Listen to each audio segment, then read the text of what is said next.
24 hours of entitled parent stories. This is by far and away the craziest piece of content I have ever made. So sit back, relax, and spend the next literal day listening to these crazy stories of entitlements. Finally preparing to take my entitled mother-in-law to court. My partner, who is a 30-year-old man, and I, a 25-year-old woman, started our relationship 5 years ago. When we met, I found out he shared a mortgage with his mum, because when her ex left, she couldn't hold the mortgage. My boyfriend had a good job and decided to step up. We hadn't met yet, and he was single and living there, so he didn't think much of it. And that was his mum, and he's a wonderful son and person. I moved in with him after 7 months. I know that's pretty soon, but there were some unforeseen events that led me to just stay. And that's when I started to realize there was something really off about my mother-in-law. To give a visual of the house, it's a 2-story house with 3 bedrooms, 2 bathrooms upstairs, and 1 bedroom and 1 bathroom downstairs. When I moved in, we lived in his bedroom upstairs. All of the downstairs was absolutely filled to the ceiling with junk and boxes, almost like an episode of Hoarders. Completely unlivable. There's also a laundry room down there, and that's where we all did our laundry. We were able to finally convince my mother-in-law to get her trash out of the way so we could move downstairs and have a bit more privacy. There's a door leading into the living room of the downstairs, and she would use that to get to the laundry. We spent most of our time in our living area and got tired of her constantly coming through it, so I tried to talk and make a compromise. There were 2 other ways to get to the laundry room. One way is down the outside stairs to the laundry room door, and the other is through the garage and through the hall. I went and bought some curtains to set up on either side of the doors, so she had her own special hallway. But she kept coming through after agreeing to use the other ways. One day, we replaced the doorknob with a knob with a lock that locked from the inside. We'd locked up and left the house for a few hours. When we got back, we found she'd taken a butter knife and forced open the lock, something that could have easily been avoided. When we confronted her, she got on the floor and cried, and my boyfriend went over to comfort her. That is when I realized that she manipulates him. I only asked why she did that, and she broke down with crocodile tears. Eventually, I convinced my boyfriend to get away, and we moved into an apartment in town. It was bliss. I think from there, he started to gain a lot more confidence and stopped talking to his mum as much. This was about 4 years ago. After we moved out, my mother-in-law decided to spend a bunch of money and renovate the downstairs and make the house into a duplex type situation, with her living in the bottom. It's separate now, and she's invading nobody's space. She charges the tenants over 2,000 Canadian dollars to live upstairs, which pays her almost paid off mortgage and all of her bills. My boyfriend is still on the title and mortgage of the house. When he was there, he was paying for everything, including her phone bill. Another thing to add, my mother-in-law does not work. So, fast forward to now. I am 2 months pregnant with my boyfriend's baby, we're starting a family, and my boyfriend has asked to move into the upstairs so that we can have a bigger home to raise our baby in. My mother-in-law said no. We asked her to take his name off. Nope. She refuses to let him live in his house. She won't buy him out, she won't take his name off because that would mean she can't keep the house. She cannot keep the house without my boyfriend. Her reasoning is that she wants to save for her retirement, and she needs the $4,000 a month she makes from the tenants, alimony, she wasn't even married to the guy, disability from the government, and other under-the-table work, while we're currently grasping at straws. My boyfriend has finally realized that his mother doesn't give a dang about him or his child, and now we're going to take her to court. The house is worth almost $700,000. We're going to force a sale for half. Basically, she's proved time and time again that she's a selfish, greedy woman who takes advantage of her son. Her other son doesn't talk to her or see her, even on holidays. We understand why now. I'm honestly just still in shock at the fact that after everything he's done for her, she won't do the same. Also, she has a lot of money. Okay, wow, how ungrateful can you be? First of all, what are you doing? You're not giving your child and their partner any privacy at all in their own home. That is bad enough. Add on the fact that you're getting all the money from the house, which you co-own with your son, who has done so much to help you in his life, and you're just saying, you know what, I'm not even going to replicate any of that for you. Nah, you're done, I'm keeping everything. Wow. This is a definition of an entitled mum. Entitled mum demands her 11-year-old daughter to get a pregnancy and drug test. Forewarning, this may be a little NSFW or graphic for some. please don't bite my head off as I'm also being vague due to health insurance rules. I am a practicing nurse in both an active clinic as well as ER nurse overnights. My life is hard enough. On with the show. Alright, it's a regular Thursday night at the ER. After my first job and the issues I had at the clinic, I'm already done with BS. And I do like to look at myself as a good southern woman, accents and all. So I'm plugging myself in for another 10-hour show. We have the usual revolving door of patients coming in for a busted eardrum, medication referral, and a few ambulances coming in with patients from a nearby old folks home. Most nights it's for a UTI. Fun fact, most elderly will get aggressive or become disoriented when they have one. Typically, we keep them overnight for observation or let them hang out in the ER for a 3-hour nap. They're just so cute. Most of the time, we can have you in and out within an hour and a half on a good night. I don't know what was in the air on this particular night, but things were smooth. We all know that us ER staff are always superstitious, just waiting for that one crackhead to roll on up for the good feeling drugs. It was just after midnight when a mother and her young daughter walk on up to the register area. There are like 20 cameras at the nurse's station, so we can see everything, maybe a little too much at times. This mama comes in and wants us to take a look at her daughter. The registrar, who is just barely out of high school, inputs her into our medical system and has the patient fill out the basic demographic info needed for a patient to be seen. We see our lovely registrar on the monitor, get up and come to the back to ask a question. The registrar, named Nicole, says, "Hey, do we have a victim's advocate on staff tonight?" I reply, "No." "Why?" "Well, this mum out here is claiming her daughter has been SA and would like to be evaluated." "Well, we can do the evaluation, but there is no advocate unless I call the authorities." Nicole says a quick thanks and returns to the front. She registers the little girl, who's approximately 11 years old, into the system to be seen. My MA goes to the triage room, calls them in, and starts to do the preliminary evaluation, then gets them settled in bed 4. A quick note here, our ER is set up like a staple like this. Okay, for those of you listening, it's pretty much OP says they can see the patients at any time and can get to them in seconds if they need help. Once settled in, my MA comes up to me and gives me that one look. You know the look. That mama is crazy. And that she was. It's not so much that she is crazy, it's that this mama makes heck for anyone. I get up and go into the room. I greet the mother and her kid, and I ask them what they're here for. "My daughter has been SA'd. I want her to get all the testing." At this point, the young girl speaks up. "Mum," the girl pleads, "we weren't doing anything. Can we just go home?" "Hush up," she hisses at her daughter. "Will this take very long? I need to get some rest before work tomorrow." "Well, Mom, I can do any testing or treatment needed. The testing times may vary. However, I will have to speak privately to your daughter and obtain her permission to run some of those tests, as they are very invasive." "What?" She looked offended. "What do you mean? I'm her mother. She will give you permission. She'll get the testing done." I look at the young girl and begin the basic treatment explanation. So, for potential SA, we'd need to run a pregnancy test, a urinalysis, a drug test, a swab of her private areas to rule out any STDs or swimmers. Then we'd give a drug to ward off pregnancy and STD transmission.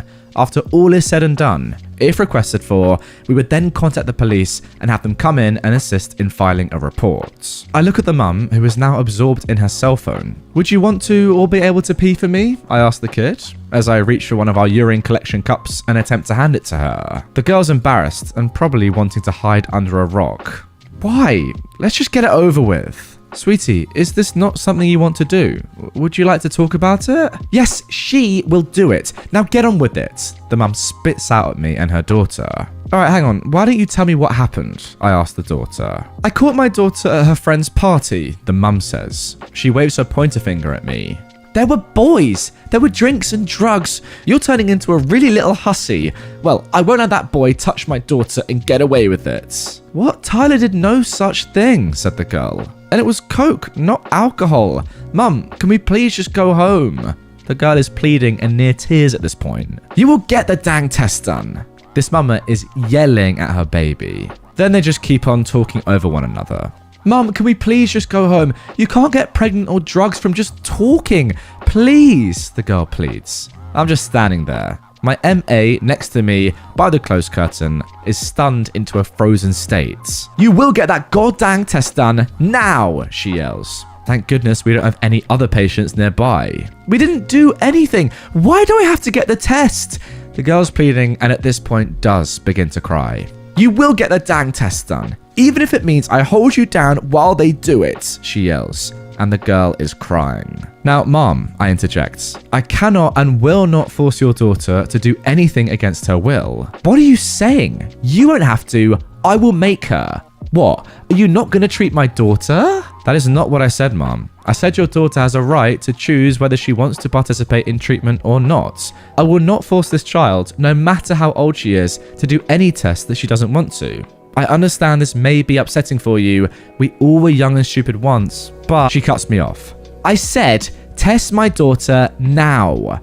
No lie, this mama begins to turn beet red in the face, huffing and puffing. I'm sorry, Mom, but at this point, I'm going to have to ask you to leave or call security and have you removed. I will not be able to assist or help you this evening. With that in turn, I walk out, close the curtain behind, and walk back to the nurse's station. I place a quick call to our security team. The mum comes out from around the curtain, standing in the hallway, screaming at some poor soul on her phone, blabbing about how she's going to sue the whole hospital and that we are refusing to care for her poor baby that was just SA'd by some hoodlum. The security guard comes into the station. I point in the direction, they head over and escort her out. I haven't seen or heard from them since. As a precaution, I did call CPS and have a welfare check done on the young girl. I hope that girl is okay. Alright, as long as that girl gets some sort of help or gets seen to by the CPS, I'm happy. It's clear that she's pretty adamant that nothing happened. Definitely no SA. That's crazy to even suggest that. But this mum is just so over the top and controlling. Yeah, I think this girl needs help. What? Like, I don't know exactly what the girl went to, but it sounds as if it was just a normal party. I don't really know how the mum could have even known what had gone on. There's no way that what the mum is saying to UOP is what the girl had said to the mum, because she doesn't even want to be there in the first place. She's saying this is ridiculous. So maybe the mum's just made all this up and is going to the ER for clearly no reason. I don't know. It's very weird. This woman is clearly mental and the kid's gonna grow up probably hating her. Entitled parent and her kids get what they deserved at the public pool.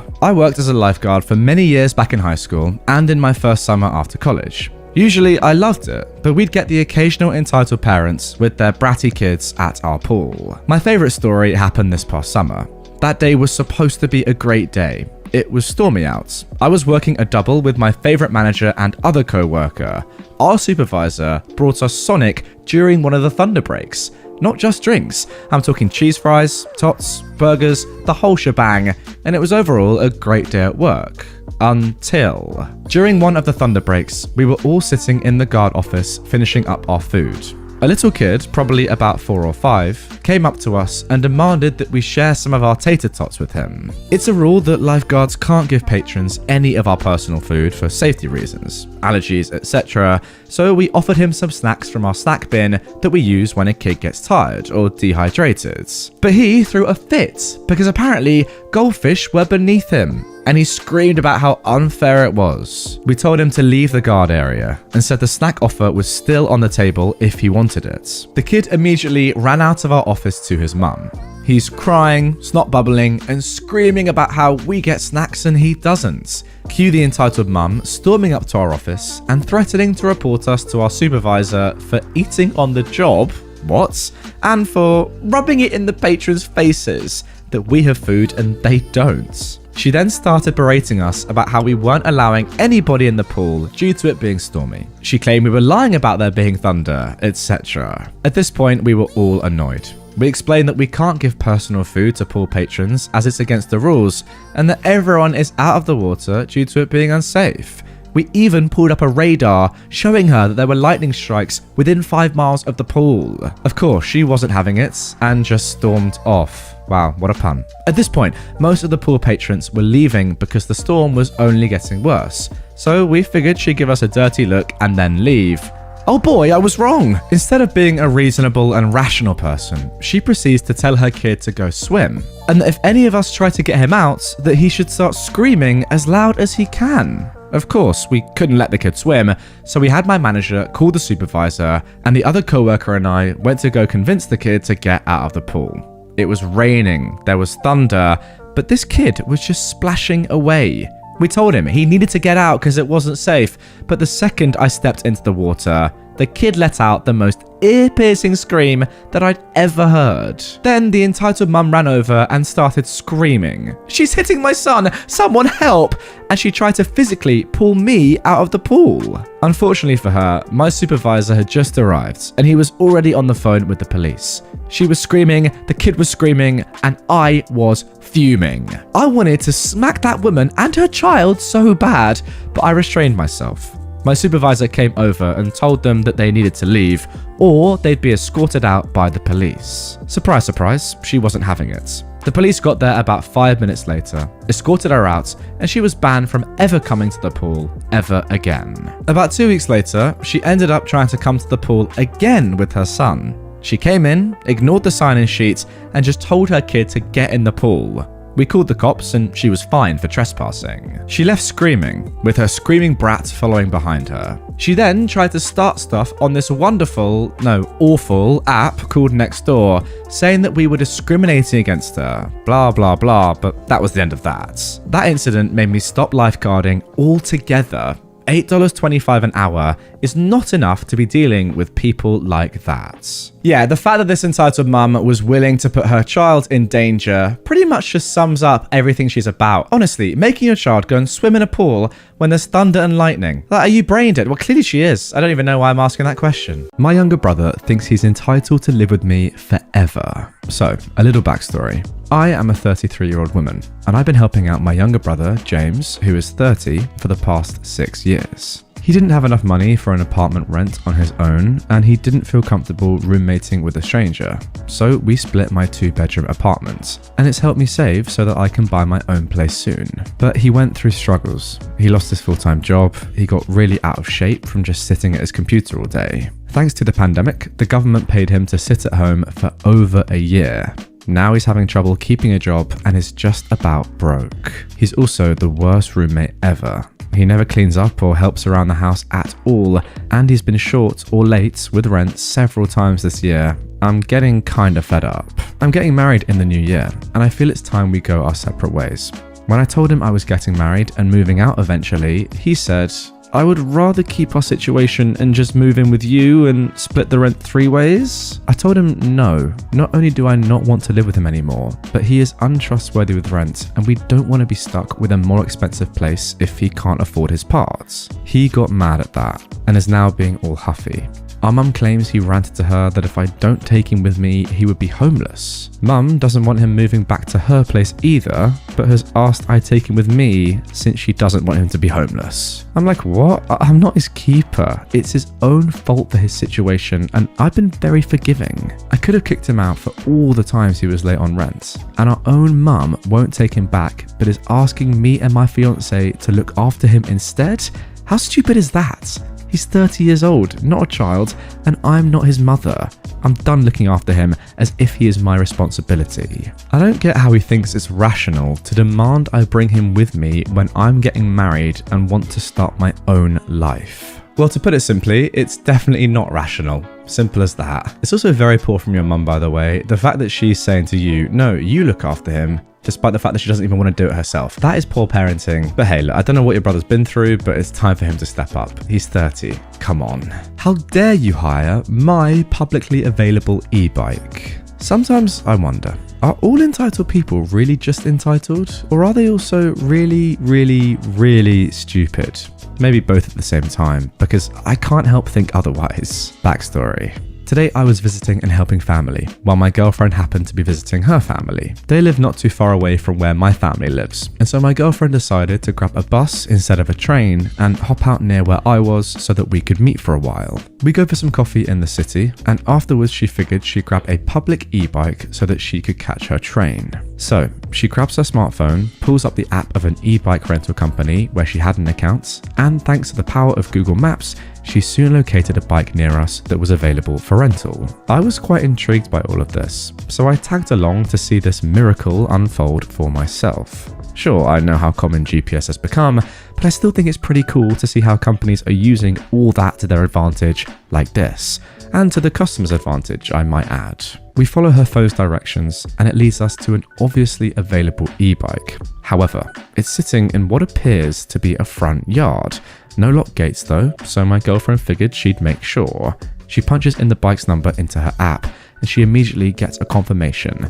And just like that, the bike's unlocked for her to take. So she does just that. As she's taking the bike out, some lunatic comes out screeching that my girlfriend is stealing his e-bike. This is not yours. I just rented it through the official app. It's mine now, my girlfriend says. No, it's mine. You took it from my private property. That's illegal, the guy says in return. No, what's illegal here is you putting this on private property in the first place, my girlfriend retorts. Now, if you'll excuse me, and we both walk away. The guy runs around us, blocks our path, and goes on a tirade. I'm going to call the company right now and report you for stealing my bike. You're going to be in trouble. And sure enough, he calls and even puts his phone on speaker. Now this I gotta see, my girlfriend says. And so we wait it out. The backlash. Hello? Someone is stealing my e-bike, the guy says. What is your customer ID? Where was the bike located, sir? And can you tell me its number? The woman from support asks. The man gives his information and then says, it was in my front yard, then this female dog just took it. We hear some typing noises through the phone. That bike was registered as publicly available up to 5 minutes ago. Now it's being used by an account that isn't yours. I suggest you don't press the matter any further so you don't force me to take further action. No, this is my bike and this dog took it from my yard. I need you to do something right now. At this time, my girlfriend hands me the bike to hold. Very well, sir, says the woman. I've now closed your account due to violations of our terms of service. You will not get your rental credits back due to indirect harassment of another customer. We do not tolerate nor condone such behavior. Thank you, my girlfriend yells at the phone, and in a normal voice again proceeds with, we'll be on our way now, and she starts to walk away, so I obviously follow her. The guy takes another sprint and blocks us again. No, you can't have that bike, he yells, after which the person on the phone responds, Madam, do you need me to call law enforcement? My girlfriend walks up to the dude and actually shoves him out of the way and answers, no, but we may need an ambulance later because if this guy tries to harass me again, then I see no other option but to defend myself. Men these days, always harassing us poor women. And I couldn't help but laugh. I mean, who was harassing who there? My girlfriend isn't a powerhouse or anything, but she does know how to throw her weight around and back it up as well. Unless you're armed with a gun or just as experienced in martial arts as she is, I don't see anyone taking her on just like that. Definitely not this beer-bellied guy. The guy looks shocked at this point, while the woman on the phone continues. Hello, sir? Madam, do I need to provide further assistance through law enforcement? If I don't get a reaction in 30 seconds, then I will escalate this incident. No, it's good, he murmurs. My girlfriend yells, thanks again. This is why I'm a customer of yours. And we continue on our way. The aftermath. We decided to at least walk down the street and around the corner. Also because the original idea was for my girlfriend to take off. And well, 2v1 gives you better odds. But the guy doesn't follow nor bother us anymore, so we parted ways. She goes off to the train station by e-bike to catch her train. She made it in the nick of time, while I walk over there to grab my train going a little later. Honestly, you guys, I kind of feel sorry for our Ken. Stupid, for sure, but also sincere. He actually did call the hotline and complained, and when push came to shove, he didn't press on. Sorta, I think he realised the obvious, but even so, I don't know about this. Which is exactly why I sometimes cannot help but wonder, is it entitlement or sheer stupidity? One way or the other. I hope it's lesson learned. Don't try to confiscate publicly available items and try to make it look as if they're yours.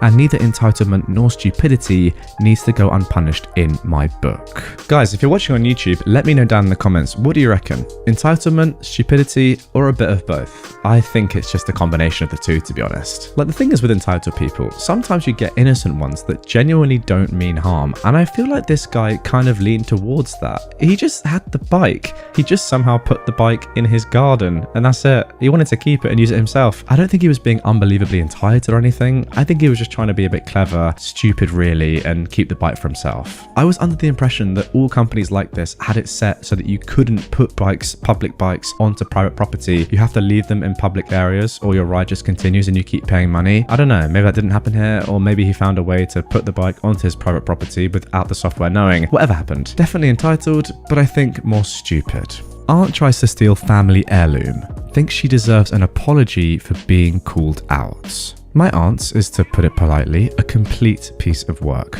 The more accurate description probably violates the terms of service. She isn't overly well liked in my family. However, my grandparents, especially my grandmother, believe that they can't exclude her from family events based purely on their personal feelings for her. My aunt is an extremely shallow and materialistic individual.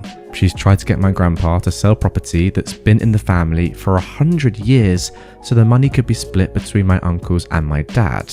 This story, however, involves a very old pocket watch. I don't know the details, but the watch is Swiss and very old. It is gold with platinum inlay and is extremely valuable. Now, this watch has been passed down from father to son for a long time.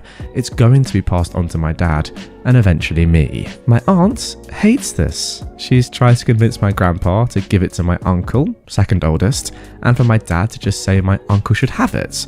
Neither have agreed. It all came to a head on Saturday. We were at my grandparents' house for a birthday celebration. Everything was going well, people are having pleasant conversations. My daughter, who is 5 years old, and younger cousins are having fun playing, and somehow not causing more noise than should be humanly possible. It's been a wonderful day, until my aunt goes to leave. She's saying her goodbyes, everything's good, and then my daughter pipes up and says, "Don't forget to put back the watch, Auntie." I look at my daughter and ask what watch, and she says the fancy gold one.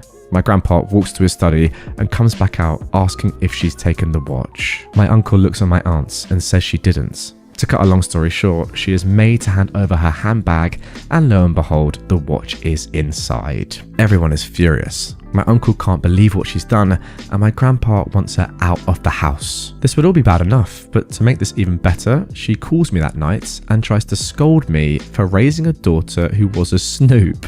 She'd seen my aunt while running around and playing, and that I needed to do a better job as a parent.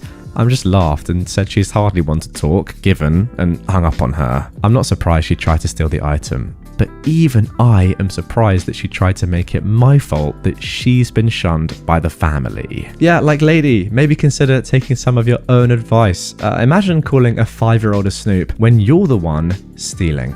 It really is unbelievable. Oh, wait, what? A kid caught me stealing something and then told their mum. That's bad parenting. It's not bad on my behalf for stealing something from my own family. No, it's the kid's fault and their mum. Makes a lot of sense. Lady berates me for trying to help her. So, this happened yesterday, and I'm still a bit angry about it, but proud of myself at the same time for sticking up against someone like her, as I can be a timid person most of the time. A quick bit of backstory. I was severely bullied in high school, shoved into lockers, beaten up in the bathrooms, purposely tripped or slapped, and was mentally tortured with belittling words and threats. It caused me to have 4 years of depression and self-harm after high school, and I honestly believed I was worthless. It made me have anxiety whenever I heard insults. I'm doing better now after a good family friend who is a psychologist and a Catholic priest helped me to steadily overcome the trauma. I think if it wasn't for him, I could have taken my life. On to the story. I work at a call center on the phones for sales and customer care assistance with their accounts, or if a package goes missing. Halfway through my shift, I get a call, and after I did my greeting, the woman goes off on a rant about how her package could not have arrived later than what you all says it is. The USPS tracking she means, but she didn't get that we are separate from them. Don't know how. When I was able to get a word in, I first tried to explain that it perhaps was another driver and he does later shifts, then asked if she did receive her package. At this point, the customer was already shouting, "No, I did not receive it. The dang package was not in the mailbox like you claim it is." "Oh, I'm sorry to hear that. We can start a claim and resend you the new item at no additional charge." "You take me for a fool, little girl? Yeah, that's what I'll call you." I was a bit surprised by her reply because mostly people are accepting of that offer. Also, I know I sound young, but girl, really? Not at all. I'm offering that we resend you a new item without having to pay for it. We just have to send you a claim form. Oh, heck no, you freaking little girl. Just give me back the money I pay for the stuff. You know what? I can get it back faster with the bank. How? I thought. She then goes on an insult rant, calling me many names and that I was useless and not doing my job properly, as well as making crude comments against my voice and job. I've learned to take these words with a pinch of salt, but certain words can still trigger my anxiety. When she paused, I said plainly and calmly, "Mom, if you cannot be civil and allow me to help you, then I'm going to have to end this call." She interrupted me again. No, you don't get to threaten me, you freaking little girl. You're a worthless little dog with a trashy job and you won't amount to anything. You're worthless. Yes, she called me worthless. That is one of my trigger words, as my bully would call me that a lot. But in this situation, my anger came out instead of timidness, and I replied calmly with, "Well, that is your opinion of me based solely on ignorance of your own creation. Despite me doing nothing but offer you help, instead you mock and insult me. I pity you, as no one will want to help you if your actions continue to be belligerent. I bid you a good evening." How dare you? And then I just hang up. I hung up on her and then reported her to a supervisor. I told her what she'd said and how belligerent she was, and she said that she'll listen back to the call and decide what to do, which means that they may give her a warning or she'll be banned, depending on how often she's done this. Though I did get a little slap on the wrist for my comment to her at the end. To me, it was worth it. My hands were shaking afterwards for a while as my anxiety kicked in, but I'm better now and proud that for the first time in a long time, I stood up to someone and told them off and had the upper hand for once. Wow, mad respect, OP, and power to you. It's just a shame that bullies like this exist, and not only in school. Like, any age, there are bullies everywhere. Imagine how much simpler and nicer OP's life would have been if she didn't get bullied in school and didn't have to deal with horrible people like this every day. Ugh, sucks, but I guess that's just the human race, guys. Good stuff. We are a good set of people. And as for your little comment at the end, I don't care what your boss says. I loved it. Yeah, maybe it was a little bit unprofessional, but on the whole, you were very, very good there. Calm, collected, and you spoke sense. You can't just be talked down to by a customer like that. It's not good. It's not nice. You're probably one of the only people in customer service to ever stand up to this woman. And you know what? Fair play to you, because someone's got to do it, clearly, or she's just going to keep going like this and no one's ever going to stop her. Forget being parentified. My mornings were spent caring for my dad's parrots. My dad has a way of throwing himself into new hobbies, spending tons of money on them for a few months, then losing interest and picking up something new. We could never really afford dad's hobbies. The number of times my mum explained to me that I wasn't getting birthday or Christmas presents because money is tight and you're the oldest, you can make a sacrifice, only to have my dad show off his several $100 new fishing gear, model train, new DVDs, etc. on my birthday. One day, he started reminiscing about a parrot they had when I was little. I knew what that meant. For anyone who doesn't know, a parrot is a very labor-intensive pet to have. I was 18 and still living at home, so I told my mum I didn't want dad to get a bird, because we all knew I'd end up taking care of it when he inevitably lost interest. Mum, my brothers, and I all told him not to get a parrot. Since no one's opinion ever mattered but his though, he brought a sickly, not banded, i.e. probably illegally smuggled, mutilated, bitter, biting, hell bird in a small cage home. It was such a good deal. Only $50 was my dad's reasoning. Now, sexing a parrot isn't easy. It practically requires surgery, so since we weren't sure of its gender, we named it Sunny. After a couple of days, it was obvious Sunny needed help. I talked my parents into taking it to a vet. I had to promise to pay half the cost of the visit. I may not have wanted the stupid thing, but I wasn't going to let it suffer. We all learned a lot, specifically that we'd need a much larger cage, that the parrot mix food my dad bought was trash, and that the bird had a really bad respiratory infection, needing antibiotics 3 times a day for several weeks. Ever try to give an uncooperative, unsocialized parrot with a razor-sharp beak antibiotics? It's not fun or easy.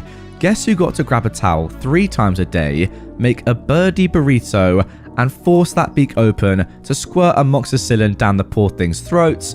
I'll give you a hint. It wasn't Dad. Later, after Sunny was healthier, we learned its flight feathers on one wing had been cut in such a way that they'd never grow back, leaving it lopsided without proper clipping about once every 2 months. Guess who got to do that? Again, wasn't Dad. We also found out that their dietary needs were far and away more than Dad thought. They need fresh fruits, fresh veggies, protein, carbs, way more than the nuts and seeds Dad had bought. So someone had to cook eggs, pasta, veggies, and cut up fruit for Sunny. I was already working until midnight, then up to drive my brothers to school at 6:30 a.m.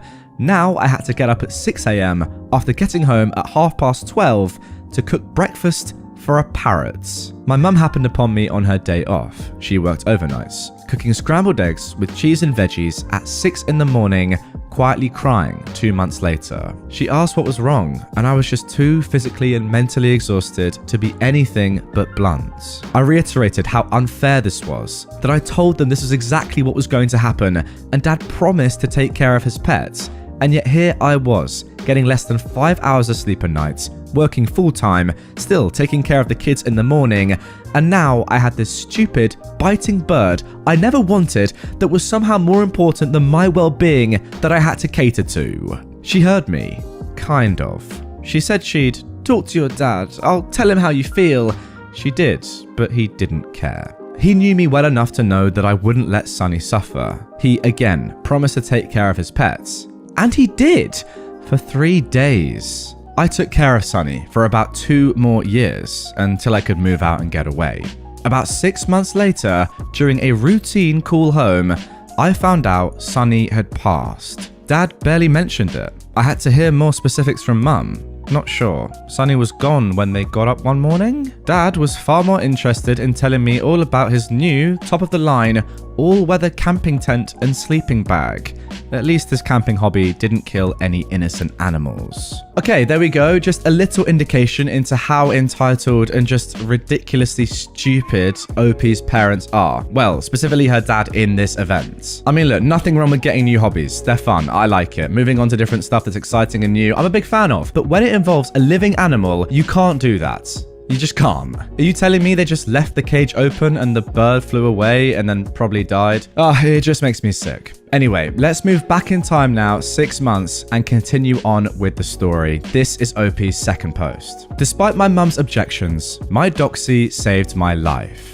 I really hadn't realized how therapeutic sharing my screwed up family dynamic would be. Again, I'm a 39-year-old female, and this all happened around 20 years ago while I still lived with my parents. In this episode, I'll tell you how I actually stood up for myself, or at least my dog, and spared myself God only knows what horrific trauma that may have ensued.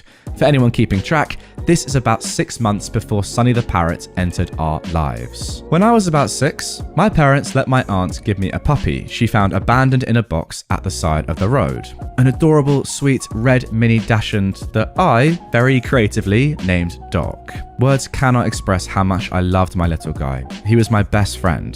Any money I got, I bought treats. When I got my driver's license, the first thing I bought was a car harness so my buddy could adventure with me. At this point, Doc was 12 years old, and he'd just been diagnosed with arthritis in his spine. My folks believed that dogs were outside animals and didn't let them in the house unless there were fireworks. That no longer worked for me, particularly in fall and winter. I put my foot down and insisted he be allowed in my room, at least at night, to spare him extra pain from the cold. The fight raged for at least a week, but for once, I refused to budge. Finally, my mother relented. "You're paying to fix the room up if he pees in there." And I got a cozy bed set up for him. He did make a bit of a mess, having never been housebroken, but I had puppy pads and was always right there to clean up, and he was clearly so much more comfortable and happy that I didn't mind. It was probably a month or so later, I think it was right before Thanksgiving, that my stubbornness and love for my little guy paid off in a very frightening way. I've been having a lot of trouble staying asleep. A handful of weeks later, I learned I have bronchial asthma, yet another story, and I've been waking up several times a night coughing. Mum gave me some codeine cough syrup, and I was getting a good night's sleep for the first time in a week. I awoke to Doc growling and jumping at one of my windows. No lie, I was fuming. Half awake, drugged, and not thinking, I got up and pulled up the shade, getting ready to yell at whatever cat was bothering my dog. You guys, there was some dude standing there. I screamed at the top of my lungs, grabbed Doc, and ran to my parents' room. It only took a second for Dad to wake up when I yelled there was some stranger at my window. He grabbed his walking stick for a weapon and ran outside. Mum was trying to calm me down when Dad came back, white as a ghost, and told her to call the police. Apparently, the guy took off so fast when I screamed that he forgot to grab his roll of duct tape and very large buck knife. He'd already cut the screen off the window. Okay, so I assume that OP's bedroom is on the ground floor then. The cops came and took pictures and statements, gathered the evidence, but never found the guy. To his credit, Dad said that Doc was now a permanent fixture in my room, at least at night. Then he went out and bought Doc enough steak that he had it for dinner for a week.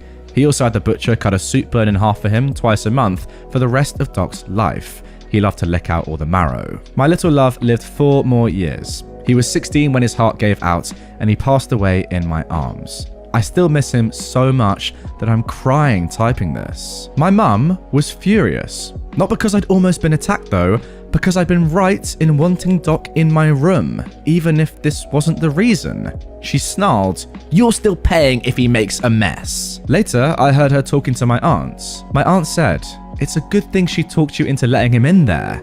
But Mum replied, "It is not. It's the principal. Now she's going to think she was right."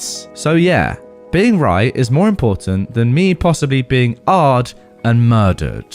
Okay, wow. When it's at the stage in your life when you're more concerned about being correct in a certain situation than you are about your own daughter's life, that is when you know that you've gone too far. I don't even know what to call it. It's worse than entitlement. It's worse than ignorance and arrogance. It's another level. It's out of this world. That is unbelievable. Oh, I don't care that my daughter was nearly murdered. It's the principle about her being right for once. Now she's going to think that she's always right. Turns out nobody cares. Your daughter was nearly attacked and probably killed. How are you thinking about this? It's ridiculous, but unbelievably not as ridiculous as OP's third and final post. Here we go. That's why I was coughing. I got my first job the fall after I graduated high school, a couple of months before Doc's midnight heroism and a year before Sonny the Parrot. I was a barista in a local coffee shop that was around 3 miles from our house. This matters because I didn't have a car or my driver's license yet. My dad was too scared, lazy really, to teach me. He acted like we were going to our doom whenever he took me out for lessons, which did wonders for my confidence, as I'm sure one can imagine. And Mum didn't know how to drive a stick shift. Everyone agreed teaching me on a manual transmission was important. So, the arrangement was that Dad, who was off on medical disability at the time, would get up and take me to work, then Mum would pick me up on her way home. After the first week, it was obvious to me that this wasn't going to work. Dad was absolutely vile when he had to get up early. It only took 2 morning rides to convince me I'd be happier walking. So I did.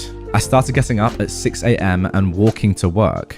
It wasn't a big deal at first. 3 miles isn't much when you're a healthy teen. But as the weather started getting colder, I developed a cough.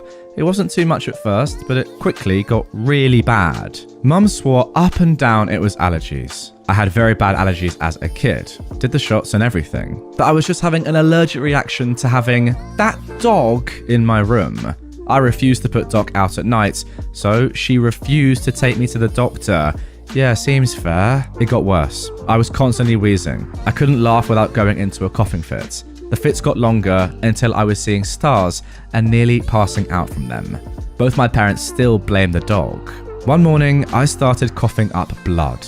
It had been 2 months since the symptoms manifested.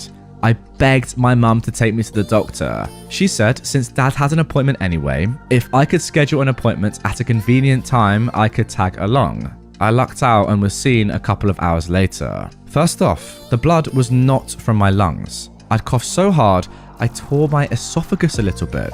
The doctor said it was one of the worst cases of bronchitis that she'd ever seen. It had gone on so long, it was now bronchial asthma, and it had nothing to do with allergies, and everything to do with walking 3 miles at 6:30 a.m. in winter. She asked me why in the world I was just now getting help. I explained, and she got very upset. She said due to my folks' negligence, it was likely to be a chronic condition for me now, especially in cold weather. I was now an asthmatic and would have to deal with it forever. She gave me prescriptions for a grocery bag's worth of pills, syrups, and inhalers, and then let me leave. My mum was waiting for me. Dad hadn't got out of his appointment yet, with a smug grin on her face. Well, allergies, right? I said no, then told her what the doctor said and showed her the paperwork and medications. Her face fell. How could this happen? That's when I found out Dad had been lying to her. I never thought to mention that I was walking in the morning. I didn't want Dad to say I was complaining about him. He'd made her think that he was still driving me. She had no idea I was walking 3 miles in the cold and dark. She was freaked about me wandering around in the dark, and she was furious. They had a huge argument, which ended in them agreeing to teach me to drive so I wouldn't be bothering him so much in the morning. And besides, if I could drive, I could drive the kids to school on my days off. I never got any kind of apology from either of them. Okay, wow. So your dad never apologized to you for giving you a chronic condition that you're gonna have to deal with for life. Like, I actually don't know what story is worse out of all of these three. If you're on YouTube watching right now, get in the comments, let me know. For me, honestly, they're all just as bad as each other. Like, seriously, what the heck have I just read? PM discovers Photoshop. Now she can break the laws of physics. I'm an architect working on designing an office space for a company in an existing building. My contact person from the company is project manager, who thinks she's smarter than everyone else. The other day, I sent the floor plan to her with a realistic distribution of spaces, as not everything from the wish list could fit in the space they have. For example, only 2 meeting rooms instead of 3, etc. I asked her to check if they would like to prioritize different areas or move anything around. All standard. She sent back an email today. I've done a bad job as my plan has things missing. But don't worry, she has fixed it for me and I have to do exactly as she says. See plan attached. And here is the results. She's erased all pillars, structural walls and more. I guess the building is supposed to float? She scaled down everything inside like 40% smaller. So now everything fits and she can copy paste more meeting rooms and offices. I mean, I'm sure she'll love to work in an office the size of a bathroom stall. Is she planning to scale the staff too? Add toddler furniture? I don't even know how to answer the email. You know what, guys? I would love to see OP actually go along with this. Order the furniture. Do it. Forget about the pillars and the structure of the building. I want to see this done to completion and I want to see the reaction of this PM when everything obviously goes wrong. Imagine actually trying to do this in real life. It would be amazing. As for the email reply, guys, get in the comments. Let me know. What would you say? My brother-in-law disrespects my wife and my son, gets scared and cries to his parents when I correct him. So, my brother-in-law to this day still lives with my in-laws. He's in his early 30s. From what my wife's told me, and I've seen enough evidence to affirm her statements, they've spoiled him rotten his entire life. He's adopted, of the fair complexion, as opposed to my wife and in-laws' melanin-rich tones. So she suspects some odd fantasizing on their part that I won't really get into, but could definitely see them participating in. He could burn water, he's that inept. He eats nothing but terrible food, is horrendously overweight, doesn't have a job, and actively refuses to get one unless you're doing all the legwork for him. He gets to go out to the Disney and Universal parks all day and throws a tantrum anytime he's asked to do any kind of chores, to name just a few issues I have with him. He's also super creepy towards my kids, and given a history that's not really mine to explain, but you can guess, that's grounds enough for me to not want him within a mile of my family. He still demands their respect because I'm an adult and your uncle, so you have to respect me. But I have to put up with him because I try not to rock the boat as much as possible. My wife's relationship with her parents is rocky enough as it is, a real-life Cinderella story. We got married in mid-2015, and her parents invited themselves to our place on base housing to come see our new home. Of course, they bring the entitled man-child with them. This dude has already been stuffing his face with what little snack foods we've got in the house. Didn't ask to my recollection because we're family, and families share what they have when family visits. Or some such tripe, my mother-in-law said. Not too long after, he starts berating and bullying my ATT 10-year-old son. A grown man bullying a barely double-digit aged child by name-calling. I'm still new to the step-parent / new husband role, and I don't want to overstep, so I let my wife start to handle this. She asks him to stop as it's upsetting our son. He does for a little bit, but goes right back at it a few minutes later. Once again, my wife asks him to knock it off and that this behavior won't be tolerated in our home, and he starts having another of his ungodly tantrums. As soon as, "Well, Mum says," comes out of his mouth, I put my foot down, both literally and figuratively. I do not tolerate any disrespect towards my wife. Strangers, kids, or family be danged. The new house is mostly wood flooring on the first floor, and my voice already carries pretty well. So, the entire house goes silent when I spoke up. "Is this her house? Is this yours? No? Then shut the frick up when the people whose house you're in tell you to knock something off." And the entitled man-child just stands there, looking like some flabby fish out of water, with an open-mouthed gasp and wide-eyed terror that someone had dared to correct him. He then ran upstairs and cried to my in-laws about how he was aggressive and scary towards me, and I don't feel welcome in this home.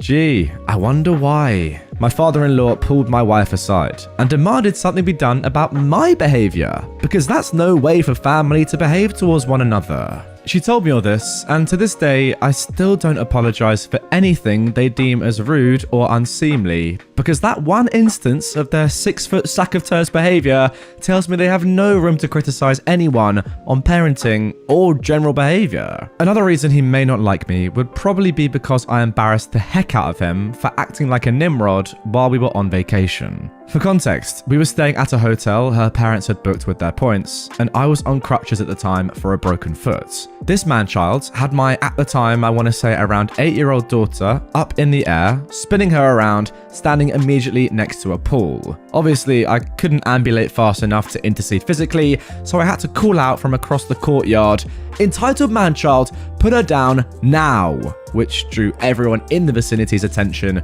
to his idiocy. I finally stick my happy butt over to him, and he is looking all kinds of indignant. He asks how dare I interrupt his time with his niece, and I tell him, "Because you're putting her life in danger, you colossal moron. You're not even a foot from the side of a pool.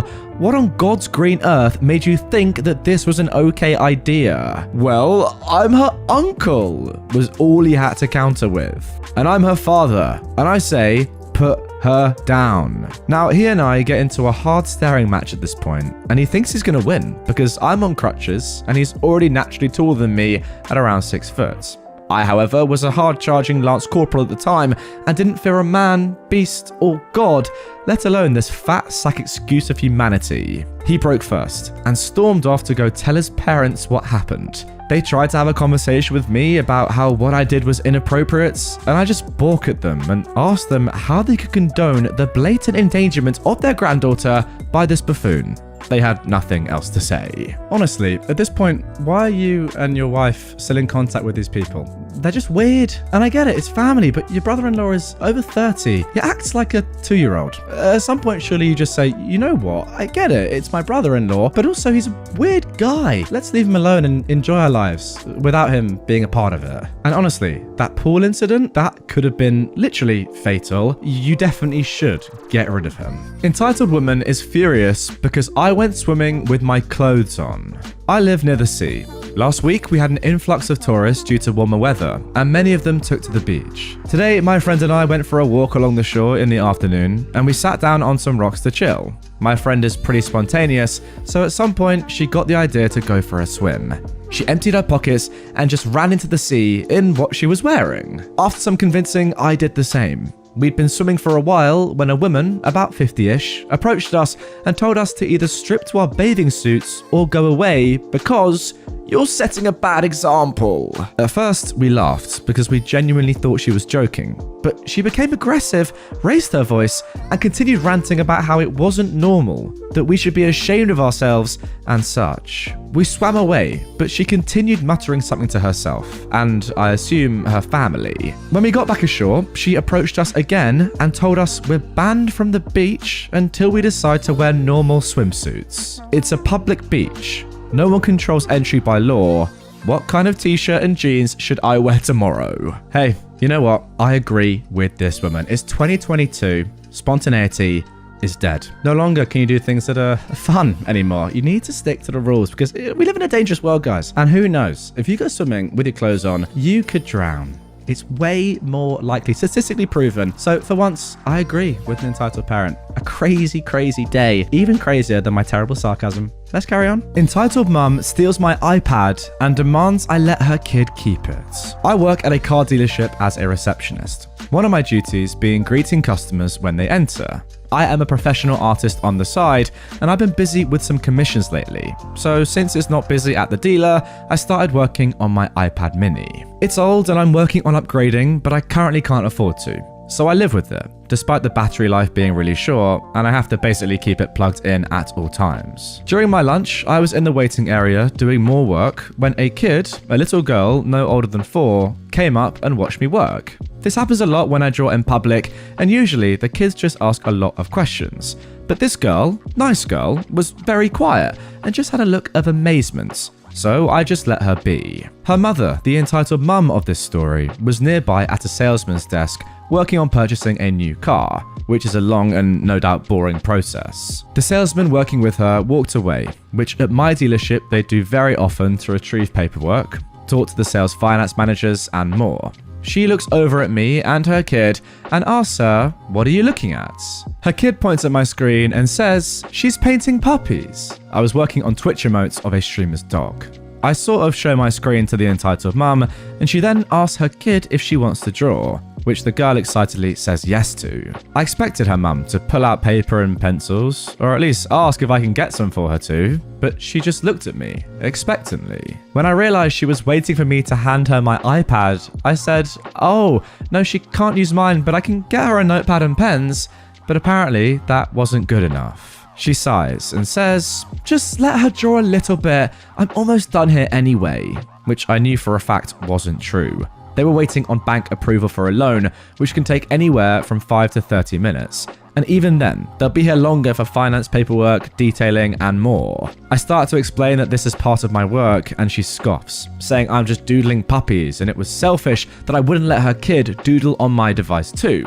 The poor kid was just looking at her hands, looking quite embarrassed. I then pretended my lunch was over and got up to spend the rest of my lunch at my desk. I couldn't see her behind a huge truck on display, but I could hear her grumble to her child about who knows what. Whatever, I pretend like I couldn't hear, so I don't mess up this sale for my coworker. Sometime later, nature called me, and I got up to use the restroom. I left my iPad on my seat so it would stay plugged in, and I put a notepad over it to try and cover it up a little bit.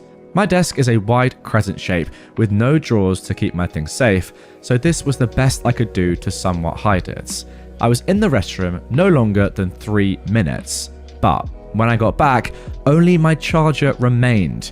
My iPad and Apple Pencil were gone. I looked over to the lady, who had her large purse suspiciously in her lap now instead of on the floor beside her chair like it was before. I was panicked because a lot of my work is on that iPad that I needed. I went to my sales manager and told him about the situation. He told me he'd take care of it, but to be patient for now. I went back to my desk full of anxiety and my stomach was doing backflips. My manager went to the desk where the entitled mum was to work out the deal. They're far enough away that I can hear their voices, but not pinpoint exactly what they're saying. But I did hear her eventually yell, "How dare you! I would never steal! Do you want to lose this sale?" I immediately got up and went over behind the lady so the sales manager could see me, but she couldn't. He tells her he understands, but my iPad went missing and he wants to make sure that no one currently in the building has it. That's when I remembered the Find My feature on all Apple products. My iPad was connected to the dealer's Wi-Fi, so I pulled out my iPhone and pressed play sound for my iPad. Her purse started dinging. She tried to play it off as if it's her ringtone, and the sales manager stared at her, as if daring her to answer it. The thing is, with the play sound feature, if I keep pressing it, it will keep pinging. I made my presence known and told her to give my iPad back. That's when she stopped playing dumb and just said, "Just let my daughter have it. Her birthday's coming up and I can't afford a present for her since I'm getting this car." The sales manager said he was happy to cancel the deal so she can instead buy a birthday present for her child and to return my iPad or he'll call the police. She practically threw my iPad at me, where it hit me in the gut and took her kid from the waiting area to leave. The poor thing looked at me with the most apologetic look on her face before leaving with her mother. That sales manager might have helped me, but he's not exactly the nicest person. From now on, I'm not allowed to bring my iPad to the dealer. I have to either leave it in my car or leave it at my home. Whatever. Turns out, the entitled mum took my Apple Pencil with her since she left in a hurry, so I'm gonna stop by the Apple store after work to get a new one. But until then, I'm stuck with my pens and notepad. Okay, I'm sorry, but I'm pretty sure that an Apple Pen is like a lot of money. Is it not like £100 or something? I don't know exactly, but let me know if you know. It's a lot. Enough to follow up on this and make sure you get it back, because £100 just gone? No, thank you. And also, surely the dealership still has her info, right? She was gonna buy a car. She was gonna sign for it. They must have her info. You gotta report that, because that is theft. If you don't teach her a lesson, then nobody will, and she'll keep stealing iPads, and who knows, maybe in the future, even cars. Stop her now while you can. My new neighbor asked me if I could drive his friend, who I've never met, to the airport on a weekday afternoon because I work from home. I've got some new neighbors across the hallway in my building. They're nice enough. A couple a bit younger than me. One of them doesn't work due to mental health, and then one of them works at a company his dad runs, and then works bar shifts in the evenings. It sounds rough, I get it. I have a career as a video game designer, currently work from home. At first, the guy seemed like he was fanboying me.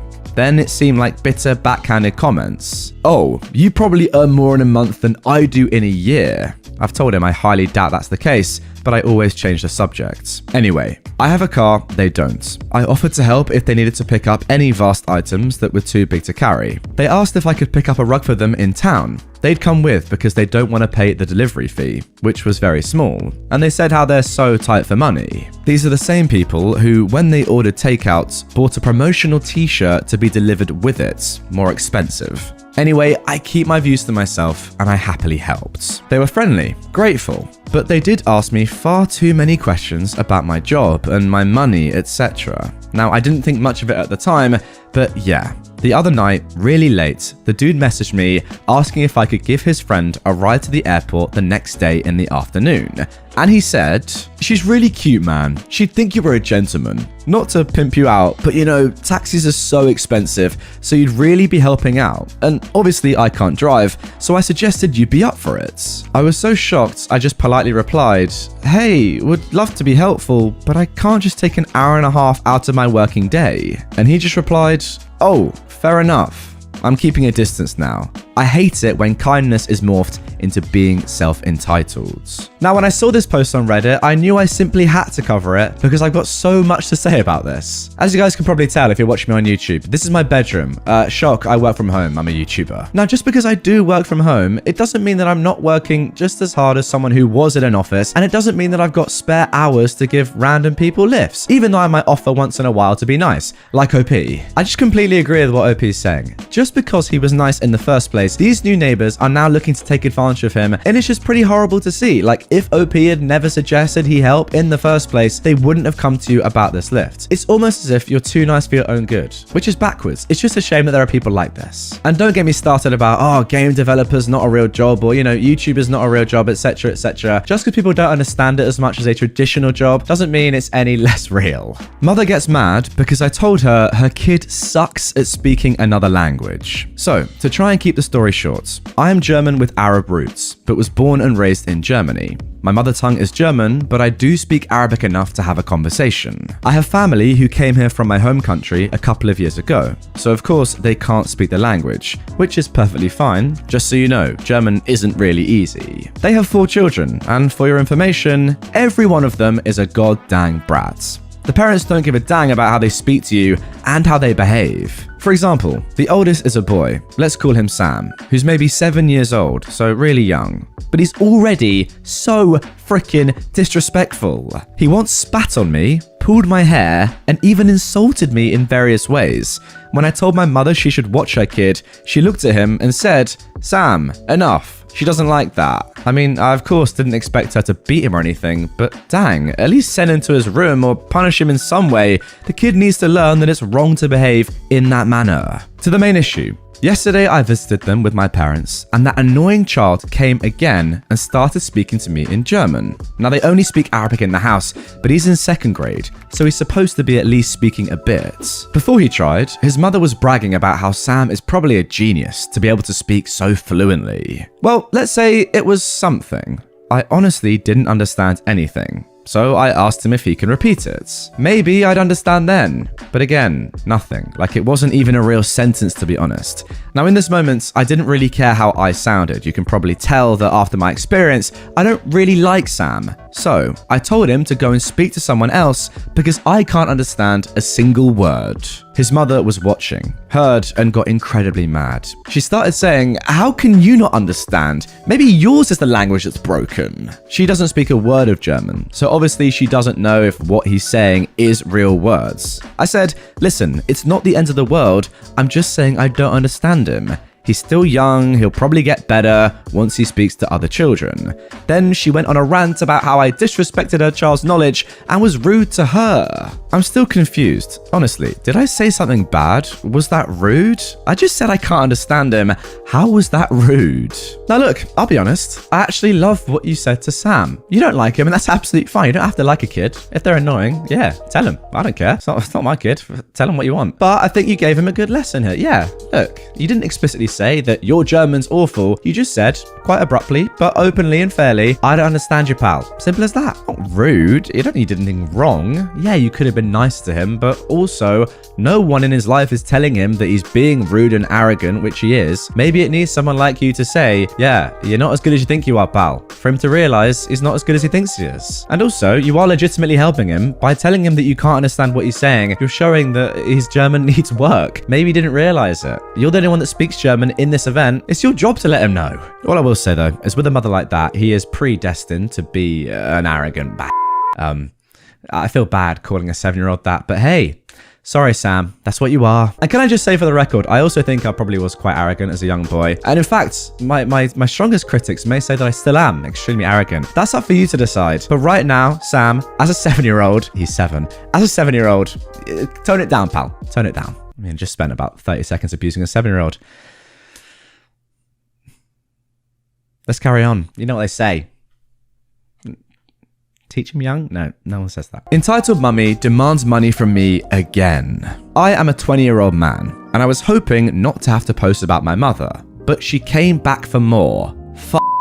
To bring everyone up to speed, she had an affair that resulted with her having my half-brother and sister. My parents got divorced, and she kicked me to the curb and married her sugar daddy. Now my sister is about to graduate, and she wants me to hand over some money from my inheritance because sugar daddy won't give my sister an allowance for college to spend on booze, blow, and whatever else. Or, well, that's what I think she'll spend it on anyways. I'd received $93,000 from my grandpa, spent $27,000 on a tractor before putting the rest aside, and spent the past 2 years adding to it until I was at $79K. With some advice from my last post, I took all but $10,000 from my savings, bought a used no-till seeder and offset disc for $18K, and invested the rest for my future farm purchases. Now, on with the show. It was a lovely day on the farm. My dad was out ploughing, I'm hauling manure, I got Def Leppard playing in the tractor, a decent buzz off of Copenhagen Wintergreen, and I'm thinking about Hardy's commercials. Just living the life, about to take another load out to the field, when my mum's frickin' Porsche pulls into the farm, blocking my way. She rolls her window down, honks her horn, and waves at me to come talk.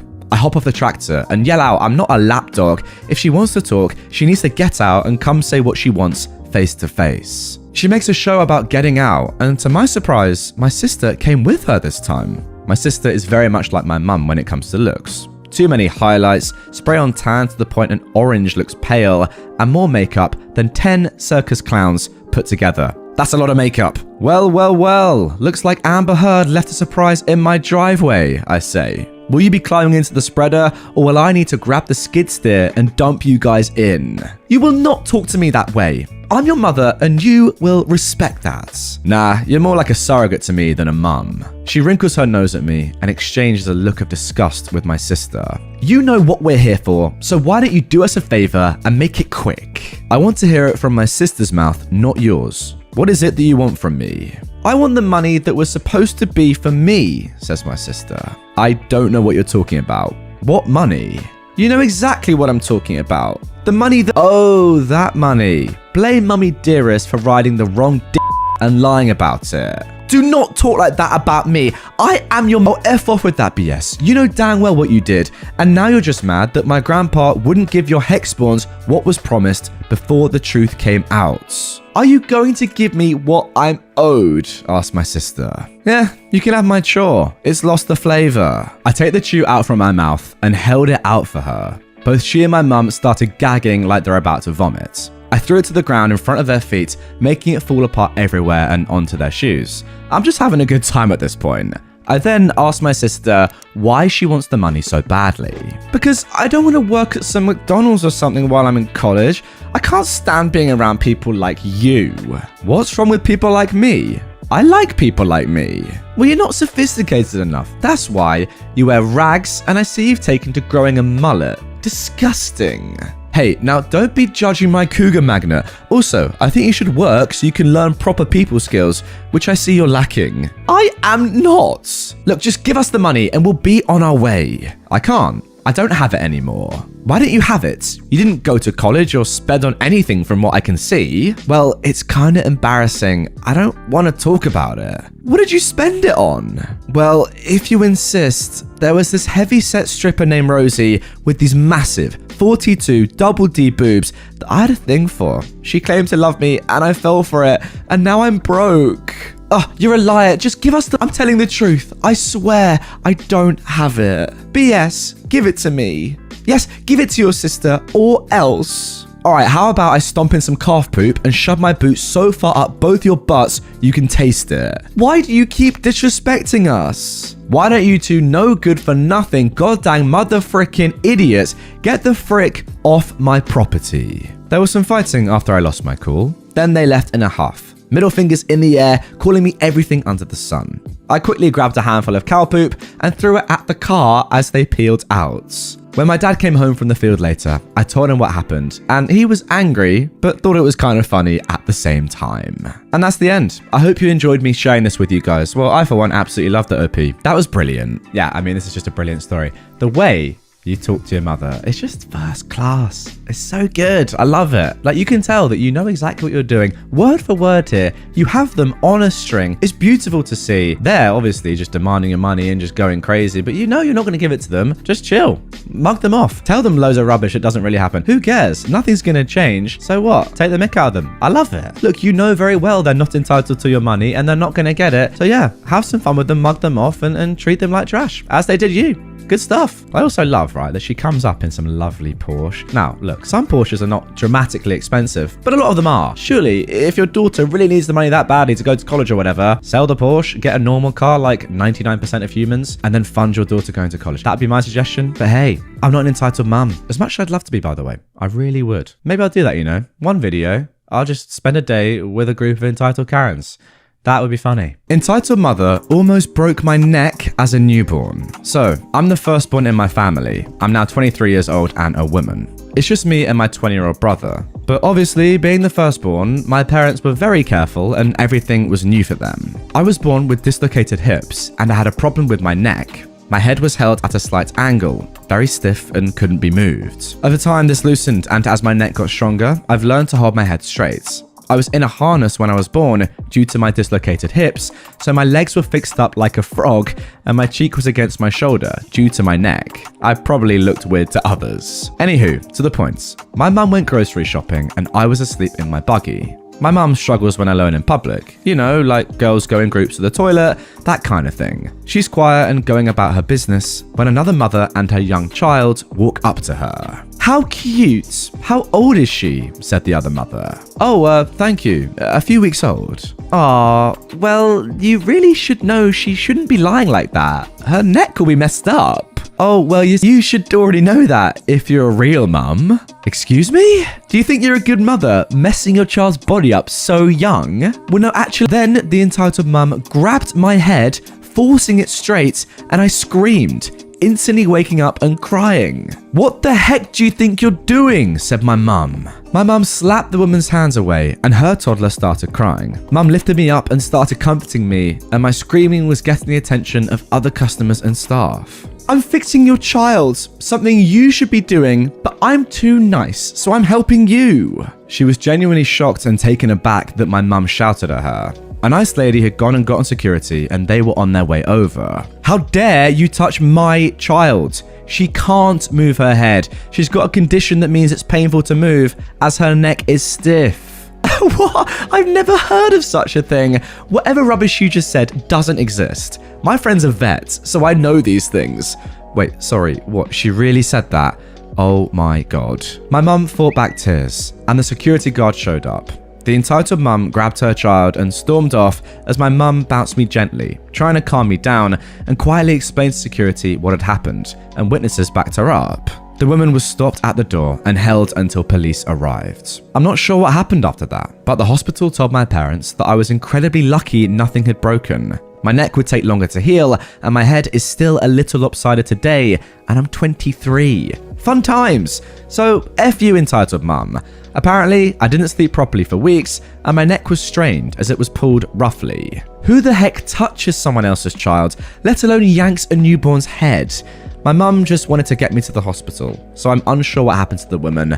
I hope she had her head yanked too. I mean, look, OP, you've put it better than I ever could. Who would even touch somebody else's child, without permission, of course, let alone mess around with their neck? It's as simple as that. I mean, just reading through the comments here, apparently babies sleep with their heads drooped all the time. I wouldn't know that. Oh yeah, but true. Think about a baby in a car seat. Like, they're like this, aren't they? No, they don't have their heads like normally. Like, well, not normally, but just straight, you know. They're babies. Yeah, they don't have incredible neck strength. Incredible. Actually, sorry, the more I think about it, nobody sleeps just like this. Like, your neck, if you're sitting up, your neck is not going to stay straight.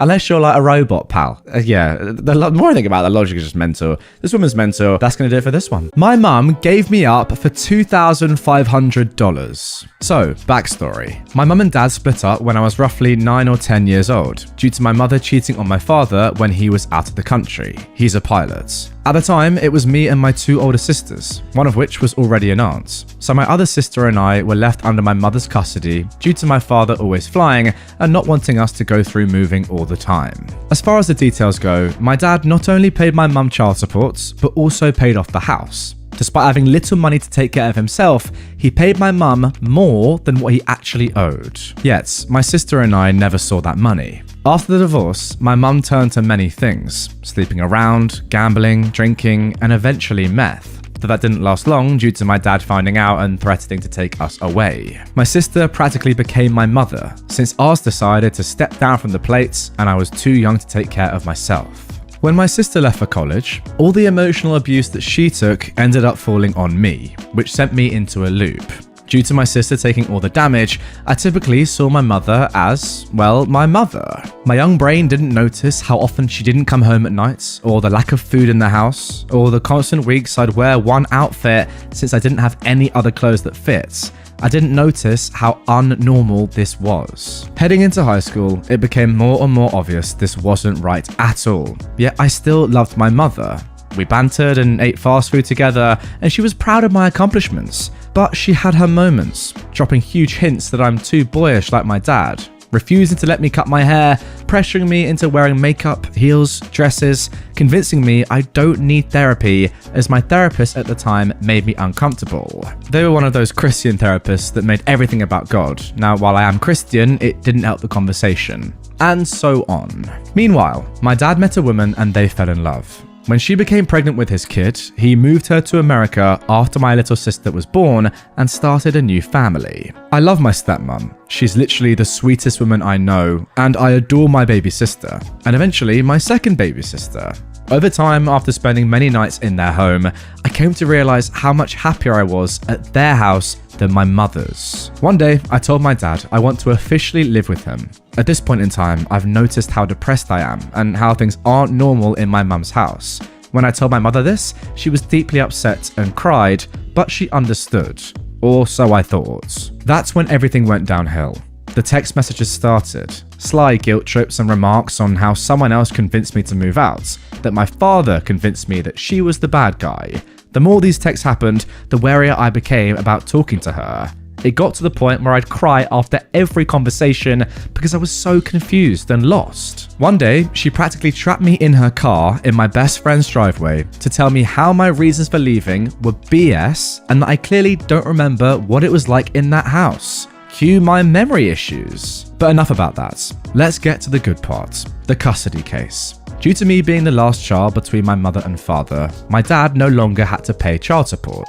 Obviously, they go to court about this. Except my mum didn't show up for many, many hearings. When she did, she had this BS story about how my dad owed her a trash load of money because he never paid the full child support. How she felt pressured to believe him and trust him when he said he knew how much he owed her. He did. He calculated it himself and actually paid more than what was needed. So, if you're catching on, this fight was about money. Here's a fun little thing. My mum texted me maybe a month before this case started about how she desperately wants me to come home, how she'll do anything to get her baby back. That aged well, didn't it? Because one day, my mum stated that if my dad pays her $2,500, she'll give up full custody of me. My dad agreed to it and it was over. She gave up her custody rights for $2,500. It still stings. I'm still bitter and angry to this day about it, and this case happened years ago. I don't think my mum's aware I know the details about this case, as she very rarely reaches out to me, as if we still have a relationship, to tell me how much she loves and misses me. The thing is, I learned that my mum actually despised me after the divorce because I just reminded her of my dad. We have the same eyes and resting face. My mum just loves being the victim, and even tried to convince my sister she doesn't remember doing all the stuff I did to you. She even blamed my dad for her cheating on him and said so to my face. I haven't had a real conversation with her since Christmas, over the phone of course, and I haven't seen her in person since maybe before the pandemic. She texted me recently, all excited about a gift she got from my sister's unborn baby, and it sent a whole new wave of resentment towards her. I stopped trying long ago to have a relationship with her, as she doesn't try in return, and will continue to do so until she admits her wrongs, apologizes, and actually tries to be a freaking mother for once in her life. Until then, my only mother is my lovely stepmom. Okay, wow guys, we've just seen some truly astonishing parenting right there. Act as if you care about your child, but then in effect, selling her for $2,500. That's a level. Unbelievable. I'm just so happy for you, OP, that you are finally out of that house and you've realized after all these years how entitled and just terrible your mother is. But that is unbelievable. Faking as if you actually care and then taking 2.5k for your own daughter. Unreal. My entitled mum wants my future house for herself so I can inherit it later. I may have to remove this if certain people find it, or I suspect they have. Things are complicated right now, and I don't want my father knowing about this all, but I have no energy to make a spare account. With that out of the way, yes, for absurd as the title sounds, it is even more absurd when you live it. And I thought I'd never see or live through something like this, as entitled mums are not such a common sight where I live.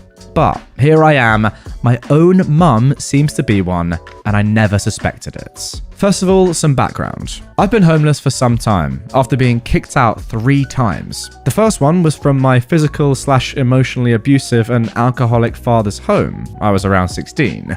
Second, from my uncle's home, after he became mentally ill and very unstable. I don't blame him. I was 23 to 24 at the time, and was taking care of him until he became too aggressive. And the third one, again, from my father's home, after we all thought he'd changed.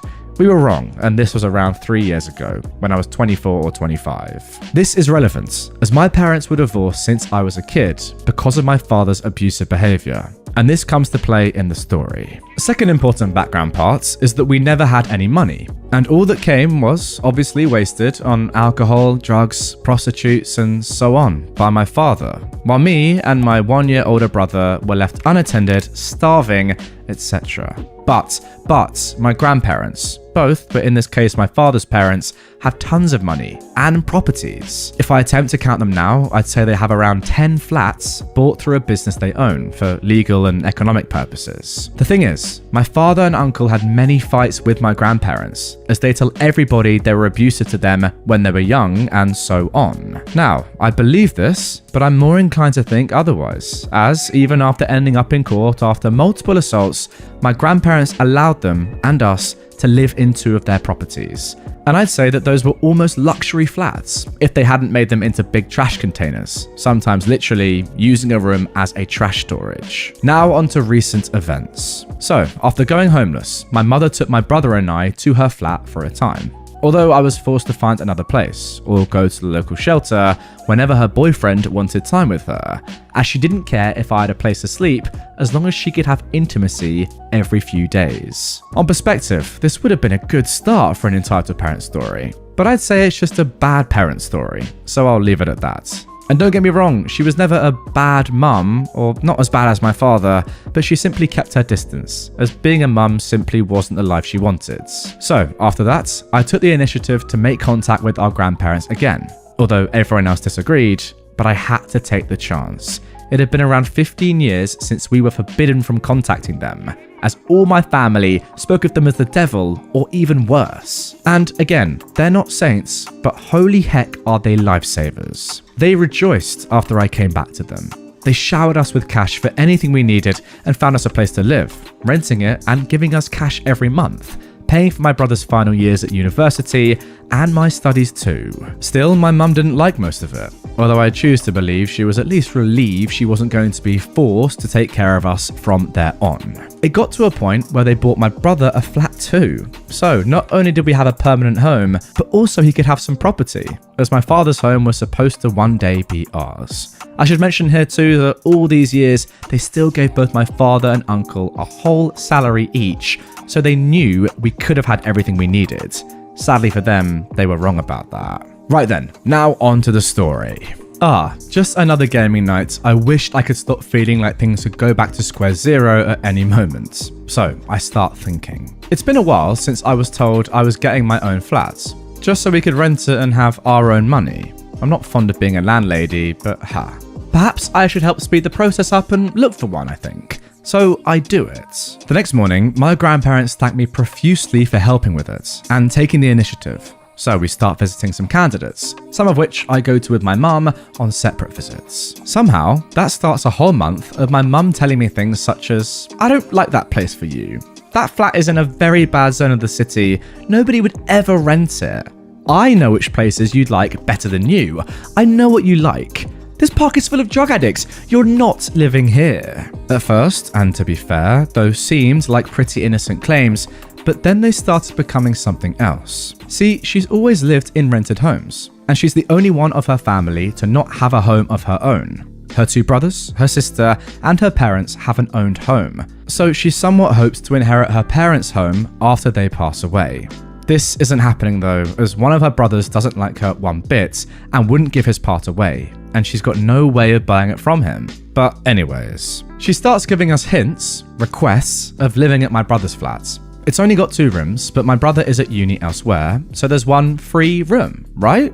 Well, no, because obviously he'd need a place to live after he finishes uni, or if anything happens, or a place to stay if he comes by. Mum starts telling us how, I'd do it for you, for the money, and that we get along so well, you'll never notice that I'm even here. Except all that isn't true. She sometimes buys us groceries, yeah, but we don't ask for it. She's never given us any money aside from that, and not even before we went homeless, although she was obligated to because of the divorce. Well, I guess she did, but she always asked for it back. I guess I should tell a story or 2 of those times a different day. But going back to the story, things got convoluted. My mum at that time had spoke about her perfect idea. I gotta say it wasn't half bad on paper, but not in practice. She said something along the lines of, well, since you're getting a home of your own, why not, instead of renting it to someone else, insert racist slurs here, that would destroy it and not even pay, I rent it. But I live in your brother's house and you live in that one. You'd like it. We don't have to tell anyone. You don't like this place anyways, and the money would stay home. At first, I was confused. Like, why keep it a secret? She always does this with everything. Everything has to be a secret, but it makes things absurdly complicated. So I tell her, no, I can't rent you my house, only for you to live at my brother's house. He should be asked first. Besides, that would mean he'd have to live with me, so he'd have to know. Well, you see, this place is perfect for me. I can change this room for that one. The living room would be my room. I can make this and this other change, and I was stunned.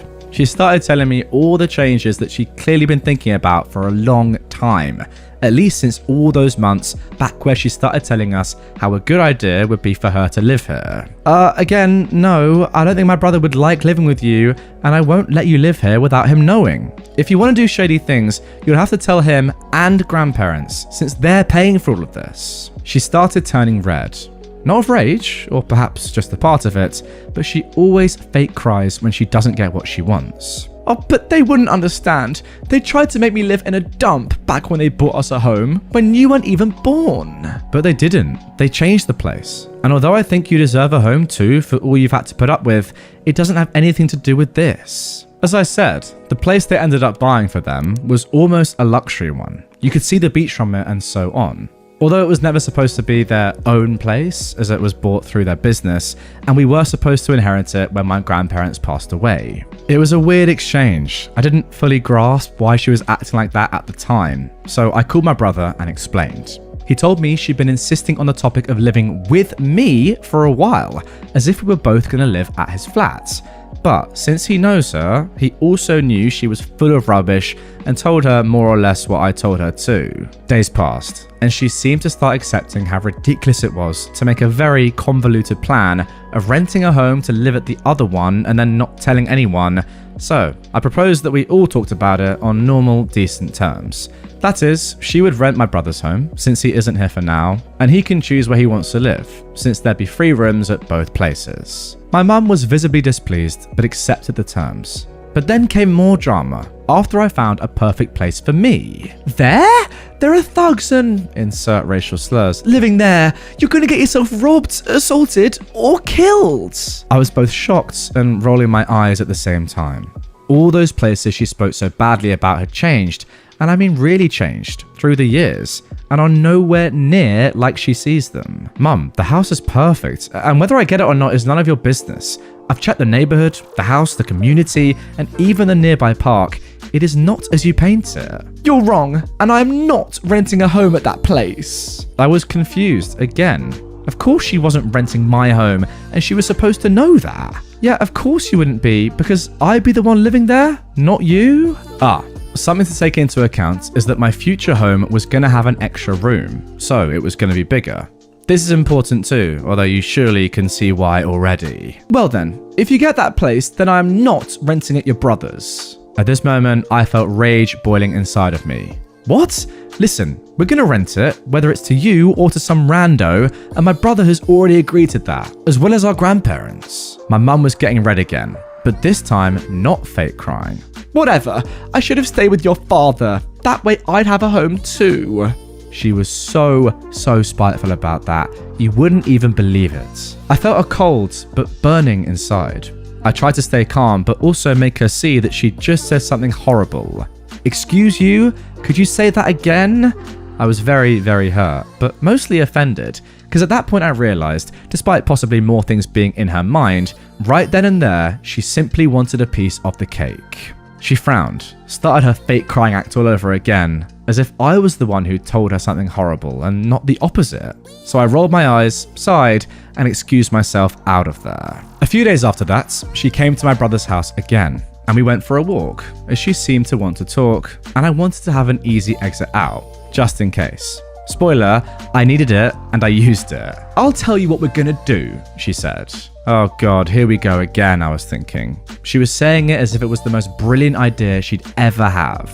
I'm gonna rent your house, but I'm gonna live at your brother's house. I sighed so hard it seemed exaggerated, but it came right out of my soul. Listen, I'm gonna do it, so I can. Now I don't know how this is called in English, or if this exists anywhere else, but here there's an option to rent a place to someone and then offer them to buy it after the contract is over, at a reduced price based on what they had already paid, and she's referring to this. So then I can buy it from you. I was flabbergasted at her idiocy and her courage to tell me a plan so stupid. So you're telling me you're gonna rent my house, but live at my brother's house, so you can then buy my house, still live at my brother's house, and my brother and I live at your house that we could then maybe inherit? My mum was clearly insulted. What do you mean, maybe? I had the most obvious expression of, that's the most absurd thing I've ever heard, on my face, body, and hands. but she was glaring at me as if she'd just smelled a fart. Are you out of your goddamn mind? Now, I didn't yell, but I did raise my voice, and we were in the streets. I stopped walking, so she was forced to stop too, and people were staring. I wouldn't have normally wanted that, but I really wanted her to absorb and accept the idea of how ridiculous she was getting. What? It's not like I'm going to be here long anyways. Whenever I retire, I'm going to travel the world. I won't ever come back to this garbage of a city. Now she was raising her voice, apparently not getting how that made everything even more absurd. What do you even want my house for then? What if you get debt? What if I can't pay to inherit it when you die? Are you really not seeing how it makes absolutely no friggin' sense? She huffed and puffed. I would sign a contract. She said so as if she just made sense of all of it, in a victorious tone. Wait, so were you thinking of renting my brother's home without a contract? She was very displeased about me saying that. Most probably because she actually was thinking about it. Well, of course not. Who do you think I am? I just want the best for you. Alright, then explain to me how taking my house so you can own something without any way of knowing if I'll ever get it back and making me pay for it if I do so helps me. Please, go ahead. She was actually about to reply. I just roll my eyes again and start walking away. No, you know what? I don't want to know. Get your life together. Now, I wish that was the end of it, but it wasn't. I ended up not getting the place I liked so much, so we're still looking for some nice place to get. But my mum has kept telling us that she is going to move into my brother's house, whether we like it or not, and that it's all to help us. She doesn't seem to quite catch what no means, or that we absolutely don't want to live with her for a multitude of reasons. I fully believe she's actually going to end her contract with her current landlord soon, just so she can tell us there's no other way and make us feel guilty if she has to go homeless, despite having the money to rent any place she wants, and despite me having paid for months of the last 2 places she rented so she could move, because she doesn't like staying anywhere too long. Thus why she travels so much and wants to do so in the future even more. So, I'm trying to make myself ready for when that happens. I guess I'll update you guys when or if I finally get my own home. Wow, where to even begin with this woman? When someone comes along with a plan that they've thought so hard about, you can tell, and it just makes absolutely no sense. What do you even say other than, that is ridiculous? What are you thinking? Yeah, I mean, it's so clear that she's just obviously trying to use you and your assets to get something for herself. But at this point, surely just don't even fake it. It's so obvious what you're trying to do. Just say, can I have one of your houses? And then just leave it at that. Like making up this whole plan of I'll live here, rent here. I'll actually then buy that house so I'll have something and then you can buy it back off me when I die. It's just, it's very confusing. That's all I'll say. And it really doesn't need to be. Just be honest. You'd quite like a house of your own. Again, guys, remember that she was very calm with leaving her own children homeless multiple times back in the day. Yeah, it wasn't her directly, but it was still her children. But now, no, she needs to own a property that one of you guys has. Strange, is all I'll say. My parents decided to cancel my 14th birthday party to accommodate my spoiled younger brother. Then they reinstated it when I told everyone at school. I am a 20-year-old man, and this happened when I was 14. I have a brother that's about 6 years younger than me. He was extra coddled by my parents for having been diagnosed with high-functioning autism when he was 4. But other than that, he seems very normal, just unbelievably spoiled. And he used to get his way a lot. And by a lot, I mean nearly all the time. Anything I had, he also had to have. So that meant we had doubles of almost everything that wasn't a shared item. And anything he had that I didn't, he'd rub in my face any way he could. When I was 11, I begged my parents for a 3DS for my 12th birthday. I got one, but then was told to lend it to my brother whenever he wanted it, or else I'd have it taken away. Which it was, a lot. When my aunt found out, after seeing my parents forcibly take my 3DS out of my hands to give to my brother on one of her visits, she let loose on them for such blatant favoritism. They returned my 3DS immediately, then blamed me for the situation after my aunt left. But they didn't make me give it to my brother again. Instead, my parents went out a few days later and bought another 3DS as a surprise gift for my brother. On several of mine and other people's birthdays, my brother made a huge fuss because the party wasn't all about him. Even going so far as to outright state that he was upset because he wasn't getting any gifts or getting to blow out the candles on the cake. My parents learned the hard way that they couldn't enable my brother the way they'd have liked at those parties, and were actually kicked out of a few for trying that. and because of that, other kids at his school stopped inviting him to birthday parties altogether. For me, my birthdays were some of the only days I had that I got to have about me, because otherwise my parents forced my life to revolve around my little brother. In the year prior to this story taking place, my parents ended up paying more attention to him the entire time of my 13th birthday, and they even asked me if I'd let my brother blow out my candles for me because he was upset and pouting. I refused that because I wanted to blow out my own candles. They called me a spoiled brat at first, until my aunt intervened and chastised them on their favoritism yet again, stating how much she'd noticed how my brother gets nearly everything between the two of us just because he's autistic. My parents got no support from anyone else there other than my brother, who was still crying because he wasn't getting to blow out my candles, and because he didn't get his way, he tried to outright spit on my cake out of spite. But my awesome aunt thankfully blocked him before he got the chance, then scolded him till he ran to my mum in tears. My parents took a lot of heat from the other adults there, and then promised to never ask me to let my brother blow out my candles again. But they pretty much just went through the motions for the rest of the party. My aunt then took over coordinating everything from that point onwards. The following year, a couple of weeks before my birthday, my parents sat me down and told me they were still gonna get me some gifts and a small cake, but my birthday party was effectively cancelled to avoid my brother having another meltdown. I told them I could not believe they were doing this to me, and they just seemed to shrug it off without a care. So, at school over the next week, I told my friends, my teachers, and even my school counsellor. All of them were appalled by my parents' lack of consideration and empathy. The vice principal even found out and consoled me, and all of this got back to my parents through social media. My parents ended up grounding and gaslighting me for telling so many people, but that didn't stop me from still telling everyone at school that I was grounded just for being upset that my birthday was cancelled for no good reason. Now I guess that made it a lot worse, because several of my parents' own friends, along with parents of other kids in my school, called them up or sent them Facebook messages basically saying, "What the heck is wrong with you?" Suddenly, I was ungrounded. I didn't get an apology though. My dad just walked into my room with his arms crossed, told me my grounding was over early, and then walked out.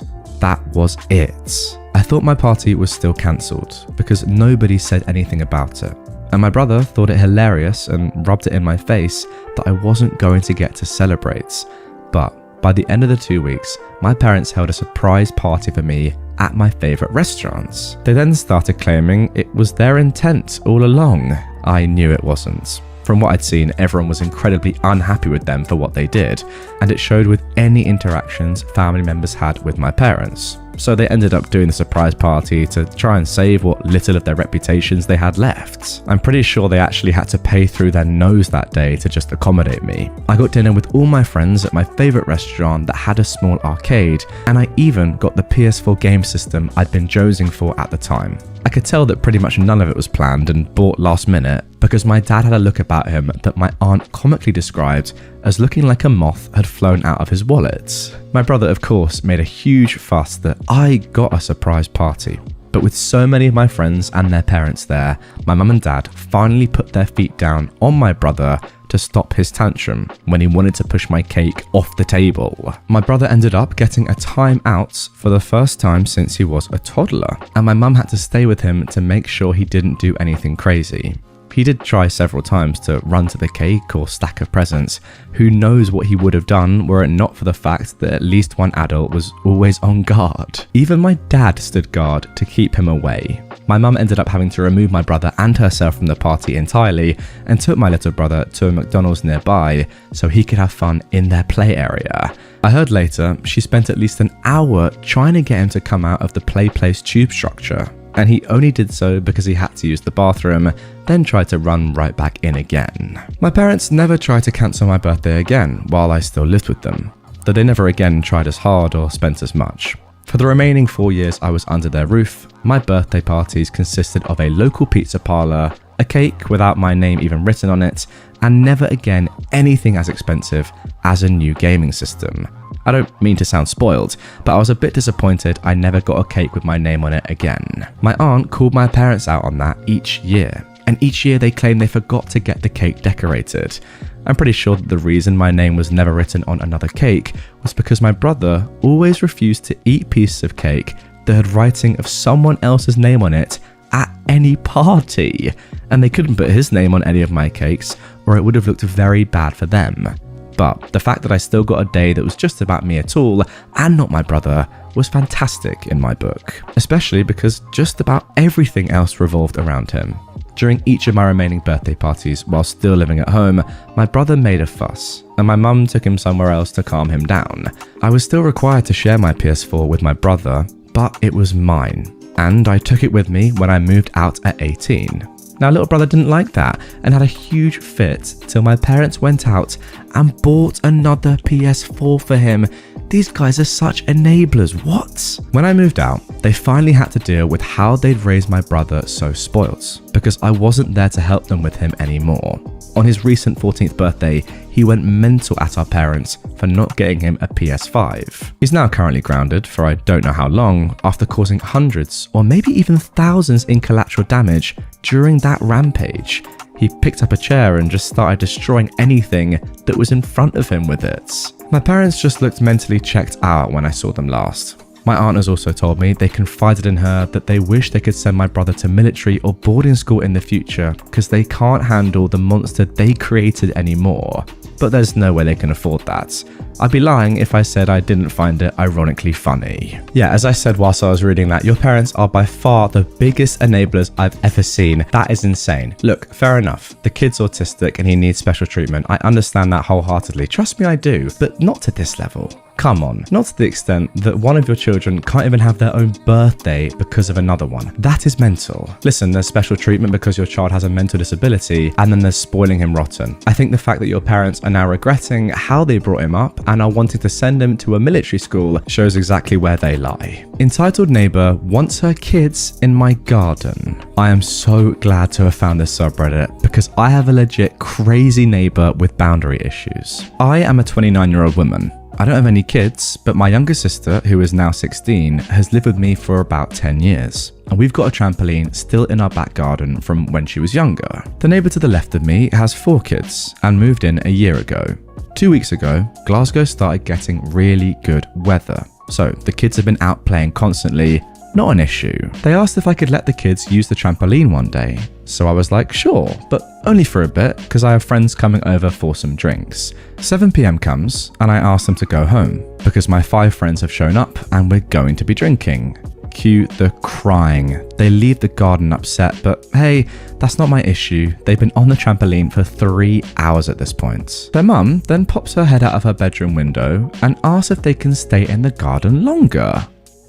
No, I'm not your babysitter. She's annoyed but drops it. Last week, I come home from some shopping and to my surprise, I found all 4 of the kids in my garden plus their younger cousin.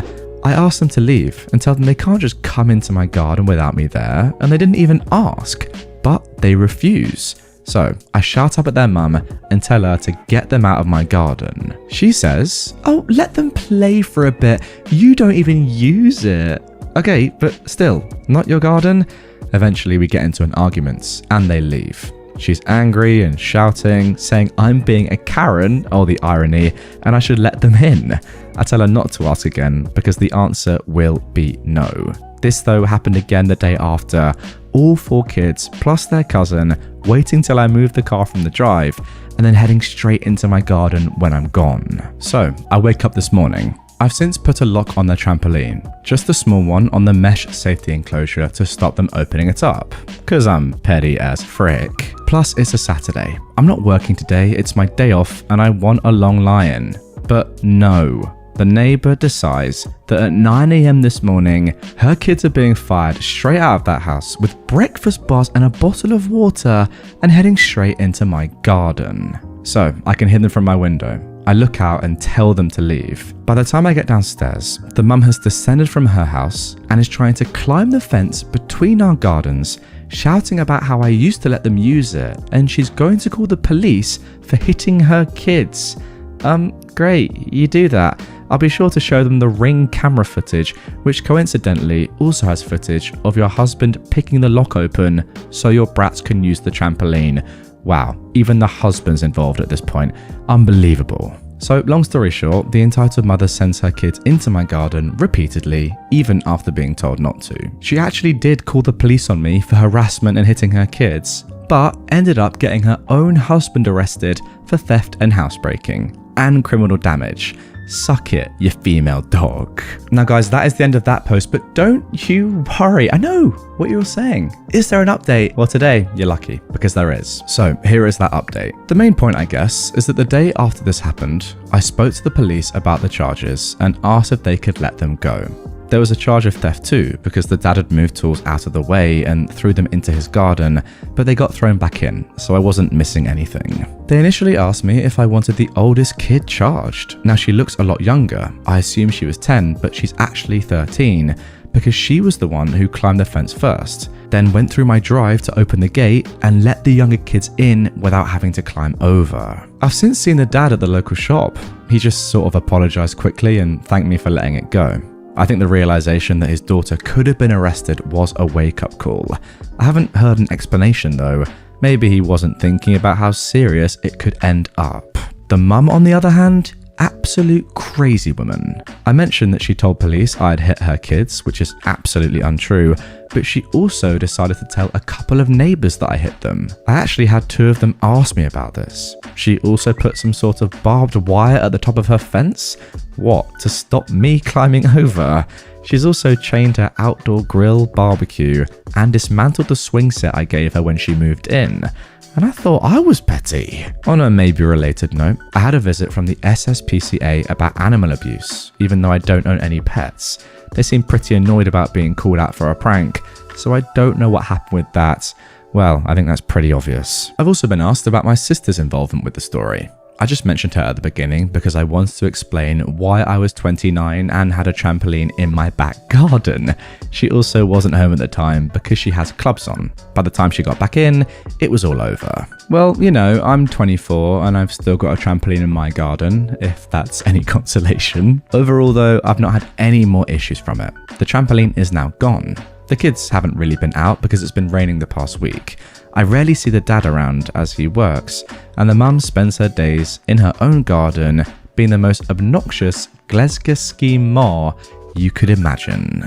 Now, not entirely sure what Glesga Ma means. I asked my editor, Stevo, who some of you know is Scottish, and even he didn't know what that means. So yeah, none the wiser. I think it just means horrible Scottish woman. That's all I can guess, and it seems pretty likely. Gotta say, OP, legendary. Very nice of you to drop the charges. It's not petty locking your own stuff up, by the way. If you know that someone is coming without permission and using your stuff, yes, lock it up. What is going on here, by the way? It's like a whole family affair. You got the 13-year-old trying to like jump over and get around, open your gate. The dad's using bolt cutters. The mum's mental. This is just a typical entitled family.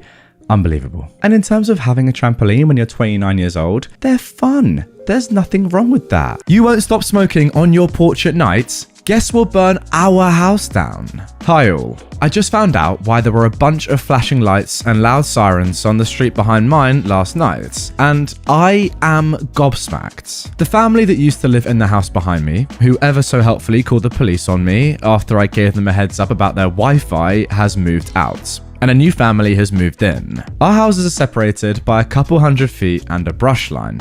I found this out because they came to talk to me last week about me smoking a joint before I go to bed on my porch, and how the smell is terrible and it's bothering them, and I just need to not do that. Note, I smoke precisely 1 half-gram joint on my screened-in porch before bed, perhaps 3 to 4 times a week. The likelihood that any of the smoke from that is going anywhere near their house is slim to none. I told the new back neighbours I'll turn a ceiling fan on to thin out the smell, but I'm not going to get eaten alive by bugs just before bed because they don't want me to smoke on my own property. The porch is screened in. I guess this answer didn't satisfy them, because last night, one of them came up with a cunning plan to get back at me. They dug a hole in their lawn, built a fire with a bunch of green pine wood so it would be extra smoky, started the fire, and then put a box fan pointed at my porch next to the fire and went inside. 3 guesses what happened. If you guessed they set their own house on fire, you would be correct. One of their next door neighbours called 911 because some cinders from the fire set my back neighbour's house on fire. I have no idea how much the fire damaged their house. only that the people who lived there got arrested and given an impressive set of fines for negligence and a bunch of other things. Did I mention my country is under a fire weather warning and all of those fines are multiplied? The juiciest part, and the reason I decided to post on here about it, was one of the cops was talking to the neighbours who were going on and on about the awful pot smell that I was causing, making the house uninhabitable. The cops sniffed a little bit and told them it wasn't marijuana, it was just skunk. That is quite a strong reaction, to be so annoyed at your neighbour smoking that you would build your own massive fire in your garden. Wow. And yeah, it's unlucky that you set your house on fire, but you also did do that, like it is your fault. So deal with it. I gave a friend my old Apple Pencil, and she became pouty because she wanted my new pencil. I managed to get an Apple Pencil for an amazing price last week. I was scrolling Facebook and a friend of a friend was selling an unopened Gen 1 pencil for £35. I went out on a whim and bought it. And now I had a spare pencil that I wasn't using. I told my friend about it at school and said that if she'd like, she could have the old one. I'd bring it into school the next day as she'd agreed, and this was our conversation. Hey, here's the pencil. I begin describing the mechanics and what to do to her. Oh, it's amazing, but why are there marks on it? Oh, sorry, it's had a few chomps from my dog over the years. It works fine though, it's only the barrel with the damage. Thanks. And then she goes quiet. Everything all right? You seem upset. Oh, nothing, it's fine. I was just confused as to why I was getting your old pencil. You what? Oh, look, I feel embarrassed for saying this now. I just got really excited because I thought you were giving me the Facebook one because you got it cheap. But it's okay, it's still thoughtful, just not what I was expecting. Yeah, no, I got it off Facebook still unopened and brand new. If you're gonna get arsey, I'll just give the old pencil to someone who's grateful. She ended up begging to keep it and then kept it anyway. I wasn't about to argue with the petty princess. Not exactly an explosive story, but still thought it would be a contribution. It's actually been annoying me all day. It's just the obliviousness and the nerves that she has that really got to me. Let me get this straight. Your friend was annoyed at you because you paid for something online and then didn't give her that thing. Wow, that is entitlement 101. I mean, if people like that do exist, let me know. I'd love people to buy things for me online and then I just get them for free. That'd be sweet. If any of you want to do that for me, yeah, get down in the comments. Love you all. It started with, can I have your old one? Then it became, can I have your new one? Why'd you give me your old one? Then it finally became, can I have your old one? Really, really good stuff. Let's carry on. Why it didn't last. The Tale of Ryan. I was just watching Hairspray on Netflix and was reminded of my old pal from uni. In my undergraduate university, I had a friend who is a trans male. Let's call him Ryan. He was part of the Musical Theatre Society at our university and an extremely talented individual. But he was also a very entitled young man. Some of his highlights include faking a sexual assault 2 weeks after I was diagnosed with cancer. Every time someone asked me how I was, he'd reply for me that she's such a trooper. She's been supporting me through my whole ordeal. I am a sexual abuse survivor, so obviously at the beginning, before I knew the details, I was very invested in helping him through his trauma. Then, when it came out he hadn't experienced any trauma, he blamed me, saying I told his parents the wrong story. He literally called me at 2 a.m, crying his heart out, got in the car and sobbed while stuttering, and had me repeat what he told me to them because he was too distressed. His version, a boy kept coming up behind him, kissing his neck, grabbing at his breasts, pre-top op, and tried to put his hand down his pants. But the version of all the witnesses I later spoke to, as he was out with a big group of people, was his ex touched his sides in a playful manner while drunk, and by sides I mean back ribcage in a playful grab before backing off when he said no. That was the assault. And Ryan tried to get the young man kicked out of uni for it, despite the fact he apologized and backed off. Once in the library, the ex left when we walked in, and Ryan gave the most evil, twisted, triumphant smirk of glee I'd ever seen. I nearly punched him myself in that moment, I was so disgusted. Ryan also tried to get another student, Dale, kicked out of university because, in Ryan's words, he's a transphobic bully who hates anyone in the LGBTQ+ community. What Dale actually said to spark this was, "I do sometimes worry about how young they allow children to start hormone replacements in the UK, simply because of the rate of people that decide to retransition back to their birth sex later in life." I read a story a few months ago about a young man who transitioned in his teens and realized when he was an adult that he was only transitioning because his best friend was trans and he got swept up in the whole thing. But by the time he had realized he was in fact a boy, he was in hospital about to get his breasts. He wasted thousands of pounds of his parents' money because he got caught up in what felt like a trend to him. There we go. We were all sociology students having a philosophical debate when that was what was said. Multiple people, including Dale's male lover, had to come forward and then explain that he's not transphobic or anti-LGBTQ+, to then get the complaint dropped. Look, you get the picture. Ryan has narcissistic issues. But this one event is something that really will live in my mind forever. As I said, he was part of the Musical Theatre Society and they were choosing their semester musical. The Musical Theatre Society had one black male, one Asian female, and a whole lot of white people. They chose Hairspray, the show about an overweight white girl becoming a TV star, befriending a group of young black kids at school and fighting with them to end racial segregation in 1960s Baltimore. That's a basic description, but the point is, there's a big proportion of the cast that are black. Now, I'm aware there are all white productions of Hairspray, and I'm sure they get as much backlash as it did at my uni. I'm also aware the writers of Hairspray have said they don't see anything wrong with all white versions, but that's not the issue. It did end up being a big controversy and getting canned by the society. Here it was Ryan's mental gymnastics that really blew me away. One day in the car, we were discussing the auditions as Ryan was convinced they'd still be allowed to do the production, and he said to me, "I should play Seaweed," who is the lead black male character, because as a trans person, I understand the struggles he faced. To this day, he doesn't see anything wrong with that sentence. A little more about Ryan. He has a supporting and loving family. Only one member was not told he was trans, but has no issues with his aesthetic. He once got told to get out of the girls' bathroom, which made him extremely happy. And if he didn't tell you he was the owner of 2 X chromosomes, you wouldn't know it. As far as a trans person goes, he got pretty lucky.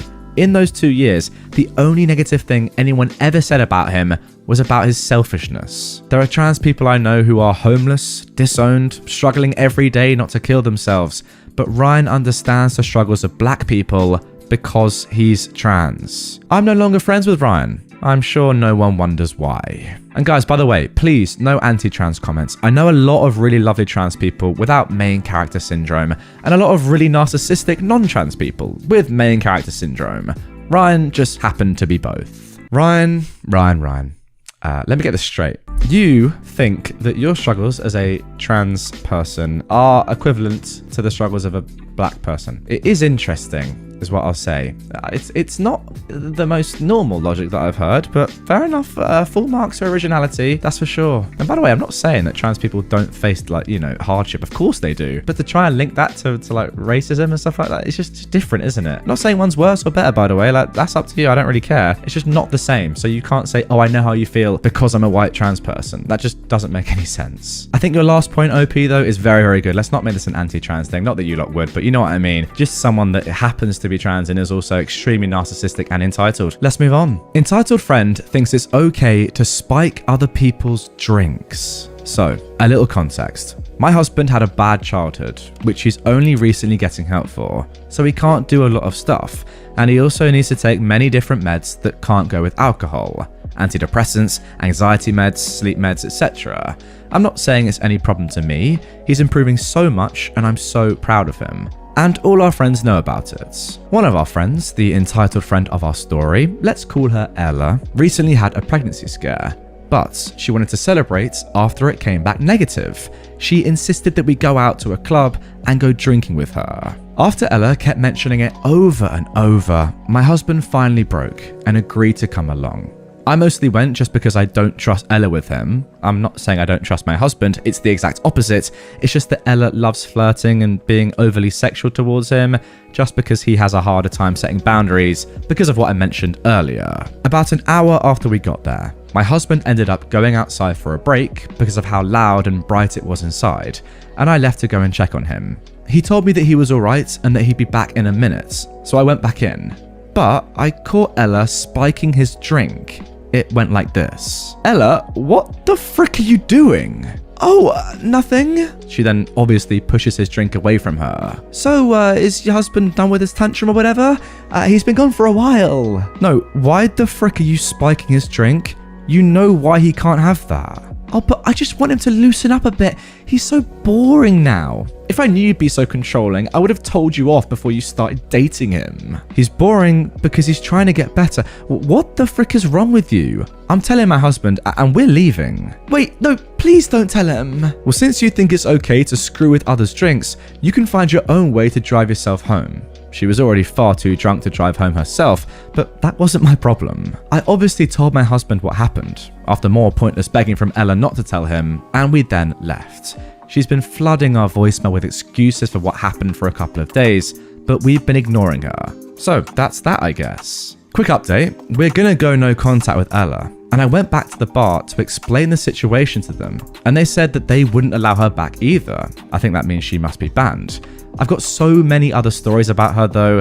If anyone is interested, I might post those as well. Well, guess what? I'm very interested. So interested, in fact, that I only went and found another one. Entitled Ex-Friend Thinks It's Okay to Go Through Others' Belongings. So then, people have asked for more Ella stories, and I am here to deliver. So, this happened before the pandemic, like early 2019. Me, my husband, who wasn't my husband but fiance at the time, Ella, my twin, no memory why he was there at the time, but hey, and 3 other friends were at our place for a sleepover, since apparently my fiance never had a sleepover with anyone before, mostly because of how he grew up, I'm guessing, so we thought it would be fun to all have one. A couple of hours go by, and we're having fun, drinking and playing Monopoly. We were all losing horribly to my sibling, if anyone wants to know. Then Ella asked if it was okay if she used the bathroom in our room. Weird, but whatever. I say sure, and she goes. Maybe 30 minutes go by, and I went bankrupt, so I just decided to go and check on her because she'd been gone for a while. I come into our bedroom, and everything is dumped everywhere. I'm talking about important papers, wallets, cards, keys, personal belongings. Not emphasizing what I mean, but I think you probably know. Anything that was once in our bedside tables, but no longer in there. And there was Ella. When I tell you my jaw dropped, I'm not kidding. To be fair, she looked absolutely traumatized and it was the funniest thing, but still, I had no clue how to react. I didn't think we needed to teach adults not to go through other stuff, but there's Ella. I just ended up putting everything back, kicking Ella out. I never did tell my husband about this because it's so embarrassing to know that someone came in and saw everything in your bedroom. All he knows is that I caught Ella going through our main stuff and I just left it at that. Thinking about it, now that I know how creepy she is, it makes it sound a lot worse. But at the time, I just blamed it on her being drunk. But it wasn't probably the smartest decision on my part, but this was years ago.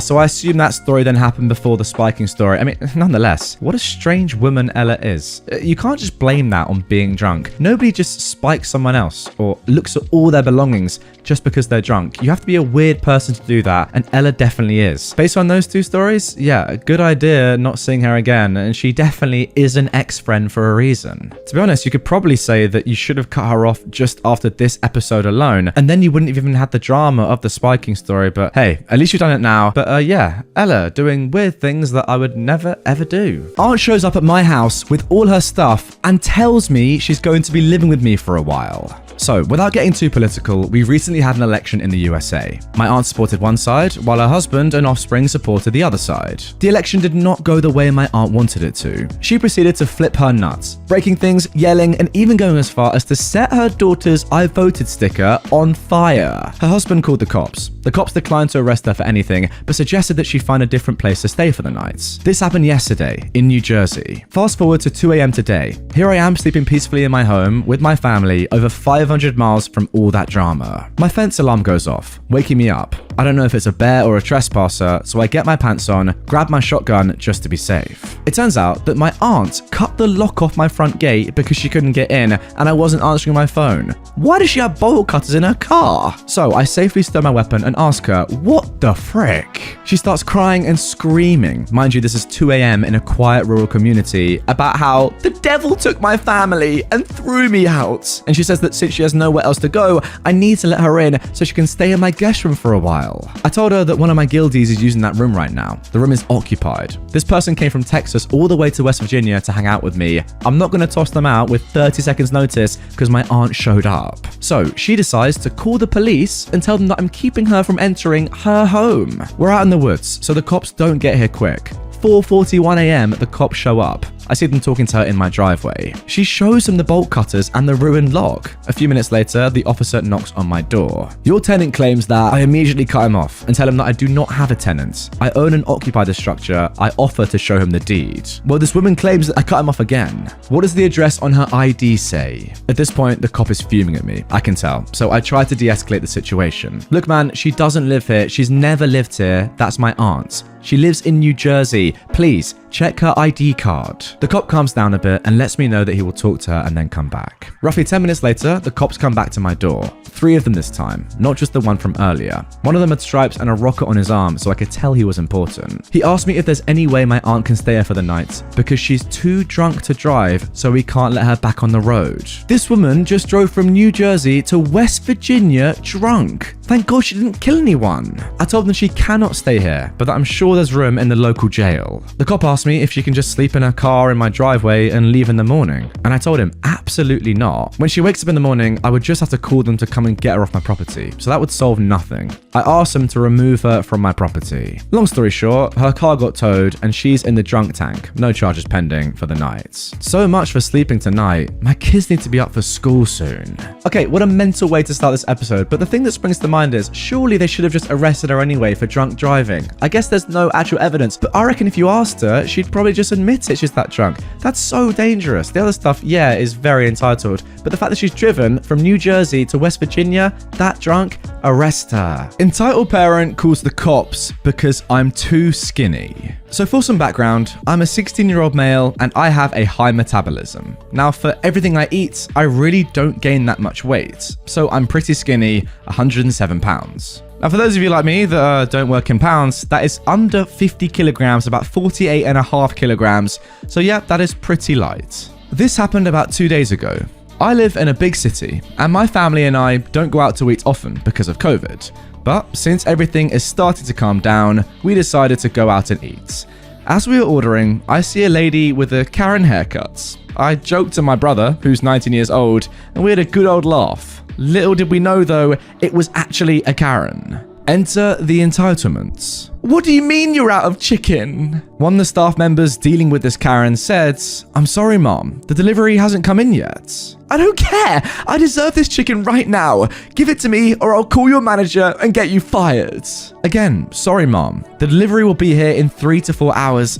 I really can't control that. The entitled parent, still fuming, went off to the side and we ordered. I order, and that's when the entitled mum went off on me. What the F, kid? Why are you so skinny? Do you ever eat? I eat a lot, but I have a high metabolism, mom. I don't care. You need to eat more and gain weight. I don't care. Again, I eat a lot. I just don't gain that much weight. My brother then intervenes. Mom, leave my brother alone. He's telling the truth. Who the F do you think you are talking to me like that? I think I'm myself telling you to leave my brother alone. Oh yeah? Well, shut your freaking mouth, you dog. I'm calling the cops on you and your parents for starving this young boy.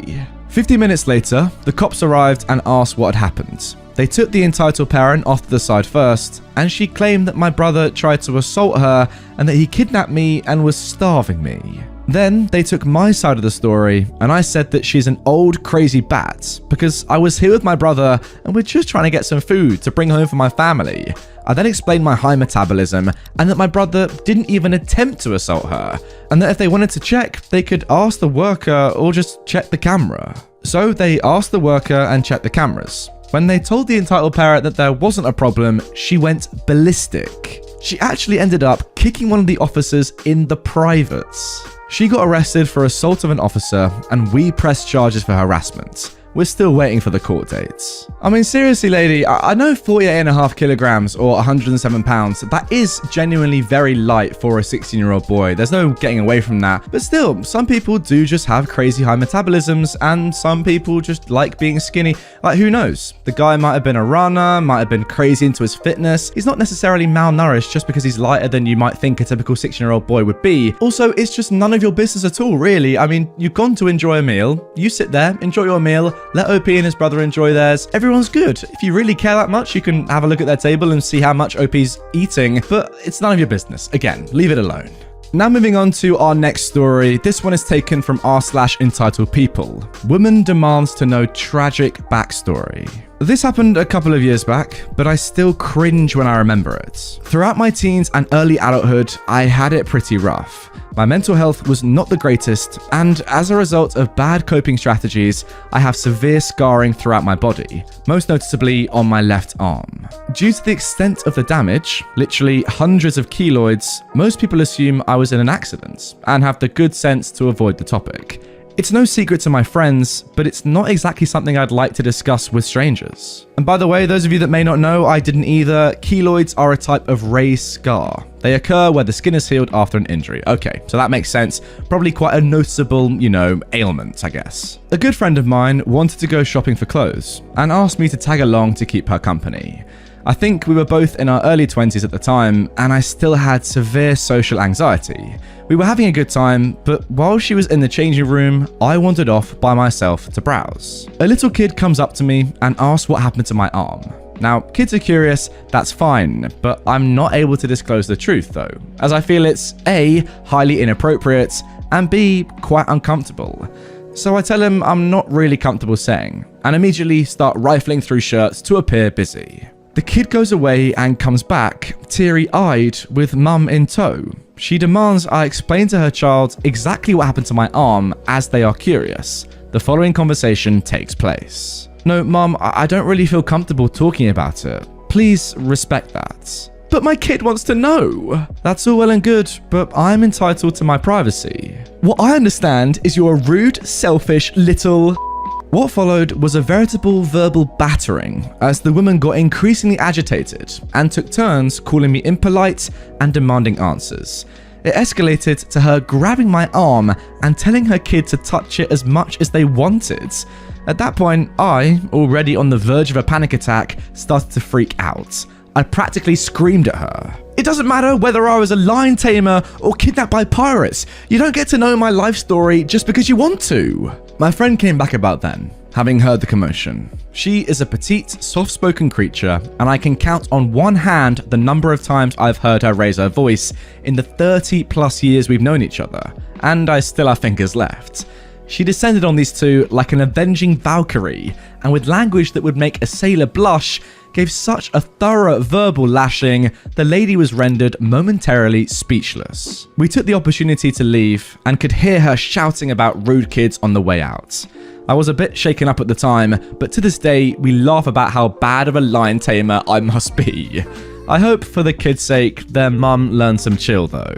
Although that story didn't really involve much harm or violence or anything of that sort of ilk, it did involve one of the most entitled people that I can remember in my recent time of reading out stories. Genuinely, to go up to somebody and say, what happened to your arm? Them to say, you know what, I don't really want to tell you. I'm not really comfortable telling that sort of stuff to strangers. I kind of keep that between me and my family and my friends. And then to say, no, I don't care, tell me. That's another level of entitlement. Genuinely, just thinking about that. That is mental. And then trying to, go off and say, oh, these kids these days are so rude, not telling me what serious thing happened to them. That's the reason they've got loads of scars on their body. Like, what are you on about? What sort of example are you setting to your kid? That is a madness. Seriously, that is a crazy, crazy story. And now moving on to our final story of today's episode. Why would she work here if she's just going to act disabled? So, for some context, I have a lot of mental issues tied with anxiety and pressure. When I get too overstimulated, I start to twitch, stutter, say intrusive thoughts out loud, hum and shake. At the time of this story, I was working at a popular fast food place. Before I had started working, I informed my boss and my managers I'd be working with about this, and got permission to listen to music during work since I worked the fry station. The orders on the fry station came up on a little screen, and I didn't really have to communicate with anyone as long as I was fast enough to get the orders through before they needed to ask. Normally, I would work with a pair of Bluetooth earbuds in, just loud enough to barely hear what was going on, just in case I'd have to listen. However, these two girls I worked near would loudly talk about me, assuming that I couldn't hear. It was the normal stuff that I usually heard at work. Why does she get to listen to music and we don't? She must be their favorites, etc. Classic female dog stuff. One day, however, I realized that I'd accidentally left my earbuds at home. My manager that day was really sweet, but we were short-staffed, and I didn't want to ask to go home and grab them. I also didn't have the guts to ask anyone if they had some I could borrow. So I decided to toughen it up and work my shift without them. Being in the kitchen without music was loud, and the two girls gossiping really didn't help. I started to shake and hum already. However, since this was the first time they'd ever really gotten to talk to me during work, they jumped at the opportunity. We had a conversation that went something like this. The first female dog said to me, "Hey, OP, can I ask a personal question?" Shoots. "What makes you so special that you can listen to music on earbuds, but we can't even play it out loud on our phones?" I do fries and don't like talking. You don't do fries and do like talking. Then the second dog got involved. "Are you saying we talk too much?" "No, I'm saying I don't like talking and I don't have to talk to you to do my job." "I just think it's funny how you get to D-sucking female dog." "Excuse me? What did you just call her?" Our manager then walks in and she's heard the last bit at this point. Don't mind her, she can't help it. "But she's never done this before. Look at her. She's acting like this to get out of work early since she doesn't have her special needs music today." Guys, that's really uncalled for. I just say, wet paint. We just want to know why she would work here if she's just gonna act disabled. I'm a college student on my own. I need a job to get wet paint food. Then the second female dog asked me, "Are you just, insert our word here, why don't you go on disability or something?" At this point, my manager gets really mad and yells at them to stop. I'm breathing really heavy and I'm on the verge of a panic attack, so she takes me to the freezer in the back and hands me a bag of liquid ice cream to squish. We've previously talked about how I enjoy the weird bag feeling and thought they were fun to hold. She also has a brother with similar problems to mine and knows that sensory stimulation is helpful to some. I don't know why squish squish ice cream bag is funny, but it is. She leaves and comes back a few minutes later and tells me that I can clock out for the night and not to worry about them. So I do. The next night, I come back, and the first female dog was put on a week-long suspension, and the second worker was fired as it was her final strike for causing workplace drama. I mean, once again, I have no real issue with these two girls kind of, asking the manager or asking UOP, how come you get to listen to your music whilst we don't? Because, on a job, I'd like to listen to music. And if some of my co-workers were listening to music and I wasn't allowed to, I'd probably want to know why. So that's completely fine. But surely as soon as you go to the manager and get an answer or ask OP and they give you an answer, you're like, well, okay, that makes complete sense. Fair enough. You just get on with what you're doing and I'll leave you alone. You don't go and do all this madness and start abusing them and ending up getting fired and getting suspended and that sort of stuff, which, by the way, they fully deserve for being so abusive. Surely at that point you just accept it. I don't know. I mean, put it this way. Would you rather have the issues that OP has and be able to listen to music at work, or would you not be allowed to listen to music at work but be completely fine? I mean, I'm not being that deep about it. I know which one I'd rather have. As long as OP is getting to do the work and is doing that okay and is able to deal with that even through their issues, then listening to music is a great thing. And yeah, I wouldn't substitute being completely okay and not having mental issues for having mental issues and then being allowed to listen to music, if that makes sense. OP's going through a lot right now. These two girls aren't. Let her be, surely. Entitled dad nearly gets his daughter's arm torn to ribbons. For background, this happened last year while I was volunteering at a local zoo. I was heading to the lynx enclosure to feed them when I heard some commotion coming from where the caracals and servals were.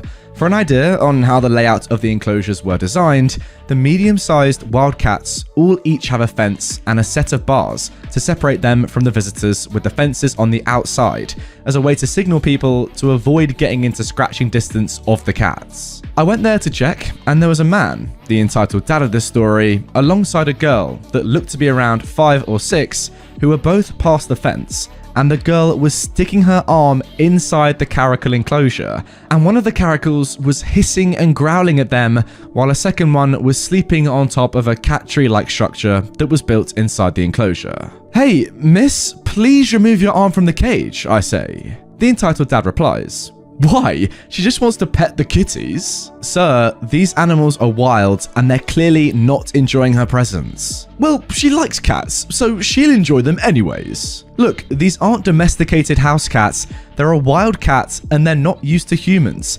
Miss, please step back now or you're gonna get hurt." After I raised my voice, the girl snapped her arm back and looked at me, crying. "You will not threaten my daughter," the dad said.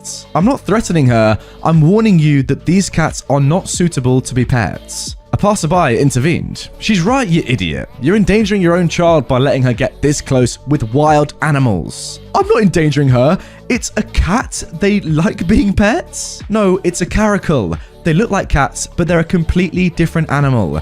You wouldn't let your daughter pet a bobcat, would you?" "Of course not. But this isn't a bobcat." "It's like the same freaking thing, you idiot. There's a reason why these animals are behind cages and fences." "Oh, F off. Daughter, you can pet that cat as much as you want. Don't listen to these idiots." At this point, the girl looks way too shaken from the conflict and doesn't want to pet the caracal anymore, thankfully.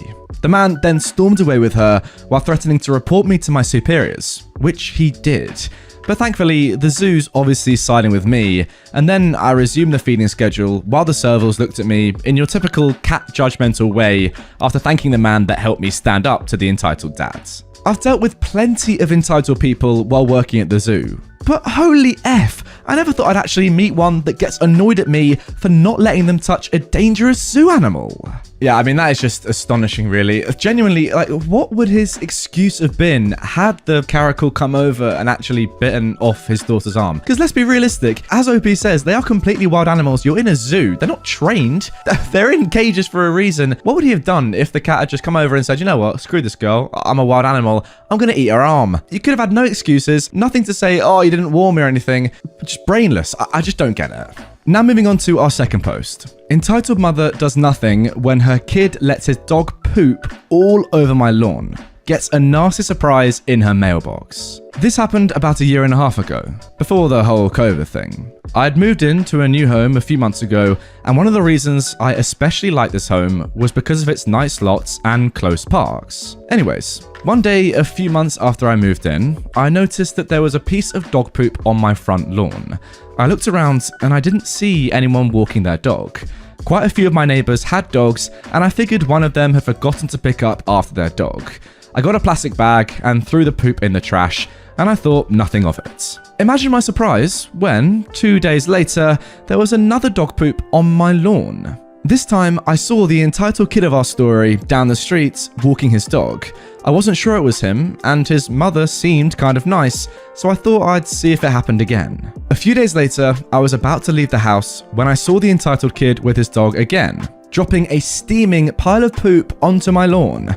I took out my phone and recorded a video, and after I got back, I went to his house. His mum answered, "Hello miss, I'm sorry if I'm interrupting something, but I was just wondering if we could talk about your son and his dog?"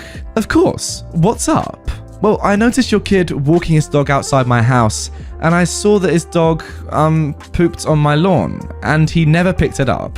He carries bags when he walks his dog, and I'd appreciate it if you could ask him to pick up after his dog from now on." The entitled mum then switched into full entitlement mode. "That's nonsense. My son would never do anything like that.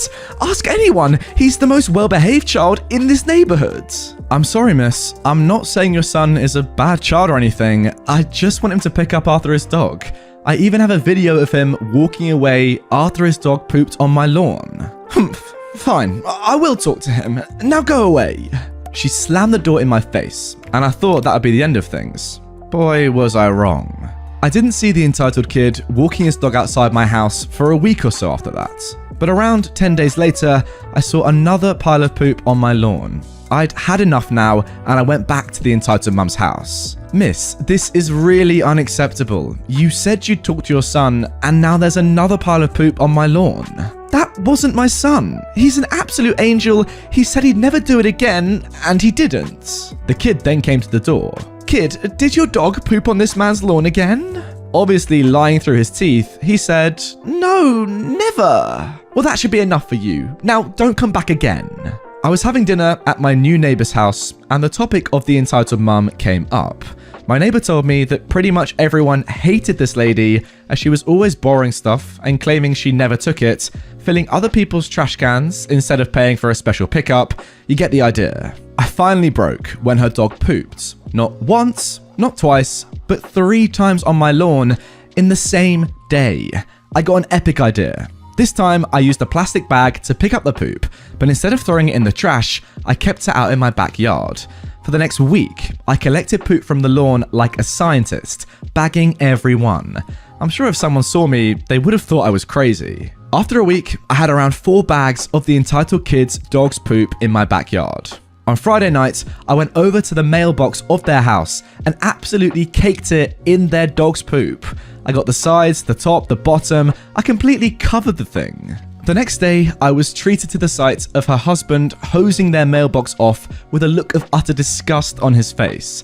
After that, her kid mysteriously stopped walking his dog in front of my house. A nice little r/entitled parents, r/petty revenge crossover there. Completely justified, of course. If you can't pick up after your dog, to be quite frank, you don't even deserve to own one. It's just disgusting. Like, there's a reason why it's the law in the vast majority of countries that I've ever been to anyway, that you have to pick up after your dog. And if you don't, I know for sure in England this is the case, you have to pay a pretty big fine if you are caught. Honestly, go to the police next time this happens. I mean, clearly it's not going to happen again because of that fantastic revenge. But if it ever does, on the off chance, go to the police in your area and let them know what's happening with the video footage. Honestly, the entitled family will have to pay a pretty big fine, I'm pretty sure, and it'll be well deserved. And now moving on to our final story. If you don't let me in my son's room, I'm calling the police. For some background, I own a 32-unit facility that houses felons who have finished their sentences and need some help returning to society. Each unit houses 2 clients. We do stuff like teach them computer skills and help them learn to cook, build a resume, stuff like that. 6 a.m, about 2 hours ago, my night manager calls me and tells me there's a lady pounding on the front door, insisting she needs to talk to whoever is in charge. So I tell him to give her my number. Before I'm even off the phone with him, she's calling me. Before I can even introduce myself, she goes off, accusing me of kidnapping her son. This man is 34 years old and here 100% on his own free will, and forcing him to work for me. Now, he doesn't work for me, he works at the recycling center. Then she goes into how, as his mother, she needs to see what kind of conditions he's living in. But he refuses to let her visit. According to her, he would never refuse to see her unless he was under duress. So what she demands that I do, is to come to the facility and unlock his door so she can go in and look around. I told her that that's not going to happen. I'm not letting her into someone else's home. She is not a resident here. Her son is not the only person who lives in that space, and I would need permission from both her son and his roommate to let her in. She has no right to be here. Now please, get off of our property or we will have you trespassed. This caused her to shriek, "How dare you!" into the phone, and tell me that if she isn't let into the room within 10 minutes, she was going to call the cops and have me charged with kidnapping. I tell her, go ahead, and I hang up. I wasn't at the facility, but from the security camera footage, it appears that when the cops that she had called showed up and she explained the situation to them, her son came to the door and told the cops he didn't want to see her and that we didn't kidnap him.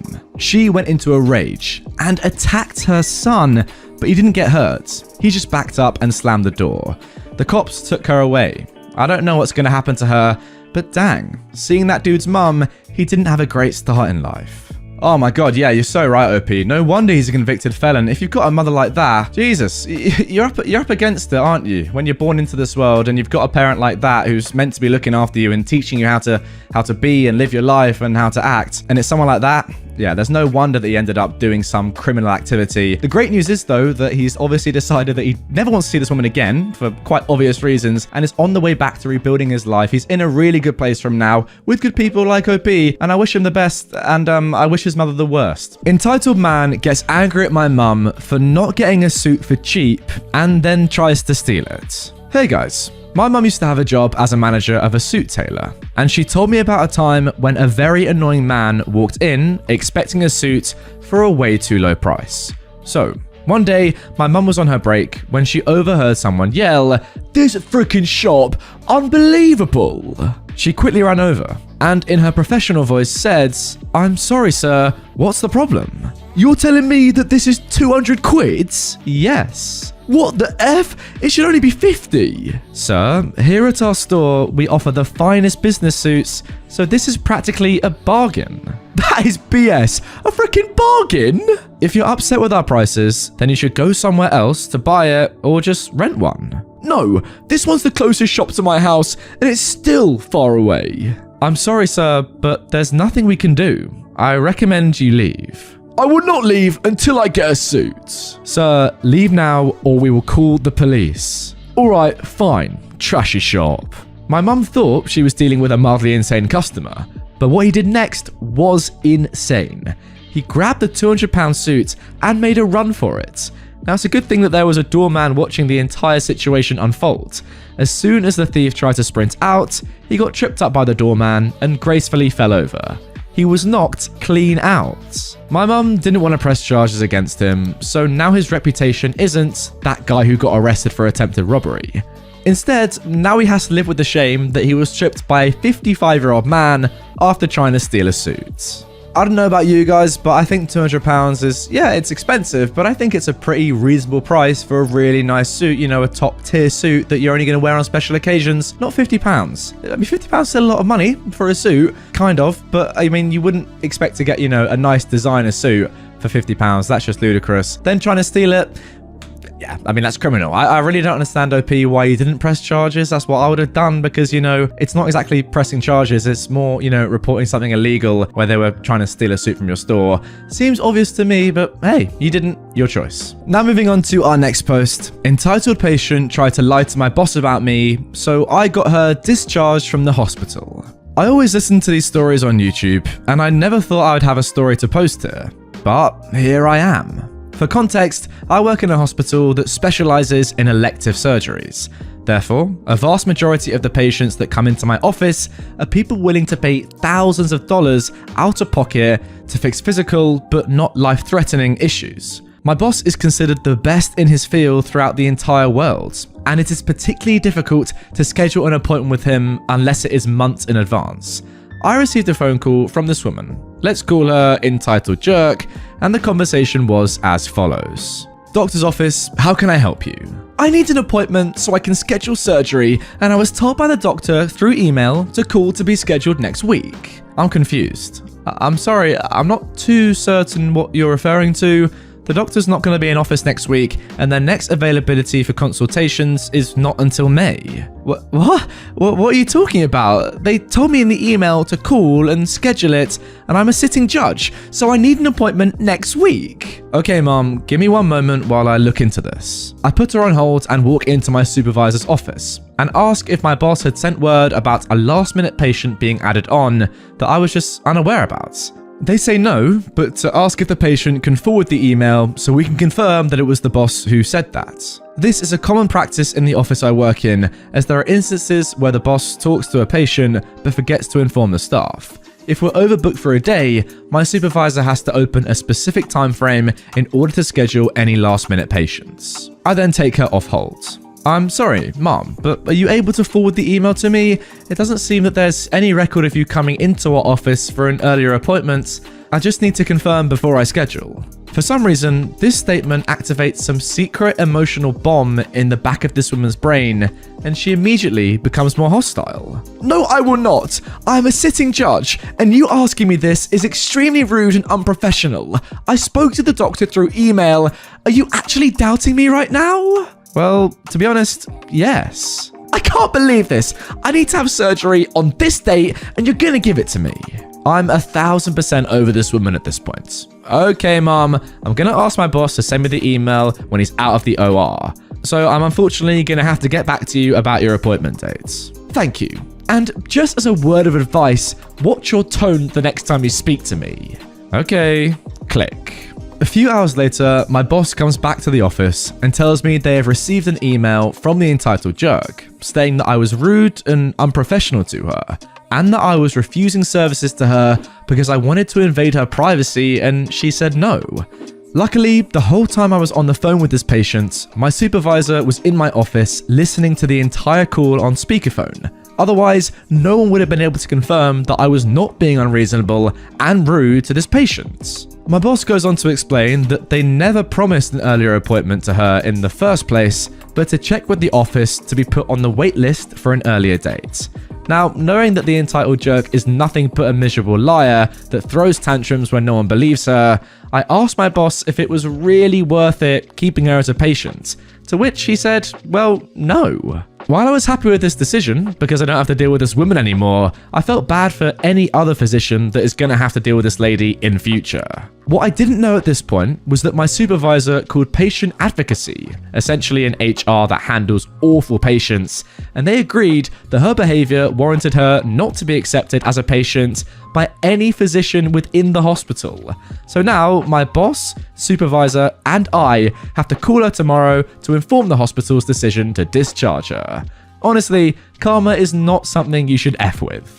The major issue that I've got with this woman, and by the way, there's nothing wrong with asking for an earlier appointment, that's absolutely fine. It's just when you feel like you're more entitled to an earlier appointment because of your position, because of who you are, than other people. Ultimately, if there isn't an earlier appointment, to give to you, that means someone else has that appointment. Theoretically, then, I guess this woman is saying, you know what? Promote my appointment, make me have my surgery first, and we'll just delay someone else, even if they might need it way more than this woman. That's the major issue that I've got with her anyway in this story. I mean, not to mention the fact that she completely lied about having emailed your boss. Clearly that just didn't happen, and that was just her way of trying to get an earlier appointment, as well as, flexing about her job. But yeah, the problem that I've got is that clearly in this situation, if she was to get an earlier appointment, if OP and the doctor were gonna, fold and say, fine, just come in early, someone else would have to, be sacrificed, and that could be really dangerous. Who knows? Now moving on to our final story of today's Entitled Parents video. Karma hits entitled Kevin. I've heard that a Kevin is the male version of a Karen, so that's what I'll be calling the main character of this story. Yeah, I'm not sure about that, OP, to be honest, because I think a Kevin is more of a person who just doesn't understand what is going on in the world, has no common sense, and makes truly awful, crazy decisions, but they don't mean it. They're not an entitled person. I think Chad is a better name for a male Karen. I mean, to be fair, if you guys have seen my videos on r/stories about Kevin, you'll know that Kevins, the name that we give them anyway, are not entitled. They're just dumb. But anyway, OP's called him Kevin, that's absolutely fine. Let's get into the story. I've worked retail management for over a decade, and I've dealt with my fair share of Karens and Kevins. But this one particular Kevin sticks out. The setting of this is a retail drugstore chain. He was always complaining about everything. Everything from a customer smoking in the parking lot to having to wait 5 seconds for the cashier to acknowledge him. He once called me a greedy businesswoman when I refused to sell him the display model for a fan. There were plenty of those fans in their boxes. The main problem was that he needed our pharmacy. He took a multitude of prescriptions and he had our state's version of Medicaid insurance. Medicaid is government-funded insurance for the low income. Although it's free, it comes with a lot of restrictions and paperwork. One of the main restrictions was that it will only cover generic medications, unless authorized by a doctor. To get this authorization, we faxed the doctor a TAR form. Kevin demanded we give him name brand, claiming the generics didn't work. Every time we explained to him that Medicaid doesn't cover name brand drugs. Every time we faxed his doctor a TAR form, and every time his doctor rejected it. His doctor even asked us to please stop faxing him. Kevin swore we were trying to kill him and that he was going to sue us. He would specifically mention how high his blood pressure was and that this stress was worsening his cancer.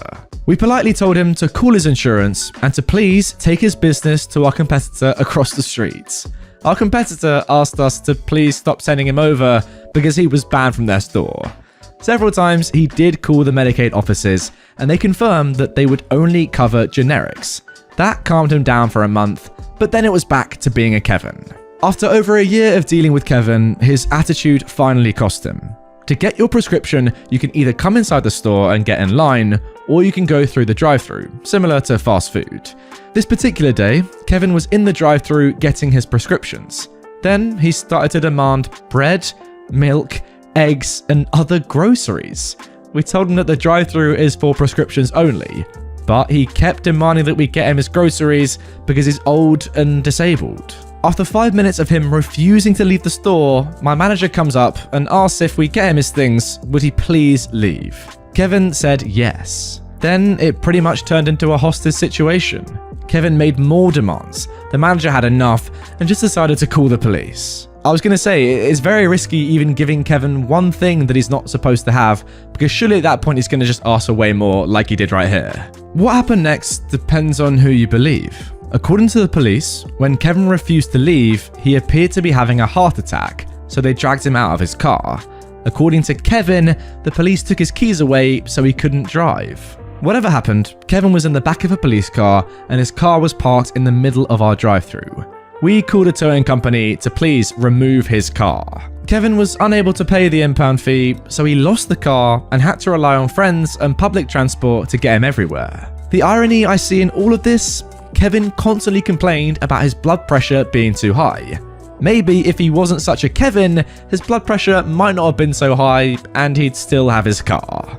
Yeah, I think it's pretty clear from this story that this Kevin just takes life way too seriously. I don't know if he's just that sort of person or whatever, but it doesn't really surprise me that someone like this has such a high blood pressure when they just get so stressed about everything, make so many demands, put themselves in so many toxic situations. Like, I'm sorry, Kevin, but you're not really helping yourself, are you, pal? I mean, instantly at the start of the story when he's like, you know what, no, I don't want the normal medication that is covered under my insurance. I only want name brand stuff. Literally, it's the same medication. Surely everyone knows this. It's the same medication, just with different packaging. Maybe, it's got a little bit of a different covering on it. It might be a bit sweeter or something, easier to swallow. Doesn't matter. It's the same stuff. It has the same purpose and it does the same thing. I don't know why he cares so much. It's not going to change your life, Kevin. Just get what you're insured for free. It's pretty simple. But no, he wanted to go above and beyond that. And then the funny bit is when he started asking for groceries at a prescription drive-thru.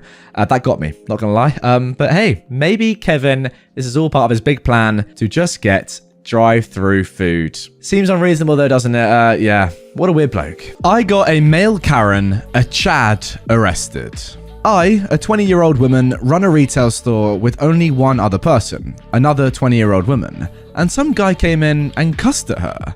Literally, the first thing he said to her was, F you. I immediately took over and told the man, somewhere in his 50s I think, that we wouldn't help him if he was going to be swearing at us. He made fun of me for telling him he couldn't swear, and I just ignored him and gave him the solution to the problem he was coming in about. I watched him run outside to his truck, check his backseat multiple times, now this is important to remember, and after about 15 to 20 minutes, he came back in. He sat down and just glared at me. My co-worker was helping someone else. I asked him what he needed. He said he'd tell me after our only other customer left. I told him he could tell me now, but he stood up and said, I will leave when she leaves. I responded saying, listen, I've been nothing but pleasant with you your entire time of being here, and you've been incredibly hostile. I'm giving you two options. You can either talk to me right now so I can try to help you, or you can leave. Because at this point, what you're doing, sitting down and saying nothing, is loitering. He was fuming. He got right up in my face to intimidate me and gave me the most evil look I'd ever received. I stared right back at him. What's it gonna be? He broke eye contact and said, I'll leave. He walked out the door, but he didn't leave. He sat in the front of his truck and kept looking through our window at us, waiting for our only other customer to leave. I pointed this out to both my co-worker and the customer, an older woman. The older woman told me to call the cops immediately and that the man was not mentally sound. I was hesitant, but she was right. I called the cops, but in the meantime, the man kept checking his back seat over and over again. When the cops arrived, they said hi to me first and then went outside to speak to the man. After about 5 minutes, I saw Mr. Karen trying to fight the cops. One of the cops came in later and told me the situation. So, he's going to jail tonight. There was something in the backseat of his truck that he's going to jail for. He was actually a wanted man. Are you all good here? One of us can stay here if you don't feel safe. I told him we were fine. He had me write up a witness report. It really makes me wonder just what was in the back of this guy's truck. Alright then, you lot, comment down below, what do you think exactly was in this guy's backseat? Most interesting / you know what, funniest answer, funniest idea, I'll pin as the top comment in this video because, you know, I want to see the most ludicrous suggestion. What do you reckon someone would have in their backseat that they're so protective of for 15 to 20 minutes and then end up getting arrested over? I want to hear your funniest ideas, let me know down below. Now for our second story, Mum steals my tickets for her kid. This happened pre-COVID. I was at a Dave & Buster's with the husband for date night. I'm playing one of those games where you shoot a coin down a slot and hope it results in pushing multiple other coins off the edge to get tickets. However, Dave & Buster's no longer gives tickets. You have to insert your game card when you're done playing to receive your ticket credits. I am the only one playing one of the machines. There are 5 other empty machines that others could sit and play at. All of a sudden, a woman is standing behind me and she says, "Excuse me, but you've been playing this game a while, and my son, who is probably about 6 years old, deserves a turn." Of course, I point out that there are 5 other identical games available, but that's not good enough for her. She says, "I see you have well over 400 points on this game. It's clearly the lucky one." I try to stick it out, but she's breathing like a dragon behind me, so I decide to leave. It's not worth it. I'm not even halfway out of my chair before the little kid is trying to get into it. No kidding, we touch butts as I'm sliding over. The mum pushes me out the way, and I say, "Excuse me, but I need to put in my car to get my tickets." The freaking dog, though, takes her son's card and shoves it in, looks at me and says, "Sorry, he's playing now, and they are his tickets. You are clearly too old to be here anyway. A child deserves them more." I was 24 years old at the time, and this is D&B. It caters to adults. It's not some friggin' Chuck E. Cheese. Yo, shout out Chuck E. Cheese, by the way. I remember when I went to America when I was young, and we went there a couple of times. Unbelievable spot. Now, I'm not one to cause a scene, but I'd spent a lot of my credits on that game. Of course, I went to security and threw a fit. They went over to the woman and told her she needs to let others take their tickets before playing. But of course, she played dumb. In the end, they gave me twice as many ticket credits as I was supposed to get, but they also let her keep the one she stole, most likely to avoid a huge blow-up. I just can't believe how arrogant some people are. Yeah, to be honest, guys, I'm pretty sure that was his mum's intention the entire time. It's pretty obvious, really, in my opinion. She was just going for the tickets. That was it. I think it's pretty clear that she just made up some absolute bull about, "Oh, you've been on it for so long. This is clearly the lucky arcade machine." There are other machines, and one's not going to be more lucky than other ones, is it? I mean, let's be realistic. It was just a great play to try and get some tickets, steal some tickets, and get her kid something nice that he didn't earn. Pretty good stuff. It's a shame, you know, because she actually got her way in the end. Yes, OP got twice as many tickets, which is great, but Karen still stole. Not great. Now moving on to our third story. Double book seats with an entitled couple on a 12-hour flight. Oh my god, that sounds horrific. This happened back when I was a kid, but there are stories here that reminded me of it. The situation. We were on a flight from Miami to Bolivia as a family of 5 with 3 kids under 12. We're getting on the flight, sat down, when an entitled woman and her entitled husband come up to my row. I'm sitting there in the same row as my brother and sister. The woman says to us, "Excuse us, you're in our seats." Now me, my brother and my sister have all been well versed in child travel by this time, so we pull out our individual boarding passes and show her. We're also assigned these seats. The husband says, "No, you're wrong, let me see those." We don't give them over. My dad comes over to see why strangers are talking to his children. "Excuse me, why are you talking to my kids?" "Or they're in our seats, look." That's their assigned seats. They know how to read a boarding pass. By this time, we've attracted the attention of the flight attendant, who confirms that indeed, those seats have been double booked. The entitled woman and her husband are irate, demanding their assigned seats. The flight attendant leaves to go, "See what I can do for you." This whole time, the entitled woman is making a big show of trying to store her bag in front of ours in the overhead bins, and complaining loudly. The flight attendant returns and says, "Thank you so much for your patience. It was double booked, but it looks like we have enough seats in first class available for your party. If you could please follow me." The entitled woman and her entitled husband sigh, relieved that finally someone will see reason. The woman gathers her bag, and as her husband steps forward, the flight attendant holds up her hand. "No sir, not you.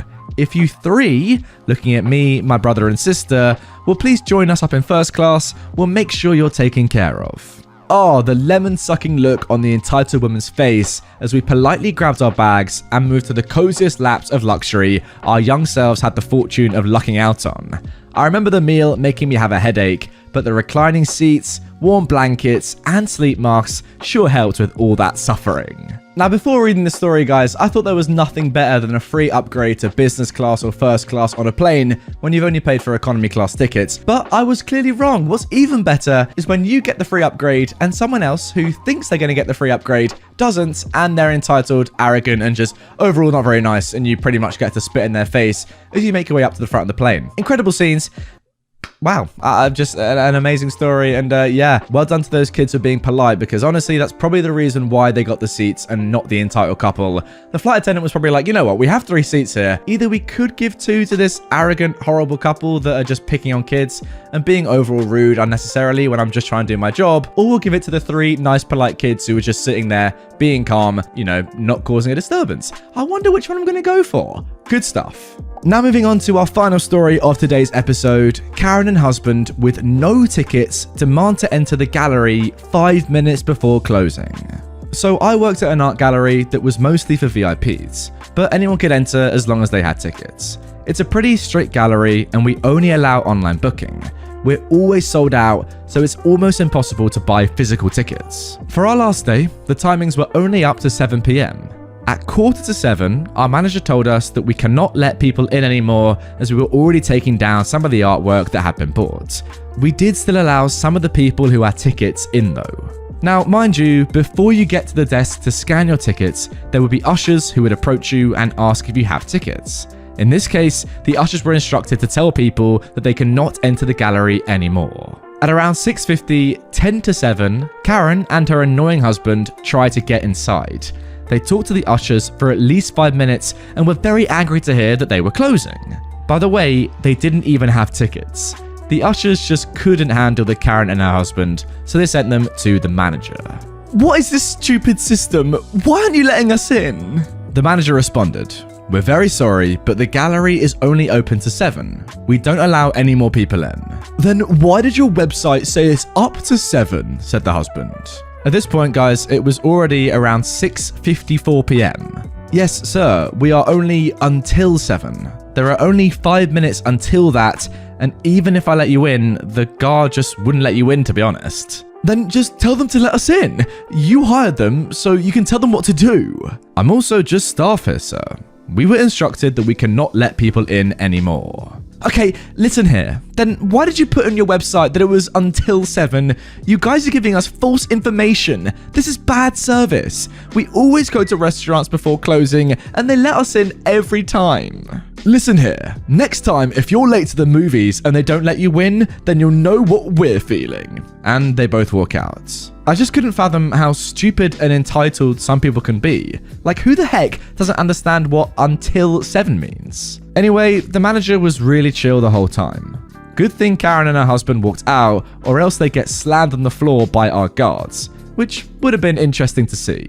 Well, to be honest, after hearing that last line, I kind of wish they had, put up more of a fight and said, "You know what, no, we are coming in. We're before 7. I'm coming in to see some lovely art, just so we could have enjoyed them, getting slammed to the ground." Because that would have been fun, Entitled people getting decked is what I personally live for. And I know a lot of you guys do too, so, yeah. Oh well, maybe next time they'll be a little bit more entitled and we'll see them get absolutely shoved on their faces. Brilliant stuff.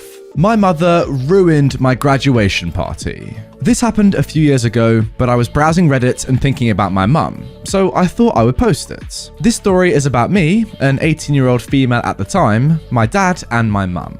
They've been divorced for a very long time. My senior year, I was taking dual courses in college, so I was not that excited about my high school graduation. My dad and stepmom decided that they were going to throw me a small graduation party to celebrate. It was very small. Only my grandma and siblings were invited. It was more like a barbecue, to be honest. But I had no idea it was happening because they wanted to surprise me. My father reached out to my mother and told her that they were going to have a small thing for me and that she was welcome to come. My mother, though, became outraged that I did not call and personally invite her. She called me one night and screamed at me for a solid hour. Here is part of the conversation. "Hey mum, what's up?" Why didn't you invite me to your party? What party? Your graduation party. Don't act like you don't know. I'm not having a graduation party. I don't know what you're talking about. Don't you lie to me. I know you're having a party, and I want to know why you hate me so much. This is your graduation. I should be there. Mum, seriously, all I know about is the ceremony. And as far as I know, you've already been given an invitation. Fine, I won't come, but I just want you to know I care about you, and it hurts to know you don't care about me. I was upset and went to go and talk to my dad about it. He said that he was sorry, but my stepmom and him were planning a surprise party.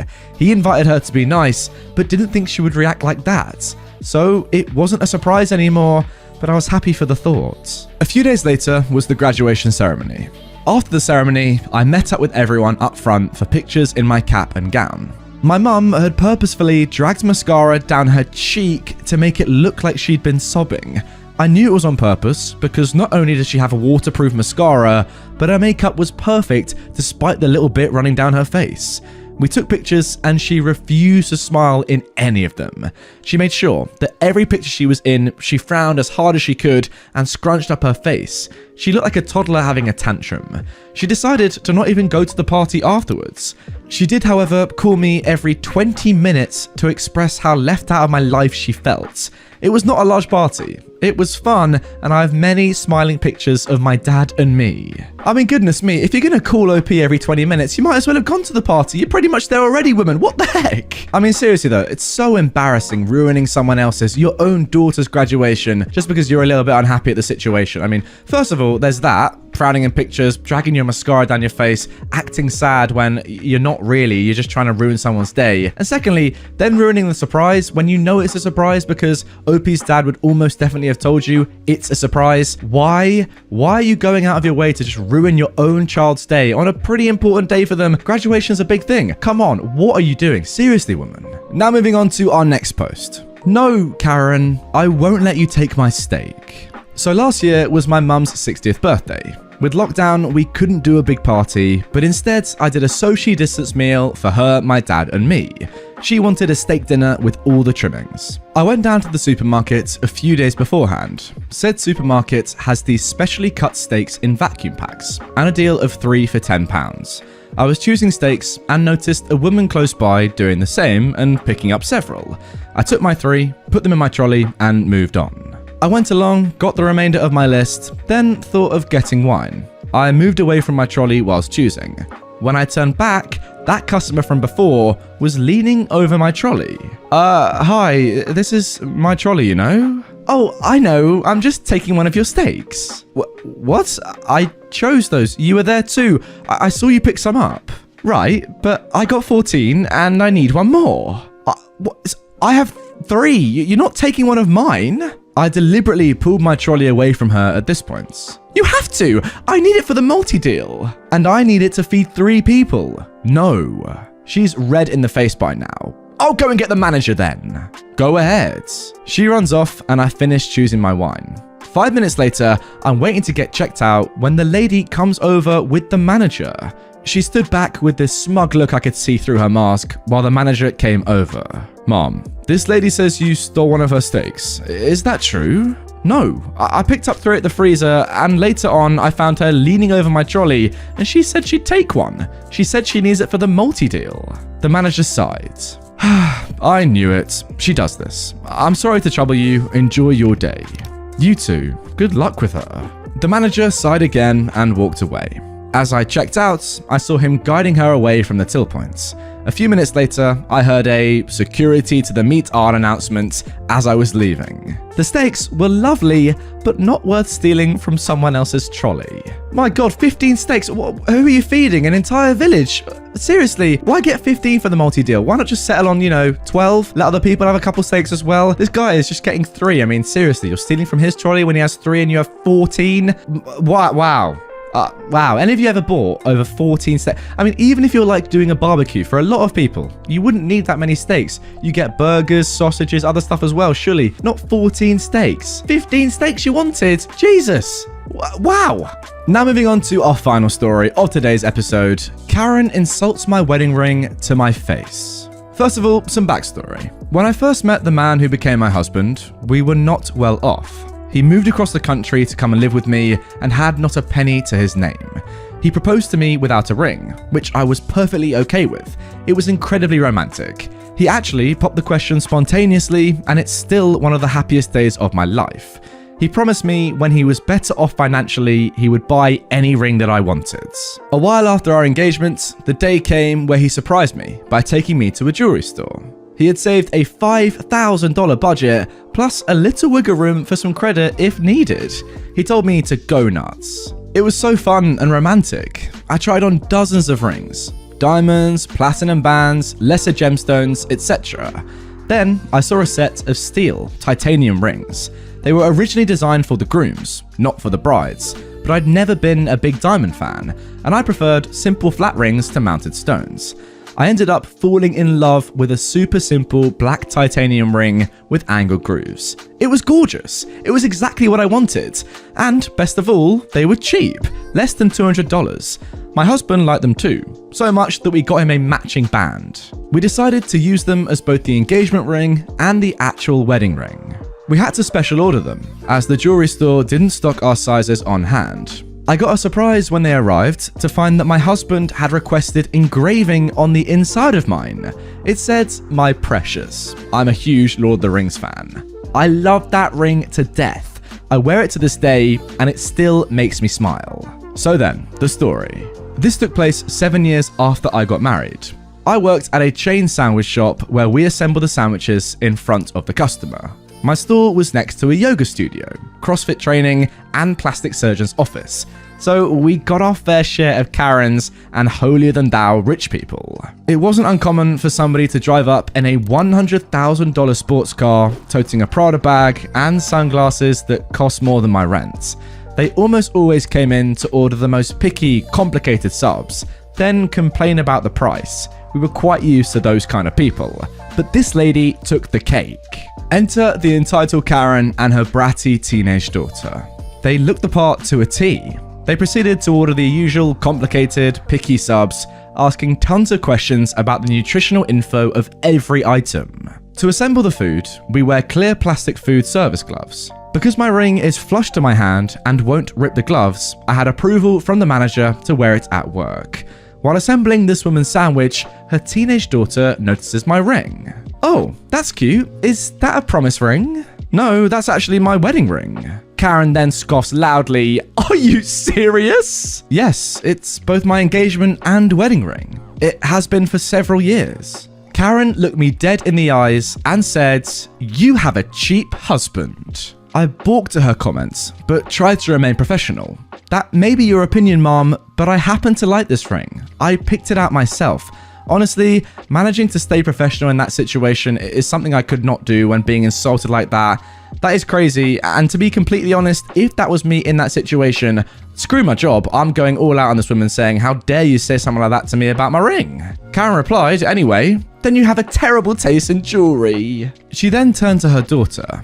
"If your father had given me a ring that ugly, I would have left them on the spot. Make sure your future husband gets you a ring that at least has diamonds in it." I was floored. I usually get a ton of compliments about my ring. I never expected someone to insult it, let alone straight to my face. I was so flabbergasted, I couldn't even continue working on her food. I excused myself and went into the back and told my co-worker to finish them up for me. I couldn't even stand to be around them.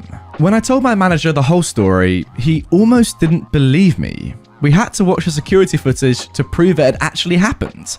We never saw that entitled woman again. I'm glad she didn't come back. I still shake with rage every time I recount the story. I still have that ring on my hand today, and it's still the most beautiful, wonderful ring I could ever hope for. I love my husband very much. He's the best thing that's ever happened to me, and that matters far more than any jewelry. I mean, personally, guys, I've never really understood why buying an expensive ring is so important for so many people. I mean, surely if, like OP, you see one that you really like and it happens to be cheaper than you expected, just get it. It's still a great ring. Like, yes, it's not the most expensive ring. It's not $5,000 plus, but who really cares? Like, who's going to come up to you, apart from this entitled woman, and say, oh my God, that ring is so cheap. Why didn't you get a more expensive one? I mean, I say that. It did literally just happen in the story. So there's that. But still, this woman is like a once in a lifetime. Surely that is not going to happen regularly. Surely.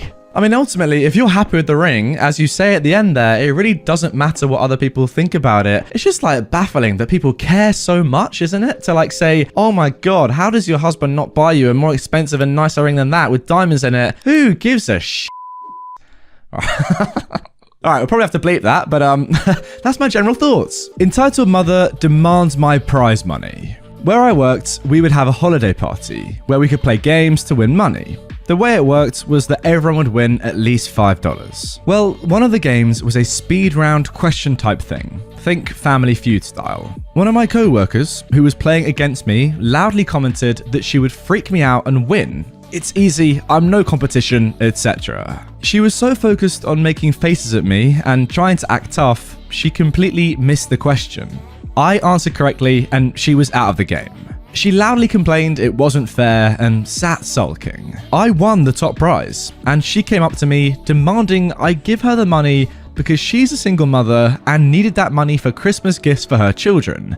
She then went on saying I'm horrible, don't need that money, I must hate children, their Christmas is ruined and it's all my fault, and more. She even tried to grab at my pocket where my wallet was. Our boss told her to back off. She also tried to rally other workers against me. It didn't work and she was written up. For months, I was called a selfish, child-hating female dog by her for not giving her the money. My prize money amounts? $40. Before all of this, she was bragging about all of the stuff she and her baby daddy bought for the children, including new phones and gaming consoles, so yeah, she didn't need it. And there I was thinking that OP had won a massive prize, like at least $1,000 or something that's like properly significant enough to, you know, spend a lot of money on a newborn baby. Not $40, man. $40? Everyone gets $5, but you're almost on your way to $40. Jesus, seriously? $40? You're making this much of a fuss? Why? Now moving on to our second story. Entitled Grandparents' Horrible Life Revealed During Custody Battle. This one, guys, strap in is what I'm going to say. It's incredible. This story is long, but needs to be told. It was the darkest time in our lives. My husband and I met almost 11 years ago. At that time, he had not known where his only son was, and he'd not seen him for 2 years. Before the disappearance, my husband had been involved daily, taking him to daycare and even the mum to work, until her boyfriend was arrested and transferred to another state for charges he had there. My husband sold his motorcycle to help her pay bills, but instead she packed up and took off to use that money to bail him out and live in the state he was transported to. He tried for months to talk to her parents, but they claim they didn't know anything. We married right before his deployment, and I decided to start a search, hoping he'd be allowed contact with his son before deploying. I was able to find the woman and discovered she was back in state and had abandoned their child with her parents. She allowed him visitation only if we paid for his birthday party at Chuck E. Cheese, so we did this gladly. My husband remained in contact daily until his deployment overseas. He continued trying to call when he had access, but they would not answer and eventually changed their number again, so he no longer had that access. We found out later that they were also telling him that his daddy didn't want anything to do with him. I continued to monitor my husband's son's mother's social media, and right before his return, I discovered that she had several charges in different counties and was actually on the run. So as soon as he returned stateside, we filed custody. We also discovered that she had abandoned her infant with her brother in another state, as her parents refused to take him and had called CPS to pick him up.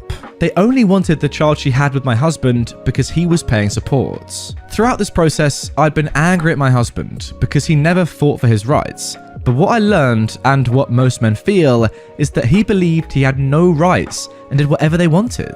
He and his family would have to pay support in order to have any type of visitation with his son. He didn't know that he could go to court and file for his rights, as most men don't. The grandparents were both druggies, who eventually dragged their daughter into it, and they tried pawning her onto my husband because her habit had become too much for them.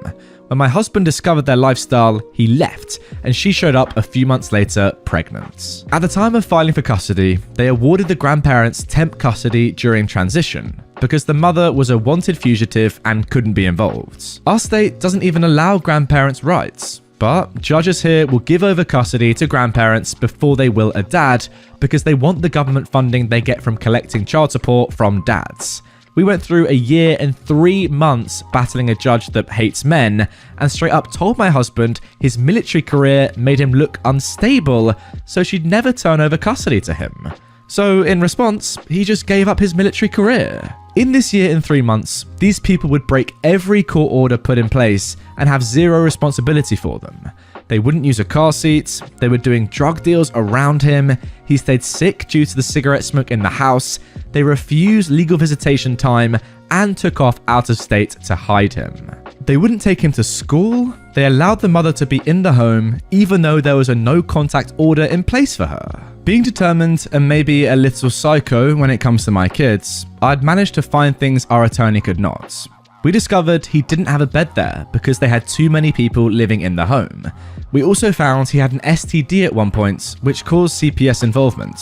They were abusive to their other grandson, calling him names and beating him when they'd visit because he was autistic, and they themselves had been arrested for making and selling meth. And the grandfather had been arrested for beating the grandma.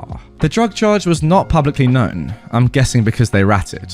However, there was a case in figuring out what to legally do with property that was forfeited after the arrest. I found this and proof of the bio mum being allowed in the house that resulted in us getting temporary custody. A year and 1 month in, and the grandparents failed a drug test. The daughter had twins that were taken by CPS immediately after birth due to drug use while pregnant and her current fugitive status.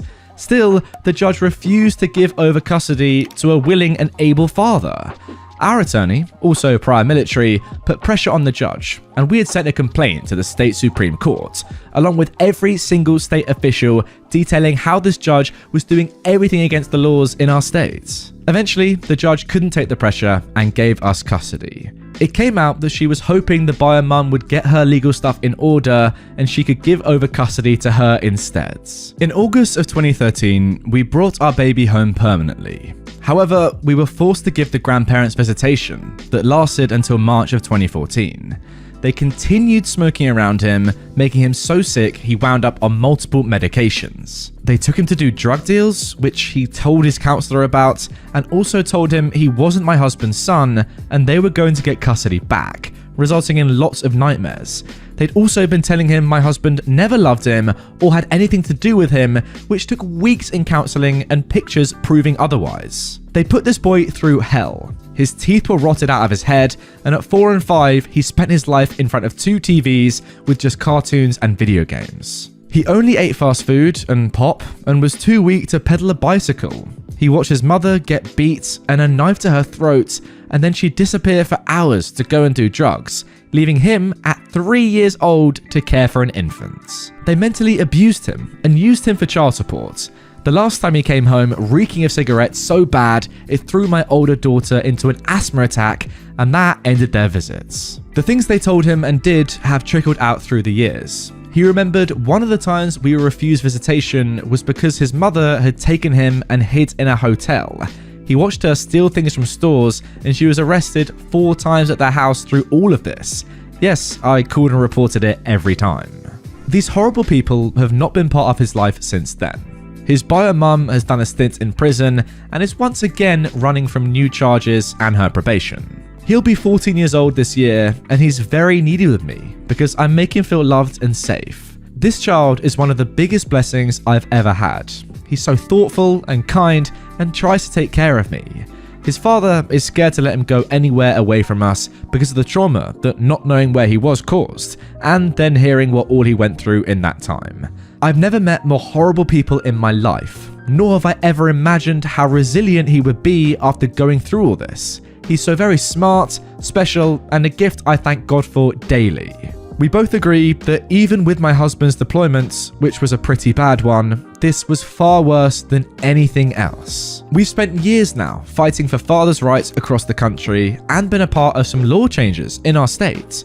We have to inform men of their rights. We have to give them the resources, because children deserve both parents. It's disgusting how much it costs in legal fees just to be a parent, and maybe one day it won't be necessary.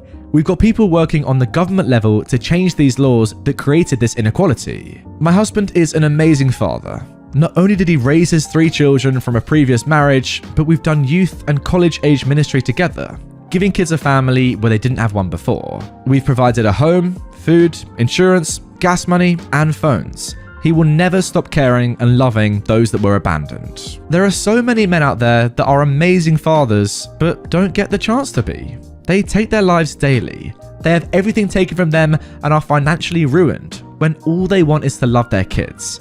Children deserve custody of both parents. Alienation has to stop. Our now 14-year-old is our youngest. That may have been the worst thing we've ever gone through, but I'd do it again for him. I will never not fight for my kids, and I'll never not fight for other fathers going through this. If you know one, check on them, hook them up with groups that can help give information and encouragement. Courts are not fair, and men feel the loss of their children the same as a mother. They're hurting and grieving daily for a child that is still alive. They're losing hope and giving up. They're being made to feel guilty if they stop fighting because they're tired and broke. It's emotionally draining and leaves you completely depleted. These men eventually believe that it would be better for their kids if they just walk away. They don't want them in the middle of the fighting anymore. Maybe the ex and judges convinced them that they're not worthy, so their kids would be better without them.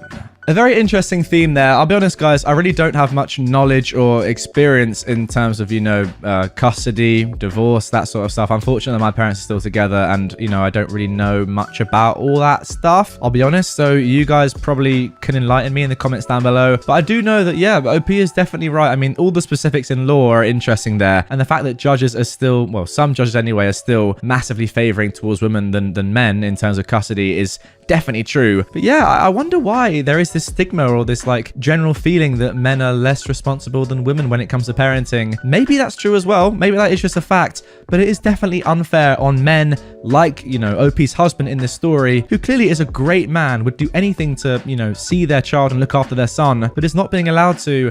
And in fact, it goes the other way. Clearly the woman, his ex, and their family are just completely mental. Why is the judge siding with them over the man? Is it just because she's a woman? I don't know. It's tough to say. Maybe there are other reasons that weren't disclosed in this story, in this post. I'm not sure though, because as it stands in that story, a severe lack of equality going on in this case in particular. And if this is a common thing, throughout court cases and custody and divorce sort of battles, then it's very worrying, isn't it? And I'm not really sure why it's going on. But as I say, please let me know down below if you know anything about this, have experience with it, or, are a lawyer. That'd be ideal, because I really don't know too much. But interesting stuff nonetheless. Hope you enjoyed that story. An entitled mum wants to get her entitled kid to drive my new car. I got into Redditor videos a few days ago, and I remembered an entitled parent story that happened to me about half a year ago. Well, first of all, OP, you're an absolute legend for watching my videos. Second of all, guys, if you're watching and you are new to my channel, please make sure you hit the subscribe button.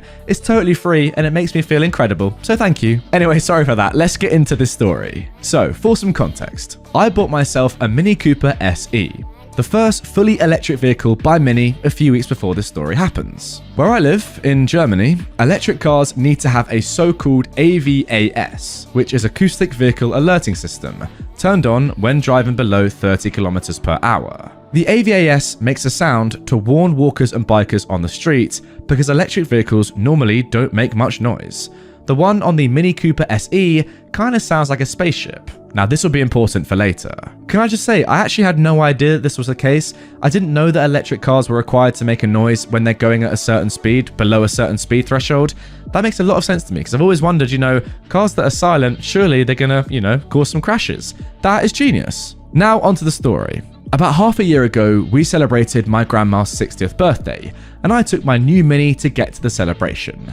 I didn't know who else was invited, but I didn't really care at the time. The ride to my grandma's place was long, and I knew that I needed to recharge at my grandma's place, or else I couldn't make it back home. So I arrive and I see a few people, including my entitled aunt and her entitled kid, waiting for me in the driveway. To park in the parking lot that they'd prepared for me, the one next to an outlet where I could charge my car, I drove rather slowly. because I'd only done this a few times before and I was extra careful.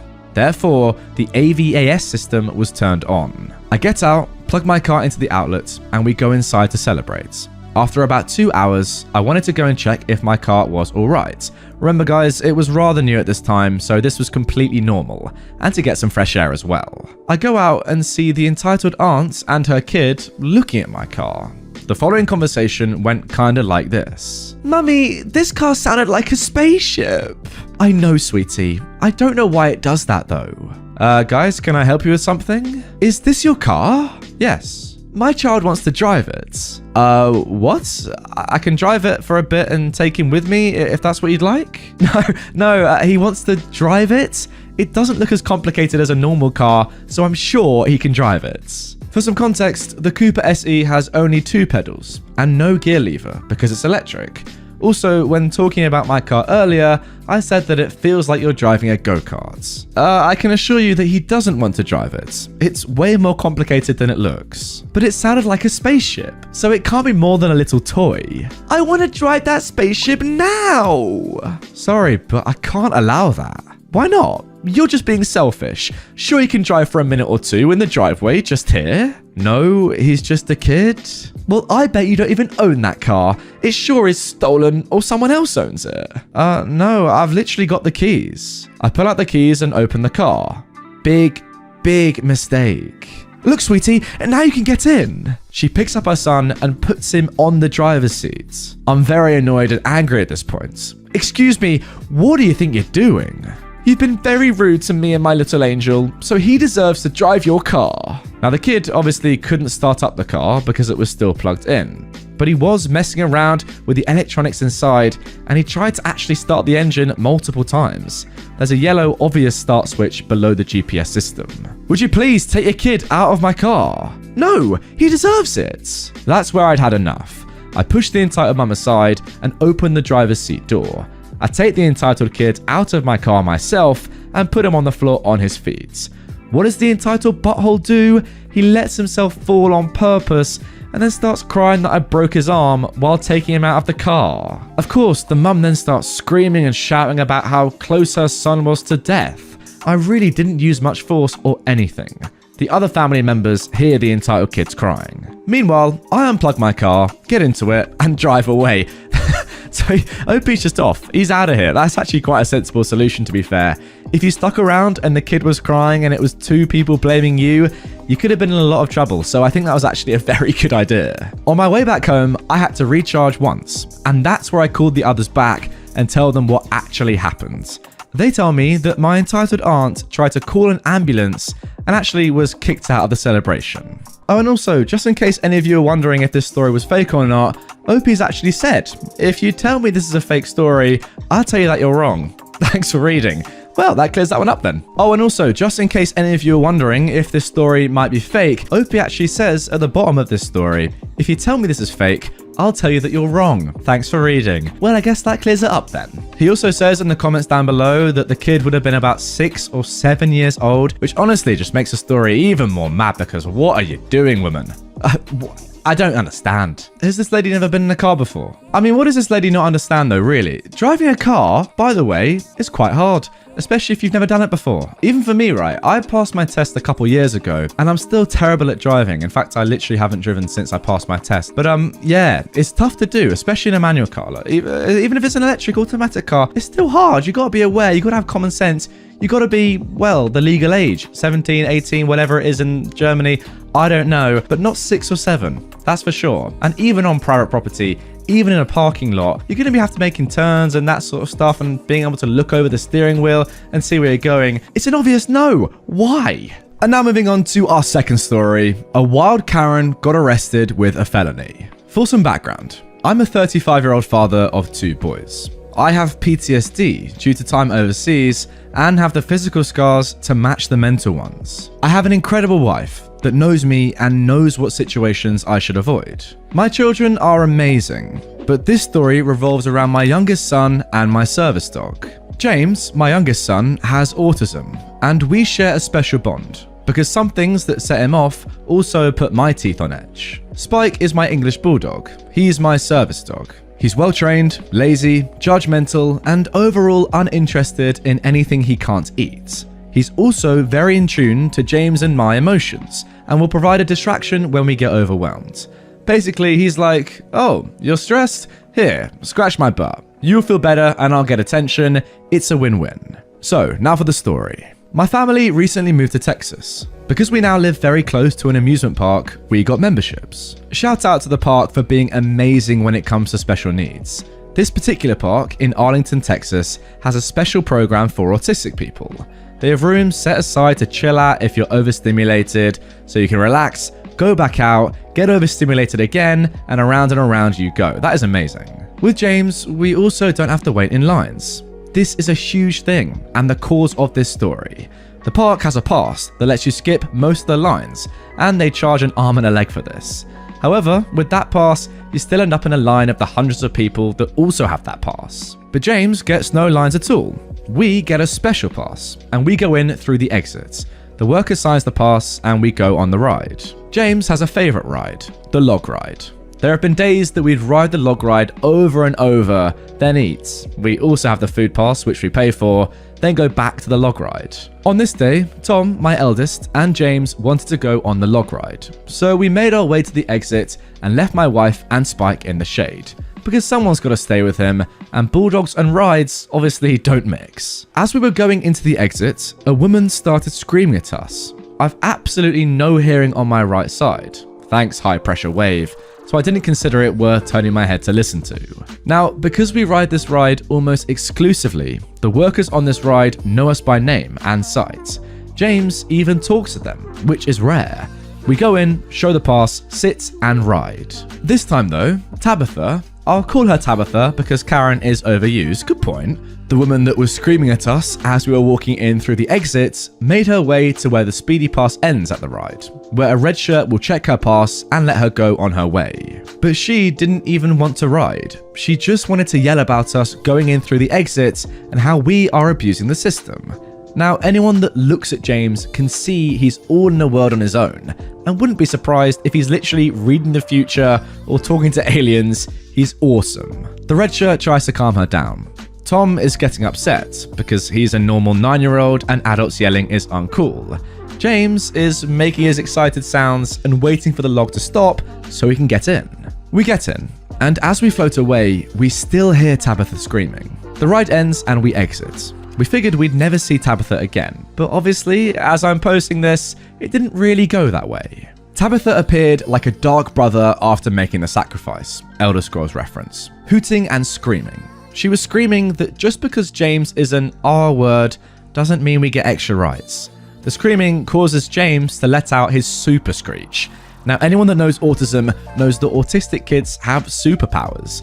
In James's case, it's a supersonic, ear-shattering, high-pitched screech that makes your eyes swim and makes it feel like things in your head are moving that really shouldn't. This whole time, Spike was lying on the ground in the froggy position, as bulldogs do, just looking at Tabitha like she's a rabid dog, but not worth getting up for. As we are being screamed at, I see 2 officers approaching from behind Tabitha. I smile. My smile must have broke Tabitha, because she then hauled off and kicked Spike. This flips my switch, because now my family is literally under attack, and I start to react. Before I can make contact, Tabitha is already in the air, being half carried, half dragged away while being cuffed. Now in front of me is a well-dressed and annoyed-looking officer. He tells us he heard the screech and started heading towards it because they thought a ride broke or something actually bad had happened. I take the time to unflip that switch and examine Spike. He's limping and crying. I feel his hips and feel that his hip is dislocated. The officer asks what happened and we all explain what went on from A to Z. He asks if Spike is a service dog. I say yes. He smiles. I'm not really in a smile mood, but it catches me off guard.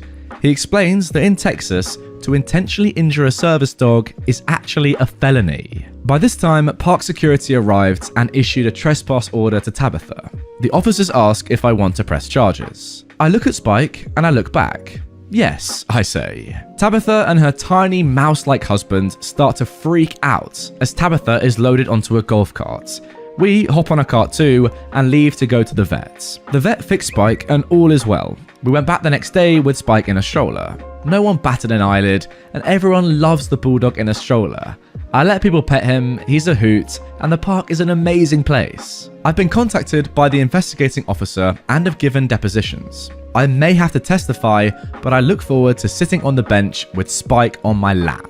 Yeah, pretty extreme reaction there from this woman not getting what you want in a certain situation. I'm just going to kick a dog. Why? Well, I don't really know. It's not really something that I would do in that situation, and I imagine not something that many people would think to do, but she did it. Quite why she did it, I'm not really sure. A question, actually, for those of you that know about, the law and dogs in general. Is it therefore not a felony if you just kick a random dog? Does it have to be a service dog for it to be a felony? Because if that's the case, shouldn't it have the same sort of punishment if it's a dog or a service dog or just any animal? Kicking any sort of animal is a little bit mad, I think. But yeah, overall, Spike sounds like an absolute legend of a dog, and definitely sue this woman for as much money as she has, because kicking an animal, nah, that is just not on. My parents attempt to break up my relationship several times, culminating in the Thanksgiving from heck. Okay, this is a long one, but I hope it's worth a listen. My wife is a long-time lurker of this subreddit, and I've recently started reading these and listening to the stories, so I was inspired to post. My parents have long been a pain in my butt, but for now, I'm going to mainly focus on my Thanksgiving from heck and the incidents leading up to it. A few years ago, I met my future wife on an online dating app. We hit it off fairly quickly, and the relationship progressed really fast. I was in my late 20s, and she turned 30 soon after we met. We both had a good idea of what we were looking for in a partner and had no interest in games. I met her parents within a few months, though I was much more reluctant to introduce her to mine for reasons that will become apparent. The problems began almost as soon as I told my folks I was dating someone. This was about 6 months into my relationship, as I was reluctant to inform my parents, due to the fact they tried to call the cops on my last long-term girlfriend.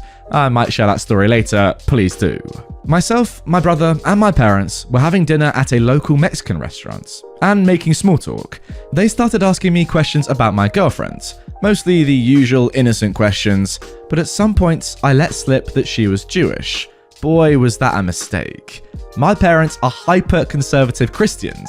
For years, they've been trying to get me to date a girl from our church, a good friend of mine, but we were never really a match to be a couple, and they always expected I would marry someone who was at least Christian. I am Christian by belief to this day, but I rarely have interactions with the church due to some incidents with the priest. No, not that kind of incident, but yet another good story for later. My dad, without missing a beat, told me I should break up with my girlfriend. He told me that I was going to marry a Christian girl, and that was that. I was fuming, and I don't remember the full extent of the rest of that conversation, but I told him that I wasn't breaking up with her, and the rest of the dinner was tense. The next couple of months went about as smooth as you might imagine, but I thought I was slowly wearing them down. At some point, they invited my girlfriend and I over for dinner, and I thought there was finally some progress being made. Nope. They got my brother to distract me in another room of the house while they sat down with my girlfriend and explained why they did not think she was good for me. They straight up told my girlfriend that she needed to break up with me because I was going to marry a good Christian girl. They even offered to pay her if she ended up leaving me. My girlfriend politely told them off and we left. Fast forward to November. My family is really big on the holidays, as I know many are, and we had very large extended family gatherings for Thanksgiving and Christmas. I think in my entire life, we only missed one of these events. I wanted to go and take my girlfriend to meet the rest of the family. My parents may have had their heads up their butts, but the rest of my family has always seemed great to me. The event would be at my grandmother's house this year, my mum's mother, with a small gathering for my dad's side the day before Thanksgiving. I talked to my grandmother, who was fine with me bringing my girlfriend up so long as she slept in a separate room. No problem. There's no way I'm gonna have sex with my girlfriend in my grandmother's house anyway. I decided to ask my mother as well. Not that I needed her permission, but I'm an optimist, and I hoped that she'd be on board and maybe see my girlfriend having positive interactions with the family would help the general situation. My mother was resistant at first, mainly because she was upset that we were getting an apartment together and did not want to encourage the relationship further. But eventually, she agreed. I should also note, I set some very clear boundaries with my mother about conversation for this trip, which she brushed off as unnecessary, but I had my guard up nonetheless. We head out to my grandmother's city, and frankly, the first day is nothing but pleasant. My girlfriend gets to meet both of my grandmothers, some of my cousins, and other extended family. We're having a fairly good time, and I think things are actually going to go well, until my girlfriend and I decide to go to a movie. We are going to go and see Arrival in theaters. My brother, who is 5 years older than me, wants to tag along. He rode up with my parents. My girlfriend and I came up in my car, so my brother has to ride with us to the movie. The three of us sit together, and my girlfriend and I snuggle through most of it. It was a fantastic movie, and the ending made me cry. My girlfriend held me as the credits rolled, but I think all the cuddles had not sat well with my brother, who was single. He got up, and I will never forget what he said, or the malicious tone in which he said it. "Too bad mum and dad will never let you marry her because she's Jew." My brother jogged out of the theatre before either my girlfriend or I could muster up a response. We sat there, a bit dumbfounded for a few minutes. Eventually, the house lights went up in the theatre and we tried to formulate a plan. I have no idea where my brother is at this point, but he can't go too far considering we drove him. I decided to call my folks, considering I have no clue where he is and I really don't want to talk to him at this point. To my surprise, my mother sides with me and tells me it's alright if we just leave him. He can get an Uber back. We half consider it, but we find him on the way out. And my girlfriend, who is used to dealing with buttholes and children in her job, completely cows him with words. He silently rides back with us. We drop him off, and my girlfriend and I go have dinner by ourselves. We debate just leaving entirely, but decide my parents themselves have not crossed any of the boundaries we set, so we're gonna stay for now. It wouldn't take them very long though. That same evening, I was getting ready to watch some Netflix in bed with my girlfriend. Nothing untoward was going to happen, she just likes falling asleep to the Great British Baking Show. As I walk past the living room, my mother calls me in and complains that I am not spending enough time with my family. I'm a bit angry at this common manipulation tactic from my mother, but I go and chat for my grandmother's sake.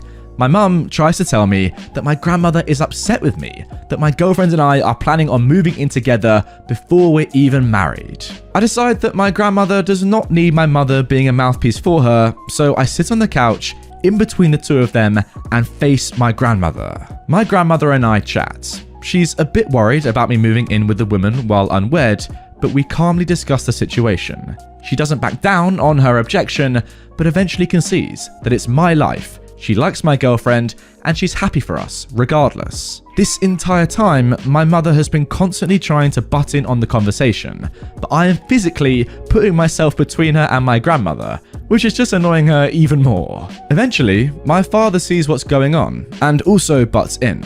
Apparently, he can't contain himself anymore, and just goes off about everything he sees wrong with my relationship.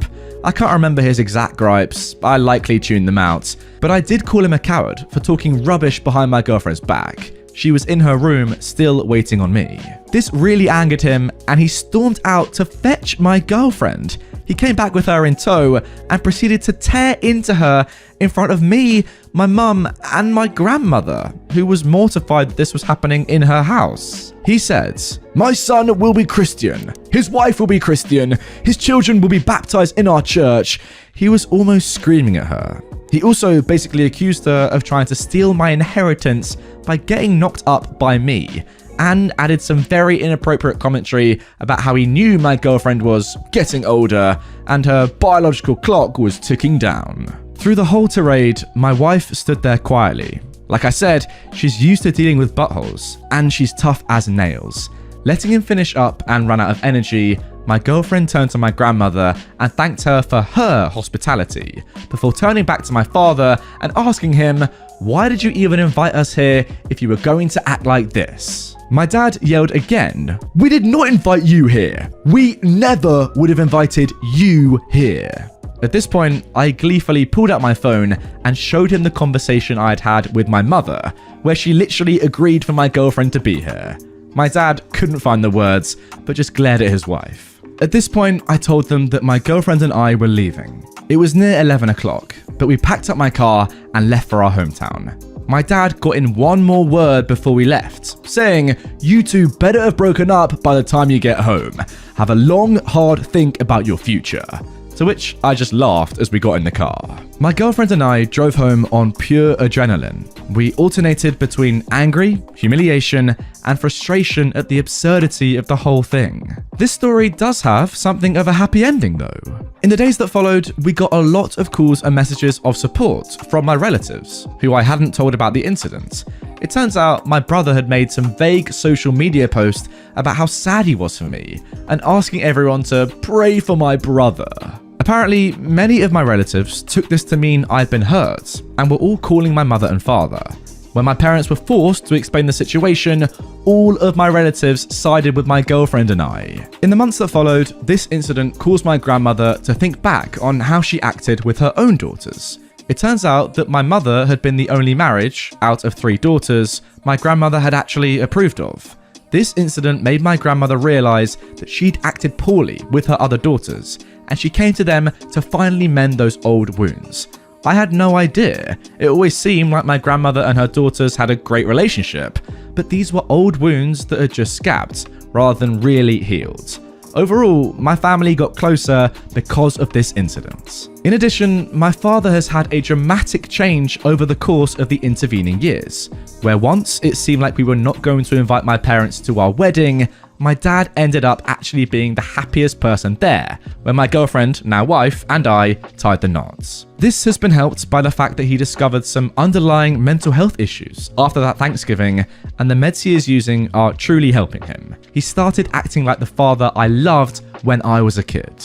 My mother is still a problem, and boy do I have more stories, but she's mostly behaving because she knows my wife and I can and will block her from seeing her future grandchildren. Now this was a truly great story. Not very often do we see entitled people in the stories that I read to you guys actually, improve their lives, understand the mistakes they've made in their past, and actually become better people. It's so crazy to see that has happened with the vast majority of the people that were the problem in this story, OP. I mean, your dad is one thing, but your grandmother to go back with her own daughters and say, you know what, I'm so sorry about how I acted and didn't approve of your marriages, and let's try and heal those wounds of so many years ago is amazing. So ultimately, I've got to say well done to you and your girlfriend for standing up to these people and, making them change their ways and really consider it all in a different perspective and go back and correct their mistakes. It's amazing to see. I wish the same could be said about your mother, but unfortunately, I don't think she's quite there yet. And if that is true about her just wanting to see her grandchildren, and that's the only reason why she's being nice to you and your girlfriend, your wife now, then that is very, very sad. I'm not going to lie. Hopefully, enough conversations with her own mother, with your dad, her husband, can make her understand that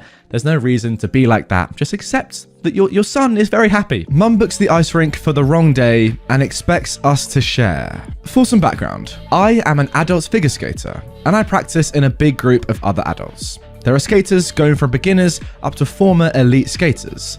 During Corona, the public rink we usually skate in has been closed, and occasionally we've rented a private rink for an hour to skate. It's a lot more expensive than our ordinary practice, but you do what you must. Also, it's incredibly hard to get these time slots since the demand is so high. Skating is a corona-safe sport, no worries. Only 8 of us go on the ice, and we all change outside. It's all correct by our laws. A few months ago, we'd rented the ice and arrived at our time. Since we are responsible and change outside, we couldn't see what was happening inside. Once me and one of the other skaters were ready to go onto the ice, we headed inside. But by the rink side, we found about 10 parents and something like 15 to 20 children aged 3 to 6 years. One of the mums, the entitled mum of this story, approached me with a worried expression. Are you the ones that rented the ice? Yes. You see, we were just informed that we booked the wrong day. Apparently we booked next week this time, but we're here today. Oh, I'm so sorry to hear that. What a bummer. The mum then looks at me and the other skater. Is it just the 2 of you? The others are still tying their skates on outside, and only the 2 of us had come inside at this point. No, unfortunately, it's a whole group of us. Oh, can't we split the ice half and half? No, we're not here to joy skate. We're practicing seriously. For several reasons. The first and foremost, it's incredibly dangerous. If I run into a child, I'm gonna hurt it badly, and I risk hurting myself too. But I mean, it's your kid. Do you want its face sliced up? Now, I would never, ever let my non-existing kids on the ice during a serious practice. Secondly, we rent the rink to be able to practice freely. half the rink only makes it impossible to practice your program. And thirdly, children usually drag a lot of mud onto the ice, either on their overalls or the parents on their shoes when they walk onto the ice to help them when they fall. Dirt and mud is a big no-no for skaters. It'll wear them out quickly and we'll have to pay for resharpening. Okay, so at this point, I kind of felt sorry for them. We all screw up sometimes and it sucks. It can't be fun to reschedule an entire event like this, and I get that. It's what happens next that makes this story entitled. The mum goes to the other parents, and I hear her saying silently, "I guess you could come next week if that fits you." Then she goes to the children, points at us, and says loudly, "These people don't want you to skate. They want it all for themselves," with a super accusing tone, like we personally were responsible for her mistake. I ignore her and step onto the ice together with the other skater. This commotion already cost us a few minutes of our short time. I see one more from our group enter the rink, and the entitled mum speaks to her too. I can't hear it though. This woman later confirmed to me that the entitled mum tried the same trick on her, guilting her into letting them share the ice, and then even asked if the children, who were now all out of their skates, could at least walk out onto the ice to touch it. Since they were all wearing shoes, and the mud rule still applies, my friend declines. Also, when the ice is newly resurfaced, it's crazy slippery and very hard to walk on. There's a big risk of falling over and hurting yourself. The rest of our group arrives and we start warming up. Half a minute later, the entitled mum opens the gate and lets two of the children run straight onto the ice. I wave at her to get them back off the ice, and she waits purposely before she tells them to come back. Only they don't listen. She lets them slide around however much they want. Eventually, she has to walk out on her muddy shoes to pick them up and go back. Not a sorry, not anything. And that's that. Not the worst entitlement overall, but it still boils my blood. Especially how this entitled mum tried to blame us in front of the kids. Kids are usually very fond of looking at us skating actually, since it looks cool. And when we skate publicly, we often show off whatever they want to see or teach them something. I hate to be accused of being the bad guy. Yeah, I completely agree with OP. Obviously, people can make mistakes, but you know, just admit that you've made your mistake. Yeah, it's annoying because you brought your kids down, loads of other parents. I'm not really sure, to be honest, how that is going on during COVID times. That's something to think about, given that, you know, OP has said that they only had 8 people on the ice. But hey, forget about that. That might be a problem on its own. But yeah, once you realize that you've made a mistake and OP and her skaters have only got an hour on the ice, get out of there. It's annoying, but I'm sorry, you haven't booked it. It's next week. You can always come back next week. Just get out of there, go do something else. Don't disrupt these guys' training, and don't try and, you know, half do it. Say, yeah, give us half the ice and you can just have half. If they've booked the entire rink, they're gonna need the entire rink. I mean, come on, that's only fair. And now moving on to our second story of today's episode. He was white, like everyone else. The other day, I was driving around town getting errands done. One of those was to get a new controller for my PC. I've got a friend who works at the GameStop in town, so I swung by. As I'm entering, I notice a woman with her child standing front and center at the counter with my friend at the register. I start to tune into the conversation. After all of this happened, my friend filled me in on the details, so I'll start right before I entered. The woman said, "I'd like to get my money back for this game. My husband bought it from here last week, but it isn't the actual game my son wanted." Now my friend, who was working behind the register, said, "Sure thing." The game was still in plastic wrap, unopened, and he started the process. "Do you have the receipt for this purchase?" "No, why would I need that? It's 2021. Everything should be digital now. You should have a record of it." Yeah, that isn't something I have. Do you have a reward card with us? It would show the purchase." Karen takes out her reward card. My friend checks it and only sees the initial activation of the card on her account. This is also about the time I entered the store. "I'm sorry, this doesn't have a purchase for this game." "Well, it was taken out of my credit card." She then takes out her phone and shows my friend her full purchase history of her credit card. "See, I made a purchase on my card." My friend visibly uncomfortably glances at the phone and sees an unitemized purchase at that store for a lot more than the purchase of a single game. "I'm sorry, this doesn't show this game's purchase, just that this card was used to make a large purchase here, and I don't think I could use this as proof anyway. What I can do is put the amount on a rewards card for store credits." Now, this is when the Karen starts to raise her voice. "What do you mean? So because I spent more money here, I'm getting screwed? I want my money back. This is ridiculous. I want to speak to your manager. My friend informs her that there is no manager in the store, that they are the only current employee on site. She doesn't take that news very well, obviously. Then who do you call? You must have someone to call if this place blows up. My friend then begins to call local stores for their manager, or see if one of the district managers happens to be there. Unfortunately, none pick up. I'm sorry, Mom, I can't get a hold of another store's manager, and our district manager is quarantined due to COVID. Why can't you call them then? If they're quarantined, all they should be doing is answering the phone.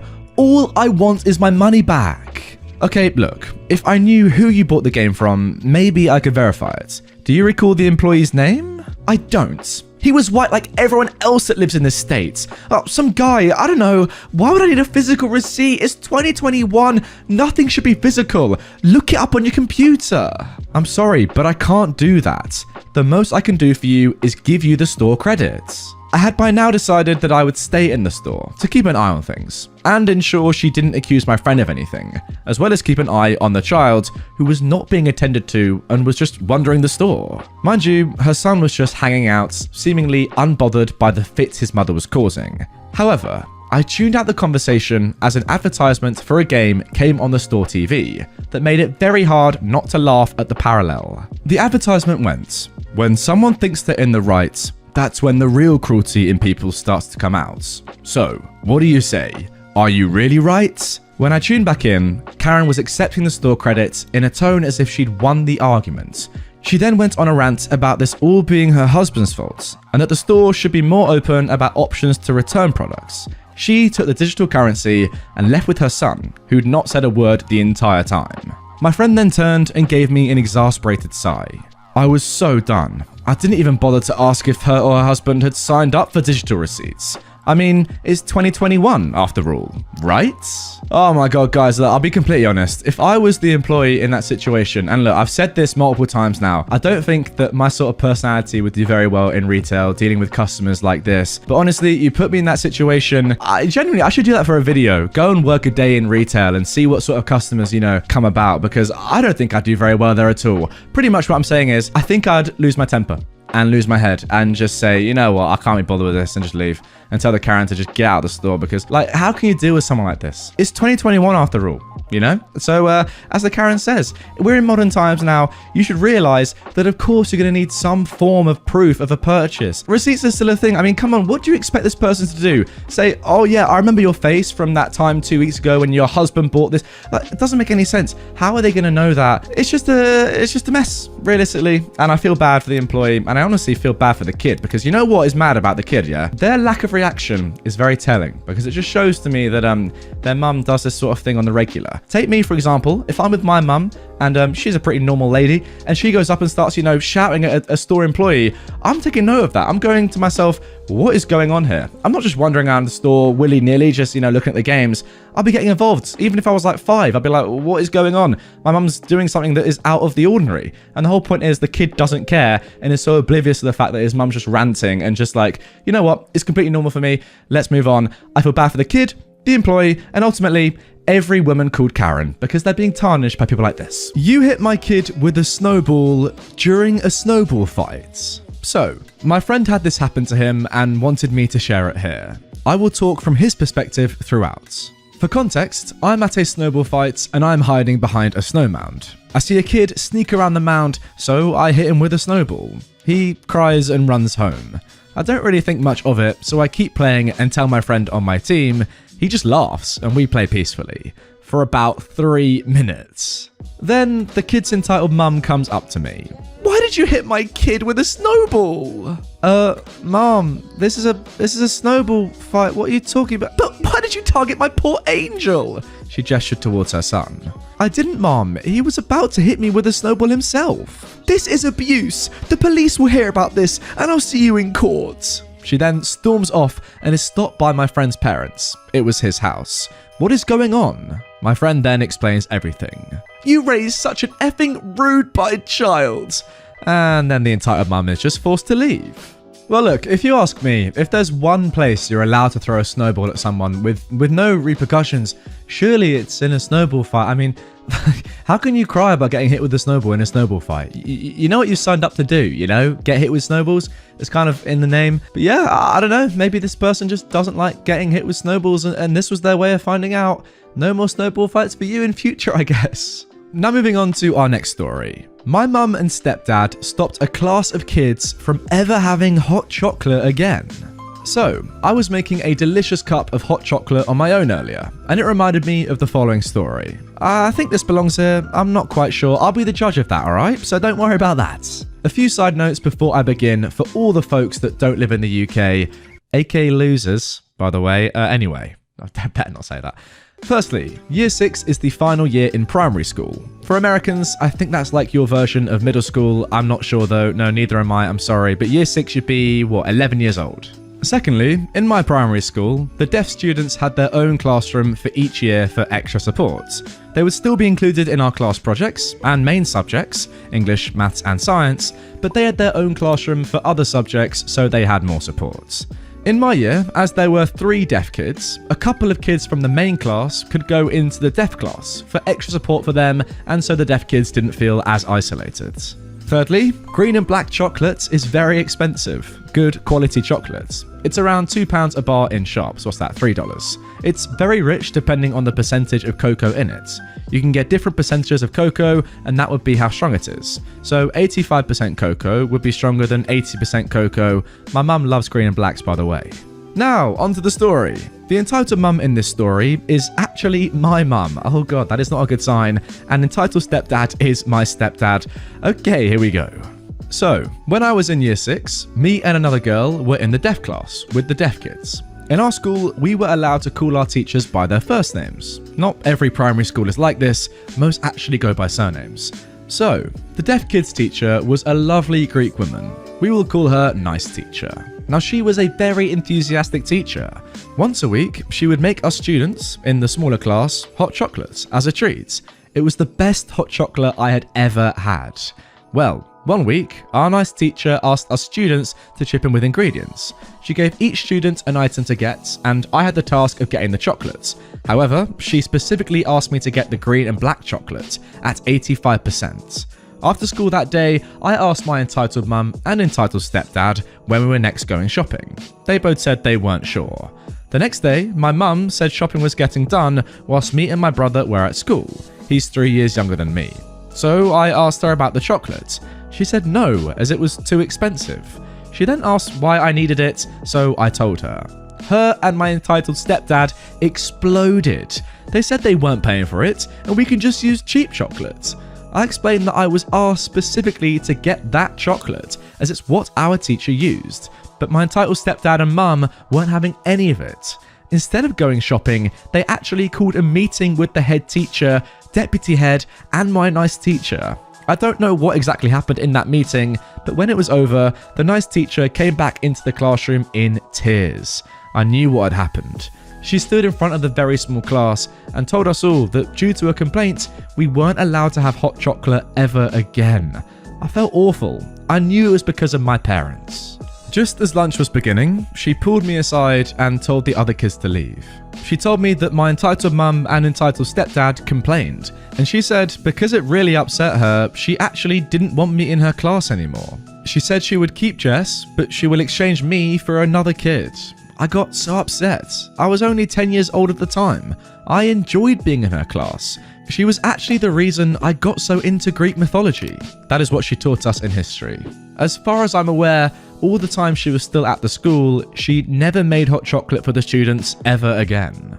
Oh, and don't worry, when I went to secondary school, my entitled mum and stepdad were exactly the same. Whenever we had food tech, they would always moan about buying the ingredients, and if you didn't have the ingredients, you had to give a couple of pounds to the teacher to be able to use their ingredients. Well, my entitled stepdad and entitled mum refused to do that too. They had so many meetings with teachers, and it actually resulted in me being kicked out of food tech classes. As I said, I'm not sure if this belongs here. My boyfriend said that my entitled mum and entitled stepdad were being entitled a bit, as they stopped the whole class from having it, but I'm honestly not sure. Wait, OP, are you serious? yes, clearly they're being entitled. I mean, they're literally not willing to pay, what, £2?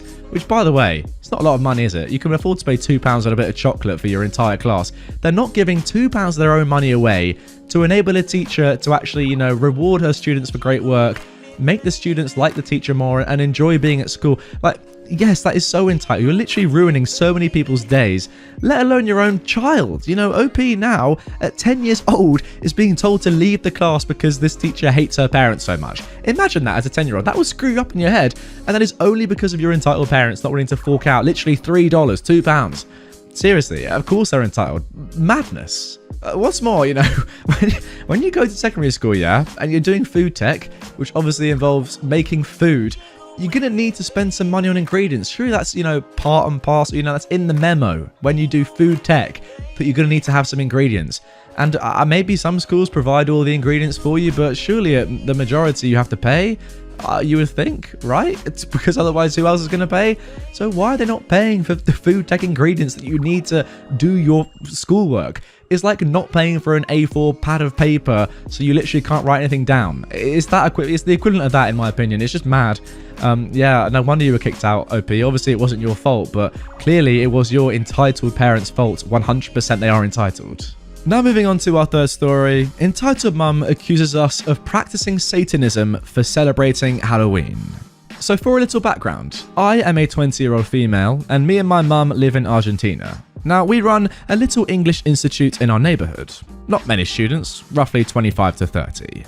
Every year, we like to teach our students about the different festivities and holidays celebrated in America. You know, Thanksgiving, St. Patrick's, Halloween. They get to decorate the classroom, and we have little parties where they bring snacks and play holiday-related games. It is so much fun, and they love learning about American culture. Their favourite holiday is, of course, Halloween. They get to dress up and we give them sweets. We've been doing it for years and never had any issues. That is, until the last October 31st. The kids had dressed as princesses and superheroes and were decorating with cute little bats and pumpkins. Nothing creepy. We were having a good time until lo and behold appeared the most terrifying creature known to mankind. No, not a devil, not a zombie, not Dracula, not any other Halloween creature I can think of off the top of my head right now whilst I'm recording this. An entitled mother, the most terrifying creature of all. Guys, quickly, drop a like on this video if for next Halloween you want to see me, you know, dress up as an entitled mother and make a video in an entitled mother, a Karen costume. Like this video, comment down below. Let's see how many likes we get. Anyway, she barged into the classroom without knocking or even saying hello, while dragging her daughter by the arm and starts yelling at me to get the person in charge. Trembling in fear, I scrambled quickly to get my mother. The conversation went something like this. My mother said, "Hello, entitled mum. What can I do for you?" "Now shut up and listen to me, you little Satan lover." Excuse me? You heard me. What kind of establishment teaches children about Satan and how to adore the devil by forcing it down their throats on a foreign evil holiday? Mom, Halloween has nothing to do with Satan. BS. I know what I'm talking about. I read it on the internet. You and your daughter are practicing Satanism. EM, if you calm down, I can easily explain to you what Halloween is about. No, I will not allow you to feed my daughter lies and poison her mind with your darkness. At this point, the poor kid looked like she wanted to disappear into the depths of the earth. The other children and I could do nothing but just stare in horror. In case you haven't realised, this is a Catholic country. If you don't like it, you can easily go back to that country of brutes. My mum was too dumbfounded by this crazy woman's ignorance to even respond anymore. I pay you every month, so I demand you cancel this madness, or I will be taking my daughter to another institute. I'm sorry, but other kids are having fun and enjoying themselves. I'm not going to cancel Halloween for them just because one person doesn't like it. At this point, the entitled mum goes red and starts screaming at the top of her lungs while violently yanking at her poor kid's arm towards the door. I will sue you. I will notify the police and tell my church that there are Satanists in town. I swear I will make sure you and your female dog of a daughter never teach again. She slams the door on her way out. Never saw her or her daughter again, and I have to say, I'm relieved. Though I do feel sorry for that poor child. She may not be able to ever celebrate Halloween, but she sure knows what it's like to live with the devil. Oh yeah, classy little line there at the end, OP. As I said, halfway through the story, I mean, what is worse than an entitled parent? Genuinely nothing. I mean, seriously. Again, if you do want to see me dress up as a Karen, you know, get the wig, whack a bit of makeup on. Am I really saying this though? But am I? You know, I am. If you want to see it, yeah, drop a like. I'm going to set a big like goal because that involves, like, dressing up as a Karen involves putting in, like, clip-on earrings, probably. Whacking some mascara, you know, the whole however many miles it is in the phrase. So yeah, let's go for 15k likes. I'm tempted to go 20, you know. I'll keep it low, so I'll give you guys a chance. 15,000 likes on this video, yeah? And I will do next October. Oh, this is terrible. Next October, I will film a video in a full Karen costume with makeup, with everything, yeah? 15,000. Is that too low? 15,000, guys. There you go. 15,000 likes and I'll do it. It's up to you, and it's up to you to keep on reminding me if we come close as well. I know you can do it, but I kind of don't want you to do it. So if you wouldn't mind just, you know, now unliking the like button, that'd be great. Appreciate it. Let's move on. Now moving on to our final story. Entitled mother messes up big at the ER. As I was sitting in the waiting room at the ER, there was a young girl about 10 by her looks. She was also totally bald and didn't hide it. Overhearing her mum, I came to find out she has cancer and was getting ready for her chemo treatments. At this hospital, they have service dogs meant to calm kids down when they get scared. The dog they let her take care of was only small. I have no idea what breed, sorry. She was on the gurney, waiting her turn, happily petting the dog. This is when an entitled mum joins the story. She walks right up to the counter with her little girl who was crying. The entitled mum said she fell off the swing set and got a black eye. She was told to take a seat and wait until cooled. As she was walking to sit down, her daughter spots the dog and squeals she wants to pet the puppy. The young girl's mother tried to explain that the dog was a special dog, and her daughter was taking care of him, and he was taking care of her, and to please not touch the dog. The entitled mum did not like this, and started at a very high volume where everyone could hear, saying, "My baby wants to pet the mutt. She is going to pet the mutt," and put her hands on her hips like she'd already won the fight. The entitled mum then tried to reach over the young girl's mother to take the dog. But when she did this, she pulled the IV drip out of the girl's arm, landing it directly on her mother. I'm not sure about the dog, but it yelped so loud, so I assume she did as well. At this hospital, they don't just have security, but there is a police officer stationed there as well. Both security and the cop grabbed the entitled mum and put her to the floor, hard. She landed face first on the big rubber mats they have at the doors. In seconds, she was cuffed and hauled into the security room, the whole time screaming about all the things an angry entitled mum tends to scream about. Her daughter was taken to a quiet room with a nice nurse, while other nurses worked on getting the poor young girl hooked back up to everything. The poor little dog was so scared he became useless to the girl. Lucky they have more than one dog on site at all times. This time they brought her a German Shepherd. After I was seen and on my way out, I saw one of the security guys and asked him how things ended since I was seeing the doctor.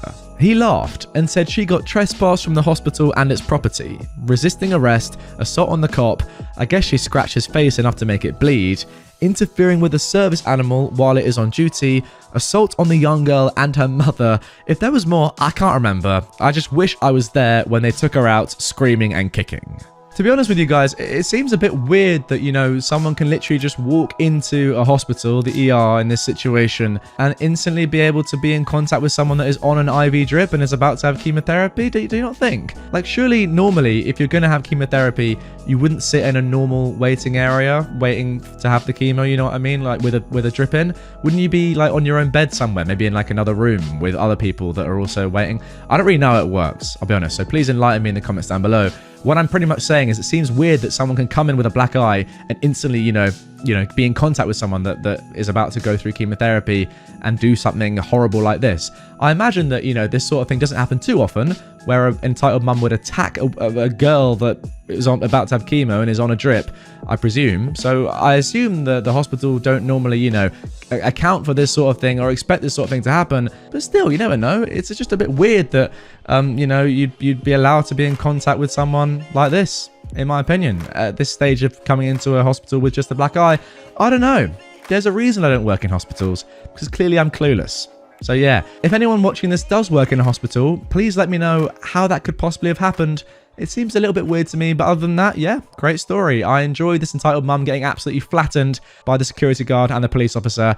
And yes, like OP, I would have loved to see that in the flesh. I need a picture, you idiots.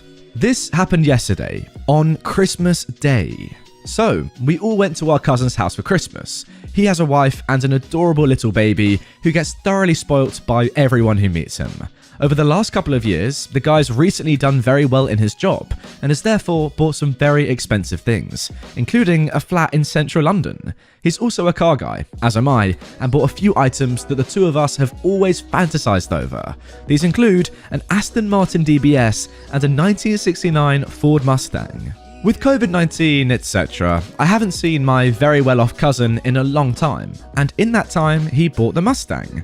When we arrived, I immediately asked to see the Stang, and possibly even go for a drive in it. We did, and it was indistinguishable from heaven. The throaty growl, the downshifts, the meaty steering wheel, it looked like something hell spat back out. It was a bloody museum piece. Now on to the arrival of the entitled mother.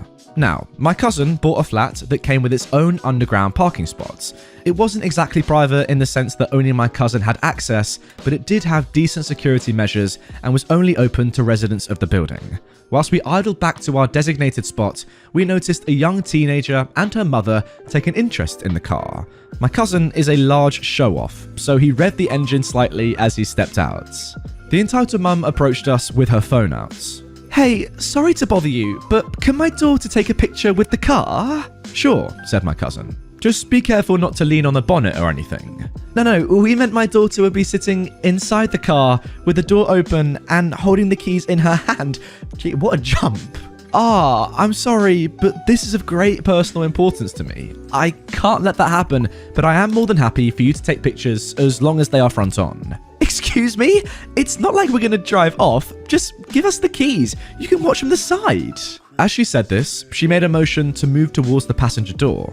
This car is a bit of a dream come true for both me and my cousin, so I wasn't just going to stand there silently. I moved to position myself in between her and the door. "Young man, you will move right this instant. It's my right to take pictures whenever and wherever I want to, as I have a property here." And so does my cousin. Please, respect his wishes. You can still take a picture, just not sitting inside the car. By this point, there was a mini commotion caused, enough to draw the attention of the security guard. "Mom, I will have to ask you to leave the premises or return to your residence." The entitled mum lost it. She started screaming at the security guard, at my cousin, at me, and just generally screaming. It's too long to include here, but it involves some choice words pertaining to immigrants. My family is British Indian, to spoiled children getting their way all the time, and to the disrespect shown by the younger generation. In the end, another security guard came and helped the woman leave. I do feel bad for the woman's daughter. She was just in the sidelines the entire time. I don't think she really wanted to press the issue. Her mum just did it for her. All of this, to be fair, became a funny Christmas story, and within the hour, I was back to playing with my cousin's baby. Wait, so you're telling me that one of the entitled mum's main points of contention here was she was angry that, young, spoilt kids get their way their entire time and need to learn to respect adults. But what was she asking? She was asking for her kid, probably spoilt, to be put in this car that isn't even hers. I mean, just take the photo outside the car. What difference does it make being in the car or not? I mean, if you're in the car, you're probably just trying to fake that you own it when clearly you don't own it. So maybe she was just going to post it all over social media and try and flaunt the car that her daughter or her clearly doesn't own for whatever reason. I don't really get that. Clout chasing maybe. Who knows? But yeah, just stand next to the car. The guy's been so nice. Your cousin OP has been so nice to let this person take a car, because most people would be like, you know what? Nah, it's my car, man. I don't need to ruin it. But yeah, take the photo with the car. You should be, happy that you have that opportunity and move on. Now moving on to our next story. Entitled parent thinks I should give her money. So, in my late 20s, I was still living with my parents, and everyone at my job knew this. It was a really small company. One day, as myself and another co-worker of mine, the entitled parent of this story, were chilling in our room eating, she asked to borrow $20. She told me that her ex-husband claimed she never took him for child support, didn't send money, that she needed to get her son to school, and on and on.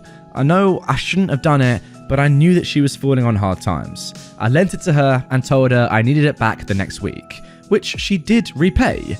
Now, that same week was also our pay week. She says to me, "Hey, OP? Yes? Can I borrow $100 now?" "No." "Why? You let me borrow 20 and I paid it back." "Yeah, but 20 is different from 100. It's a hard no. We literally just got paid today." "Well, unlike you, I don't live at home like a spoiled child. I have bills, and I have a kid with autism, and you're taking food out of his mouth." First off, my money is my money. I'm sorry that your kid has autism, but that doesn't have anything to do with me. Go pick up extra hours if you need the money, but don't ask me. After that exchange, she then gave me the silent treatment. She was later removed from the room. I wish I could say that's where it ended, but it didn't. So, fast forward a few weeks later. So I was the head of the room that she used to be in. So I made the calendar, handled the fundraiser money, and so on. This is very important to the rest of the story. Each Friday, I counted the room's money and wrote down how much we had. Usually somewhere in the week or over the weekend, someone went and bought different supplies for the room. Now, one Friday, I had a horrible migraine while I was counting, but I did what I usually did. I took money to buy supplies over the weekend and had already told the other co-workers that worked in the room with me. After I took the supply money out, I counted the remaining money twice and logged everything in. When Monday arrived, the first thing I did was to take the change out and place it into our lockbox. I counted everything, but the total was way off. Of course, I blamed myself because I knew I had a migraine last Friday, so I assumed I counted wrong, but I still told another co-worker. She recounted and got the same number. We went to our manager and explained everything. She said she would keep the lockbox for a few days. When she gave it back, nothing was missing.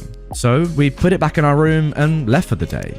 The very next day, we came back and it was short once again, and another room's money was short as well. At that point, my manager and her boss decided to do a mini stakeout. I really can't remember how long it took them to find who it was, but when they did, it was the entitled parents. When she was getting fired, they said she kept yelling, "If OP would have just given me the $100, I wouldn't have had to do this." So, till this day, I really wasn't sure if she was trying to frame me for stealing or what. Oh, no, she wasn't trying to frame me from stealing. I'm pretty sure she was saying if you had just paid her the $100, then she wouldn't have had to steal from the company, which maybe is right, but it still makes no sense. You're stealing from the company. Now, the thing is, right, if someone asks for $20 and, you know, it's like $20, it's like not loads of money. Obviously, it's a significant amount, but it's not loads. Yeah, fair enough. Pay them, you know, lend it to them and get it back. If they pay you back, lovely stuff. If not, it's a shame, but it's $20. It's not the end of the world.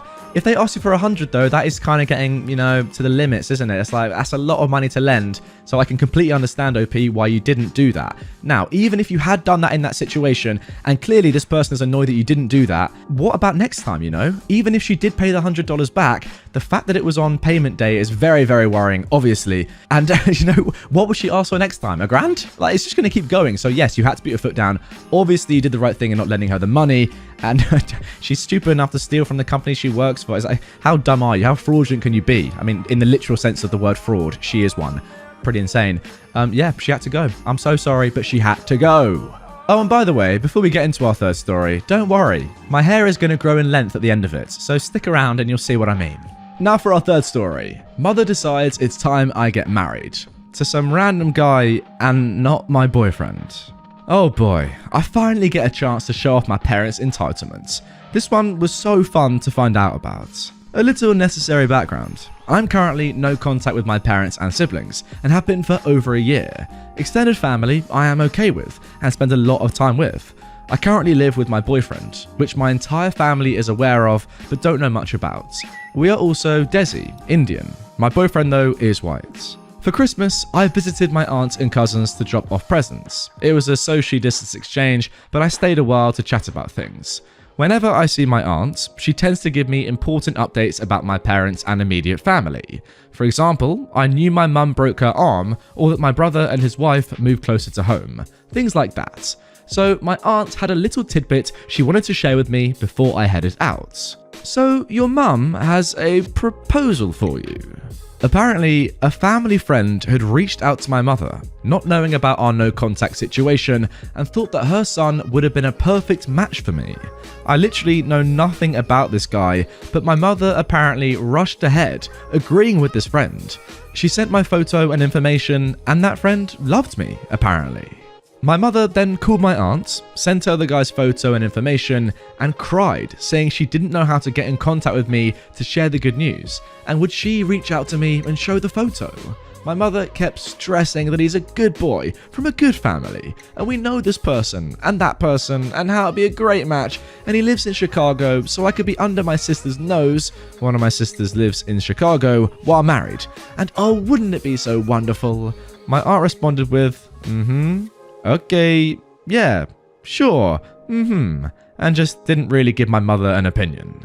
While speaking to my aunt about this, I was incredulous. She is all for mending my relationship with my family, but understands and respects my space.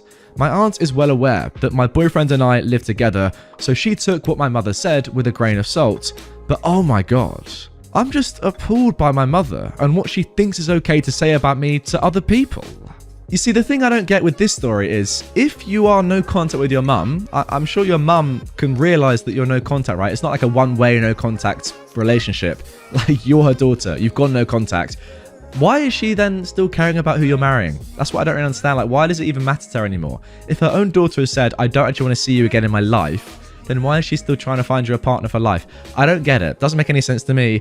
The fact that she doesn't know that you have a boyfriend and is like, oh yes, let me find this man for you. It just shows that your relationship has completely broken down, probably because you are non-contact, obviously.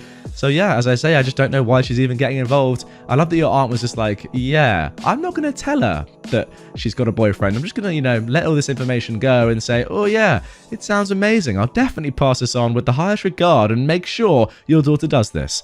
What a load of rubbish. Entitled kid thinks he can get a custom-built PC for $80. Has this happened to anyone who owns a PC building service on Facebook? So a week ago, I got a message from someone's kid asking for a PC. So I tell him what I tell everybody, and we got to the part of price. When I told the kid the amount, he said, okay, I'll send it in 5 minutes. So 5 minutes later, I got a PayPal notification saying someone sent me $80. I messaged him back saying, thanks, but when are you gonna send the amount of money needed to get the parts for the PC? Nothing. So I waited for 5 minutes and forgot about it. Now, it wasn't until yesterday that I got an answer back, asking when the PC will be delivered. I said, you didn't even pay for the PC, you paid for the labor. So after I sent that, the kid went crazy and started cursing me out. I just didn't even answer and refunded the $80. Wait, so you're legit telling me that this kid actually thought that the price of a custom-built PC was $80? I mean, did he think it was $80 for the whole thing? Or did he think that it was $80 for the labor, as you said, but then you, OP, would have to go and actually buy the individual parts of the PC, put them all together for the $80, sure, and then give them all to this kid for free? I don't know, but $80 for a custom-built PC? Yeah, not on this planet. Now moving on to our second post. Entitled parent left his kid alone at the airport. Back when I used to work at an airport, I often dealt with kids traveling without parents. This was a paid service called Unaccompanied Minors, available to everyone under 18, but mandatory to kids under the age of 12 who travelled alone.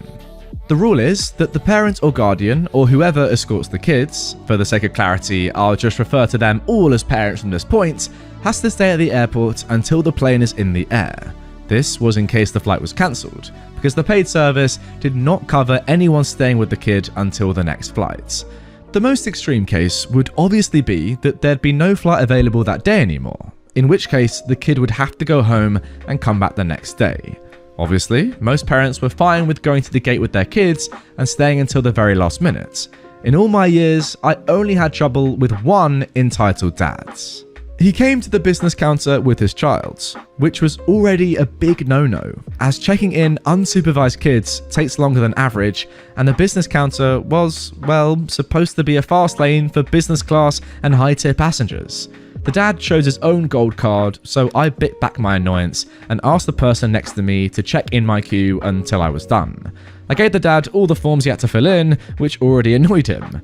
The kid was obviously under 10 and seemed very sweet. She looked relaxed, and I guess she had done this plenty of times. Over the years, you learn to spot the ones who are not accustomed to traveling alone. The dad gave me back the forms and asked, "So, where do I leave her?" I got a bit confused, but told him, like always, that he had to stay at the airport until the plane was in the air. "What? No, I paid for her to be accompanied." Well, yeah, from the gate to the plane and from the plane to arrivals. "I have a meeting in a town like 3 hours away. I can't stay with her." "Sir, what if the flight is cancelled? We'd have to call you back." "She'd stay here with you, wouldn't she?" "That's not a possibility. Sir, you agree to the terms when you pay." "I didn't pay for this. Her mother did, and she told me I could just leave the kid with you." At this point, the kid started crying. "Daddy, please come with me." "Don't start. You like flying, don't you?" "Mum always comes with me." "I don't care. I don't have the time. I want to speak to your manager." While we waited for my supervisor, we heard an announcement through the loudspeakers about a car in the no parking zone.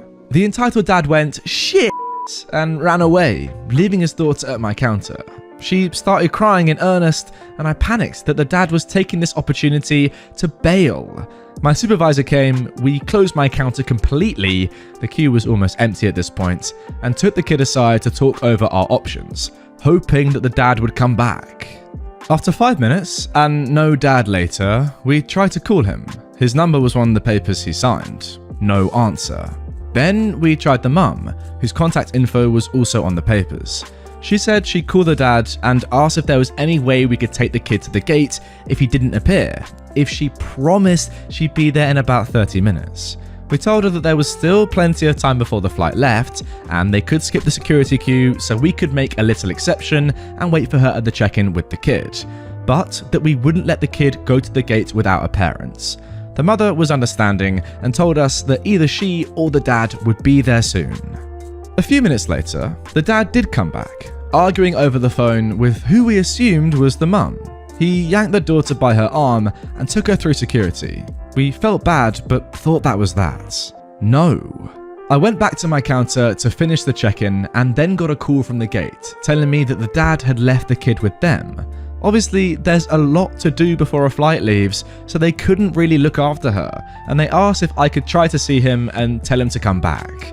I didn't manage to spot him, and my supervisor told me to go sit with the kid while she, again, called the mum. My shift was about to end, so I didn't have to hurry anywhere except home, and I agreed to work a little overtime. The kid was in tears, and my shift manager had to get involved. While my supervisor called the mum, the shift manager called the airline, asking if we could allow the kid on the flight if there's no parent present when the flight leaves. We were a ground handling company and did not directly work for any airline. They told us straight up no. Fortunately, I then get a call from my supervisor telling me that the mum had arrived. To make things easier at the security, me and the kid went back to check-in. The mum signed new forms and escorted the kid through security again. The kid made the flight fine and it left on time. The mum was so embarrassed about the whole incident, but didn't really stay to explain the dad's behaviour. And well, it wasn't really our business anymore.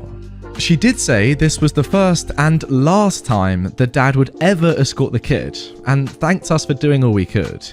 She was obviously upset and overwhelmed, but we're not in a country where we share more than we have to, so it was not surprising that she just left after the thank you. I had to stay a while longer to write an incident report and got home absolutely exhausted.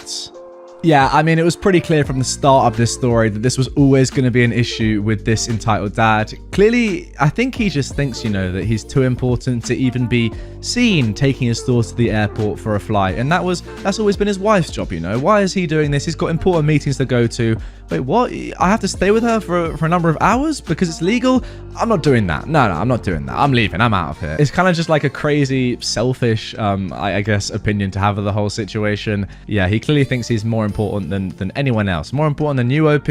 More important than his daughter. More important than his wife. More important than everyone. Kind of, if I'm being completely honest. And yeah, at least his wife is kind of, a normal person and is a more generous person and doesn't mind helping her kid fly But yeah, crazy person, crazy geese. And I honestly don't know what would have happened in that situation had the mum not got involved. You would literally have had to call the police, right? Mental. Does this dad want the police to get involved? I wouldn't, but you know, he clearly doesn't care. Now moving on to our final post. My entitled neighbour just demanded her garbage back or compensation. I just came inside from this confrontation, although apparently it started months ago and I just didn't know it. Now, I moved to this neighbourhood about a year and a half ago. It was bigger than my old place, so I wanted a few more pieces of furniture and also wanted to swap out a few pieces. I'm too cheap to buy new for the most part. Soft furnishings too big to go in the washing machine are the only things I usually buy new, so I upcycle and refinish most of my furniture. I do this mostly in my garage, but any spraying I do in the front yard on the mulch. Most of the neighbours had stopped at some point to welcome me or talk about my projects. A few had asked if I took orders. I told them I do and at a pretty low cost because I don't do professional quality. But it would have to wait a little bit as I wanted to finish my personal projects first. One of the neighbours who asked was the neighbour lady across the street. When I gave her my answer, she sort of sniffed and said, fine. This was almost a year ago. A few months ago was the yearly large trash pickup, where you can put almost anything on the curb and the city will take it to the dump for you. It's a great time to pick up new pieces. My neighbour lady had a pile of actually trashed items out, but as I was working in the garage, I saw her lug a console/entry table to the curb. It looked beat up, but not broken, and it was one of the pieces I was actually looking for. I headed over. It was pretty beat up as suspected. The finish was scratched to heck. A pet had chewed one of the legs, but it was a solid piece, so I asked if I could have it. The lady said of course, so I got my dolly and stashed it in my garage. It sat in the garage for a few months, but last weekend I decided to work on it. I sat down and refinished most pieces, but after assessing the condition of the wood, I decided I was just going to paint this piece, as the patching for the damage would be too visible through a stain. I stripped and sanded the piece down and fixed the damage. Today, I got it out and painted it in the front yard. It's a navy colour and I'm pretty happy with how it's going to turn out. Just as I was finishing putting away all the tools and paint though, my neighbour lady came marching across the street. I thought she would just admire it, as people like seeing their old trash transformed. But instead, she said, I've decided that I don't want to give you this table, so I'm going to come get it when it's done drying. No, I said. You gave it to me. It's mine, and I've put in a fair amount of time and money to refinish it. But it's mine! You stole it from me, and I want it back! No, it's now mine. If you want it back, it will be $150. What? But it's trash now. You ruined it. I thought you were going to refinish it. Then why do you want it back? Plus, I like it like this. Any other refinishing would have taken too long and cost too much. Fine, if you want to keep it, I'll take $200 for it, so I can buy a new one. No, you said I could take it from your trash pile. I even asked you before taking it. It's mine now. I'll just come and take it while you sleep then. For context, I usually leave pieces in the yard overnight to dry. Okay then, fine. I guess I'll just take it inside now. I then grabbed the leg of the table and proceeded to drag it into the garage. The neighbour lady reached out to stop me, but recoiled once she realised it was still wet. I pulled it in and waved at her with my now paint-covered hand as the door closed. It was a bit petty, and my hand is covered in paint, spray paint, so it doesn't come off easily, and I will have to redo the leg, but it was worth it for the look on her face. Thinking back as I typed this, I think this might have been her plan all along. Get me to take it, refinish it, and demand it back. I normally would have charged like $30 to $40 to refinish something like that, but because she tried to trick me, the price more than tripled, and she ended up with nothing. Of course, she is still my neighbour. I'm sure I'll have more fun with her in the future. OP, yeah, there is no doubt in my mind that that is exactly what this neighbour was trying to do to you. I mean, it's so obvious. It's so obvious when you're like, oh yes, I will put this out right on my pavement, just so my neighbour, who I know does up trash, can see it. Then let her, meddle with it, make it look amazing once again, and then buy it back off her. Or just, not even buy it, just get it for free. Yeah, so obvious. It didn't work that well in this situation, lady, because Once you say to someone, yes, you can have it, it's not yours anymore. That was never ever gonna work. You're so dumb. Sorry, it's just stupid. Like, it's just dumb. Just pay her a little bit of money. Pay OP a little bit of money and say, look, you know what? I know I can tell you're really talented here. Would you mind having a go at this? Because I'd like this piece, but obviously it's seen better days. Give it a go. Give it a little brush up, and OP would have said fine for a pretty reasonable amount of money. Do you not think, guys?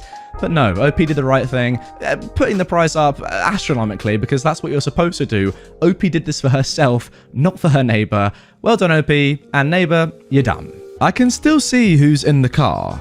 I work in a small liquor shop, and this happened last week, a couple of days before Christmas. An entitled son entered with his girlfriend and spent a few minutes browsing our wines and spirits. They then went into our cool room where we have our premixes, Jim Beam and cola for example, and our cartons of beer. All up, after about 10 minutes of browsing, they decided to get a 4-pack of Vodka Cruisers, a 6-pack of Jim Beam and cola, a bottle of Southern Comfort, and a bottle of vodka. All up, it came to close to $130. I scanned the products and then asked for the ID of the boy. We have to ask for ID from anyone 25 or younger, but the legal age is 18. The guy fumbles around in his wallet, then says he cannot find it, and asks if I will accept a photo of it on his phone. I say no, I have to see the actual ID. His girlfriend then goes into her purse and pulls out her ID, and shows me. She's 19 years old. I say, thank you, but I still can't sell you anything, as you are together and I need to see his ID. The entitled son leaves the store and goes into a car parked right outside. We have clear windows, I can see straight into the car. He then comes back in with a piece of paper, which turns out to be a high school year 12 report card from last year. Why would you have that in your car? He asks whether this will do, and I say, no, it has to be photo ID. Cue his entitled dad. His entitled dad enters the store, pulls out his wallet, and shows me his ID. I say, sorry, I can't sell to you as you are with your son. The dad starts going on about how he has worked in hotels for 20 years. He tried saying that you can sell to someone without ID if another person can vouch for the person, which is not true. He said he knows the liquor licensing laws like the back of his hand, but I still refuse to sell. His entitled son leaves the store, and the entitled dad says, there, he is no longer here, you can sell to me now. I'd say that I still can't, as I know that the two of them are together. The guy's girlfriend leaves the store at this point, leaving just the entitled dad in the store with me. The entitled dad offers to give me $20 as a bonus if I just do the transaction. I still say no. He then says that there is no reason that I can give him that says I cannot do the transaction. I start mentioning the relevant parts of the Liquor Licensing Act, and he says they are just guidelines, not law. So I bring up on my laptop some court cases I know of where people have tried challenging the fines levied when you sell to underage people. He says that is only when you are caught by the police, and again offers to buy the alcohol, and I, again, refuse. The entitled dad then goes on a tirade about this being unfair and unjust, and I'm preventing them from having a fun evening. I am being racist. That one blew me, as I thought they were all Australian, and that he was going to lodge a complaint about unfair selling prices. Now enter the entitled granddad. I already knew that the entitled granddad was in the car with the others, but he comes in acting as though he isn't part of the group. He starts walking around the store, acting as though he is browsing, and eventually comes to the register. I say to him that I cannot sell to him. The entitled granddad pulls out his ID and shows it to me. I tell him that it isn't a problem with his ID. The entitled granddad then asks me what the problem is, and I tell him that the problem is that your entitled grandson doesn't have an ID. The entitled granddad tries claiming that he doesn't know who that guy is, but I then say to him that I can see straight out the window into the car where everyone was. He then tries to tell me that I'm mistaken, but I offer to play back footage on the store's CCTV showing everyone getting in and out of the same car. The entitled granddad starts saying that he is a former law enforcement, not a police officer. He knows what the laws are. He says that this is an abuse of their civil liberties. The entitled dad starts to come around to my side of the counter. I tell him to stop. The entitled dad says, just try to. At that moment, one of my regulars came in. We have a running joke between us about him being a detective, due to some things he discovered on the internet for me that I couldn't find. So, as he came in, I said, hello detective. The regular customer, now acting as a detective, said hello to me. The look on the entitled dad and the entitled granddad's faces when I said hello detective was priceless. I start talking to the regular customer about what this entitled dad and entitled granddad were doing in the store. But before I had even gotten through the first sentence, they had both hot-footed it out of the store and into the same very car. We turned and looked and watched them speed away. Honestly, guys, it's starting to feel like partway through that story it became like a circus, you know. One member of the family goes in, another one goes out, they keep rotating. It's just like, I don't know what's going on here. They're just subbing in for one another, each trying to do the exact same thing, knowing that it's not going to work. I don't even know why they're bothering. At that point, should you just go to another store? You would have saved so much time. Like, you've wasted everyone's time here. You could have been doing something way much more valuable with your time than just trying the same technique over and over again. Imagine the entitled granddad coming in though, like, what an image, just acting like he wasn't involved with anyone else in his entire family who happened to be in the store. Oh, you know what? Sorry, you're not buying this selection of alcohol anymore. I'll get it. How about that? I'll get it. And I'll get the exact same bottles that you were going to get just by chance. You know, we're not together or anything. Don't worry about that. Even though we look the same. This is my son and my grandson and my grandson's girlfriend. Don't worry about that. I'll just get the same stuff. Oh, thank you. See you later. Like, did he really think that was going to work? Really? Don't get me wrong. It is annoying because I've had the exact same thing happen to me. When you go into a store and you want to buy alcohol, right? And, you know, just one person in your group doesn't have their ID, and it can ruin it because obviously, you know, you have to check everyone's ID. That is policy in a lot of countries, definitely in the UK, and it sounds like in Australia as well. And it can be very annoying, but, you know, it is policy and it is actually legal. You have to check everyone's ID in a group if you think they're under the age of 25, not just 18, 25 as well. So, yeah. You know, it makes sense. And don't take the bribe. If you do work in a store, please don't ever take the bribe because your whole store could be shut down if people find out about what you've done. So OP, you obviously did the right thing there. But yeah, I don't know why these customers didn't realize that it just wasn't going to work. Now moving on to our second story. Entitled parent barges into gas station, makes someone cry, and calls us workers headless chickens. If today couldn't get any more worse, well, it sure did. I start my morning at a gas station at 6 a.m. My manager, who doesn't work weekends, changed the roster on Wednesday. So we had someone who wasn't meant to start till 1:30 turn up at 6. We sent him home. The guy who was meant to start at 7 didn't show up till 10:30. His previous roster had him at 12 p.m. start, not 7 a.m. And the guy who was meant to be there at 10 started at 9:30 to help us. When I got there this morning, there were 3 of us. The other 2 had started at 5 a.m. One of them had his birthday party yesterday and was high on drugs and came into work with 0 sleep. When he went on his half around 8 a.m, he didn't even come back, leaving me and one other worker to cover the shop for an hour before someone else turned up. It was busy. Once we got our third person in, the other went on his half. Our manager stuffed up by changing rosters and not telling anyone. We did manage to survive till our manager came in along with 2 more staff though. So, this story happened just after 1:30 p.m. today. One of the guys who started at 5 a.m. had just clocked out as he was just finished for the day. I was in the break room coming back out after having a water, and one of the new employees was calling me over to deal with a customer. Hello, what seems to be the problem? Of course it was a Karen. Hello, I've been in and gotten this number to ring your manager and he isn't picking up. My daughter came in 30 minutes ago and got treated poorly. I want to speak to your manager in charge. I said I would try and find him, but it turned out he left ages ago. He came in at 11 and left at 12:30. I do apologize, but he isn't on site at the moment. Have you tried leaving a message? What? So you are telling me that there is no manager here? Are you all running around like headless chickens? I do assure you that we are trained for what we have been doing, but anything in the office we have not. So what I'm hearing is that if there was a fire and the place burned down, well, who would you ring? When's your manager going to be in next? Well, we would ring the emergency line and then ring our manager on his personal phone. Our manager will be in on Monday and he doesn't work weekends. Okay then, give me his personal number. Well, I cannot do that due to privacy. Well, then where was the 5 a.m. guy who was manager today? One of the new employees mentioned the 5 a.m. guy who's our administrator. He is not a manager. The 5 a.m. guy has clocked off for the day and has gone home since he started at 5 a.m. Also, he is not a manager. She then starts repeating the same story. What if this place burned down? Blah, blah, blah. At this point, a nice other customer gets involved. "Hey, excuse me, Karen, but you can't come in here, push in front of the line, and make a young girl cry." We were very busy, and this nice customer had witnessed the whole thing.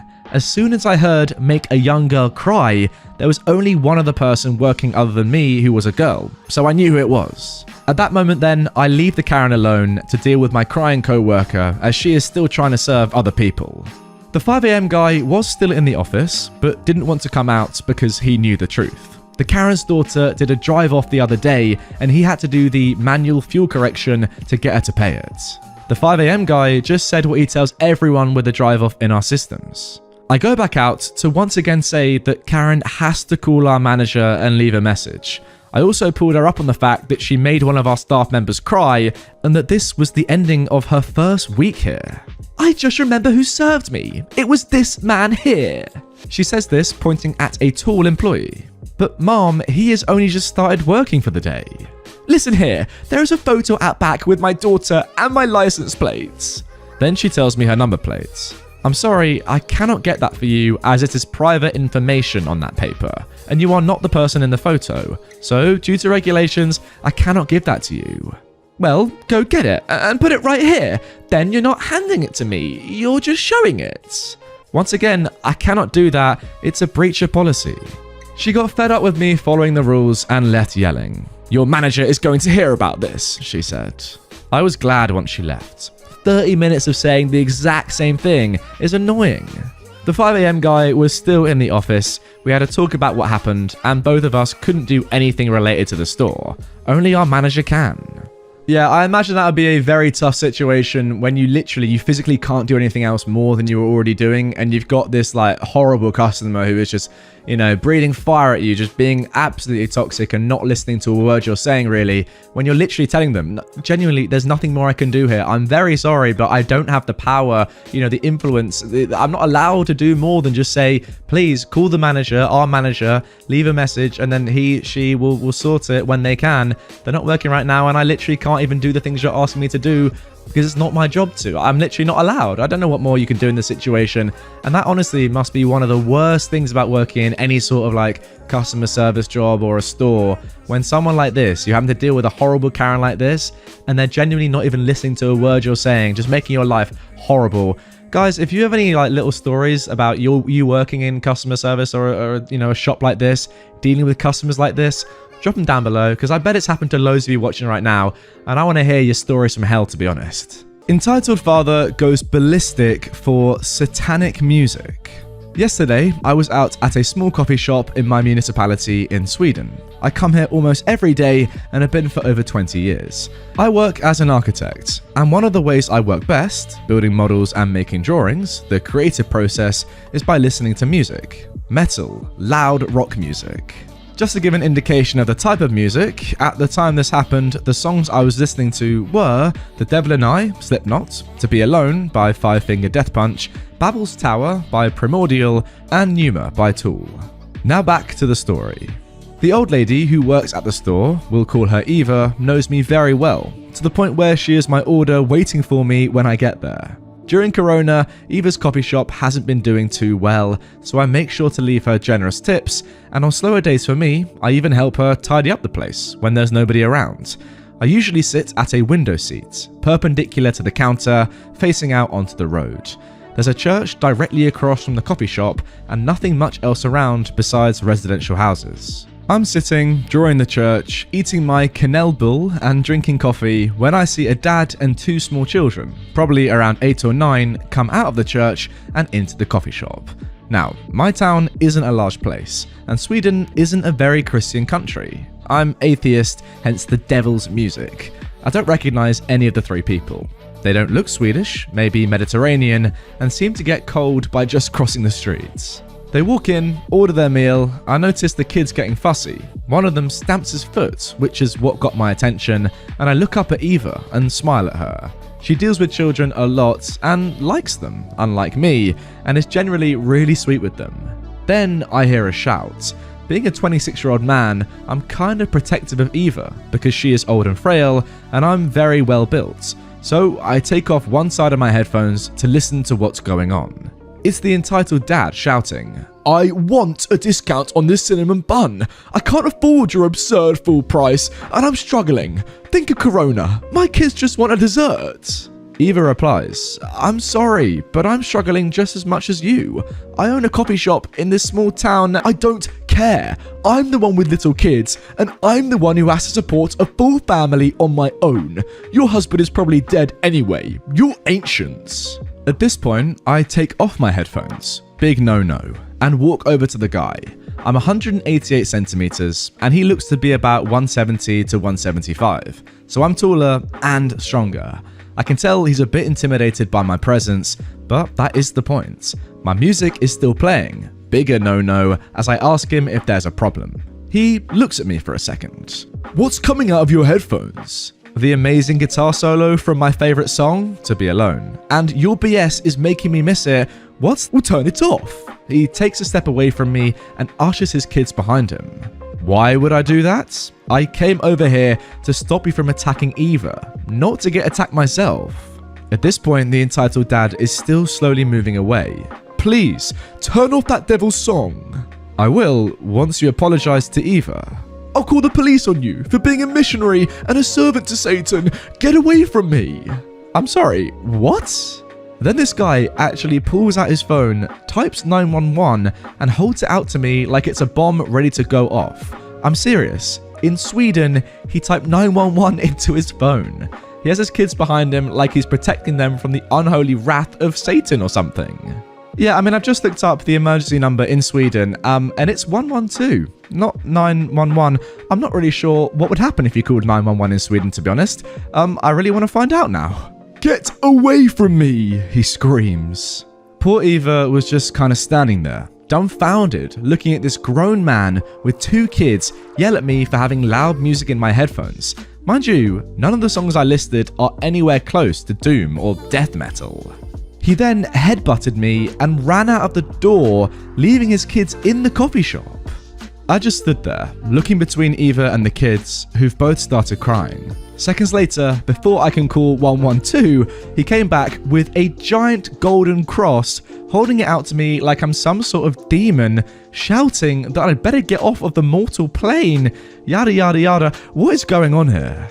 At this point, the situation's gone from this guy trying to get a discount on a cinnamon bun to trying to exorcise me. Eva and I can barely contain ourselves because this isn't even scary. He's obviously on drugs and doesn't even look threatening.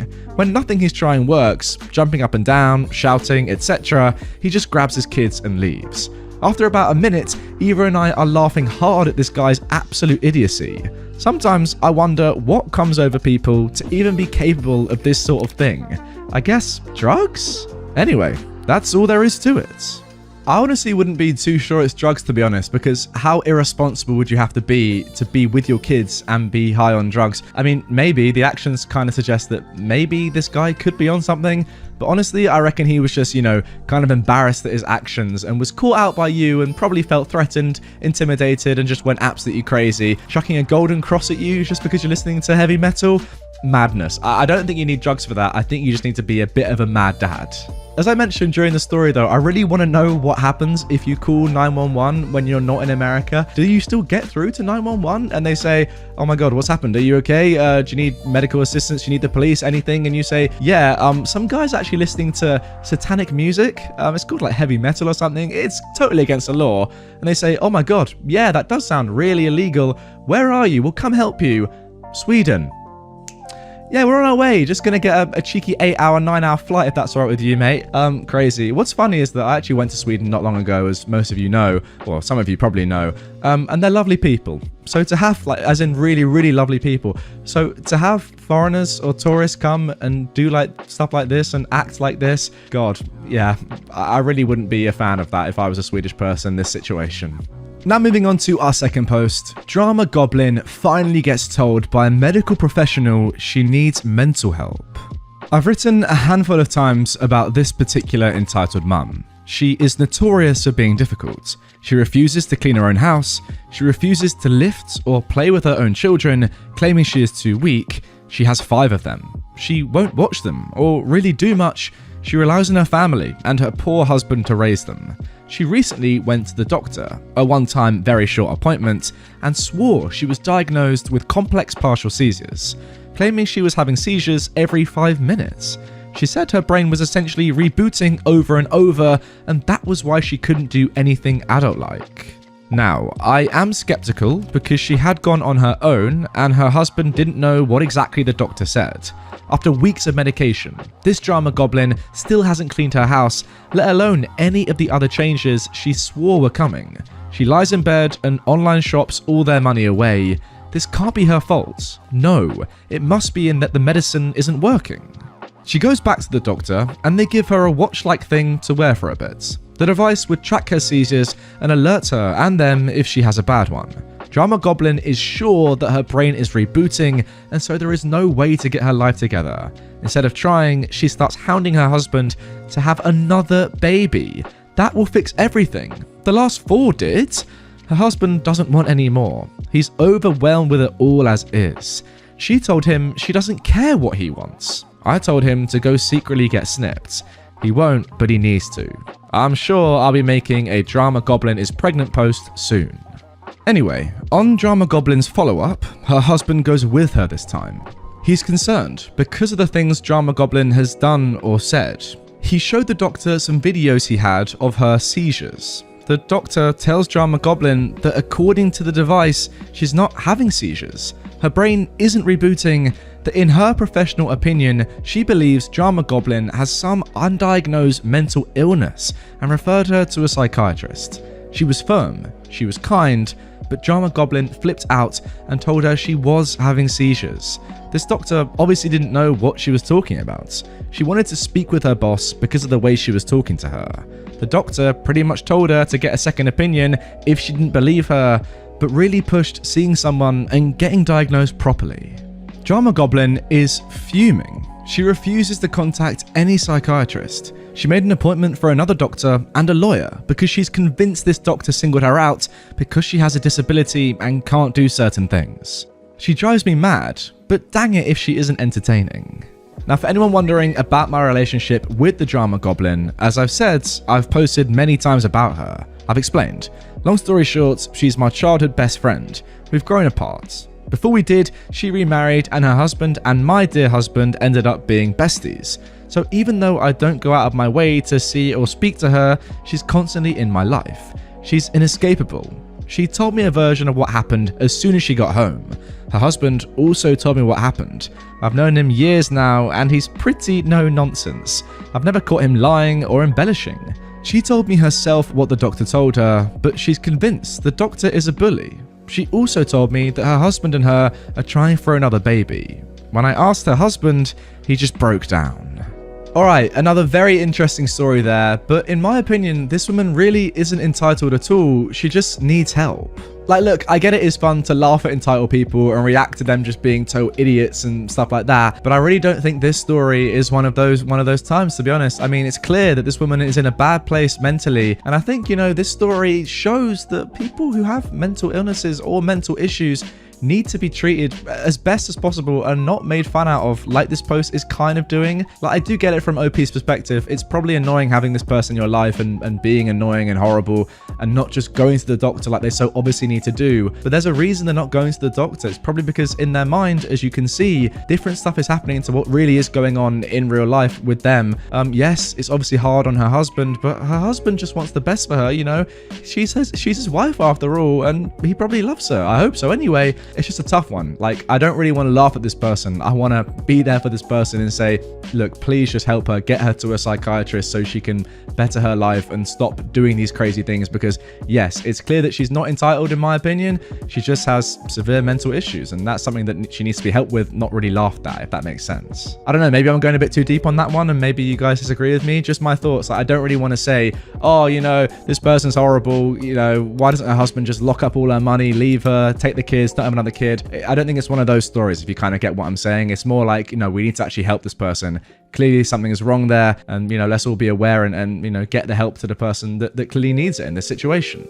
I got out of the hospital and an entitled mum sent me right back. I just got out of the hospital for extensive knee surgery, and walking out the door of the hospital reminded me of this story. A few important things to note. 1. I have a severe allergy to cashews. It's bad enough that 1/100th of one will kill me if I'm not treated properly and quickly. Nowadays, I always make sure to have an EpiPen on at all times, but when this story took place, I was a little more forgetful about it. I was 9, leave me alone, and I didn't always have it. 2. I have asthma, which can be a pretty lousy combination with anaphylaxis. Oh my god, yes, I can imagine. 3. At the time of this story, my dad was working for a company that treated him like garbage and wouldn't give him time off for anything except medical emergencies.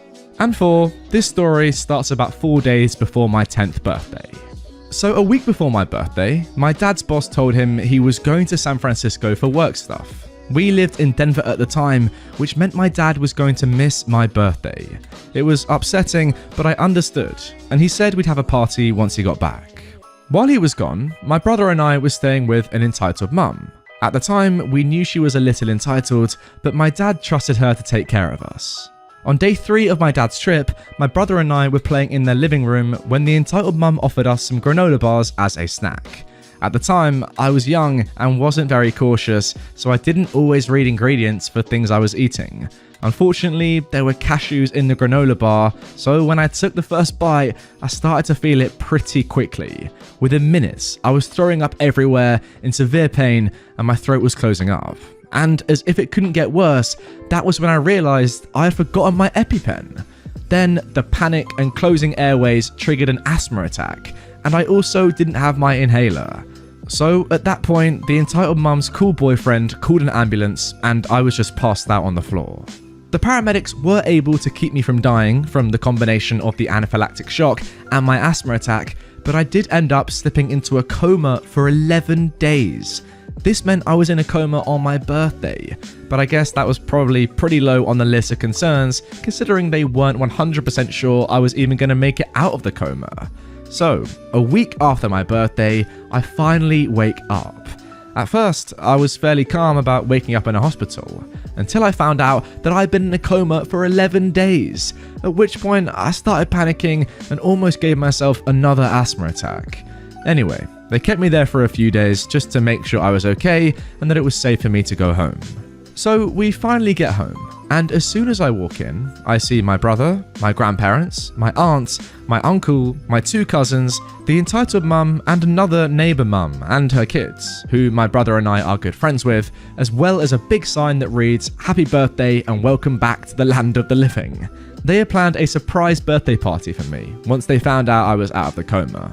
So we went about doing birthday party things and hanging out. I got some questions from my brother and cousins about the coma, while the neighbourhood mum bakes me a cake. However, the only important thing that was happening at this time was the following conversation between the entitled mum and the neighbour mum. The neighbourhood mum said, "Man, that must have been terrifying for him to go into that coma. I mean, imagine having to be that careful about everything you eat." The entitled mum though replied, "Oh, don't tell me you buy all of that." What? Well, he was clearly faking it to get attention. Everyone knows that asthma and allergies aren't real. Both of those are very real and very serious problems. Whatever, you sheep are just too stupid to see through the government lies. Then, the entitled mum just wandered off. I feel it's important to note that at this time, the birthday cake had just been put in the oven, and this conversation happened in the living room, which did not have a line of sight into the kitchen. After a while, the cake finally finished baking, and we all congregated in the dining room to eat it. So everyone sang happy birthday to me, and my aunt cut the cake and gave everyone a slice. I was about to take the first bite when the luckiest thing that could have happened. I dropped my fork on the floor. At this point, I, wanting to act all grown up and solve my own problems, decided I'd go into the kitchen and clean the fork myself. Right as I finish and start walking back out to the dining room, I hear my dad yell, "What the F did you just say?" I run out to see what's going on and see my dad standing up, staring daggers at the entitled mum while she cowered in fear of him. It was for his own good, the entitled mum whimpered. It turned out that after the conversation between the entitled mum and our neighbour mum, the entitled mum had snuck into the kitchen and poured most of a bag of mixed nuts that she had brought with her into the cake. My dad slammed his hand on the table. How the F is that for his own good? The entitled mum then starts to gain some confidence, as she doesn't see a problem with what's happening. Well, if he had eaten the cake without knowing they were there, he wouldn't have been able to fake a reaction because he wouldn't have known that there was anything in the cake to react to. What the actual F is wrong with you? I was trying to prove to you sheep that allergy— I knew inviting you here was a mistake. I figured it was good for the boys to have you in their lives, but you've made it abundantly clear that it is not. So, what are you saying? I'm saying get the frick out of my house and stay the F away from my kids. You can't do that. They're my kids too. That's right, everyone. The entitled mum was my actual mum. Not after what you just pulled, they're not. And if you want to take this to court, I'll make sure that you aren't even allowed in the same state as them. Now, get the F out of my house before I call the cops. You just wait until my father hears about this. Now, my mum's dad is very wealthy, so I think she was expecting him to help her get custody of my brother and me. We found out later that not only did her boyfriend break up with her and kick her out of his house, but when her dad found out about what she did, he refused to let her live with him, stopped giving her money, and said that if she took my dad to court, he would actually support my dad instead. As you can expect, she never took us to court. And as for the rest of the party, we just bought a new cake because nobody wanted to take the time to bake another one. We also decided to just throw out the pan we had used for the first one because she had put so many nuts in it that we were worried about it contaminating anything we put in after that. Holy heck, I mean, there are entitled parent stories, and then there was this, OP. I'm just glad, overall, that you're here to tell the tale, because for a second there, I was genuinely quite worried for your health. I mean, you literally were in a coma for 11 days. That is how serious it can be. Now, don't get me wrong, if this had happened, it would have been a terrible, terrible experience. But thankfully, you had your family around. I think you would have had an EpiPen, if the worst comes to the worst and you had taken that first bite of the cake. I think you probably would have been okay. It wouldn't have been as serious as the first time when you went to hospital for those 11 days, which is madness, by the way. But seriously, what is this entitled parent even? How dumb can you be to think that, asthma isn't real, for one, and then that nut allergies aren't real? Did she not know that you went? I mean, she did know. What am I talking about? She knew that you went into hospital and faked a coma. Imagine saying, what, you don't actually believe that OP was in a coma, do you? That was all made up. What do you think happened? The hospital was just like, oh yeah, we'll let you come and chill on this bed for 11 days. And yeah, we'll definitely, corroborate your story to your entire family that you have a nut allergy. What is going on here? What can this entitled mum even think is happening? I don't know. She's mental. Send her away. Lock her up. I don't know. Drown her. Screw it. Just do anything. Now moving on to our second post. A female dog bridesmaid meets an unmovable force, my mother. Some quick background. My baby brother was born terminally ill, and the long hospital stays and expensive meds kicked in around 6 months old. To cope with the huge medical bills, Mum worked some odd jobs over the years, including making custom wedding and bridesmaids gowns. My mum had a few die-hard rules. Number 1, she did all of your measurements. I heard the lecture of vanity fibbing only results in a poorly fitting dress more times than I can count. Number 2, all final fittings must be completed at least 3 weeks before the wedding. That way, if Dewey, my baby brother, had an emergency hospital stay, she'd have time to arrange for someone to sit with him while she went home to finish a job. He was non-verbal and needed a constant companion. This particular bride wanted all of her bridesmaids in pastel organza dresses. Organza is a gauzy fabric. The base dresses were white, covered with these colours. Unfortunately though, the bride had more bridesmaids than pastel shades the fabric came in, meaning one lucky bridesmaid wore tan. The bride refused to start a fight by assigning colours, so it was first come, first served. When you came for measurements, you got to pick from the remaining colours. One bridesmaid lived 3 hours away and flat out refused to come to town to be measured. She insisted that telling us she was a size 8 was good enough. Bridal sizes are very different and didn't cleanly convert, so that meant nothing. Mum finally reached a compromise that a local seamstress could measure her and send in the measurements. 1 month before this wedding, Dewey was admitted into the ICU to be placed on a ventilator. Mum now had to find coverage enough to get 8 dresses finished off in the next 2 or so weeks. She pulled it off thanks to amazing friends, but it was tight. Dad was busy working overtime to pay the bills and dealing with us other 2 kids. Well, this female dog bridesmaid, BB from now on, still refused to have a final fitting more than 2 days before the wedding. She didn't want to waste a trip just because your mum was a horrible seamstress who didn't understand proper sizing. I was cleaning up sea pearls during that lovely conversation. My mum begged a friend to sit with Dewey for an entire day so she could do the fitting and adjustments all at once. Now on that day, this entitled bridesmaid was 2 hours late. When she arrived, she saw the hideous tan dress and began literally screaming about how it wasn't fair, and my mum must have picked that colour. She demanded another bridesmaid return their dress and both dresses get swapped colours. It would have been another 20 plus hours of work, so mum laughed and told her that was a big no. The bride arrived and told her friend that colour was the only option left, and she was sorry, but it was that or drop out of the wedding and pay for the dress anyways. The entitled bridesmaid finally agreed to put it on. Yeah, she'd lied about her size. When the zipper didn't go all the way up, mum whipped out the measuring tape, only to discover this idiot had shaved 1 to 2 inches off every measurement except height. Her defense was that she wasn't going to let a jealous seamstress lie about her, so she fixed the numbers before passing them on. By this point, my mum was all but breathing fire. Her son's life hung in the balance, and this lunatic was making her life hell.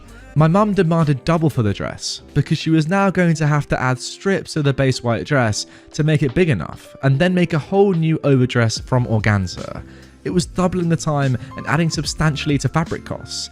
The entitled bridesmaid fought over it, and my mum finally told her, fine, pay me the agreed upon amount and take your dress as is. Now the bride herself was persuading the entitled bridesmaid into just paying up. She finally agreed to it, and my mum told the bride to get the entitled bridesmaid out of her house. They could come back in 5 hours to get the dress. Thankfully, the redone dress was a perfect fit. The entitled bridesmaid paid the remaining balance and left after that. The day my brother died, my mum refused to ever make another wedding dress. She's only made one in the 21 years since, as a favour to the friend who spent that ill-fated day with Dewey in the ICU while mum fought with this entitled bridesmaid. Oh man, rest in peace, Dewey. That is such a sad end to that story. Oh, I wasn't expecting that. I thought that, he'd be alright, but that is sad. I guess that is terminal illness for you. What can you do about that? Jesus. That is a sad end to the story. That's kind of like flummoxed me a little bit, I'll be honest. OP, yeah, sorry to hear about your brother, first and foremost. That's absolutely, truly horrible. Seriously, I do wonder sometimes why kids get terminal illnesses. Who's doing that sort of stuff? Seriously, it's a bit mental in my opinion. On the whole, though, in terms of this actual story and the entitled bridesmaid, yeah, I guess the moral is kind of think about what other people might be going through. If you think, oh, this dress is, doesn't fit me, it's not the right color, it's too expensive, those are all really superficial things. Let's be realistic, they don't actually matter in the grand scheme of life. But then when you realize that the person putting all this work into making your dress as good as it can possibly be has a dying son who she's now not able to spend time with because you're overworking her and asking her for more stuff on top of the stuff that you've paid for, wow, puts it into perspective, doesn't it? I guess just try and consider, I'm saying this to myself, by the way, I'm not just preaching this, I'm saying I need to think about this. Try and think about other people's, needs before yours a lot of the time as well, or, just in conjunction with yours, and just try and understand other people's motives and, needs in life and what could possibly be going on with someone else. So pretty much when you think that your dress for your upcoming wedding looks bad and is the wrong color and doesn't fit you properly, they might have a terminally ill child. Puts it into perspective, doesn't it? My parents threatened to take away my door because I don't want one of our dogs sleeping in my room. So, as the title says, my parents just threatened to take away my door. I went upstairs to take my meds and get my dog for bedtime. My mum wanted me to take our smallest and most annoying dog to bed with me. I politely declined and said that I would rather not. She insisted and I declined again. It only escalated from there. She doesn't want him sleeping with her and my stepdad because the dog touches her all night. I don't want him sleeping with me because he keeps me awake and wakes me up in the middle of the night, something he doesn't do with them. I've told them before, but they don't care. They said that if I don't take him, they'll take my door while I'm at my dad's and throw it out so that I can't have it back. I have severe anxiety, tons of mental illnesses on both sides of the family, and my privacy is what keeps me sane. They know this and still threatened to take my door. This story actually reminds me a little bit of a post I saw back in the day on r/insaneparents, where an insane parent had literally axed down their child's door. I don't really know why. Although we're not really there yet at this story, it feels like we're getting pretty close. I mean, seriously, taking the door down of your child's bedroom, that's got to be like the biggest no, like in terms of privacy, in terms of ethics, in terms of everything. Why would you ever do... It's mental. Unless your daughter literally said, yes, I will sleep with this dog in my bed every day, and then she was going against it. But I mean, even then, like, axing, or not axing, but maybe eventually axing / taking the door down of your child, so messed up. Now moving on to our next post, entitled Starbucks Woman and the Straw. I was at a Starbucks this week, and while waiting to pick up my order, I saw an entitled woman berate the baristas for not putting a straw in her drink. If you haven't been to a Starbucks in the last few years, they've switched to paper straws for cold drinks. On top of that, they recently replaced traditional lids with straw holes in the middle with lids that have a small opening for sipping. So the woman said, "Could I have a straw?" The barista replied, "Sure, we're out of the smaller straws, but would you like a large one?" "Yes." Now this lady couldn't shove a straw into the sipping hole, partly because her long, fake nails were in the way, and partly because she didn't think about squeezing the straw. It is doable, but it's more difficult than plastic. She ended up spilling some of her drink onto the counter. So agitated, she asks, "Do you have smaller ones?" As if the barista didn't just tell her that they were out. "I'm sorry, but that's all we have." The woman shoved the drink and straw back to the barista. "You do it." "Excuse me? I can't put it in. Do it for me." "I'm sorry, but I can't touch it. You know, due to the pandemic, it seems as though that was obvious, but nope, not to this entitled idiot. Seriously, where has she been for the last year?" "Well, what am I supposed to do? I can't drink it like this." "You can drink it through the lid, or you can take the lid off to use the straw. I can give you another one." Now, to a reasonable person, these are reasonable options. But this subreddit is entitled parents after all. "I want to use the straw normally. I want your manager now." Holy heck, that escalated quickly.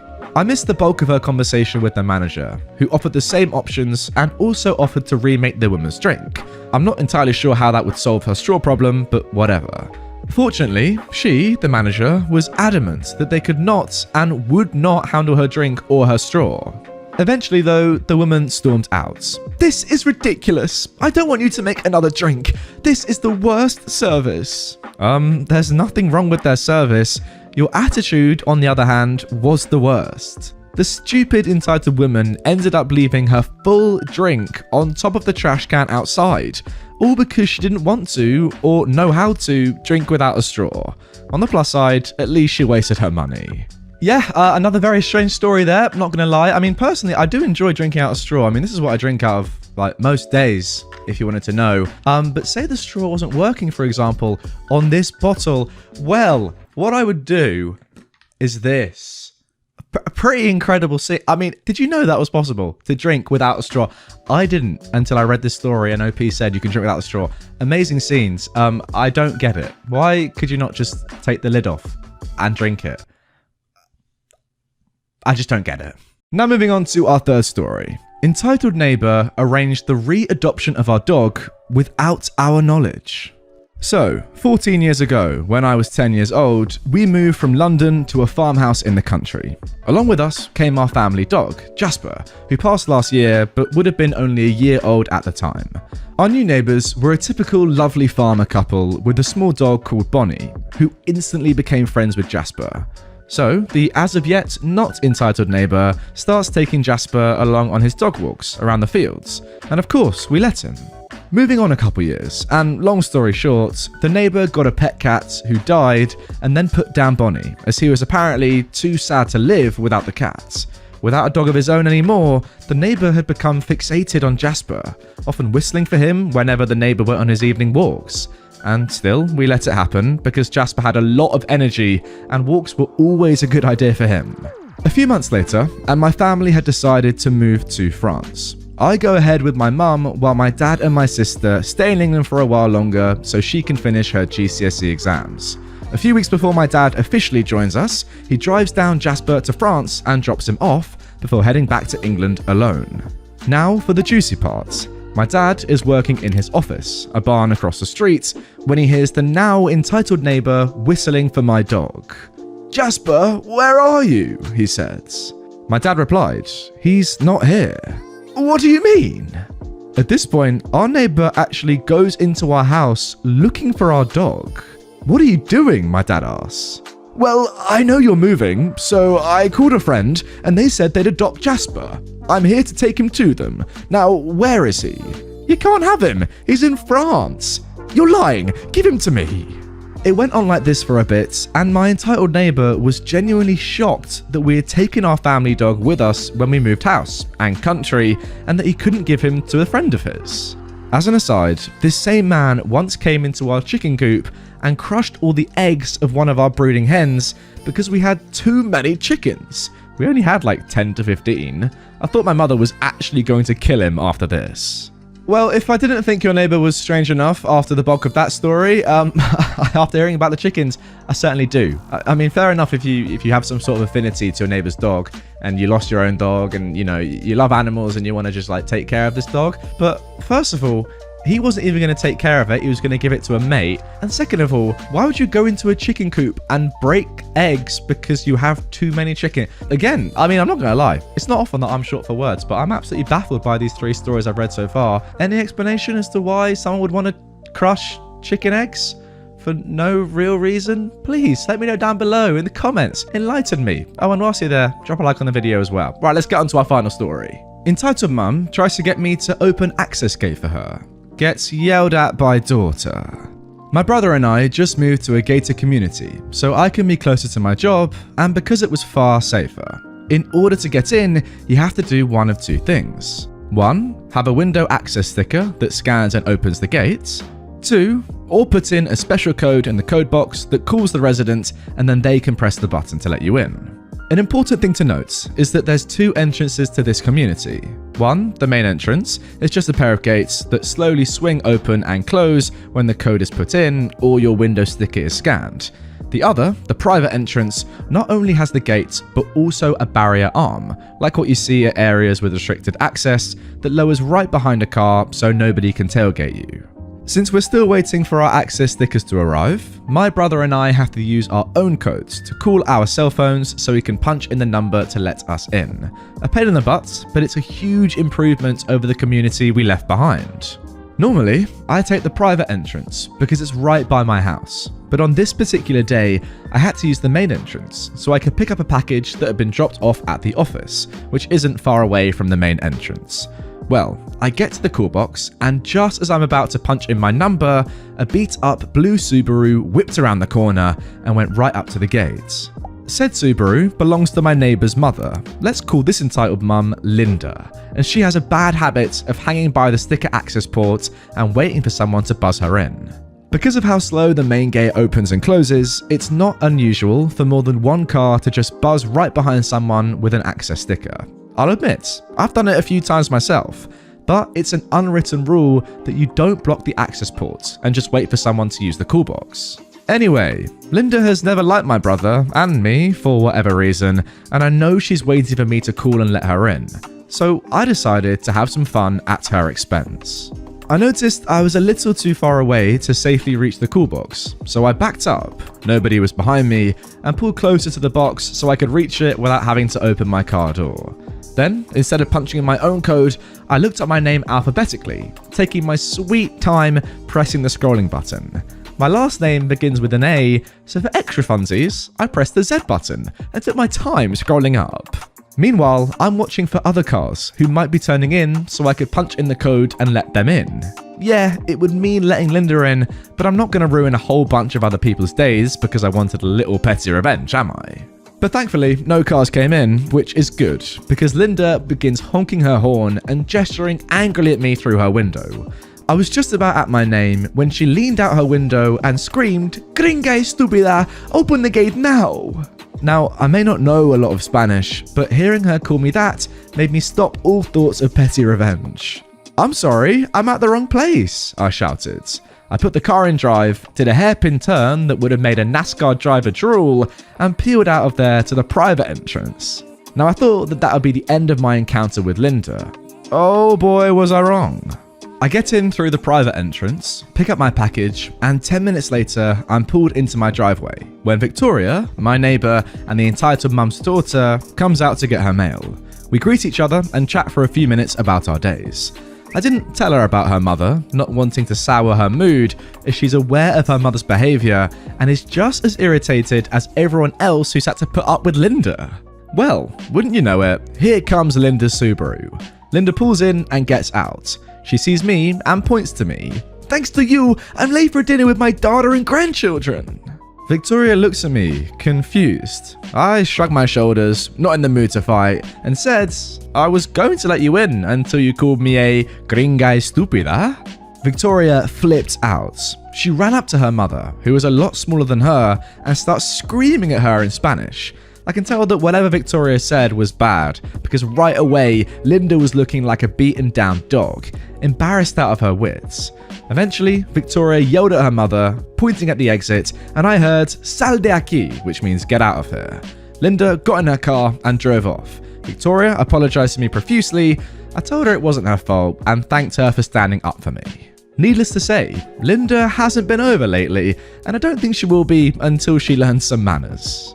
Yeah, I mean, I've got to say, well done to Victoria for standing up against her own entitled parent. I haven't seen that often. I mean, I read a lot of entitled parent stories, and genuinely, that's got to be one of the few times that I've seen a kid stand up to their entitled parent. It takes quite a lot of courage, to be fair, to stand up in that situation, but as you've seen, clearly Victoria has a lot of power over Linda, as she just shut her right down. Linda immediately cowered away and got embarrassed, rightly, because she probably knew in her heart of hearts that she was being an absolute idiot in this situation. But yeah, none of that would have happened without Victoria, so I rate Victoria highly. Long live the Queen.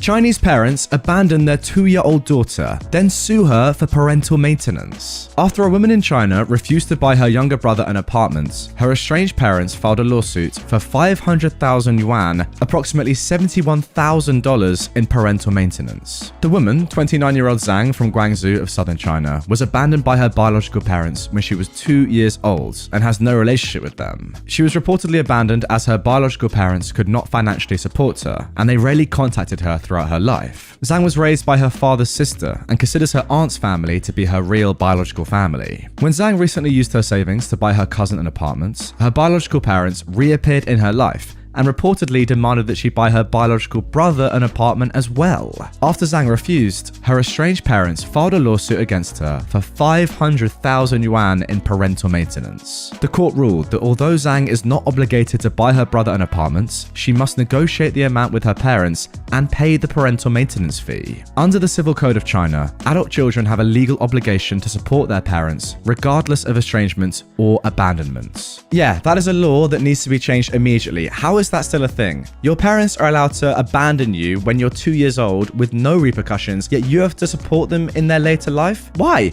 They didn't support you at all. They left you to die. Kid with toy bow and arrow sees my drone flying and decides to shoot it. So, a while after my last post about the angry 10-year-old, I didn't go to the park for a couple of months because I was afraid I was going to get recognized by the kid, and I'm only 5 years older than him. Yeah, guys, not too sure what's going on here, but it sounds like there might be some previous between OP and this kid. Now, I'm about 5'4", and the kid is 5'2", so he can probably beat me up. So I didn't go for months. Until recently, I got my drone. Now, I knew I couldn't fly my drone at my house since there are active sprinklers, and I didn't want my new drone to get wet and not work anymore. So I decided, you know, maybe they forgot about me.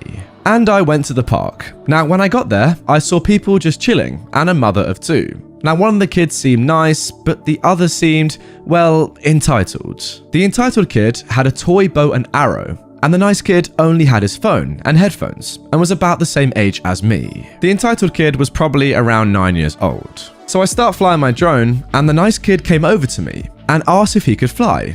I told him the basics, and he was actually pretty good at it. So when he gave it back for me to fly, his entitled brother came over and said, "Hey buttholes, what in the living heck is that?" I was surprised because I'd never seen a 9-year-old curse. Now, I know they are common today from many posts on Reddit, but I'd never seen one in person. And I'm being serious because my family is Christian and doesn't allow us to curse. I answered the entitled kid and then told his nice brother. The nice kid said to his brother, "It's a drone." "And who is that?" I asked. The nice kid sighed and said, "It's my little brother." He then said to his brother, "Bro, we told you, you can't curse." But the kid then proceeded to say, and also stick the bird out, "I don't give a frick, you little female dogs." I was shocked, and I said to the nice kid that we could just go and find another spot if he wanted, and he agreed. So, over we went by the swings, and we were flying the drone again. Now, when I lowered the drone about 6 feet into the air, out of nowhere, a wooden arrow with a rubber tip hit it and damaged 2 of the 4 propellers. I was sad and mad at the same time, but I didn't do anything. The nice kid looked around and saw his brother with the bow, who said, "Bullseye, idiots." The nice kid went and hit his brother with a smack. He then cried, of course, and ran to his entitled mum. And the nice kid said to me, "Oh boy, she's gonna do it again." "Do what?" I said. Then the entitled mum stormed towards me and the nice kid and said, "Who smacked my angel?" The kid admitted to his mother that it was him, and his mum actually denied it, because the entitled kid then said, "No, it was him." He was pointing at me while frantically crying to his mum. Now, she believed him and said, "Why would you do that? You should go to heck." I was sad because as a child, my parents always encouraged me to do good deeds and not go to hell. Remember, my parents are of course Christian. So I immediately, in rage, start to give them a piece of my mind and say, "You know what? That angel of yours looks like he's losing brain cells every second, making him dumber and dumber like you. You look like a worn out tire with almost no purpose but to mess everyone's day up. Believing your angel's little lies only makes you look dumber and more entitled. Apart from your nice kid here, he's the only one that has shown any respect to me today. And I don't even know him. He's got more manners and more intelligence than you and your son." Then I walk away, and the nice kid actually followed me. I told him, "Look, sorry if I offended his mum and his brother, or even if I offended him," but he said they deserved it. But then, the entitled kid ran over, tackled me, and took my drone over to his entitled mother, who then said, "This belongs to my kid. He deserves it more than you do." And he was absolutely ecstatic, saying, "Yay, my very own drone." The entitled mum gave it to him, and he ran off playing with it like a toy aeroplane, waving it around and throwing it like a glider. But he turned it on, so when he threw it up in the air, I actually made it fly up even higher. Now, it was hard to control because of the bent and broken propellers, but I got it back to me and put it back in my backpack. I waved to the nice kid goodbye and hopped on my bike, looking back at the entitled mum and the entitled kid. They looked shocked and just didn't expect it. When I got home, I looked into the drone package and saw 4 spare propellers and fixed it. This all happened 2 days ago. Me and the nice kid have actually become friends since, and I don't really know what happened to the entitled kid or the entitled mum. I never really bothered to ask because I don't want to deal with them anymore. And there we go, that is the end of that story. Honestly, like, a drone is one of the coolest things that you can get these days. Do you not think? Do any of you have a drone, by the way, that are watching right now? If you do, I'm so jealous of you. I've been thinking myself of getting a drone for the longest time, but I know obviously it's quite risky flying over maybe private pieces of land. You have to be very careful what you do with it, and obviously you don't want to, you know, take videos of people that aren't aware, that sort of stuff, so you got to be a bit careful. And for OP in this story, he had to be extra careful because of these entitled people. I mean, come on, shooting down your drone for no reason. I know he's just a kid and all, but why? But honestly, yeah, some of the best like cinematic shots that I've seen, even in YouTube videos, are often shot with drones. They look so sick. Let me know, should I buy one? I'm not really sure how I could use it for this channel, but something else, who knows? I think it'll be a fun purchase. Now moving on to our second story of today's episode. Entitled mum flags me down at my apartment complex for trespassing.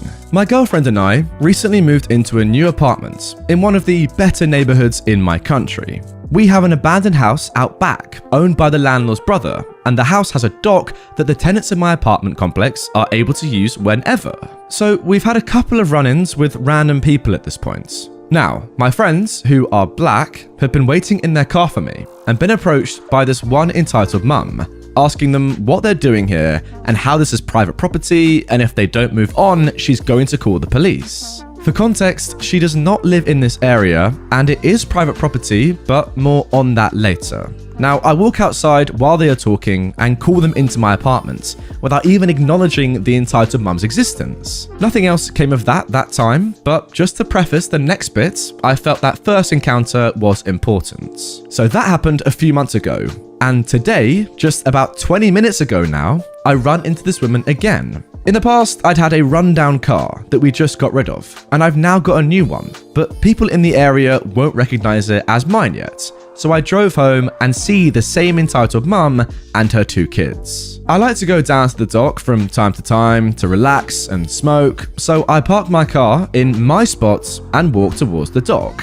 The entitled mum sees me and meets me halfway. "Excuse me, what are you doing here? Don't you know this is private property? You can't be here." I explain to the woman that I live here in the apartments right behind me, but she says, "No, you don't. I know everyone who lives here." Okay, well, I moved in 6 months ago now, and I know for a fact that you don't live here, so may I ask what you are doing here? She tells me she knows the owner and she's got a right to be there, and again assures me that she knows that I don't live here. So I just say, okay, whatever you say, and walk back to my place. She follows me, and as I walk up my steps, "Excuse me, why are you not getting in your car? Should I call the police?" I ignore her and go to open my back door. Forgetting I'd locked the deadbolts, I say, "Oh no, I forgot," to myself, and she cuts me off from walking around the front. "I just witnessed you trying to break into a house. I'm calling the police." At this point, I'm annoyed because I just want to go and smoke and relax, so I tell her, you know what, just do it. She calls, and me being the annoyed, petty person I am, I stand there the whole time waiting patiently for them to arrive. They show up and ask what's wrong.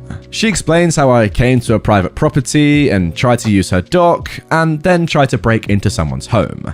I tell the officer that's talking to me to follow me around the front so I can unlock my door and show her that I live here.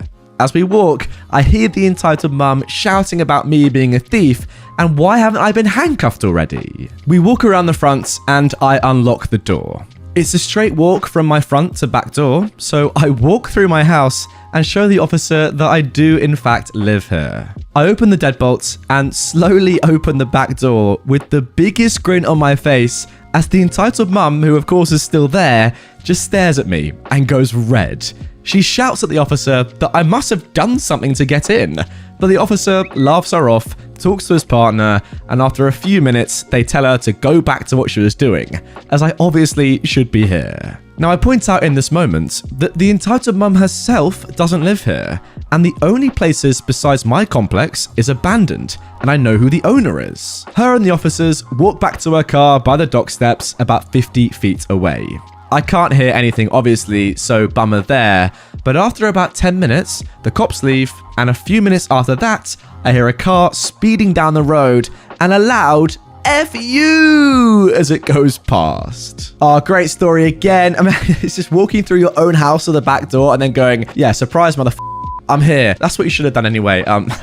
But yeah, I mean, seriously, like, who is this woman? What is she doing? Does she even live there? Is she even in this apartment? The fact that you've said to the officers she doesn't live here, she's on my private property, and the fact that she's got in her car and left, I'm just confused as to why she's even there in the first place. Ultimately, like, it's not her land. Why is she getting involved? It doesn't matter. Get your big old nose out of it, and that's easy for me to say. But yeah, great story, great ending, love it. Parents insist I tutor their child in person, knowingly expose me to COVID. I am a tutor. Now, most of my work has remained virtual, even as the pandemic lifts, for the sake of clients' convenience. However, some parents prefer to return to in-person. Once I was fully vaccinated, I'm quite a bit older, so I was towards the front of the line, I was perfectly happy to return to in-person sessions with those who preferred them.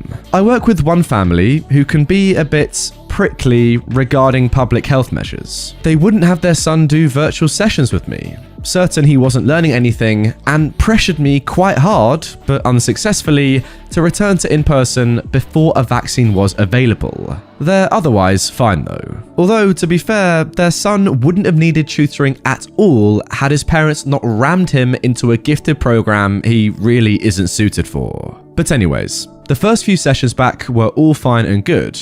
But then one day, I went in and noticed the father of the family had a pretty severe cough. I asked if all was well, and he insisted it was fine and I should come in. He even tried to shake my hand with his cough, despite all we now know. Well, whatever. I was in a separate room with the son, so I figured it was fine enough. I wouldn't be there all too long. I opened a window. So the kid and I were working away, but I kept hearing this guy really going at it coughing, and I was pretty uncomfortable. I offer virtual sessions for precisely this reason, and I even specifically have clients sign saying they will reschedule if they or their child are exhibiting signs of illness. I had that before the pandemic. When my student mentioned his dad had returned from a trip to see a big game about 2 weeks ago, I was done. I excused myself early and made up some bogus excuse about a burst pipe at home. I didn't want to have the confrontation about the real reason in front of the students. I headed back and planned to schedule a call with the parents, since a matter as sensitive as do this again and our professional relationship is over didn't seem appropriate just for email. The call went about how you'd expect. They were all, "You want to live your life in fear? Go ahead, but we're not paying for the session you walked out on," and so forth. About a week and a half after that initial encounter, a health department worker contacted me to inform me I had been exposed to COVID-19. They couldn't tell me who, but I'm absolutely sure it was this guy. The worst part is to trigger a contact trace in our state, you have to have tested positive. So he knew he had it and exposed me and chose not to call, leaving who knows how many days for me to infect my loved ones and other clients while he just sat on his butt. Thankfully, because I'm fully vaccinated, I seem to have been spared. If he had not felt entitled to in-person sessions while sick, I wouldn't have had the tremendous scare, but I'm just grateful I've not caught it. It's been a week now and so far so good. Though props to my health department, they follow up like clockwork. I terminated our business relationship in writing, and their response was, "You're discriminating against us for our beliefs? What, our son doesn't deserve an education as much as the scientists? We'll find a better teacher than you, for less money," and so forth. Much of the email was not spelled or formatted correctly, so that should tell you something. Stay safe out there, people. Get vaccinated. You never know who you're working with. I mean, seriously, it's beyond belief, this guy. Speechless, absolutely speechless. You and me, we both know, right, how serious this pandemic is, how many millions of people now have died, how much anxiety and stress and, illness it causes amongst people. It's been the worst thing that's ever happened in my life. Yet this guy just doesn't care that he's got it, doesn't care that he's inviting you, OP, into his home, inside. Oh my God, it's unbelievable.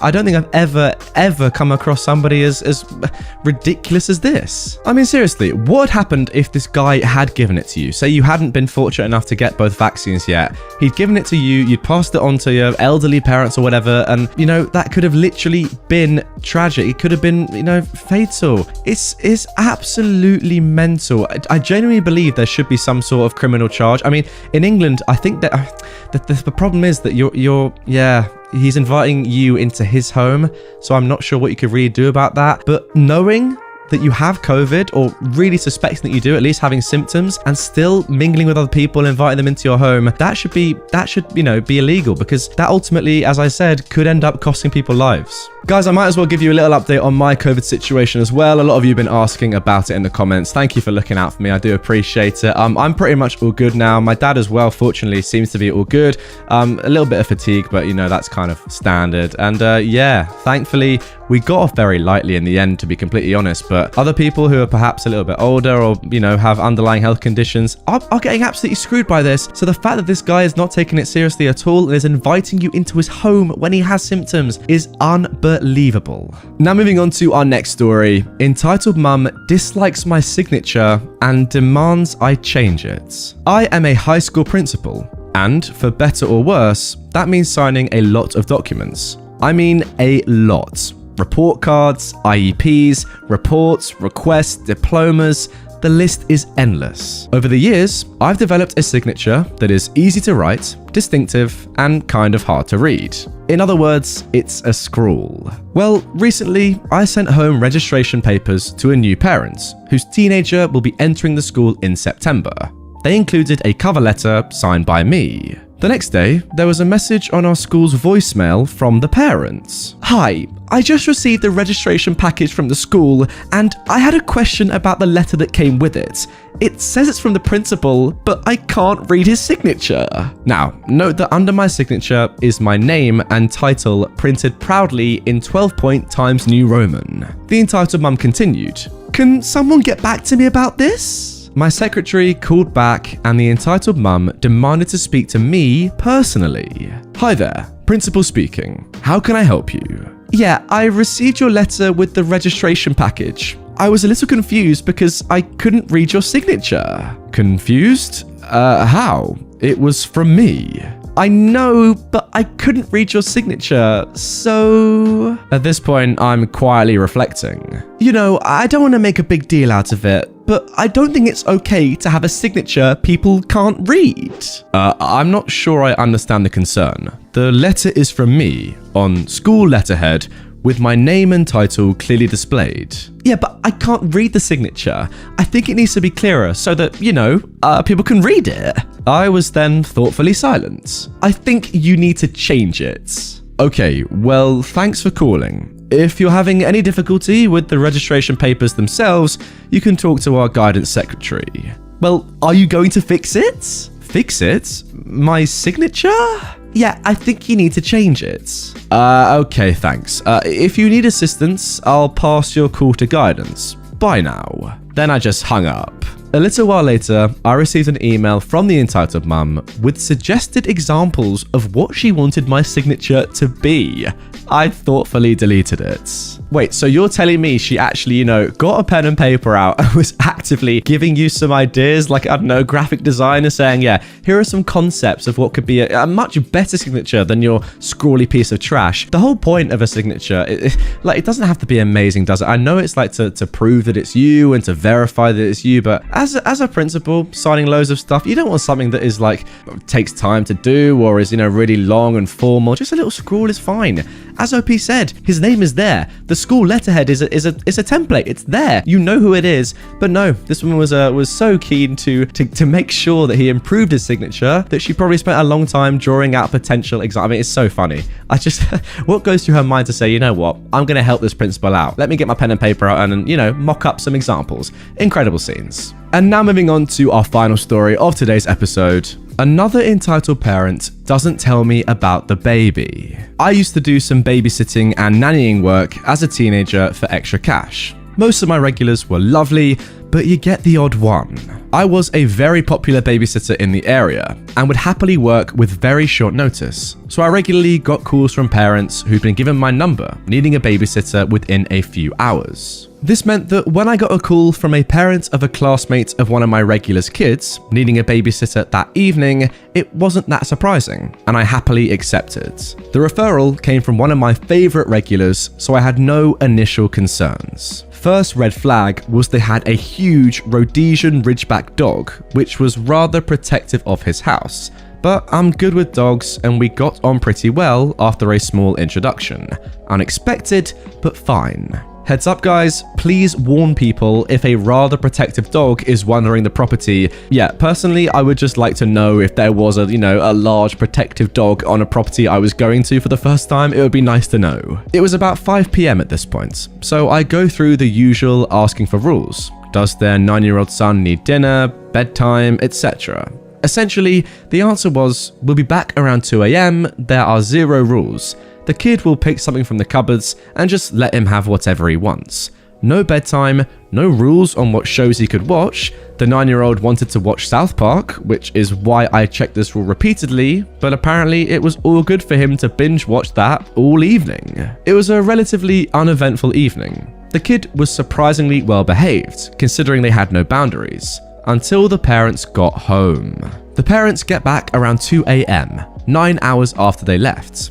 Then, the wife went upstairs and came back down with a baby. I had not been informed that there was a baby upstairs the entire time I'd been there. They just shut it in its bedroom and not thought to tell me because it wouldn't need anything, so no big deal. What the heck? Even if they don't need anything. I mean, what baby sleeps through 9 hours without a peep? I genuinely heard nothing all night and was on alert knowing the dog was around, as I didn't 100% trust it. If there was an emergency, I wouldn't have known to get the baby out of the house. It turns out they didn't want to tell me because they were concerned I'd charge extra for 2 kids. I didn't. It was a flat rate up to 3 kids. I just took my money and left. I told my mum, who worked for the school their kids went to. There were other safeguarding issues, it turns out, so this went on the reported list there. Not long after, they left the country with no warning. This isn't even the only time a parent has surprise dumped their baby on me. Apparently, I just look like I'll be cool with it. Again, guys, I'm absolutely lost for words because, as OP says, what if there was a fire in the house? She would have got the kid out, herself out, maybe even the dog out, and they would have been on their way, all safe and sound. No, because a baby would be dead upstairs. How can you not? It's so bad. It's so bad. Look, this is probably like quite a dark thing to say, but ultimately at some point, I really wish that people like this kind of, get taught a lesson. Obviously, I don't want their baby to die, but a less severe form of punishment to wake themselves up and to understand and get some sort of common sense would not go amiss, because seriously, any small fire that, is upstairs or whatever, maybe in the baby's bed, anything could have happened. The baby could have, got caught up in its cot or sheet or whatever. It's unbelievable. It really, really is. First time flying first class, ruined by a Karen. So, we're heading out for a family vacation, flying first class for the first time. Our group has 7 of the 8 seats adjacent to the cockpit, with one rando seated amongst us. And boy, did we find a Karen. Right from the get-go, Karen made her presence known. We boarded with my father-in-law, who was in a wheelchair, to find that for some reason, this lady boards the plane along with the passengers that need additional time to board, but she seems to be moving around just fine. It seems her motivation to do so was to pack not only her overhead compartments with her multitude of carry-on items, but she also needs to use all of mine and half of someone else's too. Okay, fine, whatever, we can deal with it.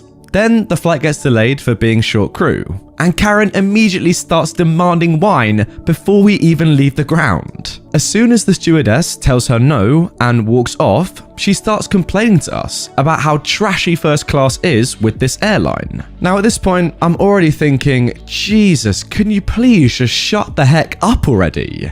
Then comes the inevitable, we can just leave without the crew member, right? Apparently, she wasn't paying attention because the missing crew was the frickin' pilot. We were actually released back out to the terminal for a bit to stretch since the delay was so long. But when we return to our seats, we find that my daughter's seat was occupied by Karen's friend who was flying economy. After standing around and clearing our throats several times to try and get their attention, it becomes obvious they have no awareness of anyone outside their bubble. Frickin' finally, after both myself, my daughter, and my mother-in-law all asked them to clear out, they finally acknowledge that they're in someone else's seats. After all of this, we eventually get up in the air. Cue Karen slamming glasses of wine. After the 3rd glass, she's obviously already drunk as heck because she then dumped the entire 4th glass of wine on my teenage daughter and didn't even frickin' acknowledge that she'd done it. No sorry, no here's a napkin. She just immediately started demanding another drink from the flight attendant. All the while, she's keeping her mask down while she is drinking, as she's entitled to do so, but the second I take mine off to drink some water, this female dog grabs my arm and starts demanding that I put my mask back on. Are you freaking serious? You're gonna complain about a mask, but it's totally okay touching strangers? Okay, Karen. At this point, I finally tell the stewardess about everything, and they stop serving her. But she still spends the rest of the trip complaining about how trashy this airline is and trying to talk to my daughter the entire time, who is legitimately worried this moron is going to puke on her. Poor kid. OP, honestly, I'm so sorry for your first experience in first class to be as disgraceful as this. It's just such a shame, isn't it, really? I think I've actually said on my channel before, guys, that I've been fortunate enough to fly first class a couple of times through my dad's, flying points. I would never pay for it, of course. I think it's ridiculously expensive, but, through points, you might as well take up the offer. And it is a great experience, to be fair. You feel amazing. Everyone's looking after you. You can actually relax on a plane rather than being, all squeezed up with other people. It's good fun. However, if you have someone like this ruining your first ever experience, it just takes away from it all, doesn't it? And if your parents have spent loads of money on these flights and, it's just all been ruined by this one person, that's all that money down the drain for what would have been and what should have been an amazing experience, and now it's just something you really want to forget. Again, OP, I'm so sorry. And now moving on to our second story. Entitled man refuses to move from mobility parking spots. I am a manager at the Way of Subs, and yesterday I had a man park in the mobility parking space. I didn't see him park there at the time and come into our store. We were serving another customer at the time who had just started ordering, and the entitled man interrupted the other customer to ask what the sub of the day was. Already, this got my hackles up because he was so rude about it. I then look up and notice a car parked in said parking space, which is directly in front of our big glass doors. I looked at him and asked if that was his car. He said yes. Now, in New Zealand, people who qualify for mobility parking permits need to get a doctor to fill in the medical part of the form, and the doctor will often send the application form in for you, and you just need to pay for it. I'm not sure how other countries work, but that's us. So, back to the conversation. I say to the man, "Do you have a mobility parking permit?" "No, I broke my back and I can't walk that far." "Yeah, but you need a permit to be allowed to park there." "I'm still waiting for it to come." "It's illegal to park in there unless you have a permit. You need to move your car." "I'll just get my food, then I'll move it. It's only going to take me a couple of minutes." "No, you need to move your car now." The entitled man then plants his feet and drops his shoulders, almost like a 3-year-old who is not going to do what you asked. It sucks, but we can't actually do much to make people move from those parking spaces, other than ask them to move. The tow truck would take too long, and they'd already be gone by the time the tow truck gets here. I decided to say the only thing I could in this situation. They either move their car or speed out of there like a scorned lover. And yes, this happens regularly, but most people will just move their car. Now, I did a lot of theatre in high school, so I know how to project my voice without yelling. "Sir, we will not be serving you unless you move your car." Well, he spun around, like only someone who has an intact back could do, and stomped out like a big man-child. He threw himself into his car and sped off like someone was chasing him. The other customers who were in the store all had something to say. "I was about to go and move my own car, you were so intimidating." Wow, you're not gonna miss the $5 he was going to spend. Good job. People like that annoy me. My grandpa needs those parking spaces, so thank you for standing up to him. It makes me feel better that everyone else supported me.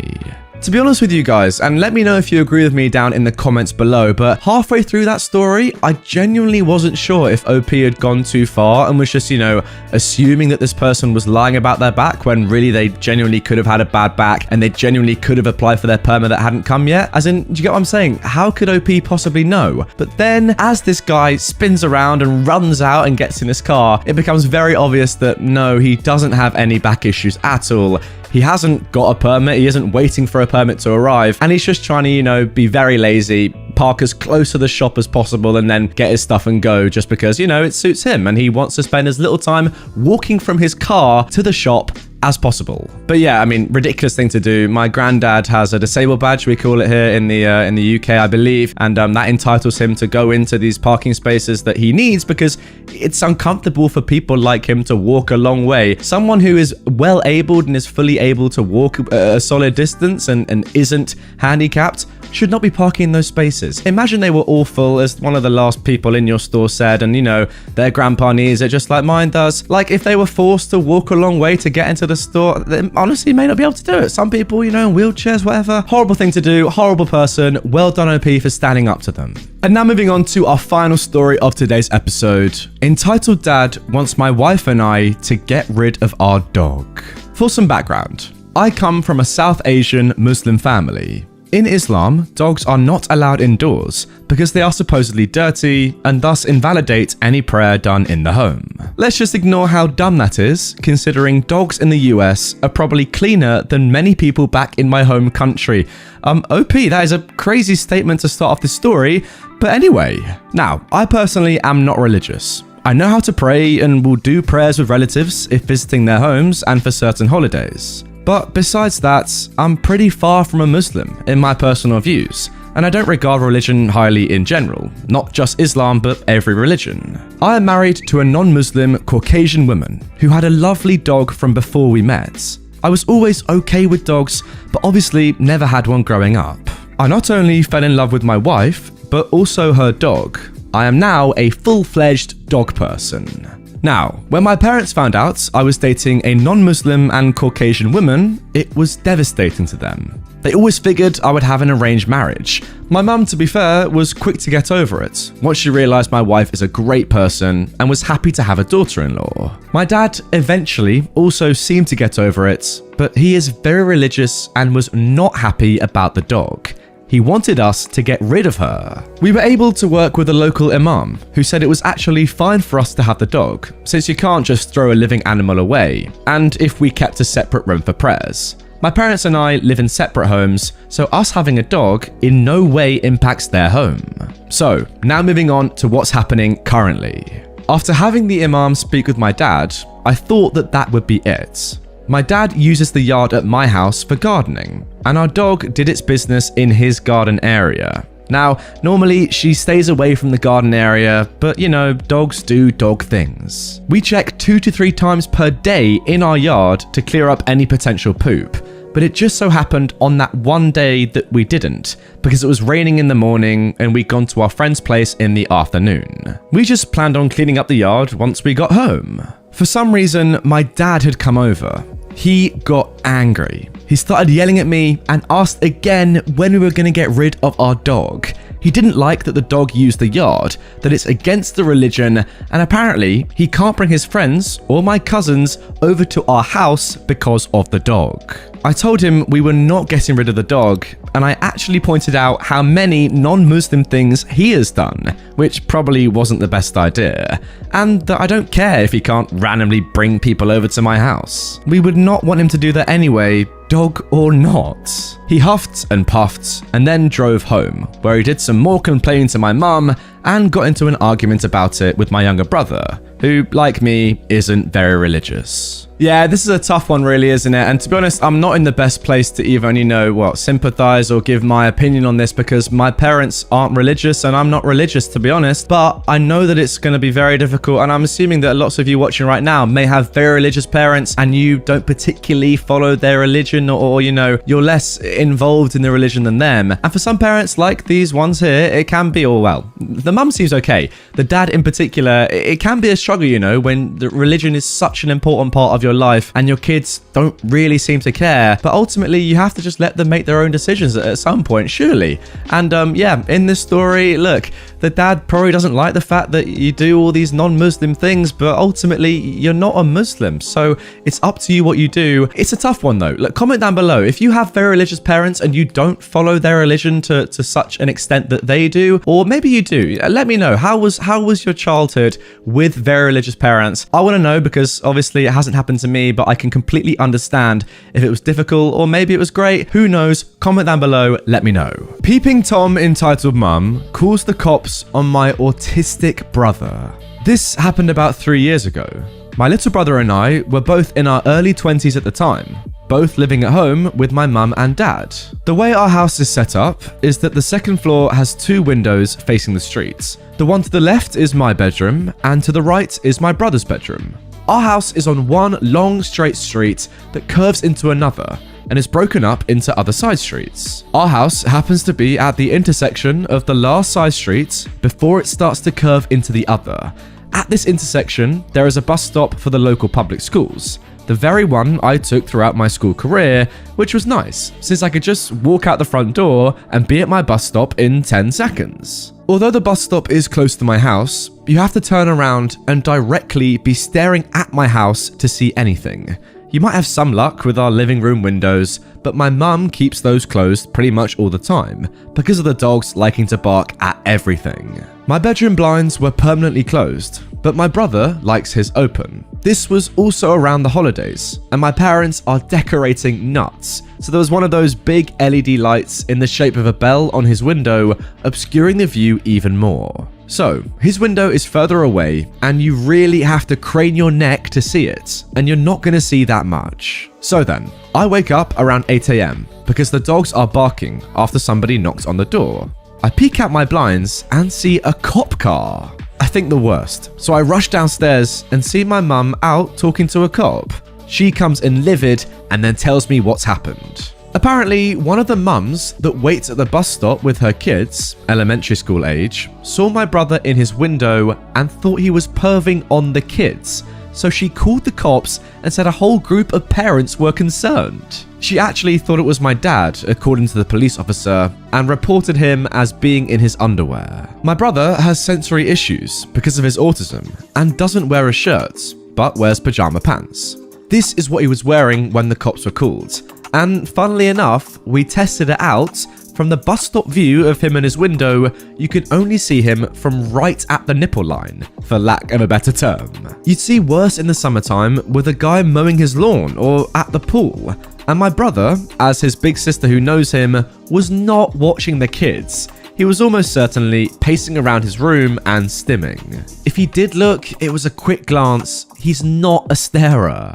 Now, my poor baby brother thought he was going to jail. The cop was really trashy too, and told my mum to put up curtains, because apparently walking around shirtless in your own home is illegal. And did I mention it was in the morning and my brother didn't even have lights on in his room? This entitled mum must have been really staring at him to figure out that he was apparently and incorrectly wearing underwear. But whoever this mum was that called messed with the wrong person. My mum can be nuts when one of her kids gets messed with. It's great. She ended up posting about the situation on a big local news group, and people were livid on behalf of my brother. Some bikers offered to sit on our front porch shirtless with some beers in solidarity.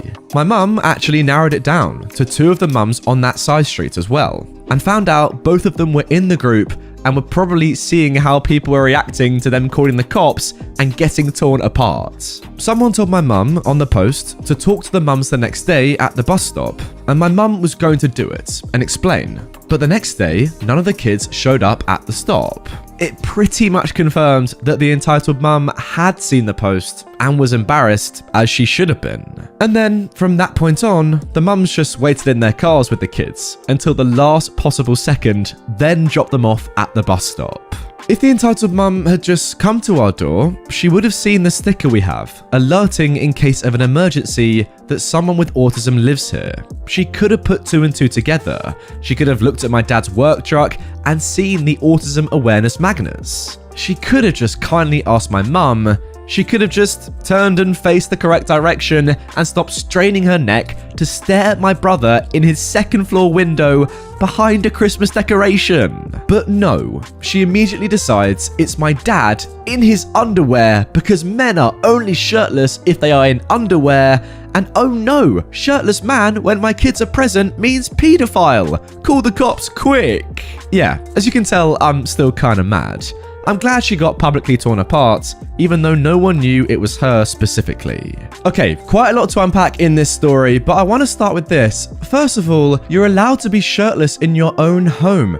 you're allowed to even be naked in your own home. Obviously, don't go up to your windows and like, just be naked and show it all off unless that's something that you really enjoy doing. But I'm pretty sure legally in your own home, you can wear whatever you want. And if you want to wear nothing, that's cool with me. Second of all, let's talk about this Karen, this entitled mum, because honestly, multiple things she's done here are just like sickening. Primarily, instantly calling the cops without just knocking on the door, as OP said, and just, asking, being polite, saying there's a naked person or whatever they thought, please can they just, not be right at the window, or just, say your concerns to the person before calling the police. Don't just jump to calling the police. That's pretty much what I mean. That would be one thing. Second of all, blatantly lying and saying that, OP's brother was wearing underwear when how can you possibly know? You physically can't see. And also, if they're in a second story, building in their room upstairs, you're not going to be able to even see any of that. You're just guessing. You're just lying for no real reason. I don't really understand why. And then finally, it's so obvious that she knew she was wrong in doing this all in the first place, because if she thought she was right, she wouldn't then not go to that bus stop with her kid anymore. She wouldn't sit in her car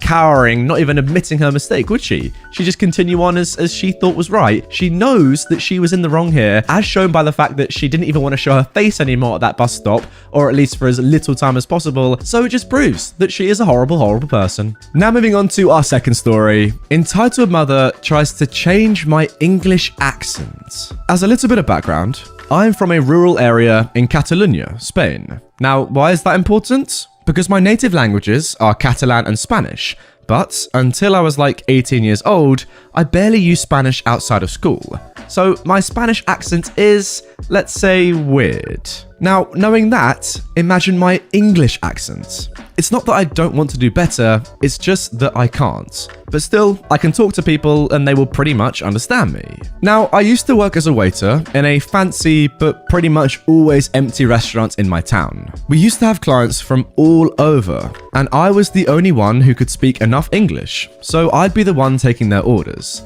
I was quite happy to do that because I got to practice and most of the people were great. I had 10 German customers once tip me like €5 each and tell me to keep it for myself. My boss agreed when I told him because they were happy with me.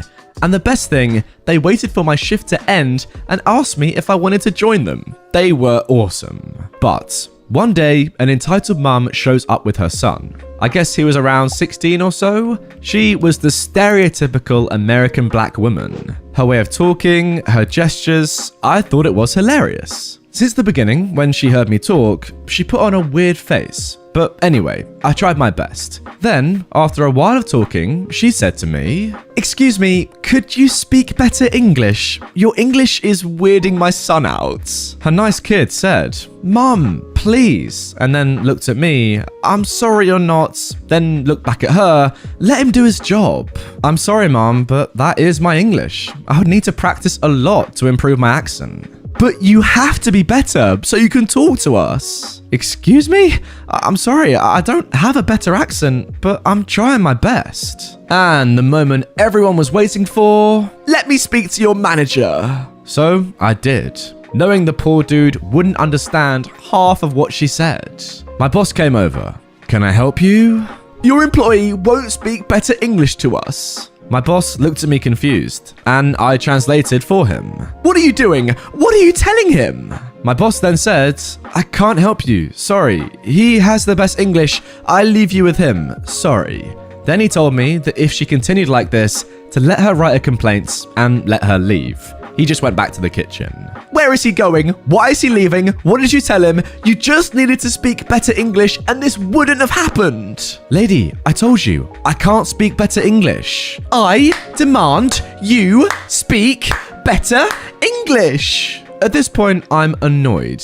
"Lady, I told you, I can't speak better English and now I need you to leave." Her nice kid actually laughed a little bit, and then the entitled mum grabbed her things and her son and left, yelling not very nice things, that she wasn't paying, that she'd sue us, and blah blah blah. Nothing ever happened. And that was it. My boss never cared about what happened. We got to eat what we didn't serve them, and we had an anecdote to tell the other waiters. Fun fact, something similar happened a couple of days afterwards with a French couple who wanted us to speak French when nobody in the restaurant spoke French. and they didn't even know a single word of English. They ended up leaving a bad review on the Spanish page in French. Alright, not gonna lie guys, this story actually really annoyed me.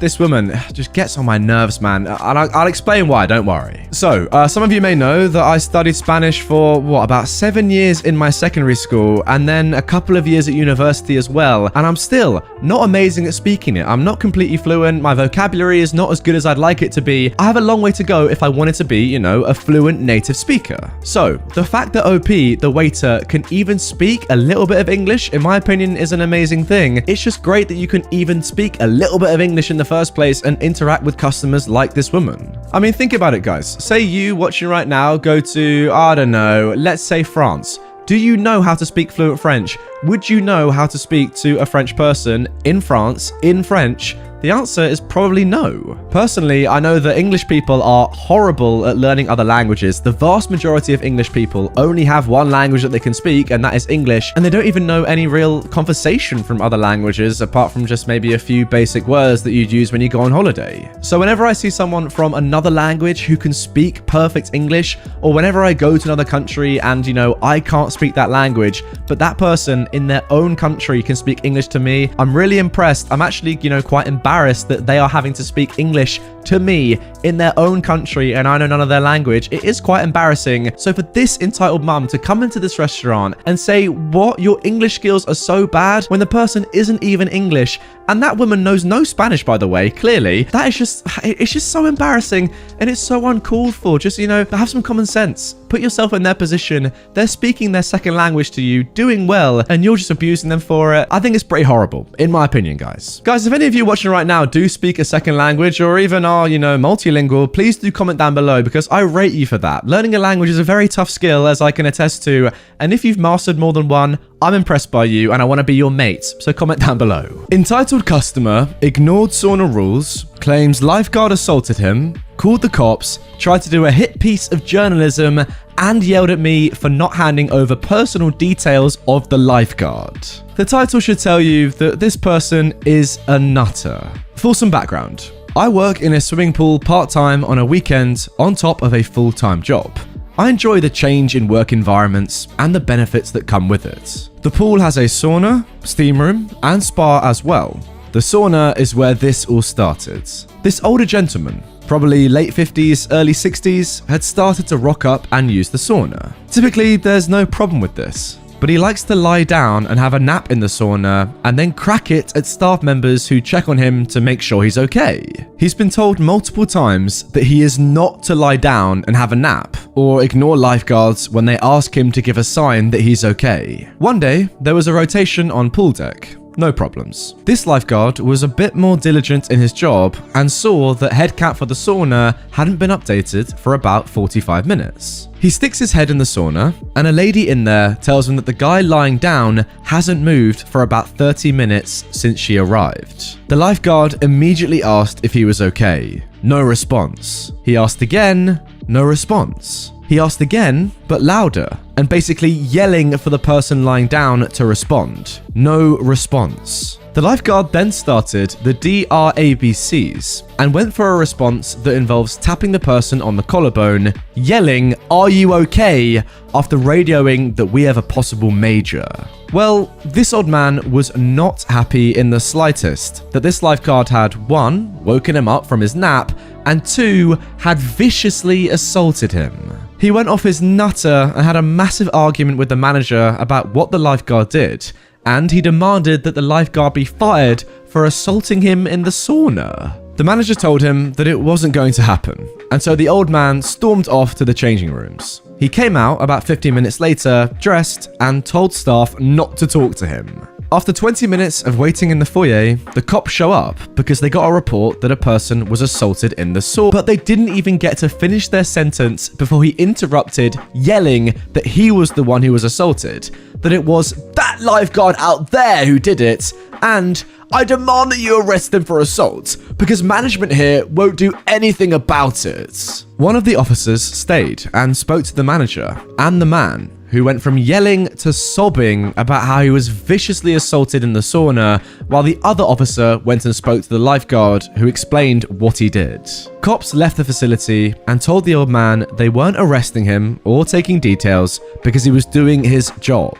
The man promptly threw a massive tantrum as the cops left and ended up throwing a bin on the ground before storming out in tears. About 4 weeks later, a journalist from the local newspaper calls the facility because they have a story about the place and they were wanting to get a comment about it. The journalist said that this older man was assaulted in the sauna by a lifeguard and that the facility had done nothing about it, and the man was left bedridden for a week, ended up in hospital because he had breathing difficulties and was covered in bruises, and that he had a possible hairline fracture on his collarbone from the assault, and he's just really upset about it all. Management told the journalist exactly what happened, and we sent her an incident report form about the incident, along with a few others, showing that the man has been told before not to sleep in the sauna and not to abuse staff who check on him.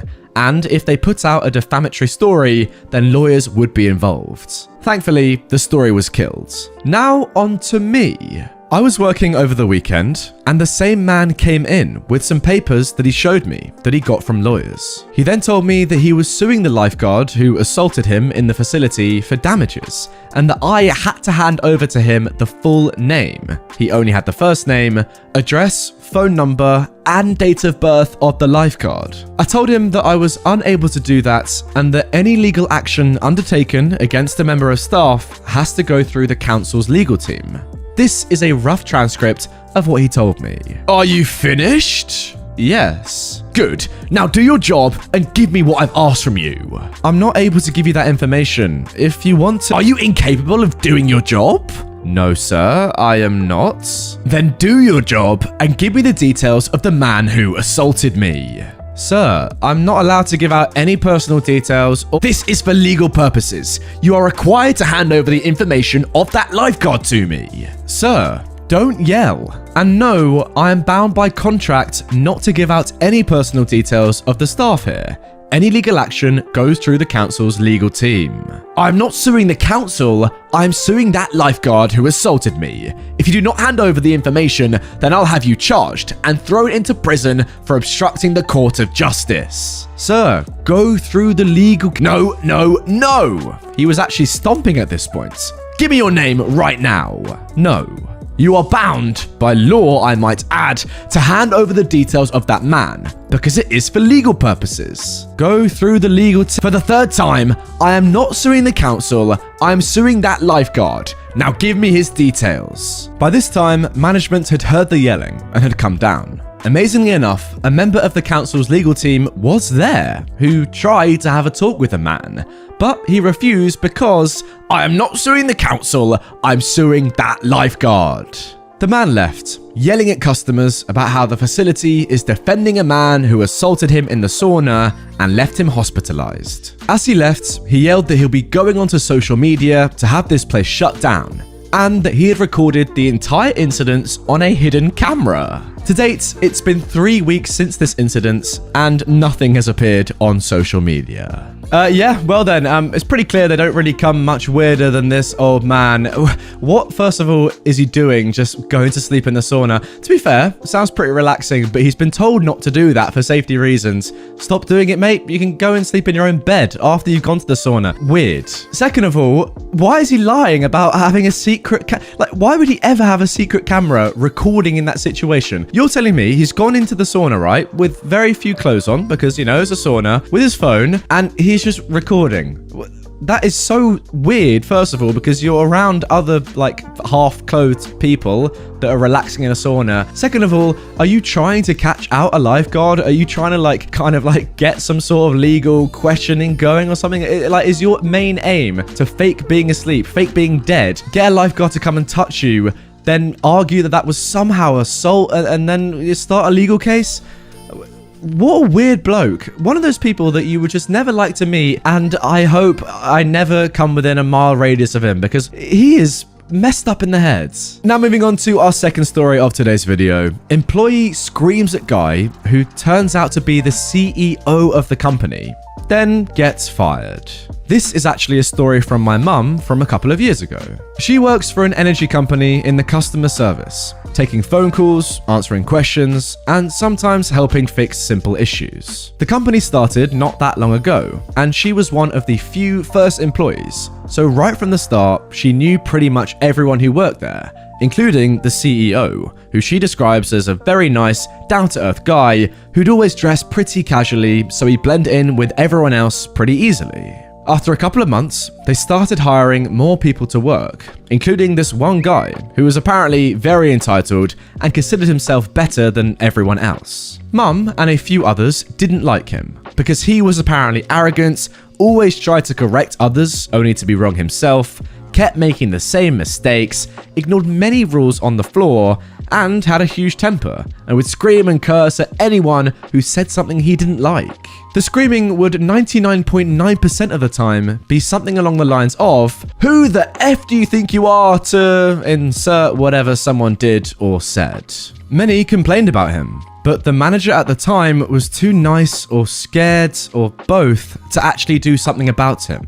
One day, he was apparently playing games on his phone and at the same time talking to a customer and telling them all kinds of random wrong things when the CEO came to check the floor after a meeting. Seeing this guy, he walked up to him and calmly informed him he wasn't allowed to have his phone out while helping a customer, so he could completely focus on the customer for the moment. Cue the guy literally throwing his headset off, jumping to his feet, and screaming in the CEO's face, "And who the F do you think you are to tell me how to do my freaking job?"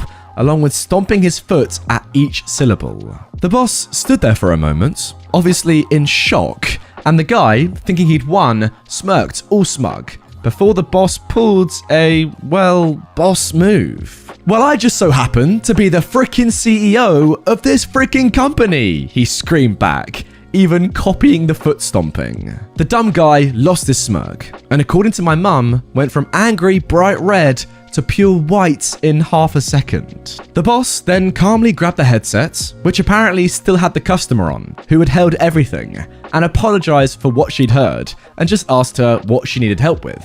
They finished in a minute before hanging up once again and apologizing, and telling her the other guy was fired so it wouldn't happen again. As soon as he hung up, he just said to the guy that he was serious and he'd better gather his stuff. At the end, the annoying employee was gone. The manager got a talk on dealing with bad employees, and someone baked the boss a cake. And there we go, a nice little simple one. Again, I've seen this sort of story before, but put yourself in this guy's shoes. How embarrassing must it be to go from thinking you've absolutely dominated a random person or maybe some other employee you don't know to realizing that that is your ultimate boss and that you've just ruined your entire career in that one moment of stupidity. First of all, it's pretty stupid to be on your phone whilst talking to a customer. That's embarrassing and that is not doing your job correctly. But then doing that on top of this, crazy. What an idiot, and yeah, fair enough, he didn't deserve to be at the company. The manager should have been a bit harsher because if you're getting loads of complaints about one employee, they're probably not doing their job very well. And yeah, well done on the boss for blending in and getting rid of that absolute fraud. Entitled Mum freaks out because my computer can't play Roblox. First up, some info and backstory. I'm 14 and I've got lots of things I enjoy doing, but most of all is computers. Building them, benchmarking, selling, gaming, all of it, I love. Recently though, we kind of lost our foothold in life, which caused us not to have the financial prowess we did before. It was never a lot, but enough. This caused me to sell my computer, and ever since, I've been using a gateway laptop that's very, very old, a Pentium T4200 paired with Vista, so it doesn't run many games. A list of games it can run are as follows: Counter-Strike Source, Counter-Strike Condition Zero, and Half-Life, all at an average of 25 to 49 FPS. So then, onto the story. My aunt comes over with her daughter and her daughter's entitled friend. Now he's the only one who's really important to this story. Let's call him Nate. Nate comes knocking on my door and then opens it. I'm playing CSS with a few friends who have the game. Nate says, "I was told I could play Minecraft on your computer." Sure, in like 10 minutes, I reply. To the kid's credit, he's very patient and usually quite nice. He came from an unstable home, so I don't entirely blame him. 10 minutes pass, and I can see he's a bit impatient. I had some schoolwork I could do on my phone, so I set him up on Minecraft. The only problem is, my computer is way too low spec to run Minecraft. The only Minecraft I can get to run at a playable frame rate, 40 FPS, was beta 1.7 at tiny render distance. So I got him on the game and then I left thinking nothing of it. Less than 15 minutes later, I heard a loud banging noise. The kid had changed the version to pre-release 1.17 and blue screened the whole machine. The banging was him lifting the computer and bashing it on the desk. I go into my room to see the issue and I saw the blue screen. At the time, I thought the banging may have been from outside. The rest of the kids were in our above ground pool. And this conversation ensued. "I tried to update Minecraft and your computer kicked me out," said Nate. "Yeah, you're not supposed to do that. I explained to you. My computer is very old and we don't have much money for a new one." This kid always had the best of the best, so he had a nice gaming rig. "Well, I'm bored. Anyway, I'm going outside." Alright. I restart my computer and go back to playing CSS with my friends for around an hour before my little cousin, curse her, comes into my room. Let's call her entitled cousin as she now becomes important. "Hey OP, can I play Roblox on your computer?" She actually asked nicely for once. "Oh, hey, sorry, but my computer can't really run Roblox." Now this is half true. It can run very basic games, such as Natural Disaster Survival, but it can't run games that are more advanced. Arsenal, Royal High, Adopt Me. If you try to run games that are more advanced, you'll hit 2 GB of RAM usage, and that blue screens the computer. She only plays Adopt Me and Royal High. "You're lying! I've seen you play Roblox on it before!" Now, I wasn't playing Roblox at the time, I was playing Doom. "No, I've never played Roblox on this." "I'm telling Mum." She starts to storm off, and I quickly realize I'm in deep trouble. I tell my friends what's happening before chaos strikes. The entitled mum walks into my room and says, "Why can't she play Roblox?" My computer physically cannot run Roblox. "Do you not know about computers?" I do know about computers. Also, can't she just play Roblox on your iPhone? My aunt has an iPhone X, which is more than capable. My phone cannot run Roblox. Your computer obviously can. Look at it. It's 100 times the size," she says, putting her phone next to the laptop, mocking me like a child. At this point, I know she can't be reasoned with, and I just cave and get her on her Roblox account and lay in my bed.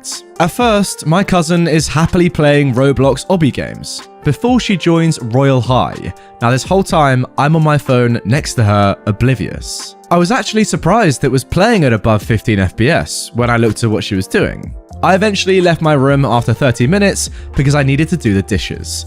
Apparently, Nate had been inside and was in the bathroom when I walked by, slipping into my room when I left. Now, I'm unaware exactly how long he was in there, but maybe 20 minutes later, I hear another crash. I go into the room and find that they had thrown the laptop onto the floor. I lose my temper and say to get the frick out.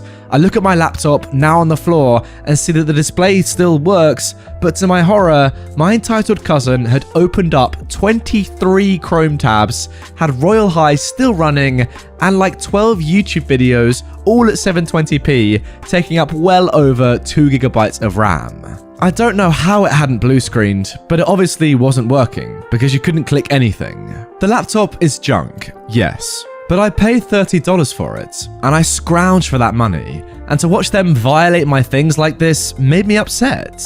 I couldn't even turn it off, it was running so slow. It had to have taken 3 GB at least for its slowness, and then my entitled aunt walked into the room and started to get mad at me to compound matters. "Why did you kick them off the computer?" she says, taking my laptop in her arms, trying to click stuff, but it's not working. "Why isn't the computer working?" "Because your daughter and her friend broke it, or they wouldn't do such a thing. They said you threw it to the ground because you wanted to play on it. I believe them. I wouldn't count on what a spaz says." Now that spastic comment actually hurts. I have a low IQ of 67 and autism, and at this point, I really just cried in response. Learn some freaking manners. We are guests. You insert slur for Italians. We are priority. She throws my laptop onto the floor with force before walking out. My mum heard this. She's barred them from our house now. The laptop still works, but my aunt threw it so hard it broke the battery and only works plugged into a wall. It runs at like a third of the speed it used to and now only plays CSS at 15 FPS instead of the 30 to 45. The fans no longer work and it blue screens every few hours, but I'm hoping to save for a new PC very soon, but it's looking unlikely. Oh man, I'm so sorry to hear that happen to you. Honestly, I know that having like an old rundown PC is one of the worst things you can possibly have. And then to have someone just ruin it on top of the fact that it's already, you know, blue screening, already running on fumes. Why? Come on, that is just so horrible. I know a lot of you guys watching right now probably have PCs of your own and you know that blue screening and having an old PC is like one of the worst things you can do. But you know, to upgrade a PC, it's a lot of money. I'm fortunate enough that I reinvested some of the money that I made from this YouTube channel back into a nice PC, but for, you know, 2 years of running this channel almost, I had like the oldest PC possible. When I tried to edit, it would just break down, blue screen, I'd have to restart, I'd lose all the video footage and all the files. It was horrible. So OP, I know it feels, and I'm so sorry that, you know, someone has gone above and beyond that and made it even worse. Why? I just hope that you can get a new PC pretty soon. Doesn't have to be amazing, but better than one that blue screens every time you try and play a game at, you know, 60 FPS. Please, I hope you can get one of them. So then, moving on to our second story of today's episode, entitled Mum Tries to Change the Date of a Performance. So, I, a 19-year-old female, have been helping as a student teacher at my dance studio for a few years now, and I've met a few entitled people here and there.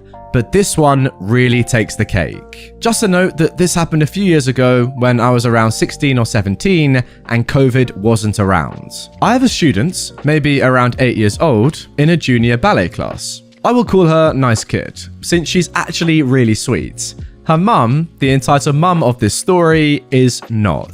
I could probably write a few more stories on what her mum has done, but I'll stick to just this one for now. Anyways, it's around performance season, and my studio has just confirmed the performance date for the performance. In my dance studio, there are windows outside of the studios so that parents can watch their kids from the lobby.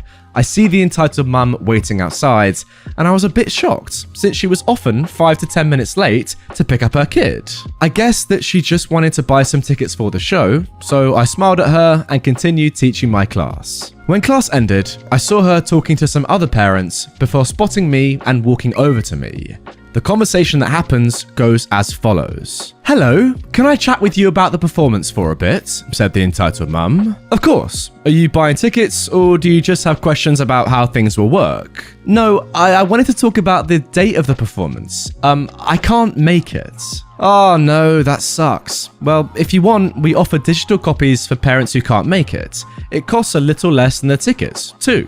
"No, see, I want to be able to see my kid perform on a stage." "Yeah, but unfortunately, I can't really do anything about that. The only options we have are either to purchase tickets or a DVD copy." "Well, can't you change the date? See, I really want to watch my kid. It's not that hard." No, because the stage has already been paid for and booked, and many parents have already bought tickets." "Well, what would you know about this? You're just a teenager. Let me speak to the owner." I sigh and call my boss. I'll call him Ben. I already know that the entitled mum will lose because Ben is scary when he wants to be. I quickly tell him what happened, and he took her to an empty studio to argue, well, chat with her. I don't know what he said, but it ended with her angrily fuming and dragging her kid out of the building.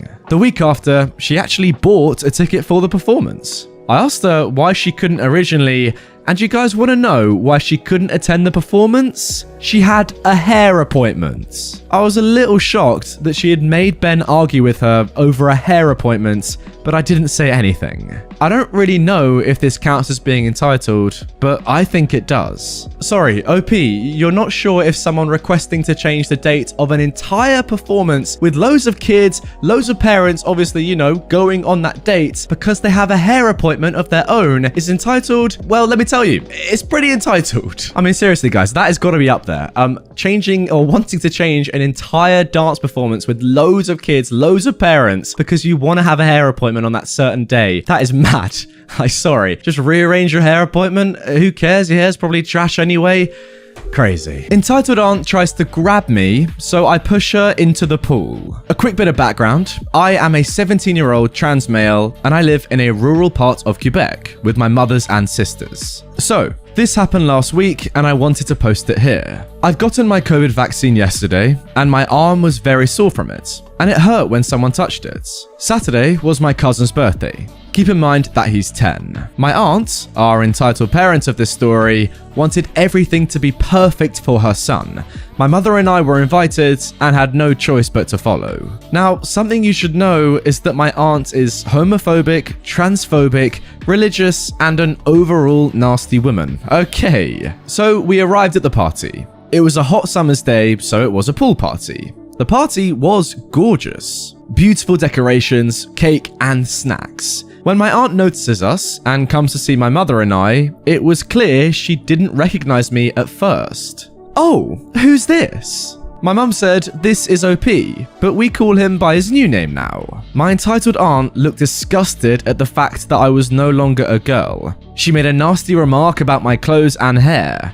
I was polite and said I was glad to see her, which I wasn't, and went to see my other cousin. We'll call him Ginger, who's the same age as me and not at all like his mother. Later, at around 3 o'clock, the party's going fine and everything is okay. I can tell my aunt has been staring at me in disgust, but I just brush it off. I was sitting by the pool watching the kids play when I heard that dreaded, "Excuse me, OP."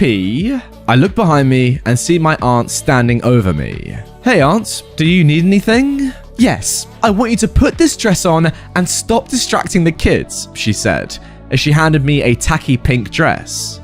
Sorry, aunt, but I'm not gonna do that," I replied, as I put the dress on the nearby chairs. "But OP, you really shouldn't be out dressed like that in front of the children." Keep in mind, I was wearing shorts that stopped at my knees and a t-shirt.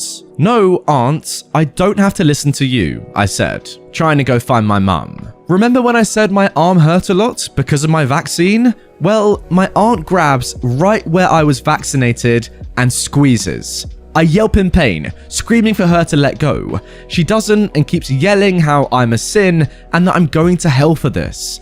I eventually free my arm and push out of reflex. She stumbles back into the pool and falls in, dressed and makeup on. She comes up and yells at me that I'm a monster and that I am damned for hell. My mum comes over having seen the whole thing and tells my aunt that we're leaving. According to Ginger, after we left, my aunt sulked the whole party and said I ruined her day. Keep in mind, it was her child's birthday party and not hers. So just to make this clear, OP, you're telling me you pushed your transphobic and homophobic aunt into a pool. Sorry, what a legend, by the way. Well done, this guy. Doing the right thing, doing something that I can only dream of doing, which is, giving someone a little bit of karma that deserves it. Well done. So then, moving on to the second story of today's episode, Karen cancels order because she didn't believe shrimp was a meat. This is from when I worked at a tiny pickup delivery restaurant in an affluent area by a major university and hospital. Most customers were from surrounding neighborhoods or drunk, high uni students and stressed out nurses. This was my second job, but the first one where I had to deal with customers face to face. I was given no training, so it was a bit of a learning curve. Enter Boomer Karen, who looked like she was born with not just a chip, but a whole block on both shoulders. She waddled in on a fine afternoon and ordered one of our more popular items, fried rice. Our fried rice had the option to add a meat for $1 more. Karen specifically wanted shrimp fried rice. "Alright, madam, that'll be $6.66. I don't actually remember the price. The Karen was aghast. "What? But the menu says $5.66. "Yes, madam, but meat costs $1 extra. Her face then filled with pure disbelief and contempt, lip curling up in growing outrage. Then she ground out in a near hiss, "Shrimp is a meat?" I was shocked at the ridiculous question. also thinking that it's clearly listed under meats on the menu, and oh my Gyarados, what do I do? Me.exe has stopped functioning. Yes, madam. Meat is when you partake of a living creature's flesh, and it used to be a little animal swimming around in the ocean. I wiggled my hand then to emphasize without thinking, because now my brain is broken. What just happened to you, OP? What the heck? Karen's eyes now grew big with indignation. I brace for yelling. I have enough entitled relatives to recognize the signs. Why am I here alone? This sucks. Karen then snorted like an angry bull. I'm surprised she didn't slam a fist on the counter. It looked like she wanted to, but she was holding a clutch purse. How dare you? This is a scam. Shrimp isn't a meat. This is a ripoff. She then ranted for a bit more. I started tuning her out at this point, since she wasn't anything close to as scary as my mum when she gets angry. I then see her take a breath and get a word in. Do you want to order the shrimp fried rice, madam, or perhaps a regular one? Oh, cancel it. She then stormed out through the thankfully propped open door. It was a glass door and would have broken from a good slam. Okay then, I just said to myself. Fortunately, she never returned, and the shift manager, when he returned from a delivery, thought it was hilarious. Yes, Karen, I can confirm shrimp is a meat. I thought that was pretty obvious. You know, fish is meat, crab is meat, shrimp's meat. Anything that tastes kind of meaty is normally a meat. It's crazy, but yeah, that's just how the world works. I didn't know people didn't realize that shrimp was a meat. And even so, why are you complaining so much and getting into such a fit about a $1 extra payment? Hey, $6 or whatever the price was seems pretty reasonable for shrimp fried rice. I'd pay for that right now. And by the way, I'm actually quite hungry, and the more I think about shrimp fried rice, the more I think I kind of want to go and get some food. But hey, $6 for that, pretty great price. I don't know why Karen was, getting so mad. It's just a little bit of money for some food. And now moving on to our final story of today's episode. Entitled professor yells at me when I won't let her student into my bar without ID. I am a 21-year-old female, and I work at an upscale restaurant bar as an events social media coordinator, an occasional host. I truly love my job and my managers and everything.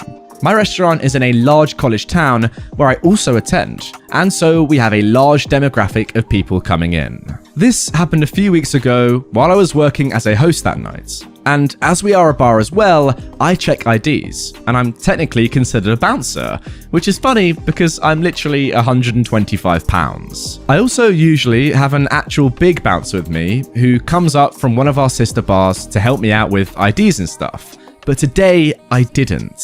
So, an entitled parent comes in. Now, she looks to be in her 60s with her students, who looks to be in her early 20s, so I definitely was going to have to card her. Also, under my state's laws, I can only accept the following forms of ID, either US state ID or license, US military ID, or passports of any country. Now, this does not include foreign IDs or licenses, it must be a passport. So, here is how the conversation goes. Hi, welcome to the restaurant. How are you doing today? Hi, said the entitled parents. This is my PhD student from such and such country, and we just wanted to get a drink. Now, a little note, I didn't ask for this info. She literally just told me right off the bat. This is the only reason why I'm mentioning it. Okay, great. Can I see your ID, I say, looking at the students? She looks a little concerned and goes, I didn't bring an ID.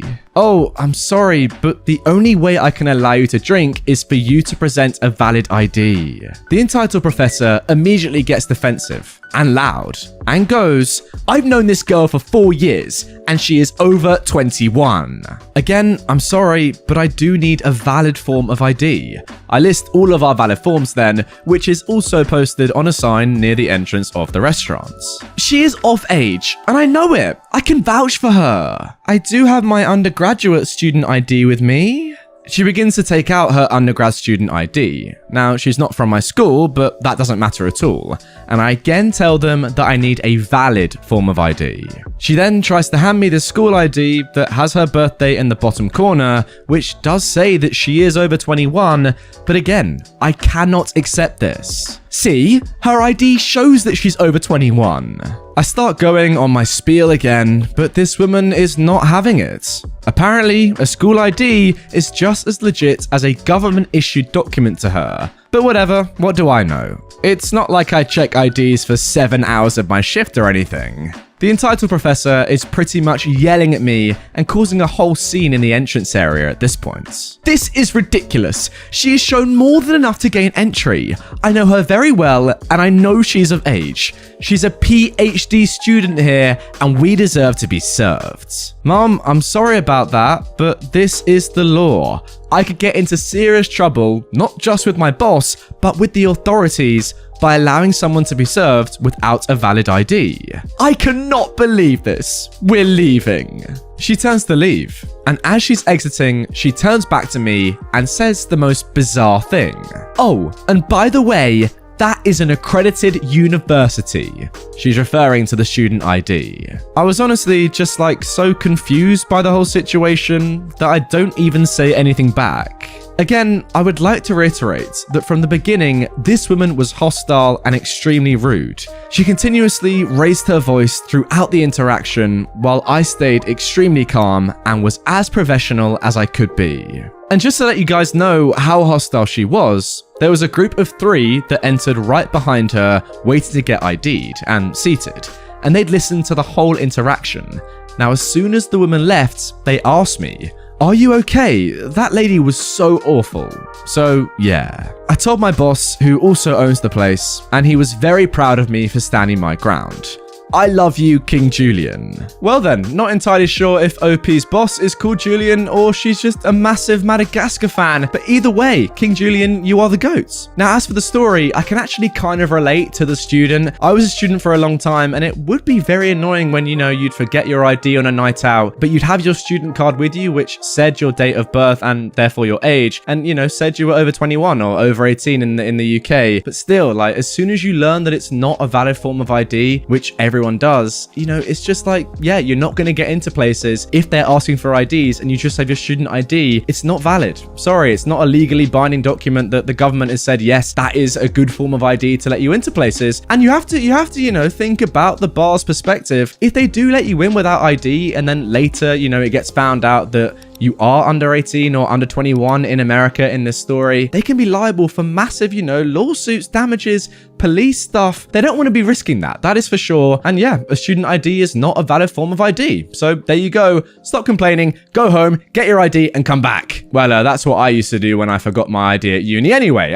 But that is probably what this person should have done. He can't play guitar. He's faking it. I've been browsing this subreddit for a few days now and decided I get my fair share of entitlements. I'm 14 years old and live in the Netherlands. My father is Dutch and my mum is Vietnamese. I've been playing guitar for over 5 years and I really enjoy doing it. My dad listened to a lot of Dream Theater and I grew up with that. I play a lot of progressive metal. This happened last year before COVID came.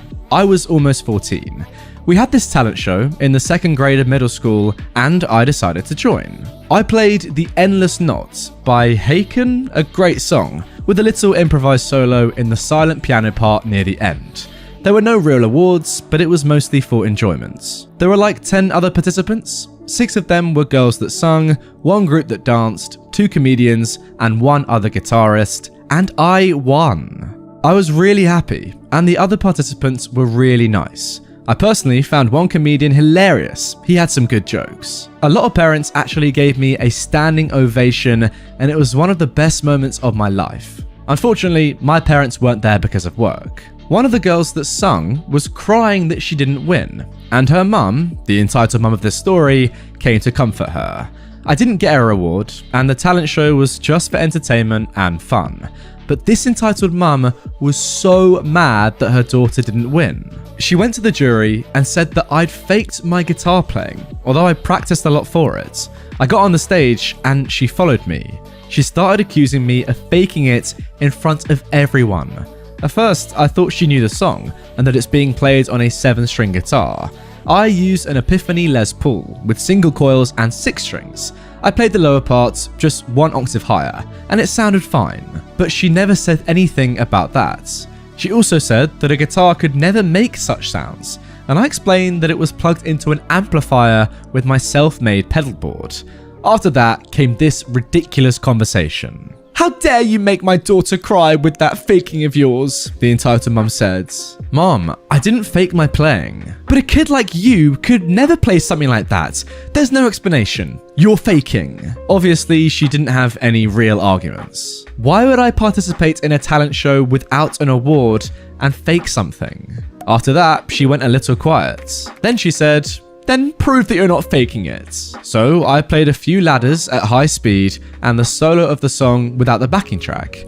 At this point, the audience was agreeing with me and they told the woman to please leave the stage. After that, she got onto the whole Satanism thing. Now, I was wearing a Tool shirt with a kind of graphic back, and here is a picture of it. Okay, so as you can see, I mean, they're not that... Are they satanic? I wouldn't know they were. Yeah, the design on the back is a little weird, I guess, but I wouldn't say it's satanic. And even if it is, who cares? Well, apparently this entitled mum, who said, because you're a Satanist. What? I don't understand how this is relevant in any way, by the way, guys. Yeah, I see that shirt. It's pure blasphemy. It's a banned shirt. They aren't even satanic. I don't believe it. You're gonna manipulate us all with that devilish music of yours. I'm not manipulating anyone. I'm just doing this for fun. F off you, insert racist Asian slur that I don't want to translate. Go back to your devilish worships. Now I'm getting really annoyed at this point. I'm not a Satanist, and also don't call me that. But the entitled mum just says the same racist Asian slur again to me. The judges then asked her to please leave the stage. The daughter tried to stop her mother, but the entitled mum kept going. The daughter got really embarrassed and ran away. The entitled mum looked at me and said, "Look what you've done." She then approached me and tried to punch me, but I just pushed her away. And people began to actually drag her away from me. While she was dragged, she was screaming even more racist Asian slurs. She was ultimately banned from the school, and I never heard of her again. The daughter eventually confronted me at school and apologized. I accepted the apology and we became friends. I went to her house a few times actually, but I never saw her mum. I never actually asked what happened, because I didn't even want to think about her anymore. And that was my story of an entitled parent. Thanks for listening. Well, a classic case here of a parent getting jealous because someone else's kid is more talented than theirs. Seen it all before, pretty standard stuff, but I guess it does happen a lot, that's for sure. To be fair, this parent might actually genuinely be a little bit embarrassed and jealous of this kid because they're young, right? 14 is not old, and to be that talented at that age is very impressive. Honestly, I reckon the parent is looking at the kid going, I have never been that talented at any musical instruments in my entire life, yet this guy is 14 and is just absolutely dominating and has won the talent show for being incredible. I'm going to make them feel bad about themselves because that is what I want to do. Strange. And now moving on to our next story. You can't fire me. I have kids. This was many years ago when I was the shop steward for a union. This means I was the one who had to mediate grievances between employees and management. So, the manager calls me to discuss an issue with an employee he wanted to fire. He had done progressive discipline, had given her many chances, and now was just done. The issue was, the woman just didn't want to show up for work. He told me how many chances he had given her, and he wanted me present for her termination notice. That termination notice went like this. The manager said, "Entitled worker, do you know why I asked for this meeting and why I asked the shop steward to be present, OP?" "No, I have no idea." "Well, you were supposed to work yesterday from 8 AM to 4:30 PM, and that was written on the schedule, correct?" "Yes, but I overslept." "Yes, and when you didn't show up for work, I called you several times, and you didn't answer." "Well, I couldn't hear my phone. I overslept, but when I woke up, I called you." "That's true. You called me at 10:45, almost 3 hours after you were supposed to be at work." "Yeah, but I called you as soon as I woke up." "Yes, and you told me that you would be in to finish your shifts." "I did. I came into work as soon as I could." "You showed up at 2:30. That's over 3 hours after you told me you were on your way in." "Oh, but I couldn't find daycare for my kids." Didn't you already arrange for daycare because you knew you were on the schedule for 8 a.m? Well, my daycare won't let me bring the kids in late. Look, we've had this talk before, and I've given you several warnings that if you can't show up for work when you were scheduled, I'm going to have to let you go. That's not fair. It's not my fault I couldn't find daycare. No, what's not fair is having your co-workers forced to work double shifts because you don't show up to relieve them. Finding daycare for your kids is your responsibility.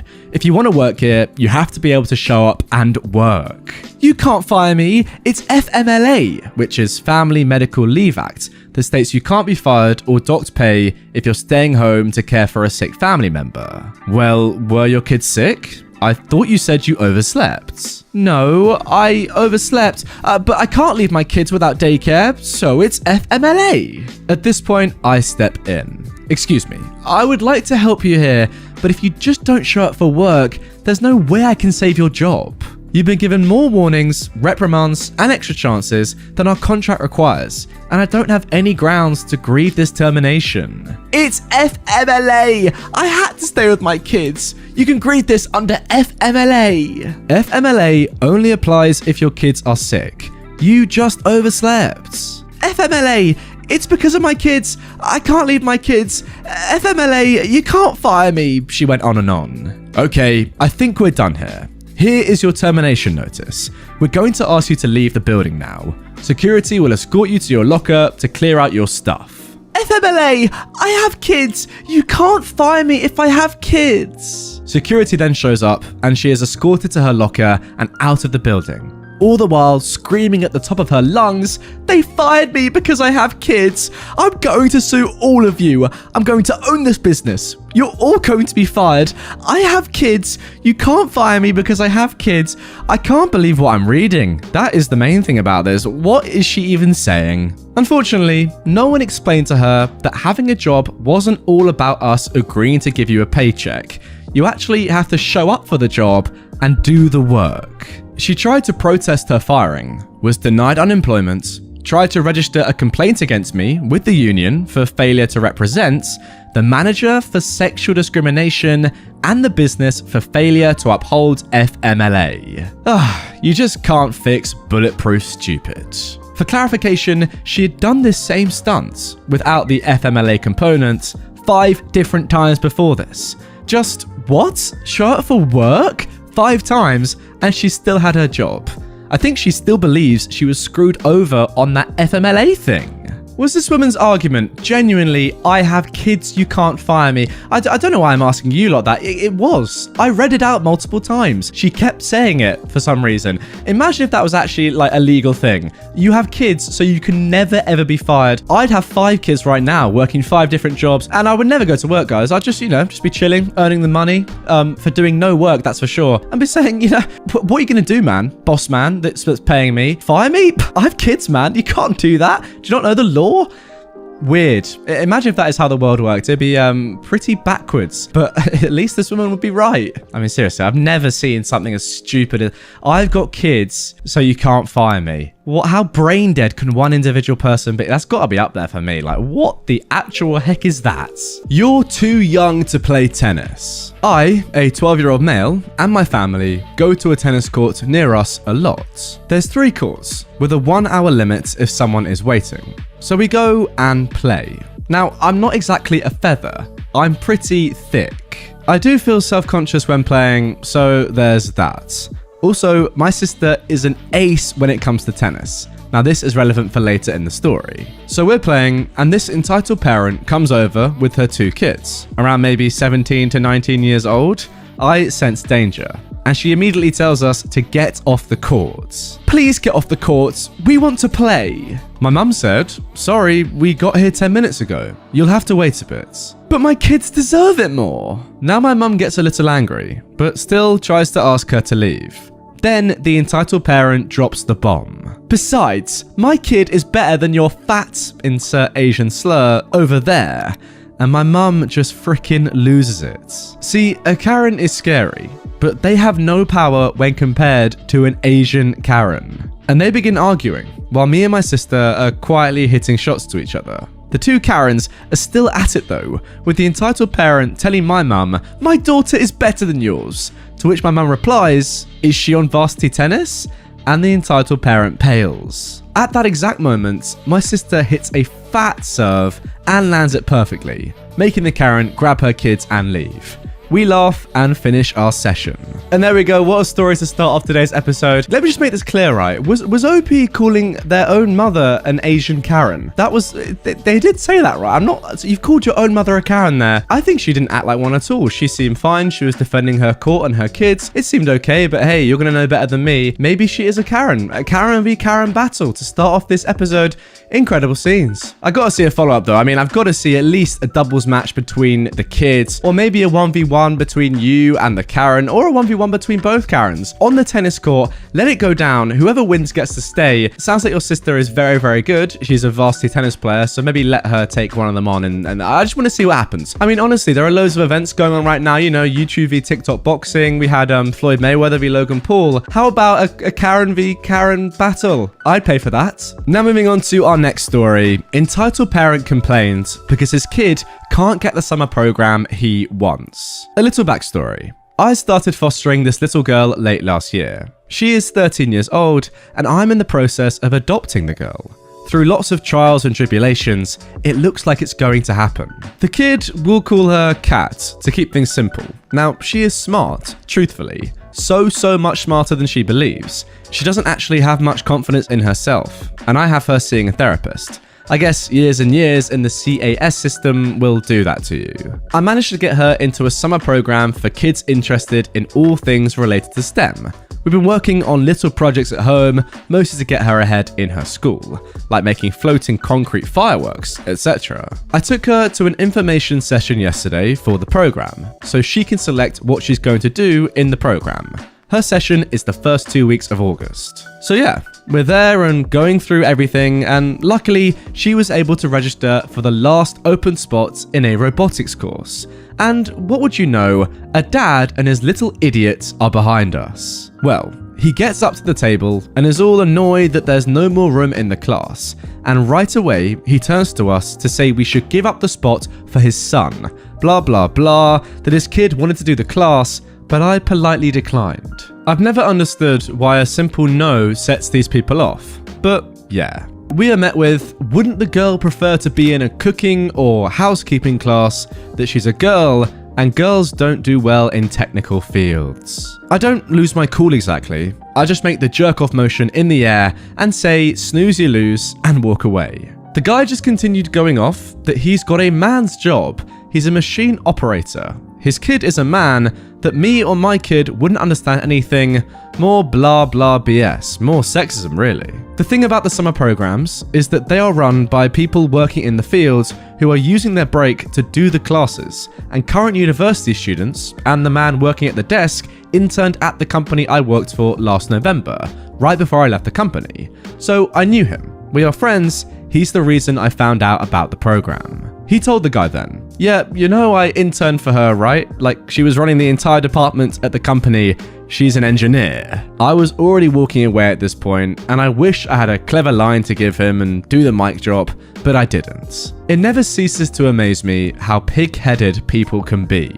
Oh, come on, man. It's 2021. There's no need to bring sexism into the equation just because you're butthurt that you can't get your kid onto a robotics course. Why can a girl not go on, but your manly family deserves the son to go on? Like, come on, man. We're not living in the dark age anymore. Get your head out the sand. Are you an ostrich? That is my question. Can I say, actually, if any of you get that reference, then you have surprised me. If you get the reference, comment down below and I'll send you a gift card. I'm not even joking. That is how niche that reference is to probably the majority of you. Comment down below and I'll send you a gift card. I'm genuinely serious. I mean, I'm just reading back again. When the guy said, wouldn't the girl prefer to be in a cooking or housekeeping class? No, she can be in any class she wants. And let's be realistic, she's probably way better than your son at robotics. So sexist. And now moving on to our final story of today's episode, front seat. My wife and I live 15 hours away from my family. This is so that she can be close to her family and so that I don't have to deal with mine on a daily basis. The other day, about a week or two ago, we decided to visit my family. When we got there, everything was going great. We were all getting along and happy to see each other. About 3 hours into our visits, I decided to show my wife around my hometown. She'd never visited before and had only met my folks once, at our wedding. Both of my parents volunteered to tag along just in case I get lost. I hadn't been back home in years and some of the roads had changed. We agreed that it was a good idea and started to load up into my car. As I started to buckle up, I noticed my mother is getting into the front passenger seats. I stop and look to my wife, who is staring at my mother with a confused expression. Mum, I said, trying to sound polite because I know the slightest thing can set her off. Can you hop in the back seat? That's my wife's seat, and she gets car sickness if she's in the back seats. My mother scoffs and rolls her eyes at me. She can just sit in the back seat, she said, exasperated, as if she'd explained this thousands of times to me. We won't be gone long, so she won't get car sick. Now, my wife can get car sick from a 3-minute drive if she is in the back seat, especially when she's around strangers. And yes, my folks are strangers to her. Taking all of this into consideration, I quickly pipe up and say, so can you. I'm not arguing about this with you, Mum. This is my car, and I want my wife to enjoy being able to look around where I grew up. She scoffs again and turns to my wife and says with the most condescending tone I've ever heard, "You won't mind if I take this seat, will you? He's my baby boy, and I haven't been able to see him since you heartlessly took him away from me." Luckily, my wife and I didn't have to do anything because my hero of a father jumped in and told my mother to get out of the car.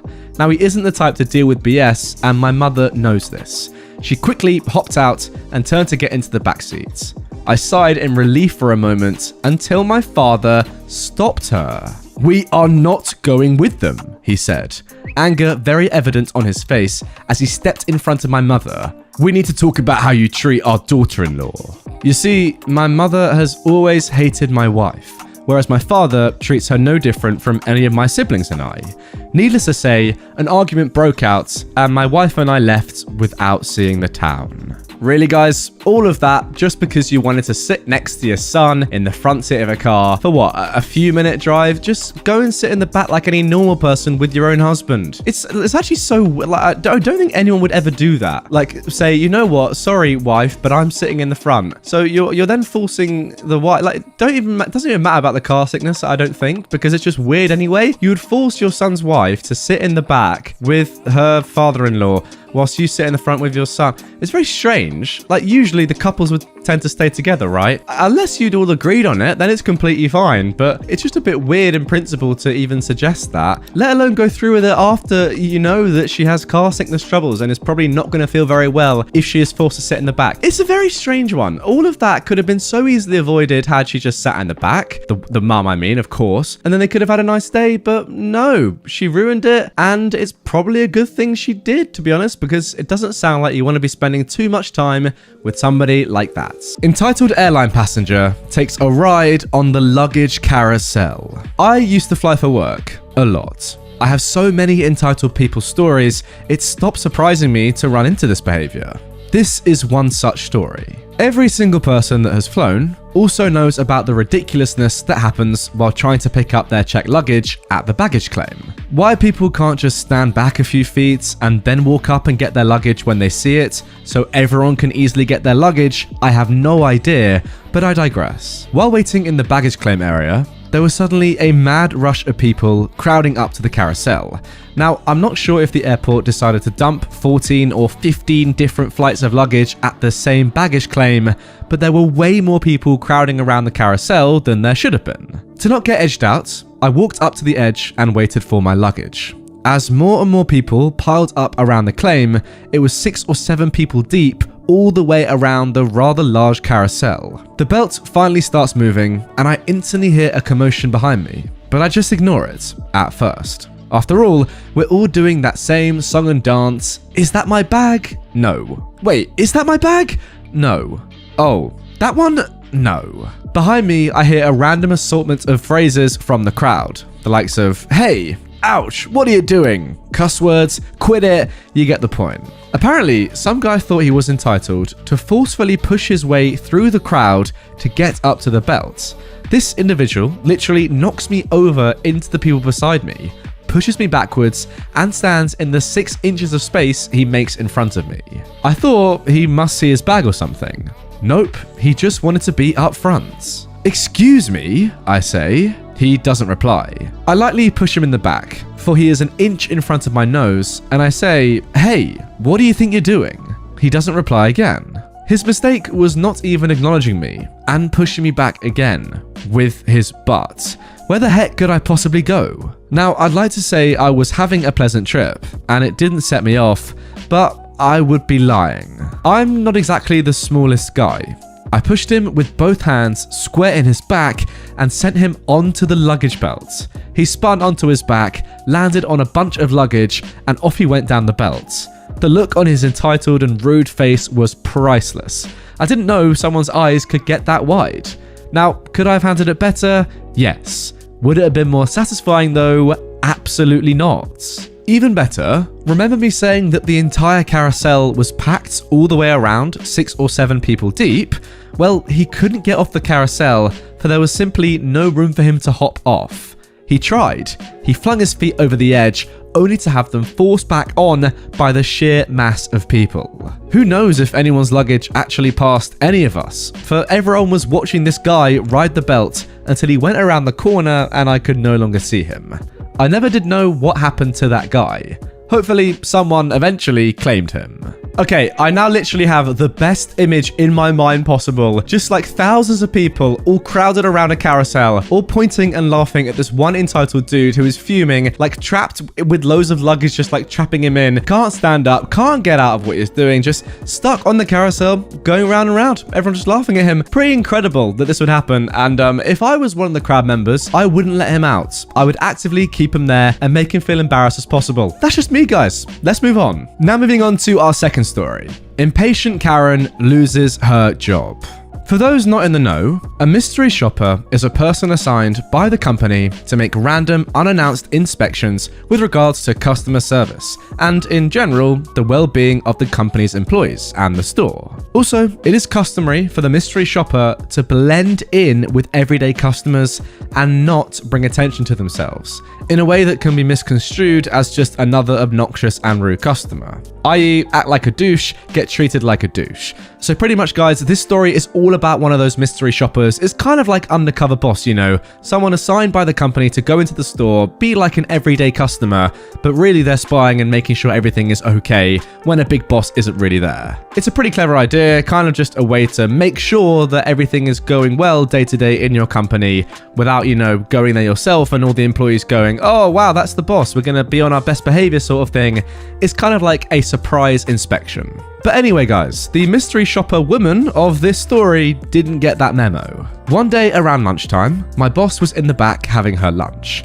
I was out on the shop floor and serving customers, an unusually high amount, but nothing that I couldn't handle on my own, when in walks this Karen. As I was serving the queue of customers, I half-heartedly said, "Hi, welcome to the store." I was hungry, while still serving and ringing through items. Karen said, "Humph," and then under her breath, "It's polite to make eye contact." Alarm bells already. She hums and haws while I'm making my way cautiously and correctly through the remaining customers. All the while, she's making daggers, and eventually storms off in a huff looking around. Like I can come away from paying customers just to help her, come on. As the last 2 customers make their way to the till, she joins the queue with a whole 2 items with an audible, "Oh, FFS." The customer I'm serving looks at me with a "what the actual F" expression, and I nod. So, not even 1 minute in, the Karen says, "This is freaking ridiculous." Finalizing the payments before moving on to the next customer, the till decides to freeze, and it takes a few minutes for it to reboot. I make my apologies, and the customer I'm serving is fine with it, along with the customer behind. Then Karen says even louder, "Oh, for frick's sake, the service in this establishment," she was posh, "is absolutely freaking ridiculous." I'd had enough. With my best but annoyed customer service voice and smile, I said, "Listen, as you can clearly see, I am dealing with other customers. I am the only staff member on the floor as my boss is at lunch.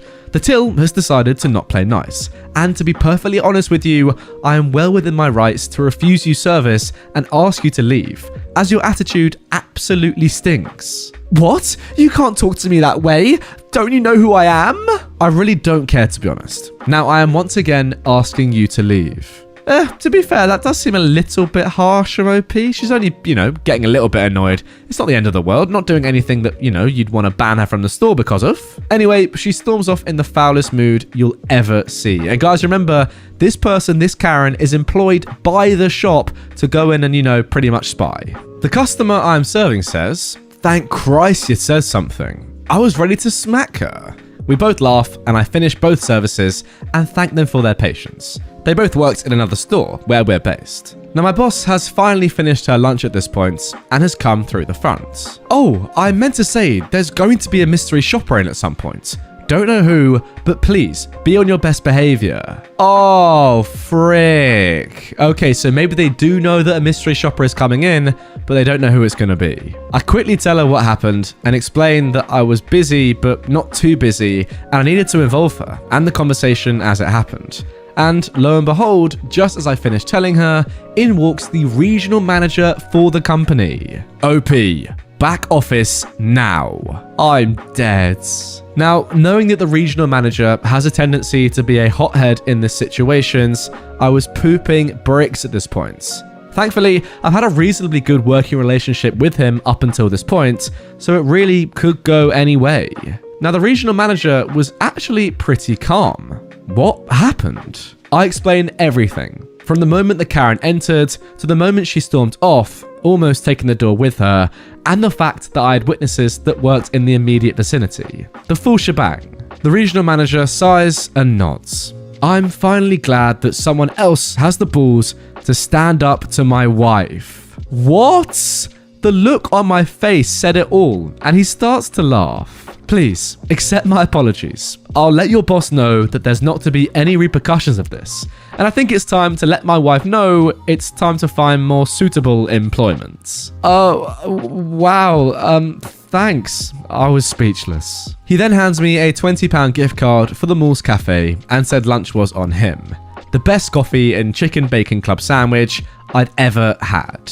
Yeah, let's be honest, I'm not really sure that this Karen is doing her role very well at all. I think the whole point of a mystery shopper, I'll be honest guys, I've never actually heard of one before, but it makes perfect sense, kind of spying on your own company to make sure everything is, going well as you'd like, as the regional manager would like. The main role surely is just to blend into the background, be completely inconspicuous, not cause a fuss, and just ultimately kind of gain information and report back to the regional manager and say, you know what, everything is under control, everything is going well, all the staff are polite, everything is working smoothly, or report back the opposite, just make sure that you are not the center of attention. That is the point. You need to be like a chameleon, blend in, maybe, ask a couple of questions, speak to all the employees, because that's what a normal customer would do, as you're going through the till, getting your stuff, speak to them, say, having a nice day, see if they're polite, doing their job correctly, all that sort of stuff, but don't start mouthing off and complaining after 2 minutes. What's that all about? You just know as well that this boss was like, oh, you know what? Come on then, wife. I'll give you a job. Yeah, just go into stores. Please be calm. None of your usual entitled Karen behavior. Just be calm. Report back to me with some behavior if anything is awry. And she can't even do that. She has to, she can't help but act entitled, be entitled and say, I want to be served now. You're not even there to you're not shopping. You're not a normal customer. You're there to do a job and to gather information and report back. Why are you, mouthing off? I don't get it. But yeah, it's quite embarrassing to be employed and then fired by your own husband for a job that is so easy. Let's be realistic. Wow, just so good from her. Drunk entitled mum thinks it's my responsibility to watch her kids while she continues to drink. Like millions of other people, at the beginning of the pandemic, I lost my job. Fortunately, I managed to obtain another job delivering desserts for a bakery. Now, this particular shop was really small, but it had 2 small counters in the front window facing outside. Pre-pandemic, these counters would allow a couple of people to sit and enjoy their sweets while watching the world go by. During the pandemic, our city allowed no indoor dining, so we could have customers come in and order, but they had to leave the shop to eat elsewhere. Additionally, last fall, the city shut down the streets in front of the shop, to allow the numerous restaurants on the street room for outdoor dining. On slow days, I would use one of the counters to set up my laptop to try and find another job, and also people watch. One particularly slow Saturday afternoon, I noticed 2 kids, probably 4 and 6, running amok. These kids were annoying diners and just creating a nuisance, including pulling down some promotional material we had out front. I finally located their mother, the entitled mum of this story, who was sitting halfway down the block with someone else with several bottles of wine on the table. Finally, I had a delivery just as the very visibly intoxicated entitled mum comes into the shop with her 2 kids. I hop on my bike and take off. About 10 minutes later, I come back and immediately see these 2 kids are at the counter and it's a complete disaster. There's ice cream all over the counter, the window, and the wall, and the entitled mum is nowhere to be seen. I walk into the back and ask the shift lead why the kids are eating in the shop. He doesn't even bother to look up from his phone and shrugs his shoulders. At this point, I'm irritated because these kids are destroying the front of the shop and I'm gonna have to clean it up. I decide to go out and find and confront the entitled mum. I say to her, "I'm sorry, but because of city ordinances, your kids cannot eat inside the shop." "Where are they supposed to eat then?" the entitled mum slurs back. She's literally sitting at a foretop with 2 empty chairs. "Well, they can eat anywhere other than inside the shop." "I'm busy right now," as she takes another very healthy drink of wine. "If you cannot get them right now, I'm gonna have to call the police. We can't risk a fine and closure because your kids are eating inside." "Oh, F you." At this point, I start walking back to the shop. The entitled mum must have realised that this could end very badly for her if she doesn't get her kids, and stumbles after me. At this point, all she needs to do is go into the shop, tell the kids to grab their ice cream sandwiches, and leave. Or just leave the ice cream sandwiches for me to clean up. But no, she takes it to the next level. She walks in and grabs the first kid's ice cream sandwich and loudly slurs, "That butthole is making me throw away your ice cream." She then proceeds to slowly walk the 10 feet across the shop to the trash can while just glaring at me. All the while, the kid pleading with her not to throw his ice cream away. The first ice cream sandwich goes into the trash can. She then slowly walks back over to the second child, grabs his ice cream, and proceeds to again keep glaring at me while she walks back to the trash can and throws it away. By now, both kids are absolutely hysterical. A potential customer walks in, sees what is happening, and promptly leaves. In one last act of defiance, the entitled mum grabs the napkin holder, throws it on the ground, and drunkenly screams at me, "F you, I'll get you fired." Finally, she was gone. I walked into the back to see the shift lead still firmly planted on his butt, looking at his phone. I grabbed the cleaning supplies to start cleaning up the store.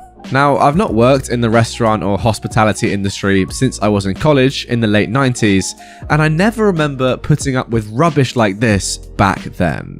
Honestly, guys, the idea of a woman being out in a public place, just getting absolutely obliterated on alcohol, and then being, in charge, responsible of her kids at the same time is disgusting. It doesn't even matter if she's entitled or not, just that idea is ridiculous, and realistically, no sane person or no good parent would ever do that. I mean, you're endangering your children so much by putting yourself in that position. It's so stupid. Honestly, I know it's pretty deep, but if I was in that situation and you see this woman just downing wine and her kids, just as you said, running amok, call the police. It's not your problem. I know it's you probably don't want to do it and it seems a little bit harsh, but call the police because honestly, these children are in danger with their mum just getting smashed on wine, not even looking after them. Now moving on to our second story of today's episode, entitled Aunt Nearly Ruins Free Vacation.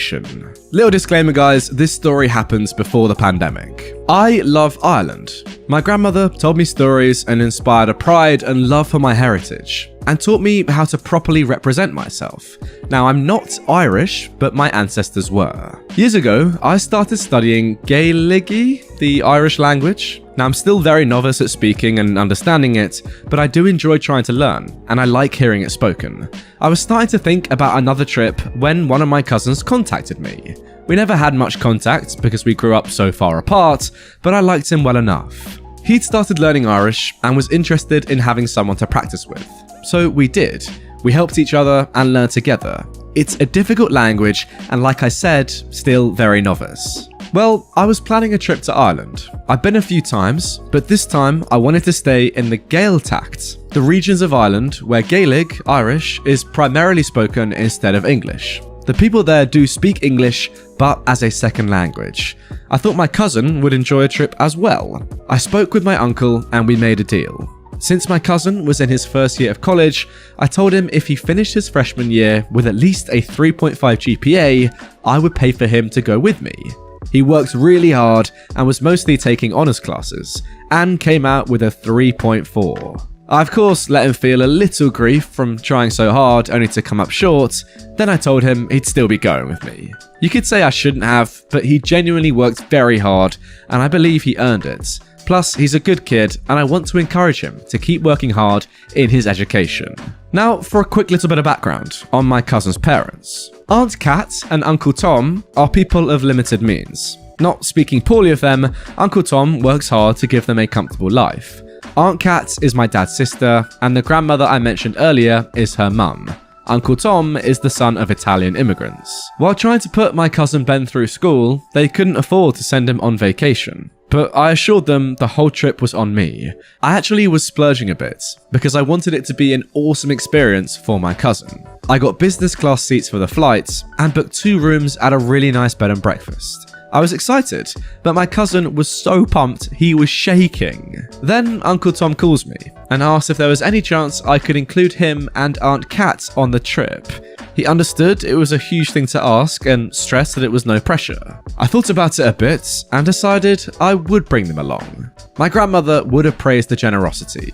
I told them that since it was so close to the trip, I could only get them economy seats, and he said it was fine. I also managed to book another room at the B&B. I also stressed that the purpose of this trip was for cousin Ben and I to interact with native Irish speakers, but there would be time for some sightseeing. We could also visit the town our ancestors came from in County Mayo. This is where I learned what a Karen my Aunt Kat is. It started at the airport. I'd managed to upgrade their tickets to Economy Plus, which on an international flight is not too bad. But my aunt was saying that my cousin and I should sit there while the grown-ups get the nice seats. I was 30 at the time and my cousin was 19. My uncle looked embarrassed. My aunt told cousin Ben to give her his ticket, and he almost did. I had to nip this in the bud. I paid for all these seats, so I will determine who sits where. Those are still nice seats. Enjoy your flight. Yeah, I mean, Economy Plus on an international flight, I've done it before. It's very nice. A big upgrade on economy, that is for sure. Aunt Kat then said, "Oh, so since you paid for everything, you think you're in charge?" Yes, and if you don't like it, you can go home. She huffed, but stayed silent. Uncle Tom gave me a wink, and cousin Ben apologized for his mum's behavior. At one point, he quietly said to himself, "She always does this. Great." We arrived in Ireland and took a cab to our bed and breakfast. The first 2 days were great. Cousin Ben and I went out and tried to awkwardly converse with the locals, who were as gracious as you could wish for and helped us a lot. We mostly did stuff separately from my aunt and uncle, which was fine. But I noticed my aunt was getting a little edgy, and on our 4th morning at breakfast, she snapped. One of the girls working at the bed and breakfast brought them their breakfast and apparently greeted them in Gaelic, like she did every morning. That was the point where everyone there began to hear, "Does anyone in this freaking place speak English? Jesus Christ, it's like being in a foreign country. My grandmother lived her whole life here. She can speak English. Why can't you?"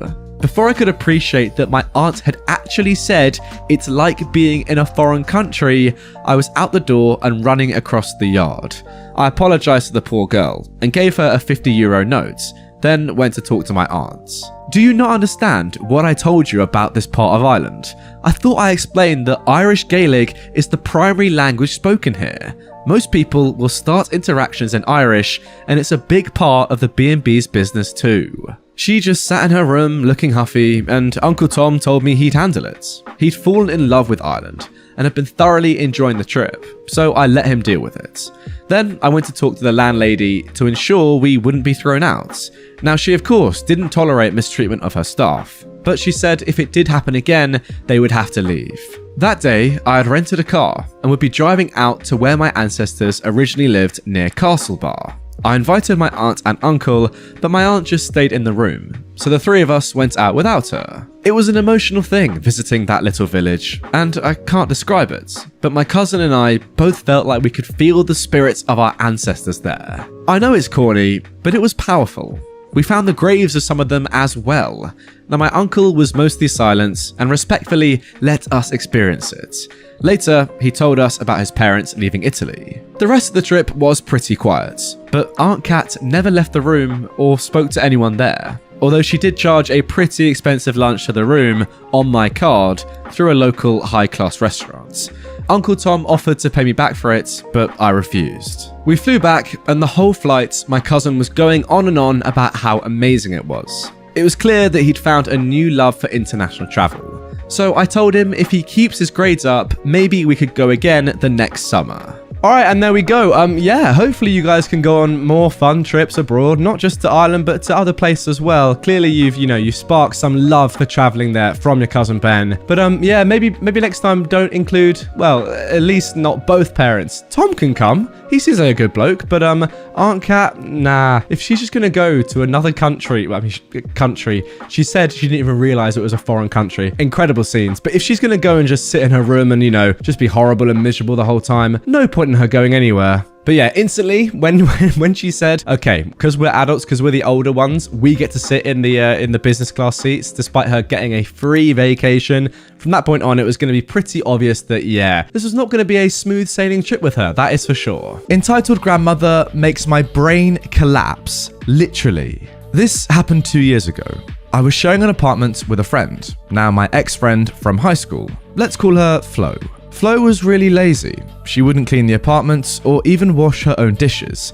And when I'd ask her to do it, she'd get mad and act like a freaking child. After a year, she decided to move. That's when the entitled grandmother of this story appears. She demanded for me to pay back her part of the money that she paid to me for Flo's rent, and also to pay the money she put in to pay half the deposit. I put in the other half. I didn't agree with this. So for a period of a month approximately, Flo and her entitled grandma harassed me, coming into my apartment at any time without letting me know they had keys, threatening to call the police, to call my mother, etc. The entitled grandma also threatened to take my furniture as a payment if I didn't give her the money. They caused me a lot of stress. I couldn't leave my place because I didn't know when they'd be back. And as both of us, Flo and me, were in the contract, I couldn't call the cops because it was still Flo's place too. One morning, the entitled grandma came around at around 7 a.m. I was sleeping, so it took me like 15 minutes to get up and get dressed. And when I got out of my room to say hello, the entitled grandma was really angry because she'd had to wait, and not so subtly called me a prostitute. She hinted that I was working nights as a sexual worker, and that's why I wasn't awake when she came. At 7 freaking a.m. by the way, completely by surprise. She didn't even call. We had a big argument, because she's a crazy woman, and she even had the courage to blame me for the death of her husband that occurred like 5 months ago at that time, who was sick from the heart for about 5 years, even before I met Flo. The guy died in hospital because of his illness. It really had nothing to do with me. I actually only saw him about 2 times in my entire life. Now, going back to the origin of the title, entitled Grandmother Makes My Brain Collapse, literally, the next morning of that argument, I woke up and I was seeing double. I couldn't focus my eyes, I panicked, ran to the mirror, and saw that my left eye was completely crossed. I looked like a person with strabismus. So I rushed to the doctor, and he told me that the stress that perhaps had been caused by the entitled grandma and Flo was causing me to make my brain lose control of my eye, and that I needed to slow down and relax, because the thing in my eye could be dangerous if it went on for a while. And that's my story about how a crazy woman caused me nervous strabismus. Guys, before we even dive into talking about this one, I firstly got to find out exactly what strabismus means. I have no idea what it is, never heard of it, and I assume the majority of you haven't heard of it as well. Let's go to Wikipedia. Alright, so, oh my god, look at that photo. Strabismus is a condition in which the eyes do not properly align with each other when looking at an object. The eye that is focused on an object can alternate. The condition may be present occasionally or constantly. Okay, yeah, that photo is a bit mad.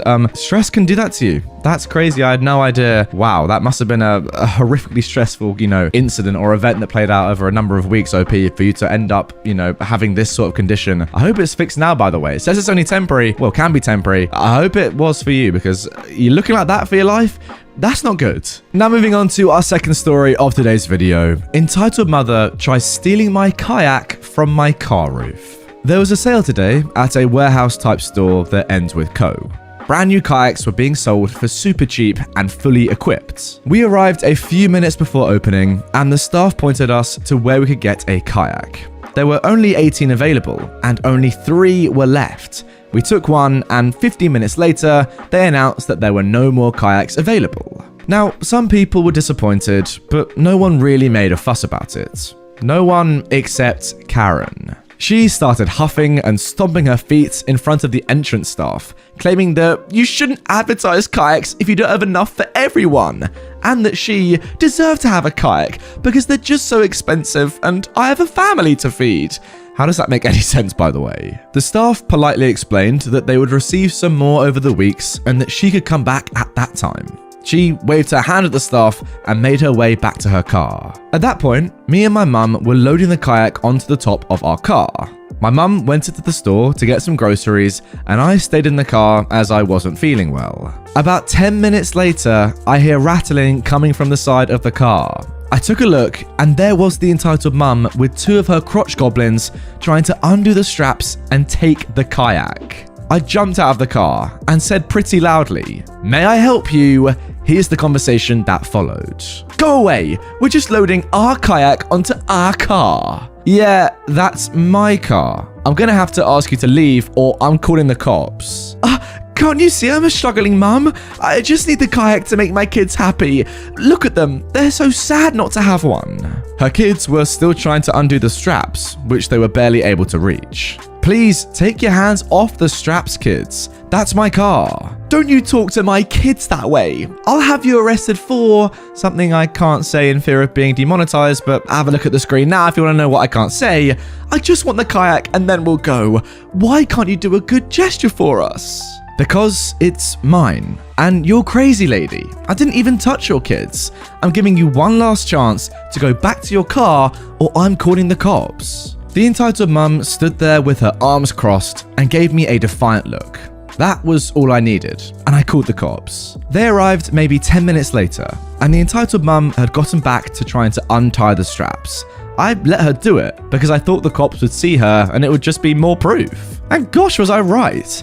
As soon as they stepped foot outside of their car, they asked the entitled mum to get away from my car, and they wanted to ask her a couple of questions. She huffs and tells the police that the kayak is hers and that she paid for it. I just show them my receipts and they say it's all okay. As they saw her untying the straps, they asked if I wanted to press charges, and I said, heck yeah. At that point, my mum was back, and after a brief explanation, we loaded the groceries and drove away.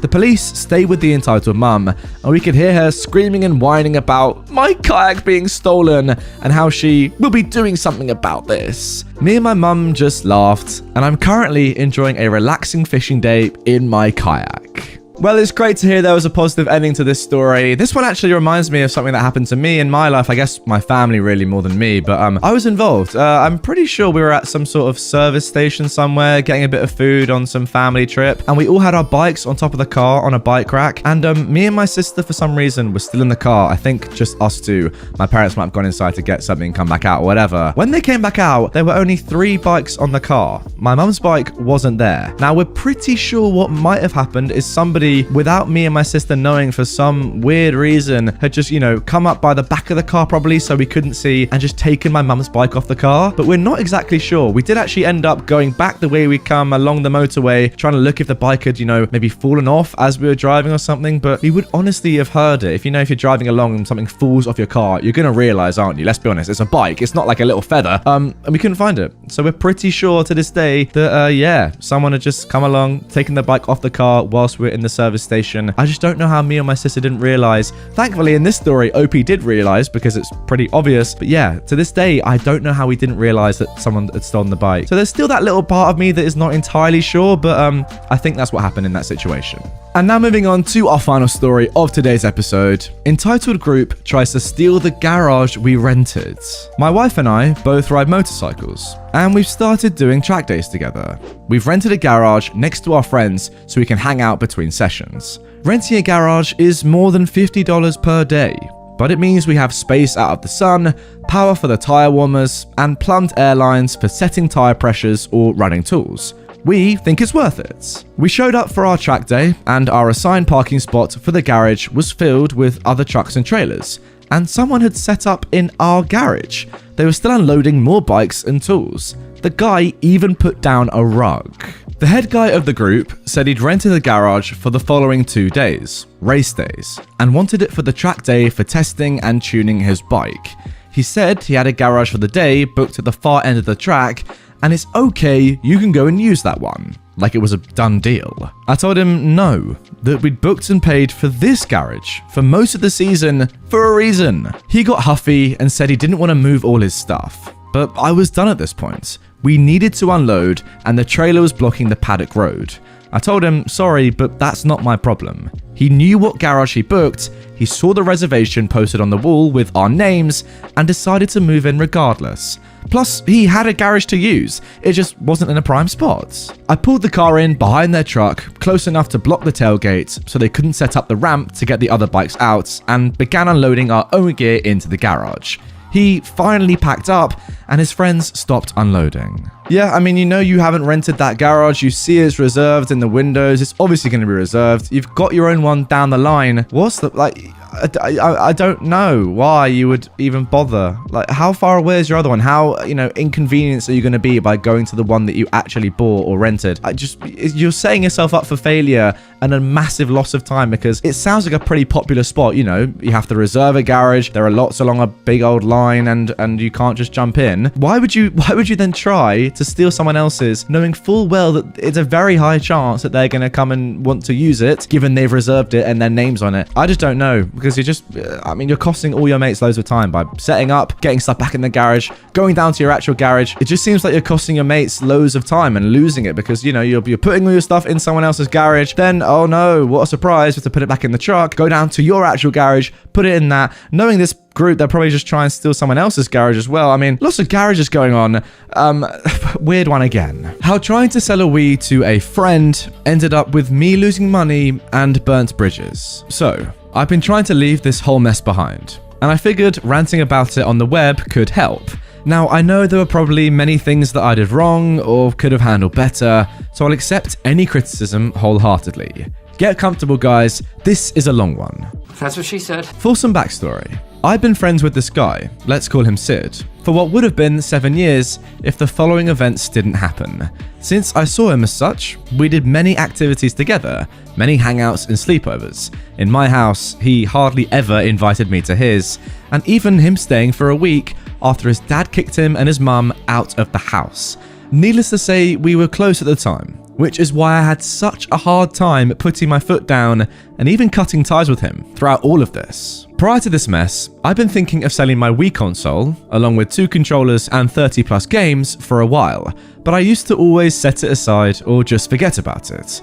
Around July of last year, because of the virus, I decided I could use the money, so I started the process of actually selling my Wii. I researched a bit to set a price, 8,000 to 9,000 Argentinian pesos, so roughly 85 to 95 US dollars. I'd seen similar bundles nearing those prices online. Note, I know that some numbers in the story may seem messed up, but so is our economy, so please just roll with it, oh my god. Anyway, on to the story. Sid had already shown interest for the Wii, but because I wanted to sell it for good money and not take it out of a friend's hands, I, for whatever reason, told him that I would most likely look for a buyer on the internet. After much insisting on his part, I decided to sell it to him. Discounted, of course, because we were friends at the time.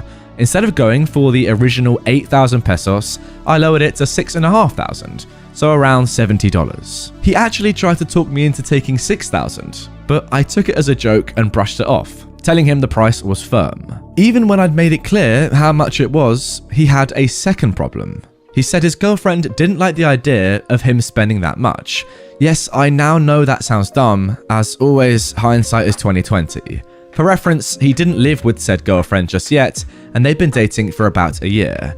Not much of a reason to have a say on how he spent his money. Whatever, he wanted to cut me a deal. He'd at first pay me 1,500 pesos for the Wii, and then 500 each month, so that would be $16 up front and then $5 monthly, until the full price was paid off. I decided to just take it. Like I said, I needed the money.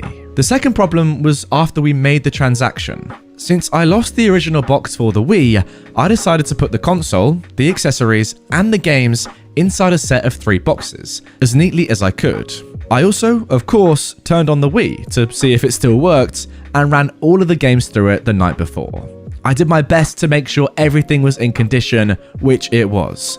The only exception was the charger, whose cable had a bit of plastic recoil from the transformer, so its wires were visible. Now, I had offered to fix this, but Sid said he'd handle it. Well, after a while, he came to pick it up. Sid then sent me a message complaining that the charger's cable had broken.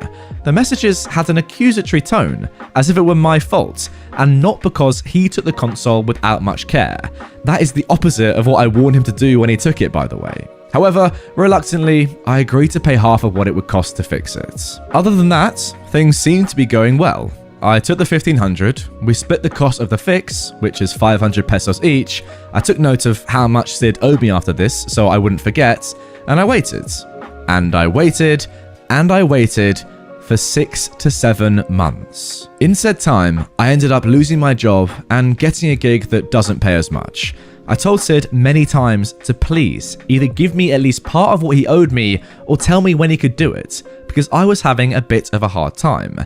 What was he doing in the meantime, you ask? Well, he was going out with friends, including but not limited to our friend group, buying gifts for his girlfriend and taking her on dates, and he freaking bought an apartment. Yeah, you heard me right, guys. He hadn't finished paying me back before settling a deal to move into an apartment, including the obvious deposits, rent, and utilities, which he actually used as an argument to justify why he didn't have money. Needless to say, I got annoyed more and more as we approached February, with me not receiving another cent from Sid. Alright, so at this point, Sid is saying that he's not able to pay back $5 a month, but he is able to buy an apartment. Okay, very interesting, Sid. Finally, during a phone call, he mentioned that he could finally give me the 2,000 that he owed me.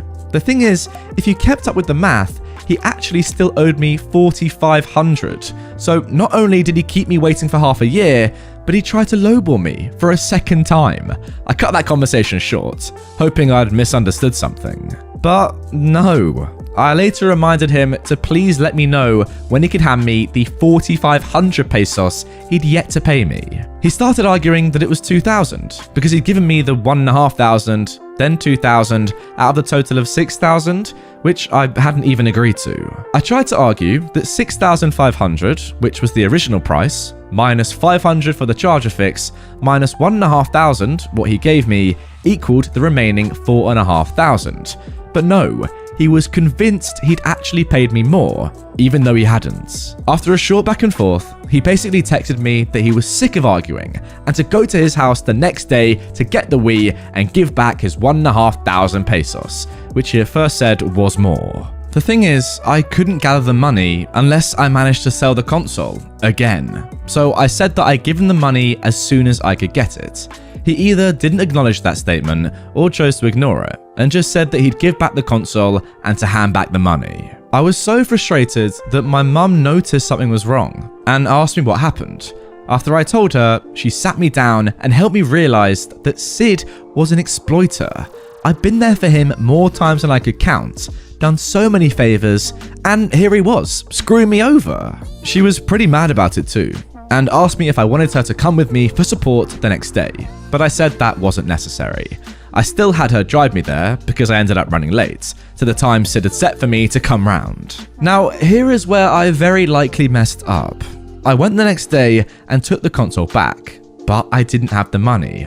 I'll admit that this was because I obviously couldn't get it on such short notice, but also because I felt it was hypocritical of him to keep me waiting for my money for 6 to 7 months, yet expect me to get it at the drop of a hat. Yeah, I mean, in my opinion, guys, that is completely fair enough. Once I got to his place, Sid nonchalantly gave me the console in a suspiciously small bag. I didn't pay much attention to that detail, since I was tired of this whole ordeal and wanted to get it over with. He demanded the money and got offended when I said I didn't have it. Being almost out of patience, I answered, "Look, you've kept me waiting for 6 months for this. Give me at least a couple of days." Then I got in the car and left. Now, while in the car, I decided to actually check the bag Sid had given me more thoroughly. That's when I noticed it. The 30 plus games that I'd given Sid, all inside of their boxes, paper envelopes I brought them in, were now 10 CDs tucked into a package. I called Sid, fuming, and asked him where the missing games went. He had sold them each for 10 pesos, not even a tenth of their actual worth, to pay for his half of the cost to fix the charger without telling me. I just blew up and told him that selling the Wii would be much harder now, then demanded he got the games back. His only answer was, "Give me the 1,500 pesos and I'll get you the games." Now, all of this was on speakerphone, since I had my phone in one hand and the bag with the Wii in the other. So after hearing this, my mum had also had enough. She grabbed the phone out of my hand and tore into him as well. I ended up blocking his contact after I saw a text of his that read, "If I give you something, you're supposed to give me the money," which he'd sent before the call. I was just tired of this train wreck of a deal and wanted to talk it out after taking some time to clear my head. The thing is, Sid didn't give me any time. He went on the group chat we had with our friends to throw me under the bus, claim how much of an idiot and a scammer I was, and then kick me out of the group. They didn't even know what was going on, so my friends got quite a surprise. To not make a long story longer, someone else put me back in the chat. We discussed it, and, well, some harsh language was thrown around. Sid defended himself, saying he didn't pay me back because he had to fix his apartment, and that I should be more sympathetic. The thing is, he decided to get the apartment on his own. I didn't see how I was to be held liable because he got a place he couldn't afford.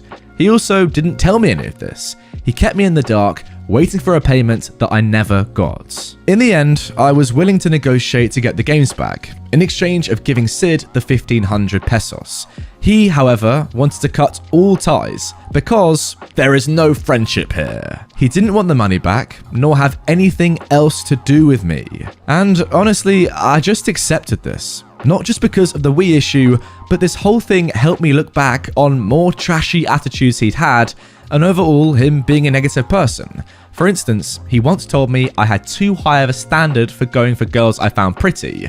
Me being me. And now I have a Wii with over half of the games missing, which, as I later realized, he had factory reset. Something to note, the Wii was chipped, which means it had a program installed to run games that are not exactly original, but cheaper.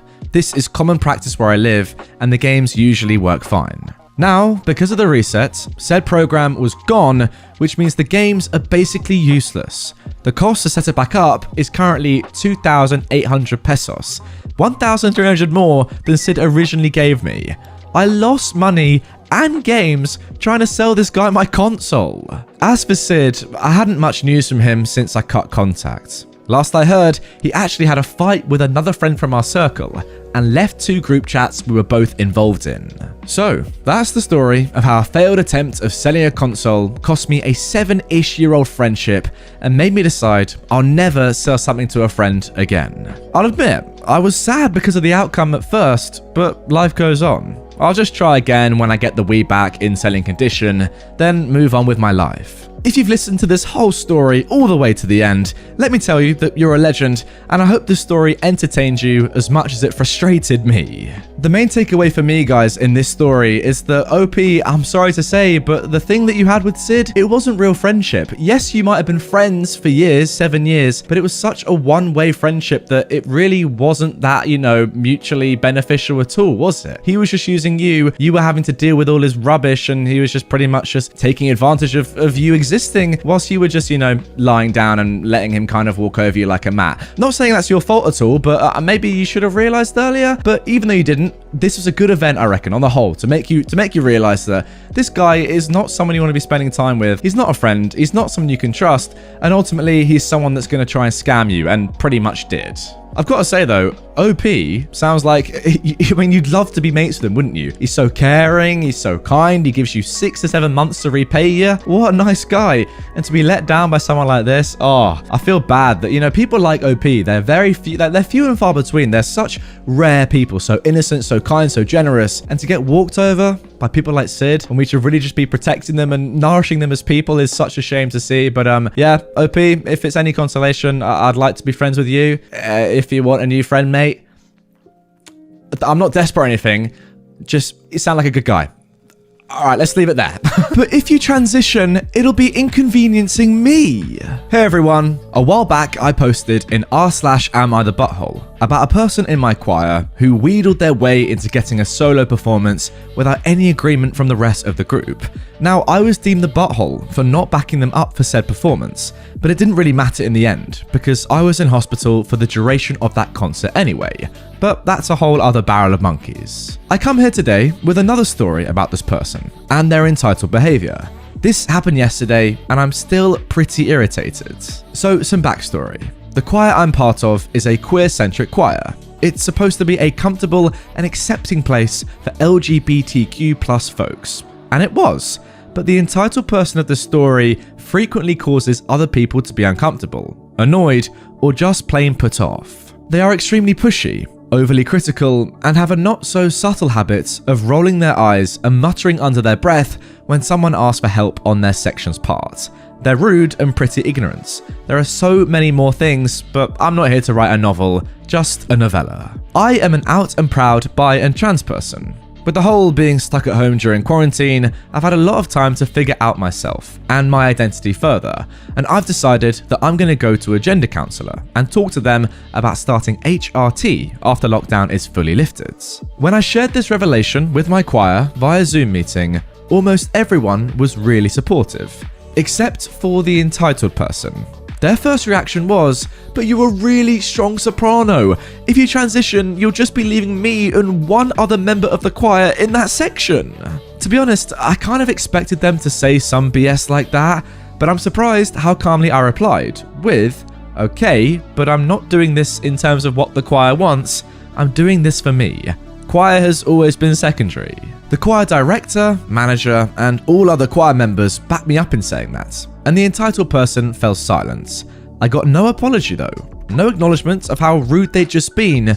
They just sulked and didn't say anything more until the topic changed. I've been thinking of leaving the choir for a while now, mainly because of this entitled person's behavior. It's just not fun for me anymore.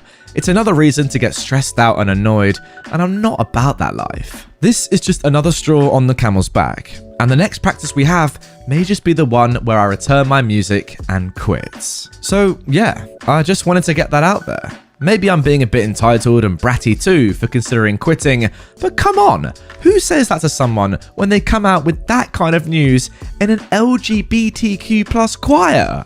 OP, please, whatever you do, do not leave the choir. It sounds like it's fantastic, you're with a great bunch of people, and the only reason you may not be enjoying it for this one period of time is because of this one entitled person. I mean, come on, it's an LGBTQ+ choir. The whole point of it is being open with each other, and accepting about, your sexuality. I don't get it. I just don't get it at all. If anything, surely it should be the entitled person that gets kicked out and not you having to leave. Seriously, it should be obvious to everyone. Look, no one wants to kick anyone out of a group. Let's be fair enough on that. It's not a nice thing to do. But if they're the person that is causing other people like yourself to leave because you can't stand being in the same group as them, then unfortunately, they're the ones that need to go. And I just hope the rest of the members of your choir see that and actually, make sure that you're not the one that leaves and that it's actually the other way around in the end. end. Now moving on to our second story. She tried to invite a no-contact guest. For some context, my family's a little awkward.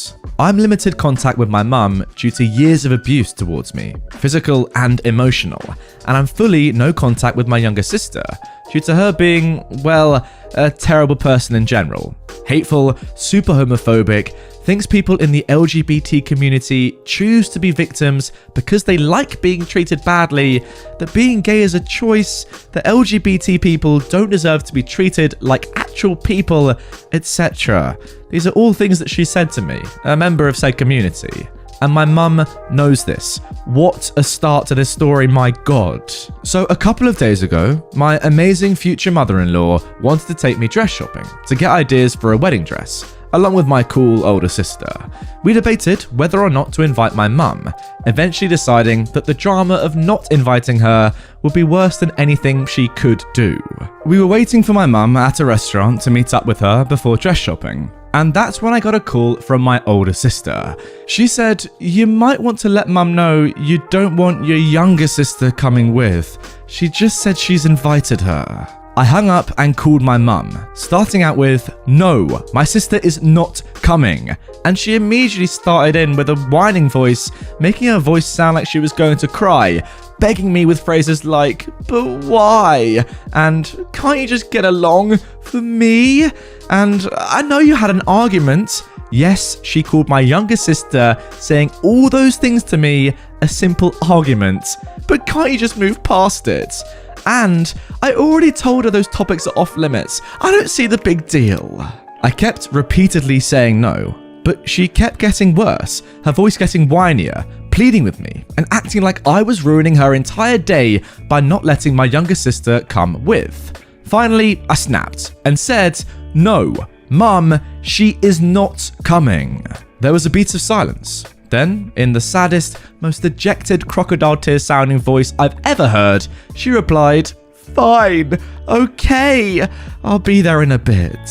Thankfully, that was the end of it. She arrived, we ate, she was cordial, but oh my god, the Lion, the Witch, and the audacity of this... That's very good, by the way. She was only invited by a slim margin. Then she just turned around and tried to invite someone I'm no contact with behind my back? Yeah, there's a reason I'm limited contact with her. Yikes. Well then, a little bit of an LGBTQ+ theme to this video. Hope you guys are enjoying it.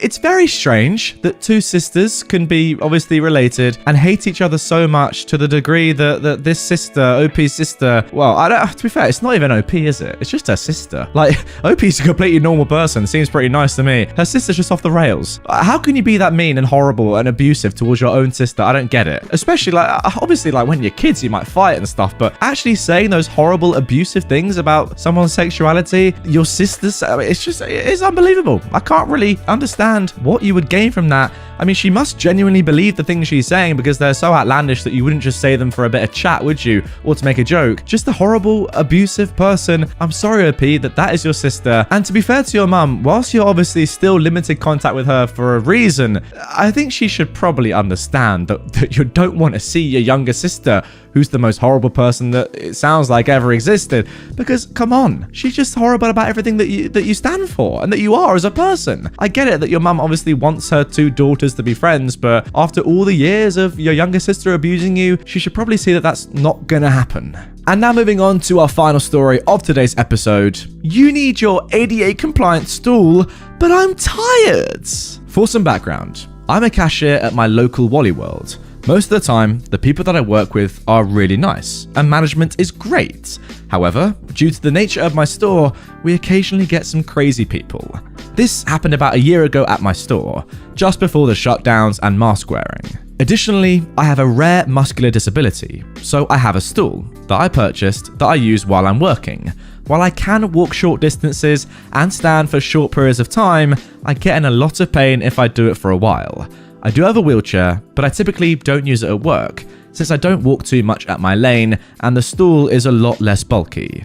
I also typically work a small, belted self-checkout lane. Now for the story. So I'm working at my typical self-checkout lane when Karen comes to check out with a mountain of groceries. This woman already looks like a typical Karen, complete with the haircut and everything. However, I don't like to judge people based on their appearances, so I greet the Karen warmly and with a smile. Hello, how are you? I'd be better if this store wasn't so freaking confusing. I couldn't even find the gift cards. What kind of a store doesn't have gift cards? I noticed that there was a gift card stand right next to my checkouts. I've got a stand right over here, if you'd like one. The Karen was looking at her phone. Good. Get me 2 Chick-fil-A $10 cards. And hurry, I'm so tired of standing. Now I knew that although it wasn't ideal, I could walk that far. Of course, just a moment, I say. I walk over to the stand, grab the gift cards, and come back to Karen putting my stool off to the side and sitting on it. Good, you're back. Ring up my stuff and tell me when you're done. I need to call my mother. I was dying on the inside because it's a self-checkout, but I didn't want to be yelled at any further. Mom, I'd be happy to help you scan your items, but I need my stool in order for me to do that. Excuse me? I'm a paying customer. I'm tired and I want to sit. Now do as I say or I'll get you fired. My legs are starting to shake at this point, and the pain is beginning in my knees and ankles. Mom, I have a physical disability and I use that stool to avoid getting hurt. If I stand for too long, I get in a lot of pain. Well, I had to stand for hours to get all of this, and you're probably faking your disability so you can sit. Just check me out. Now, my nice supervisor, who must have heard all of the commotion, comes over and sees that I'm standing, and obviously in a lot of pain. Hey OP, what's going on? Why aren't you sitting on your stool? Finally, a manager. Your stupid employee won't ring up my stuff, and she's wanting me to give her my stool so she can sit on her freaking lazy butt. It was at this point that my legs give out and I fall to the ground, crying in pain. OP, are you okay? My supervisor goes on his walkie-talkie and calls a code that means an employee is injured. Oh, don't be so dramatic. She's obviously faking it. Mom, she has a physical disability and needs that stool. Not to mention that you're at a self-checkout. If you want a cashier to check you out, you should head over to our staffed registers. But I don't want to wait in that line. At this point, the manager of our store has come practically running from the back. What has happened here? Does she need an ambulance? I shake my head no, still crying. Meanwhile, Karen starts snapping at the manager. Hello, I still need someone to ring me up. My ice cream is going to melt. Mom, we have an emergency with our employee. We need to help her first. Once this has all been settled, I'll gladly help you. She's faking it! And besides, she's too fat for this stool anyways. Mom, get out of the store or I will call security. You do not get to talk about my employee like that. You have to check me out! It's the law! Leave now. The Karen then starts screaming at my manager that we clearly don't know who she is or what she can do to us if we don't check her out immediately. During her rants, my nice manager, finally having heard enough, turned to the supervisor. Supervisor, call security. He nods and calls for them on his walkie. Karen then shrieks even louder, demanding the number for corporate so that she can report how horrible this store is at customer service. Security shows up quickly, and they almost drag Karen out of the store. The manager and supervisor make sure I'm okay and tell me to take the rest of the day off, fully paid. They then call my mum, who comes to pick me up and take me to the urgent care just to be sure. Now, I'm fine, but they give me a note to take some time off to rest. Later, I was told that the Karen was banned from the store. Moral of the story? Don't mess with disabled people's accommodations. I'm sorry, but the fact that that moral even needs to be written down by OP is actually shocking. Who would ever mess with a disabled person's stuff? It's honestly unbelievable. I actually got quite into that story, taking the role of Karen. I was getting pretty loud. I had to calm myself down halfway through, but honestly, that story is just baffling. Incredible scenes again. 3 very, well, ridiculous stories in this one, to be honest. I don't really know which one was worse. They were all pretty terrible. I mean, actually, guys, comment down below. Who do you reckon was the worst Karen out of the 3 we saw? I have to go with the second one, because that younger sister, like, her morals and her viewpoints on life are just honestly shocking, but the other 2 weren't that great either, let's be honest. Let me know down below. Comment who was the worst one. Entitled mum tries to call the police on a homeless man just because he gets free donuts and her entitled kid doesn't. So, I own a few franchises, and one of my franchises includes a Dunkin' Donuts franchise here in Los Angeles. So, when I started my Dunkin' Donuts franchise, we'd often get a frequent customer named Bill. Bill's a nice guy and he's around 60 years old. I found out he's homeless and he's going through financial hardship. I can relate a bit because, I was born and brought up in poverty. There'd be days as a child where my family didn't know whether we could have a meal tomorrow. It was sad times, but I'm glad my dad gave me the best education he did. And because of that education, I'm now financially well off. I don't have to worry about money for me, my kids, or my dad's. Back to Bill. Now, since Bill is a nice guy, he never causes any trouble, and he's so positive and kind and loving. So, I told Bill to come in at closing time around 9 o'clock.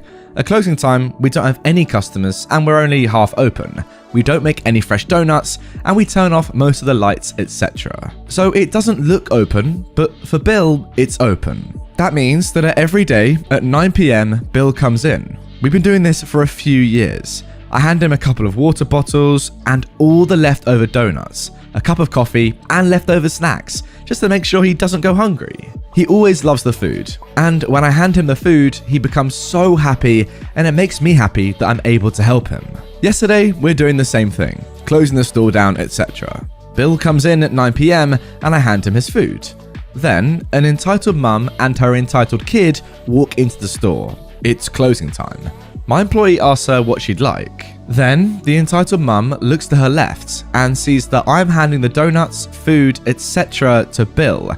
And then I say goodbye to Bill, give him a hug, and tell him good night. However, the entitled mum quickly stops Bill at the door and then says, Wait, hold up, you didn't pay for this, you stole all of this, I'm gonna call the cops on you. I tell Bill, it's okay man, it's fine, you go take care, I'll deal with all this. The entitled mum then starts yelling at me and telling me that she's going to call the cops on me because I gave free donuts to Bill. She then proceeds to tell me that I'm not allowed to give free food to homeless people. Now, it is true that I'm not allowed to, but it's Bill. He's cool and it's just free food to help him out, and it's my store anyways. The entitled kid keeps yelling, Mummy, I want donuts, I want donuts, I want donuts, on and on. The mum then demands that I also give her kid free donuts too, because I gave free food to Bill. At that point, I just lost it and told her to get out of the store before I call the cops on you for trying to harass Bill and me. Then she leaves, finally. This is like the first time I've seen a person who had a problem with a homeless man getting free food. Like there've been other customers who've seen me hand food to Bill before and they don't say a word. But this is the first time I've had an entitled mum get mad at me for giving free food and then demanding that I give her little kid free food. Like the entitlement. God dang. Alright then, a very interesting story to start off today's episode. First of all, is it actually illegal to give free food to homeless people if you're a business owner? I swear it isn't. You can give out free food to normal people, like at the end of the day when, maybe you run like a bakery or fresh food like a donut place and your stuff's going to go to waste anyway, so you just put it out for people to come and get. So I swear that's not illegal. Maybe I'm wrong there. Let me know in the comments, guys. But that's a weird one, first of all. Second of all, I completely agree with you, OP. Why would anyone have any problem with giving free food to homeless people? I don't understand it. They're the people that need it the most, and you're the one that has a problem with it. I mean, it would be nice to get free food, don't get me wrong. You're not homeless. You have enough money to buy a donut, surely, right? Just go and buy some donuts or come back tomorrow with your kid and get them some donuts then. I mean, really, trying to pick food off of homeless people that need it so badly, and you're just there like, oh no, I want some of that as well. Don't give it all to him. Give some to me and my kid who have a happy, financially stable life, not that guy who really needs it. Why? Now moving on to our second story, and arguably guys, this title is even more crazy than the first one. Entitled mum calls me a racial slur and demands that I give up my earrings after getting me fired. I work part-time as a waitress during my school holidays at a nearby restaurant. All's good, I enjoy the people I work with, hours and pay are reasonable, and for context, I'm Asian and fairly skinny. On one particularly busy lunch day, I just got out from the back and a table of 3 ladies and 2 kids was signaling to get my attention. I nod at them and head to their table shortly after. I noticed their food was finished and said, "Oh, yes, do you need your bill?" The first entitled mum replied, "Bill? What?" The second one then got involved. "You expect us to pay after such poor service?" I'm sorry, was there something unsatisfactory? "Well, the food was lousy. I called you over to make a complaint. We are not going to be paying for this." "I'm sorry to hear that it wasn't up to your expectations, Mum, but you can't have the meal for free. Your complaint, though, is noted." Then the third entitled mum got involved. "How dare you say such a thing? I know the owner of this restaurant. I'll call him right now and report your rude behavior. Now, my boss Jay is female. As I was with the table of entitled mums, I could see Jay at the far corner of the restaurant, happily enjoying her lunch. The third entitled mum pulls out her phone, smirking at me as she puts her phone to her ear. Hello? Listen, one of your employees is being very rude. Yeah, the anorexia-looking insert racial Asian slur right here. Fire her. Oh, and the food was terrible. You ought to fire the chef too. We won't have to pay. Yeah? At the time, I didn't realize what she'd called me, as I was keeping an eye on Jay, who never answered her phone. My co-worker Kaz passed by though, and she heard what she said. The third entitled mum, smiling, then tells me I'm fired. It was quite the funny pretending of calling my boss, but I didn't call her out on it just yet. Kaz said, "What's happening here? They aren't satisfied with their food, and they're refusing to pay." Yeah, and you're also now fired, so stop talking and leave. Let your friend do the job that you can't do right. That's very rude of you to call her that, Mom. I'm gonna have to ask you to pay for your meal and leave. We have another stuck-up butt, do we? Yeah, why are you both so freaking rude? We're loyal customers. We just wanted to give helpful criticism about the food served here. And this is how you treat us? Now, I've never seen any of these three ladies before. Their kids look mighty uncomfortable at all that's happening. I look at Kaz, and he looked over to Jay. People like you are such a thorn in society. I should get the both of you fired. That entitled mum then groaned as if she was displeased and muttered the word frickin' again, insert, Asian racial slur here. I heard it loud and clear this time, and my eyes widened when I realized she meant me. Kaz said louder this time, "Mom, please stop being racist, and if you continue to refuse paying, you But I know the owner here. He should never have hired any of you worthless pieces of poo." This, of course, attracts the attention of everyone in the restaurant, Jay included. She gets up from her seat and starts to walk over. The first entitled mum says to me, "Hey, you." "Me?" "Yeah, those earrings. Take them off." Me and Kaz both say, "Why? Do you have any idea how customer service works? It's compensation for the terrible food and terrible service from you. You shouldn't be able to afford them anyway, and it would be perfect for my daughter." Now, my earrings aren't anything flashy. They're super simple stud type. I haven't got a clue what she thought it was worth. I really got angry at her demanding such an outrageous thing. Her poor kid was about to say something to her mum, but thinks better and looks away. I really feel bad for her. I also felt like I should have said nothing and let Jay handle it, but I lost it. "You have no right to ask me for my earrings. They belong to my mother. Lying about knowing my boss? Yeah, BS on that too. Do you think it's right to stomp on other people? To call them names?" The second entitled mum started nudging the third entitled mum to call the police to report my harassment, but Jay swooped in, grabbing her phone. "That won't be necessary, for I have already done so. You're going to sit here until they come, and you'll leave my employees alone." The entitled mum is practically screaming for her phone back, calling Jay a bunch of names. She was livid. Again, she pulls the stunt of knowing the owner, thinking Jay is just the manager, and threatens to get her fired too. "No, I know the owner. That's me. I'd advise for you to kindly shut up now until the police arrive." All the entitled mums go red in the face, and I think I saw one of their kids practically die inside of embarrassment. I still very much wanted to punch the first entitled mum, and I would have done if it weren't for Kaz holding me back. When the cops arrive, the entitled mums immediately try to push their overly exaggerated story of what happened. One even accused Kaz of touching their daughter. I think I saw steam coming out of his ears at that point. Luckily though, several witnesses called out their bluff, and our statements were also taken. The entitled mums sulkily pay for their meal, and they were escorted out by the police. I don't know what ever happened to them. I'm sure Jay had pressed for more on them, but I never saw those ladies ever again. Come on, man, when your kids are so clearly dying of secondhand embarrassment, surely at that point, you know it's time to stop. I mean, how embarrassing for your kids to be more mature than you, to be the parent, really, in the relationship. It's weird, isn't it? When your kids have more common sense and more maturity than their own parent in a situation like this, something is truly messed up here. And I'm not really sure what it is, but surely, like, it's just a weird relationship to have. Do you not reckon though, guys? Like, the actions of the Karens in this story is more suitable, is more what we'd normally expect from a kid. And the action of the kids is what we'd expect from a normal, typical parent. Their roles have just been completely flipped on their head. Role reversal. It's very strange. I feel so bad for the kids, as OP said. But what can you do, man? What can you do if your parent's going off on one like this? You've got nothing. Can I just say, by the way, OP, well done for dealing with not one, not two, but 3 Karens all in the same room. I mean, that is like some Avengers level stuff. I reckon that, you know, someone's going to be in contact very soon about a potential movie about this event, because dealing with 3 Karens at once, wow, that is exceptional stuff. Well done to you. Lesser people would not have made it out alive, so pretty impressive stuff there. Entitled Karen wants free pizza forever, gets banned instead.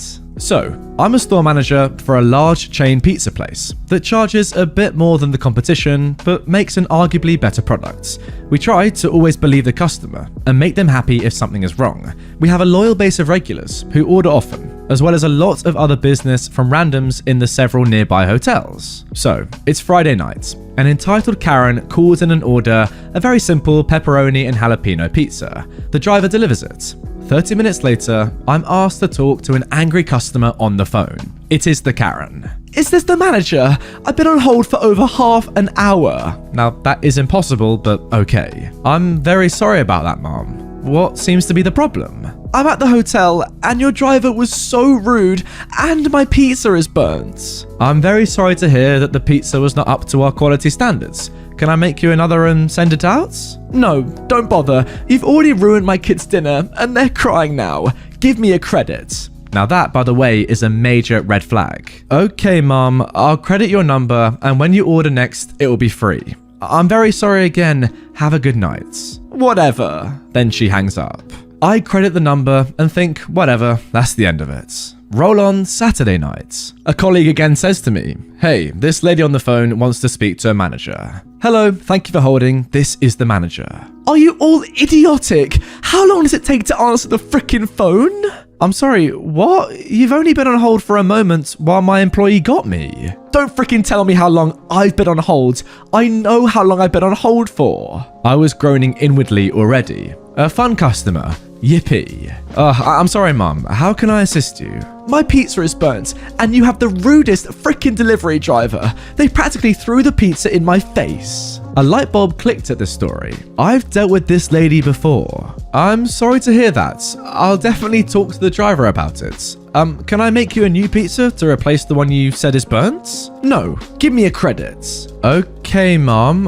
To ensure our quality standards are being met, can I have a driver come and pick up the burnt pizza so I can talk to my production staff about it? No, we ate it. Wait, you ate the burnt pizza? Yes, we were starving and couldn't wait for a remake.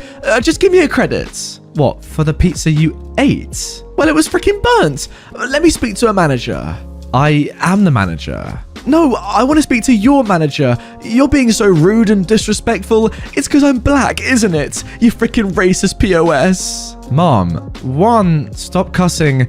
2, I have no idea what you look like or who you are, and she cuts me off. That's right, you idiot. You don't know who the frick I am, but you're about to find out. She then hangs up before I can say anything else. Being as she was extra, I let my district manager know about a possible complaint on my behavior, and I said what actually went down. Just as I get off the phone with her, I hear yelling in the lobby. It was her! Where is that idiotic racist manager? I step around the partition and see a cow of a woman wearing tacky bright green and orange with red shoes.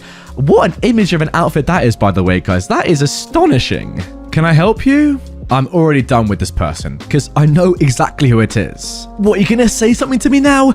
Give me a dang refund for my burnt pizza, and I want gas money as well for driving over here. You didn't pay for any pizza. It was free, and we don't reimburse gas for people driving to the store. What, you think this is a freaking joke? You're gonna give me my freaking money or it's gonna go off in this building.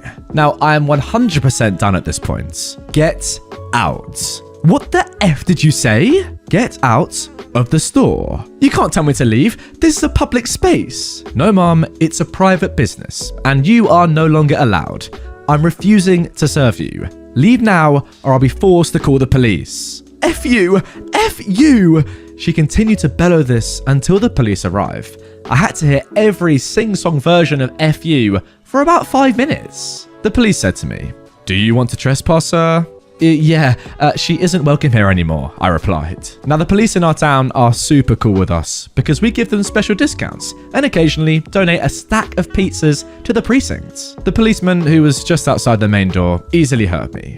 "Okay, so you are now being trespassed," he said to the woman. "Do not come here, do not linger in the parking lot, or you will be arrested. This applies for every single chain of the pizza store, not just this one." The defeated look on her face when he said that was almost worth the cost of admission. Yes, not the most epic of endings, I know, but what can you do? I don't know, OP. Personally, I think that ending was pretty good, you know? Everyone got the justice that they deserved, and, you know, you got on with your day, and this horrible Karen was banned from your pizza store. Good stuff, no? I mean, maybe it might have been better had you got some sort of reaction out of her and, you know, had her actually arrested, but overall, pretty realistic ending to just say, no, you're banned for trespassing, do not come here again, and don't try and use the same techniques to get a free pizza time after time. How stupid do you have to be? Surely at that point, when you get the first credit for the pizza, you take the pizza and you run. You go to a different store maybe and try that technique again. You don't try it at the same restaurant with the same manager, the same staff. They're going to remember your voice. They're going to know who you are. They're going to say, oh, just the other day someone used the same technique and got some credit off me. I wonder if they're the same person. Oh, wait, yes, they obviously are. How dumb can you be? Take the free pizza and run. Now moving on to our next story. Entitled mother gets her parcels delivered to my home. This story is something that happened to me and my fiance fairly recently. We recently bought our first home together in a nice, quiet area in the north of England. If you're not familiar with the British postal system, basically we get letters delivered through flaps in our front doors, and parcels that are larger than the letterbox get handed to us if we are in. If we're not in, they get given to a neighbour, and we can collect them later. If no one can take them, they get taken back to the depot where they sit or are returned to the sender. So, last month, we were just settling into our new home and my fiance bought some clothes online for a local gym he wanted to join. I was in the house the day of the delivery, as I was expecting it, and I'm working from home. When the delivery lady arrived with the parcel, there were two. I thought nothing of it at first and put it in the garage for my fiance to open later on. When he came in from work, he rushes to open his delivery like it was Christmas, and to his surprise, the second parcel was not for him. It had our address on, but no name. We were both confused at this point, and thought it may be for one of the neighbours, and that they would collect it later. Time goes by, and we get a note through the door that reads, "Hey, my son got his parcel delivered to your house. Call me on insert number here, so I can come and collect it." Again, we thought it was a neighbour, so my fiance called the number for a woman to answer and say she'll be over shortly to collect the parcel. It turned out she lived across the town, and her son chose our address to have it delivered to. Look, we thought this was weird, but we assumed it must have been a mistake. Anyways, we thought that was the last of it. But the next day, I get 2 more parcels for this lady's son, again with no name, but with our address on the package. At this point, I'm thinking it was a mistake on their part, or possibly they used to live here. Anyway, they came to collect their parcels, and all was well. But guess what? More and more parcels over the next week arrive for this lady's son. At this point, I'm starting to get really annoyed by this, as even though I work from home, I can't leave meetings constantly to collect parcels that aren't even ours. So the next day, when the parcel lady comes, I just tell her, sorry, this isn't for me, and you're gonna need to return it to the sender. So off she goes and takes the parcel back to the depot. A few hours later, I hear a knock at the door, and guess who? The entitled mother is standing there with her son. Now, I hate confrontation, so my memory of the conversation is a bit hazy, but she was furious that we denied her parcel and now she had to wait for it to be re-delivered. I told her she needs to get her parcels delivered to her own home, as it's weird and inconvenient for me. Like, I don't even know this lady. She then tells me it's easier for her to get them delivered to my home, as I'm always in and she isn't. Now look, maybe this would be possibly okay if I was friends with her and she'd asked me beforehand, but she lives across town and chose a random address for her parcels. Anyways, she leaves, and I think that finally, maybe this is the end of the story, but parcels keep showing up, and for the next week, I politely tell the parcel lady they aren't mine and to return to sender. After a week of doing this, I stopped getting the parcels, so I guess she finally got the message. How entitled must this woman have been to think it's okay to get parcels delivered to a random person's home that she doesn't even know because it's easier for her? I really hope she wasn't doing this to someone else after me, but it was satisfying to know that she would have to wait twice as long for her parcels because they were returned to sender. Alright, now this one, guys, I'll be honest, I don't understand this at all, because how would you ever, initially find the address of this random person? So OP in this story, that's the address that this Karen has eventually found of somebody who's willing to open packages and have Karen collect them. But what if you were doing this just from the off? Like, when you first started doing this, you have to select a random address, right? I guess relatively near to you, but not too near that you know the person. How do you know? My point is, how do you know that the address that you're sending your packages to, the person who lives there isn't just going to take the packages as their own? Like, how do you know they're just going to hold them? Why would they not either take it as their own if they were a bit, naughty, I guess, or just say, no, that's not mine, and return it? How can you know for sure that the person is just going to hold the packages and wait for you to come there? I don't get it. And also, is it worth all this fuss just because you're not at home when the package might come to know that you're going to be able to get the package off the person who is at home? Like, as you can probably tell, I have a lot of questions here about this story. It's a very, very strange one, I think. I'm just a little bit shocked. I don't really know what's going on there at all. I mean, just looking at the comments here on Reddit, a lot of people, a lot cleverer than me, are saying maybe there was something illicit or illegal in the packages, and that was why this woman, this Karen, couldn't risk them going to her home. They were going to yours instead. And that would make a lot of sense, because I'll be honest, guys, I don't understand why anyone would send packages to a different address. It makes no sense to me, apart from if this might be the reason. If this is the reason, first of all, it makes complete sense. Second of all, OP, you're in danger, I reckon, because, you can't be too careful with this sort of stuff. And if you're accidentally carrying, or it looks like you're ordering illicit substances or whatever, you could be in big trouble. So, yeah, I reckon call the police on this one.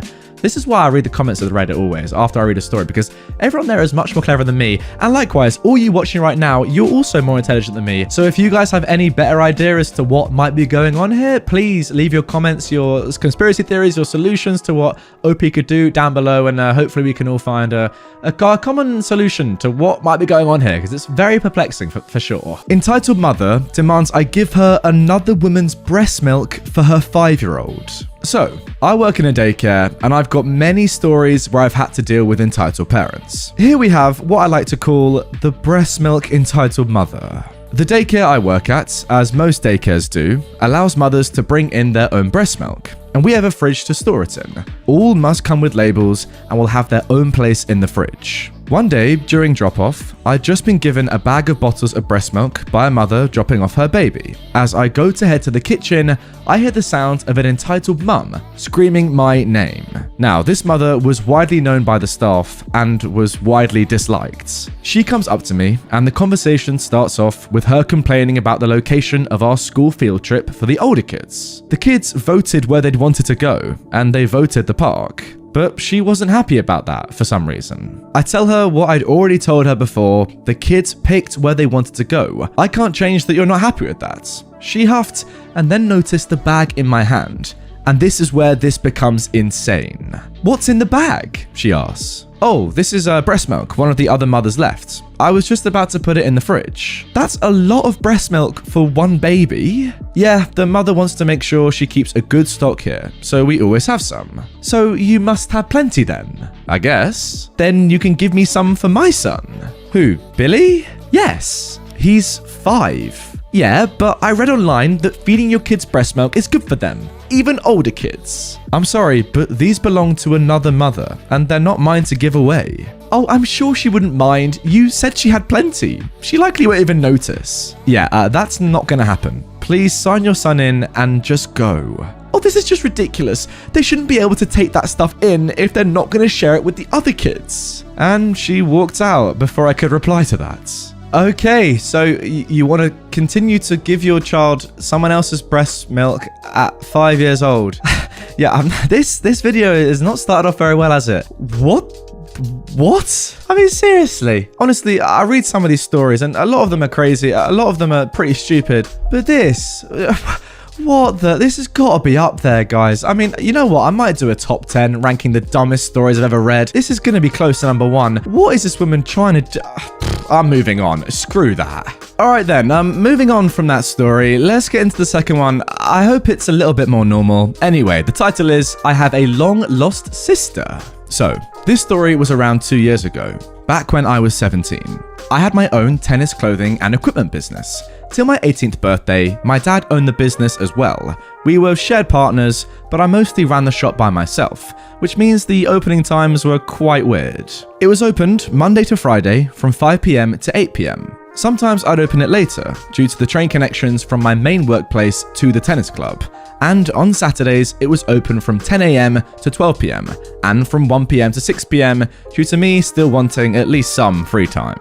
Now, on this day, my train ran a bit late, so I was rushing to open up my shop. It was a Friday, and that is usually one of the more hectic and busier days. Many students of my dad and members of the club wanted to check out the new batch of tennis rackets and clothes we got from the firm we work closely with, and they wanted to try them out. Most of them were very understanding though, and I knew them all by name, at least most of them. After opening up the shop, letting them in, and having them look around and helping out wherever I could, I went over to this one woman and child, who I hadn't seen before in the club or shop. We shall name the mother Tanya, due to me knowing more entitled Tanyas than Karens. The conversation went like this. Hi, how may I help you, Mum? Why didn't you help me before? Where were you at 5 p.m? God, no one can do anything correctly here. And letting someone so young here serve? They should be ashamed. I was personally very confused, and a few other regulars were as well, since they knew I might get a panic attack and that I was the son of the coach here. I am very sorry, Mum. I couldn't be here earlier due to... I don't want to listen to your poor excuses. Give me one of those rackets and give me a 50% discount. I looked up at where she was pointing, trying to calm myself down from this stressful situation. She was pointing at the most expensive and newest racket we just got today. I then looked at the child, who couldn't be older than 10. Mom, is this for you or your daughter? For my daughter, of course. Just give me that racket so I can leave. I know the owner since I'm his daughter. I was very, very confused at that point, since, well, I didn't know I had another sister who was, well, around 30 years older than me. Mom, I'm asking because I need the correct hand size for the grip and weight. I tried to explain how important this was, due to it being a major problem giving people a tennis arm, which basically means pulling a muscle, straining your wrist too much, and just being in pain. I go crouch down and politely ask the girl to put her hand against mine, to see the size. Ask her age and how long she's been playing for. All the normal questions you get if you went to a good sports store. Tanya, who was next to us, started rolling her eyes and making clicking noises with her mouth and other noises that indicated she was being impatient. The next thing I knew, she was grabbing my hair and pulling me up. Just give her the goddamn racket. This should be free due to me being the daughter. I saw my opportunity and knew I couldn't wait any longer. The other customers in the store looked at us quietly and started smirking. I nod my head and go to the back door, which leads right to the tennis court where my dad is. So I yell, "Dad, your lost daughter turned up." He looked at me confused, but I made some eye movements, indicating we had a weird woman in the store. He nodded and came in. "Ah, so you're my long-lost daughter. I didn't know I got my old classmate pregnant back when I was in school." That is when everyone started laughing. "Yeah, Dad, I didn't know I had a sister. When were you going to tell me I had an older sister?" To be honest, I didn't even know I had a girlfriend at the time. The woman's look on her face was priceless. It went from confused to angry to very, very embarrassed, all whilst everyone in the store and her own daughter were laughing. She huffed and stormed out of the store, basically dragging her kid behind her by her hand. Since then, I've never seen her.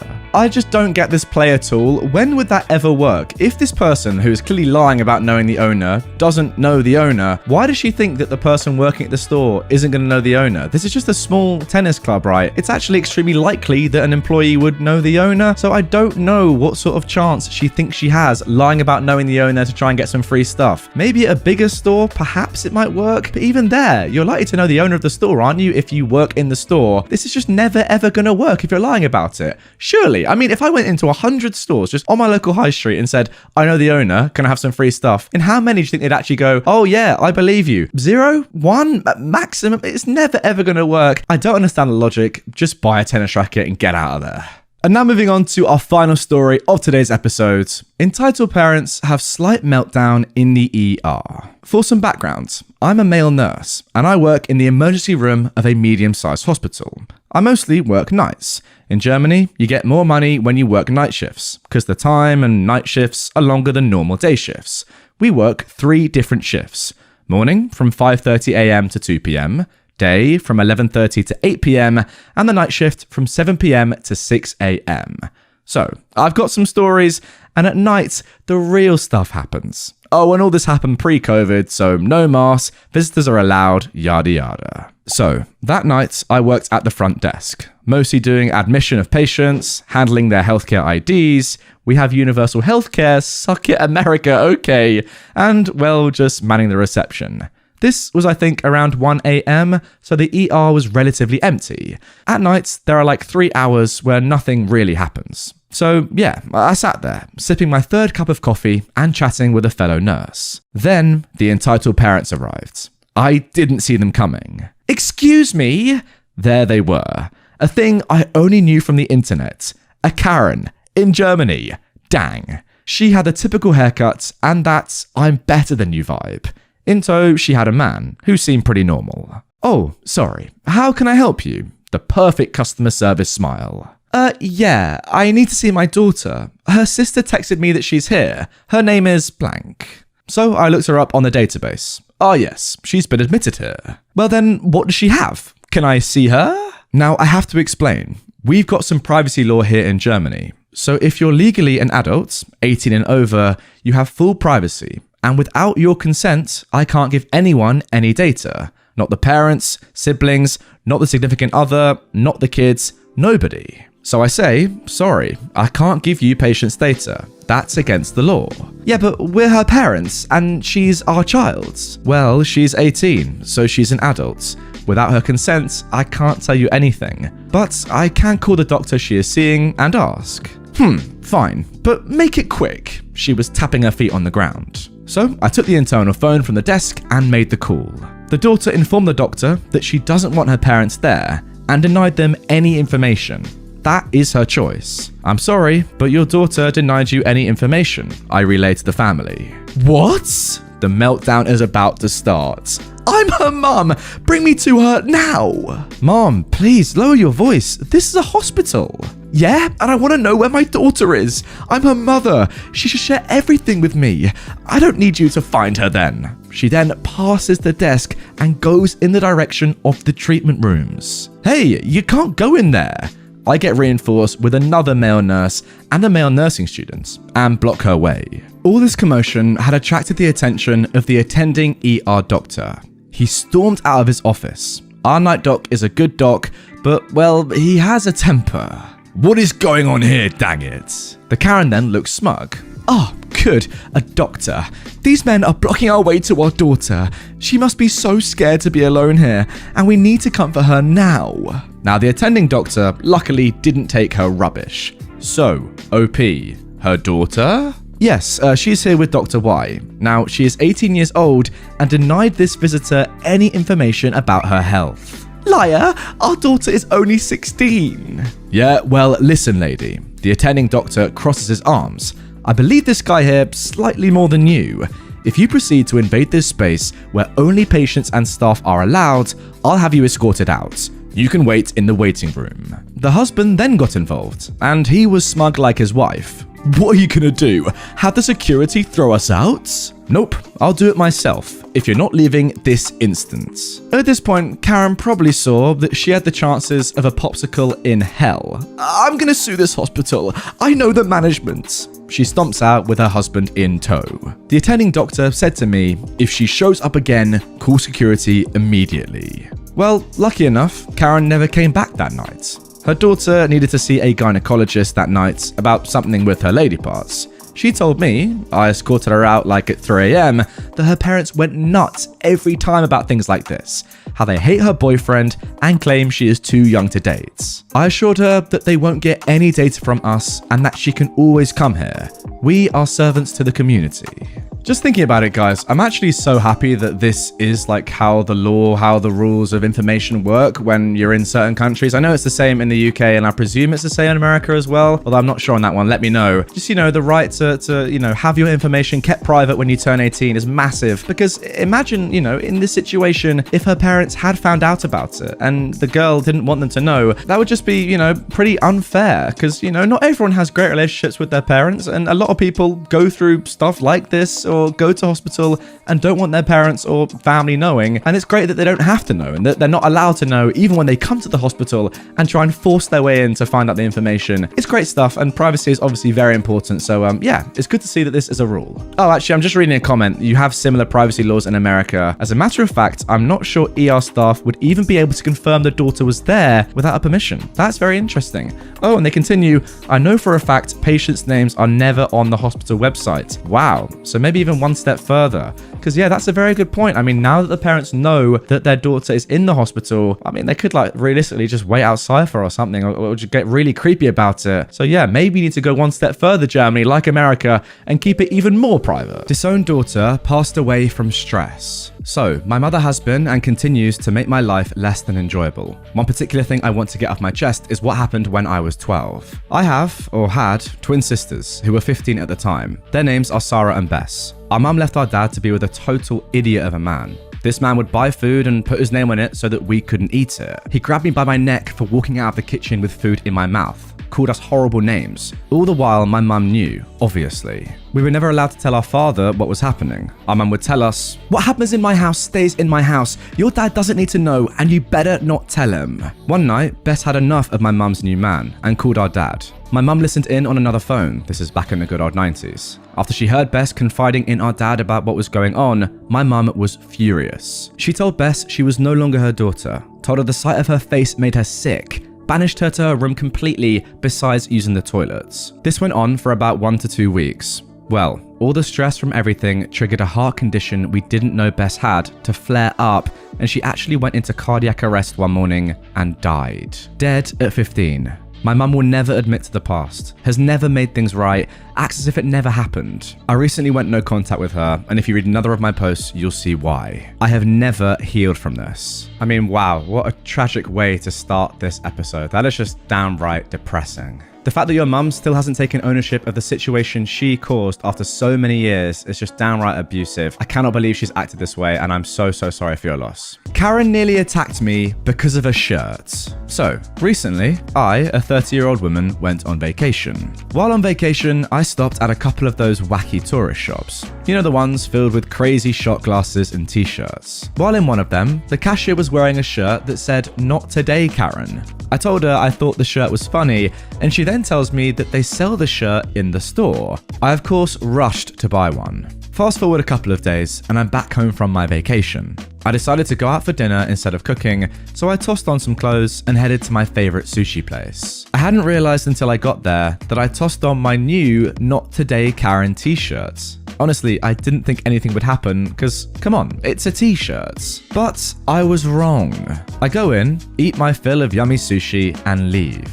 As I'm heading to my car, I hear someone dramatically gasp in shock and then say loudly, "How dare you?" I turn to see what's going on, only to be met with a Karen marching right up to me, dragging her, I'd say 4-year-old looking daughter with her. She was the typical Karen, from her haircut to her overly priced, ill-fitting clothes. This bleach blonde menace gets right up in my face and starts shouting at me, "How dare you wear such an offensive shirt? That is a racist term. You might as well be wearing a shirt with the N-word on it." Mind you, she didn't say the N-word, but the actual word with a hard R. Her daughter started wailing because her mother was screaming. And I kind of think because every time I took a step back, trying to avoid the literal spit flying from her mouth, she would sharply step forward, jerking the kid with her. As soon as she noticed her daughter crying, she started screaming about how I'm scaring her with my offensive shirt. She just kept going on and on, getting louder with every word.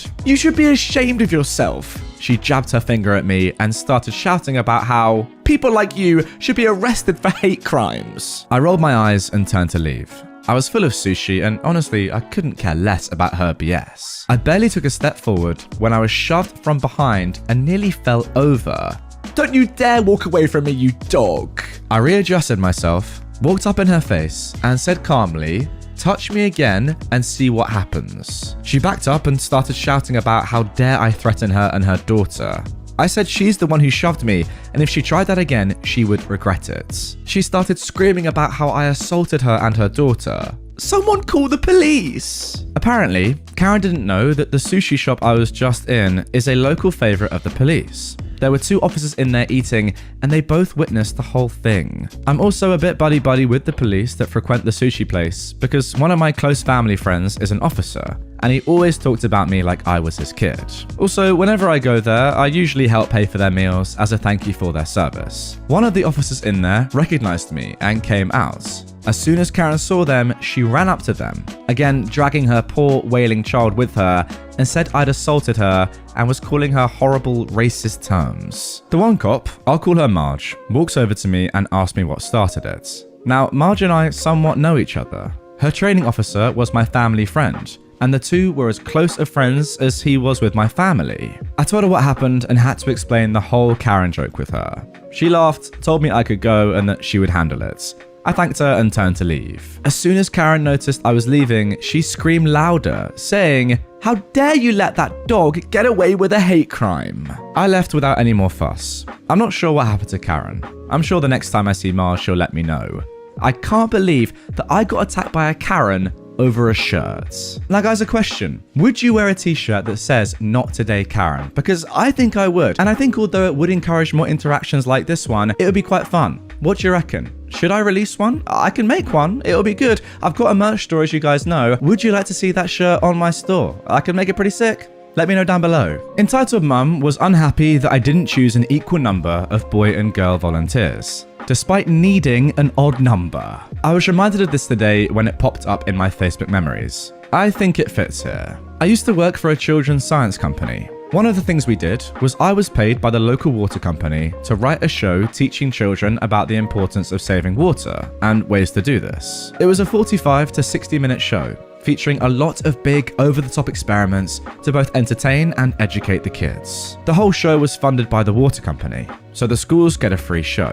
As such, every school wanted the show, and we were performing multiple shows every day for a solid few months. Anyway, enough backstory. Myself and my colleague were at a school performing the water show, teaching the kids about the importance of saving water in our own inimitable, irreverent way. The school had invited parents into the assembly, so we had about 30 or so parents seated at the back of the hall. After the show, which went down an absolute treat, a parent came up to speak to me. My colleague had gone to take some equipment to the car, so it was just myself. This was the entitled mum of this story.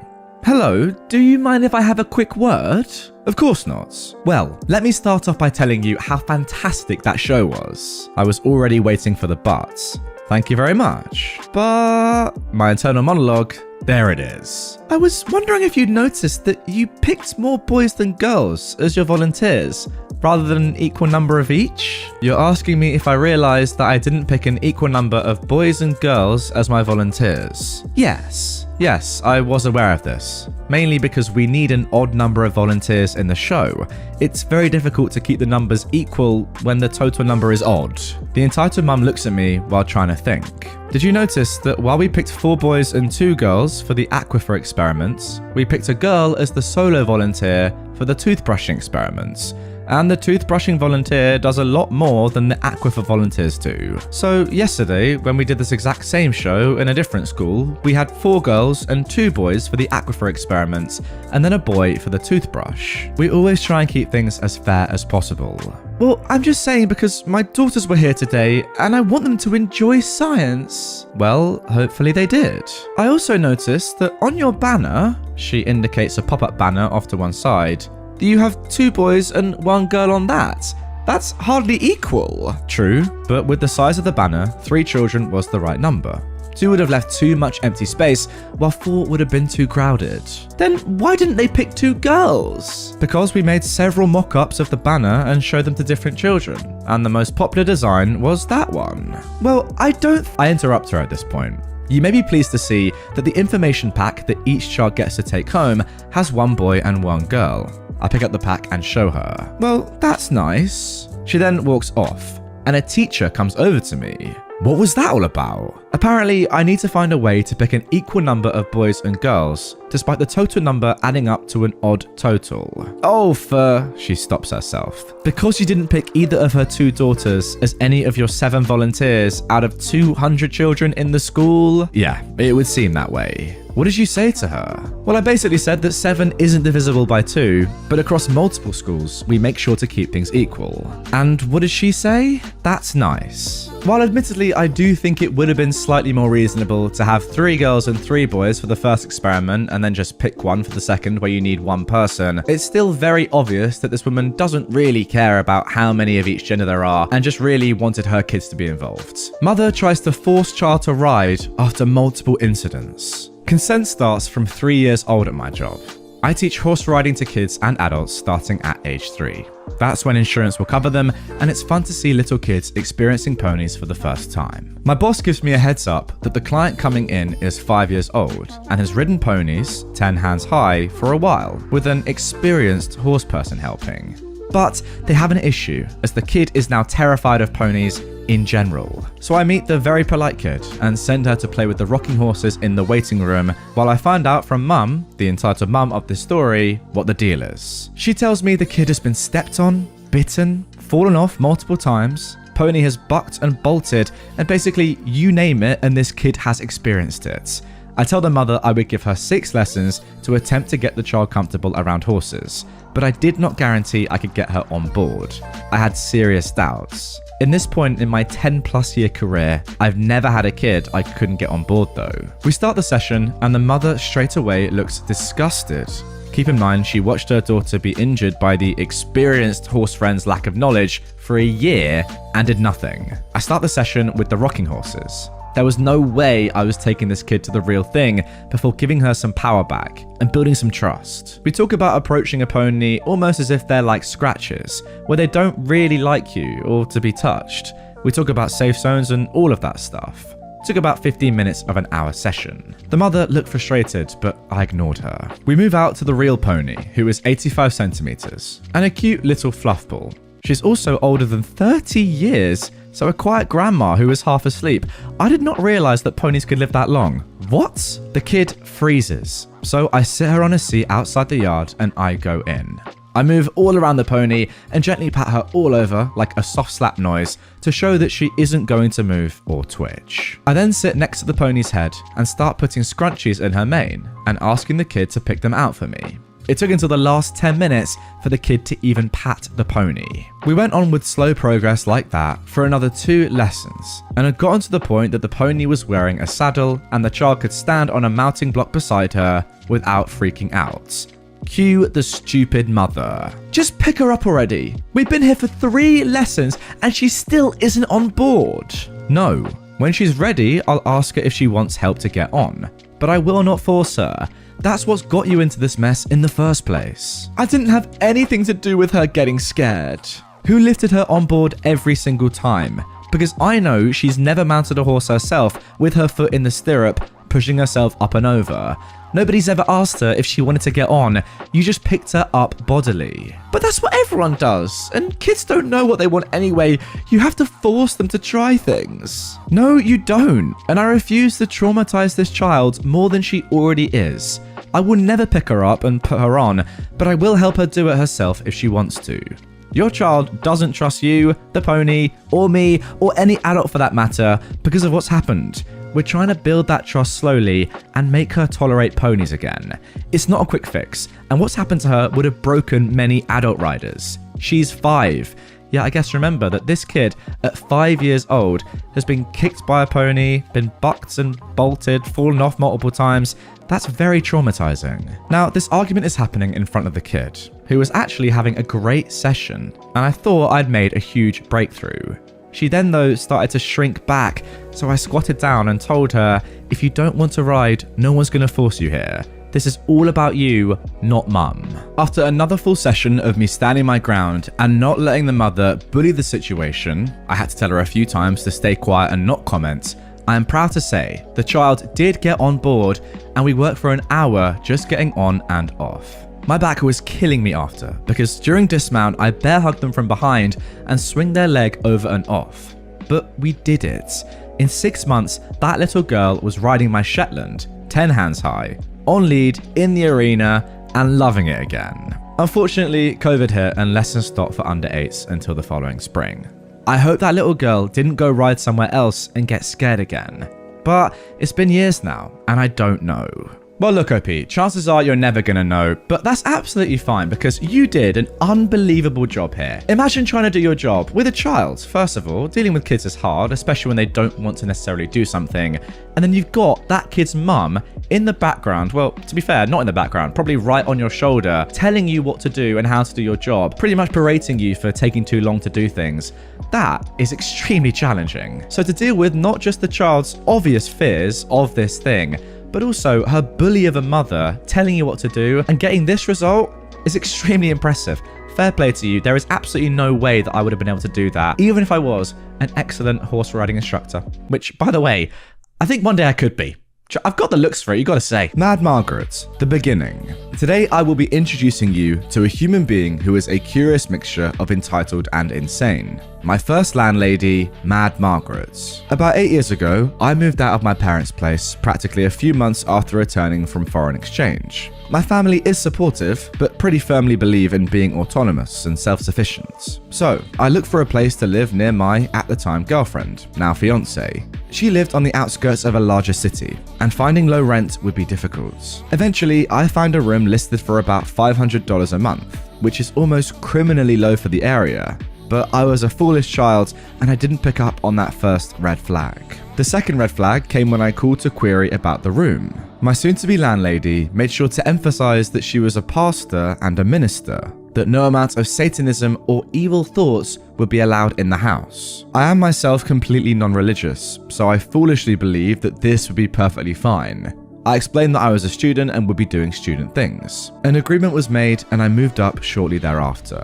Upon moving in, Mad Margaret was pleasant, if a little eccentric. She showed me to my room, my mum helped me unpack, and my mum and I left to get me some starting groceries. Upon our return, Mad Margaret showed me my shelf in the fridge and my shelf in the pantry. Mum and I load our stuff up and Mum drives back home. Shortly afterwards, Mad Margaret apologized for leaving some of her groceries on the pantry and helped me move her stuff to a different shelf. This left all of my groceries stacked up in the middle of my shelf on the pantry because I didn't feel the need to spread them out.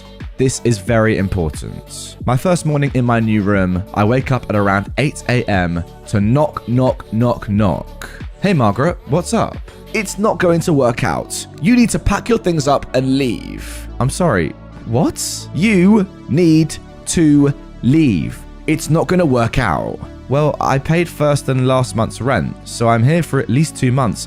What's going on? Have I offended you? I don't need any of your feng shui, voodoo, devil rubbish in my house. Note, it was not her house. She was subleasing. I don't recall doing any feng shui, voodoo, devil rubbish. What do you mean? She beckons that I follow her and stomps off to the kitchen, where she flings open the pantry and points accusingly at my shelf. This feng shui rubbish. What's wrong with my groceries? How you organize them? You have them all stacked up in the middle like you're doing some feng shui rubbish to curse me and my child. No, I just left them there after we moved your groceries off my shelf yesterday. You had your stuff on the sides, so I put my stuff in the middle, and then we moved your groceries. Humph. Well, I've got my eye on you. And that, my friends, was day 1 in this house. I lived there for a little over half a year. If you guys are interested, I can provide more epic tales of this mad woman. She was entitled, nuts, and pretty racist against black people, Asians, and Hispanic people. And speaking of more tales of Mad Margaret, guys, don't worry, because here is Mad Margaret Part 2. Her righteous defense against the shaman and warlocks. What a title. One of the mistakes I made very early on as an independent adult was to regularly offer my technical and electronic skills to anyone and everyone. It makes me feel cool and smart to fix things for people. I made this mistake with Margaret during my initial phone call setting up the rental situation. The next day, after she accused me of Satanism, based solely on how I organize my groceries, she called me over to the living room. I braced myself for another rant about my evil voodoo ways, but instead, Mad Margaret asked for my help. She asked about a way to get her camcorder to stream live to the internet. I figured this was an opportunity to get on her good side, so I take the camcorder in hand and start fiddling with it, as well as her computer to see what our options were. This was in 2013, so live streaming was nowhere near as commonplace as it is today. While playing with her outdated equipment to see if what she wanted was even possible, she began to explain why she wanted to live stream. You see, Mad Margaret has a hobby. Mad Margaret enjoys preaching daily to an empty room for about 3 consecutive hours, give or take an hour depending on her mood. I later learned that this was the safest time to enter and leave the house, as she would not stop unless God himself showed up to tell her to shut up. Margaret began telling me how desperately important it was that she do this daily. The following conversation, while possibly not identically worded, as it has been 9 years, has not been exaggerated in the slightest, nor is she being misrepresented. This is who this woman is. Thank you, Bailey, for helping me get this fixed up. I knew it was the right choice letting you live here. Did she forget that she accused me of Satanism just yesterday? No problem. I just really enjoy fixing things. Do you know why I do this? Preaching to her living room behind a lectern every day? Because you're a minister? I was desperately hoping this would be a short conversation. Well, because I fight daily for the protection of the world and all the good godly people here. You know, there are people on the opposite side, people who work with the devil to try and bring ruin to the world. Every day there are shamans out there begging their evils to prevent the sun from rising each day. Oh. If I wasn't here preaching God's word, they would win. The sun wouldn't rise and we'd all die in a world of darkness. Yes, people, I am not exaggerating. This woman takes credit for the sun rising each day. Ah, well, thanks, I guess. Each day I speak out against these evils. You know, the other day I saw thousands of crows on your college campus. I knew they were sent by evil priests to stop my sermons. They're an evil that collects around the godless students at the college that you go to. I'm pretty certain that crows just have some kind of migration pattern up here in the fall. They do, of course. We get tons of crows every year. No, it's them students, I'll tell you. I had one of those Asians staying here last year. I tried to tell him about God and Jesus, but he tried to put an evil on me for it. That's unfortunate. He had this shrine with Buddhas and evil figures. He tried to use his magic to curse my son's flight, to crash the plane and kill him. Did his plane crash? No, because I stopped it with my sermons. Neato.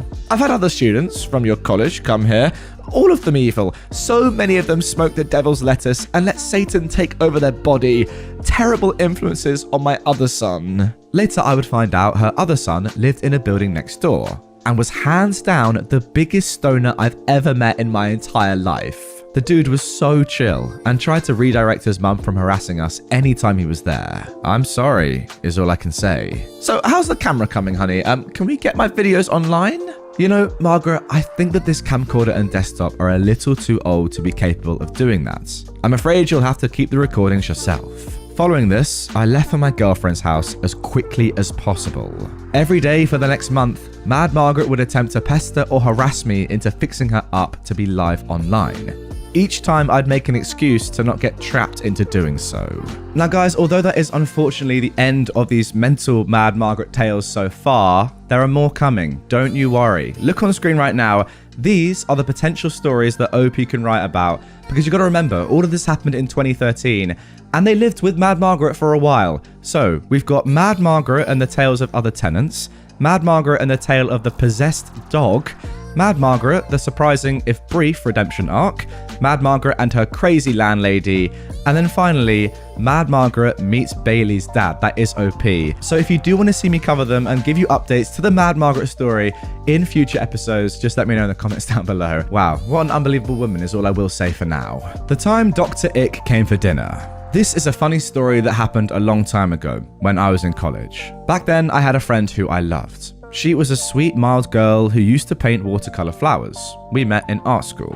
She was kind, gentle, and very meek. Her parents set her up with a gent who was about 7 to 9 years older, a friend of the family. Honestly, I couldn't take her boyfriend. He was rude, arrogant, and the total opposite of her. He had picked her up from classes many times. He was the snap, I'm late for something guy. She would scramble to get her stuff ready so he wouldn't have to wait. In short, I thought he was a jerk. He was the guy who parked in the fire zone with his MD plates. So important he was because he was a doctor. He never really talked to the classmates, just kind of made her rush out of class to go and get their stuff done. Unless he was outside just honking to get her attention. Too important to come in and get her. I called him Doc Ick. My friends laughed. My sweet friend didn't. A few months into school, our married, grown-up friends decided to have a dinner party. We all got the invites. Of course, Dr. Boyfriend was coming. So, my sweet friend and Dr. Ick come late. We were all seated at the table by the time they arrived. He was introduced to the room. The doctor reprimanded the host for not calling him Doctor, insert first name. He wanted us to call him Doctor at the dinner table because he was a doctor. Did I mention he was a doctor? He was late because he had a doctor thing. Doctor. The host apologized, called him Doctor first name, and then pointed him to the 2 seats at the end of the table, since we'd all been seated by now. But the doctor said that he would prefer to sit at the head of the table. After all, he was a doctor.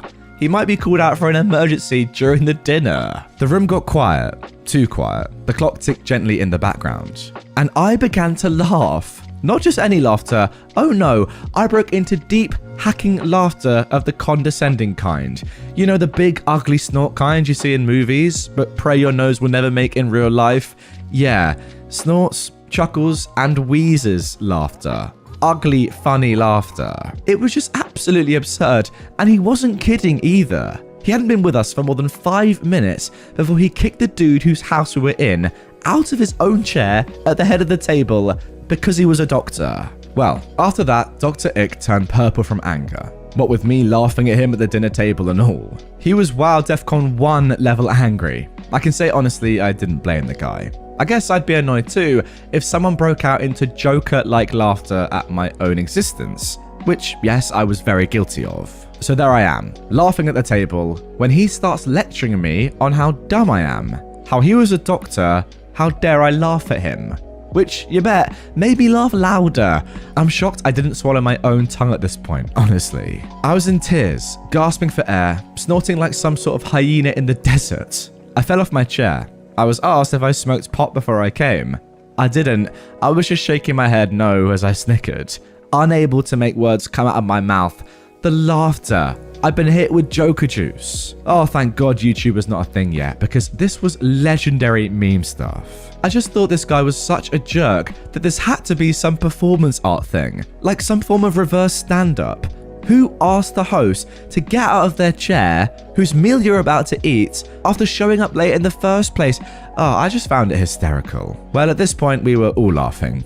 I'm not proud. Most of the folks in the room were outright laughing at me because it was just too funny not to. I mean, how can you not snicker at a grown woman dying of laughter on the floor at this jerk?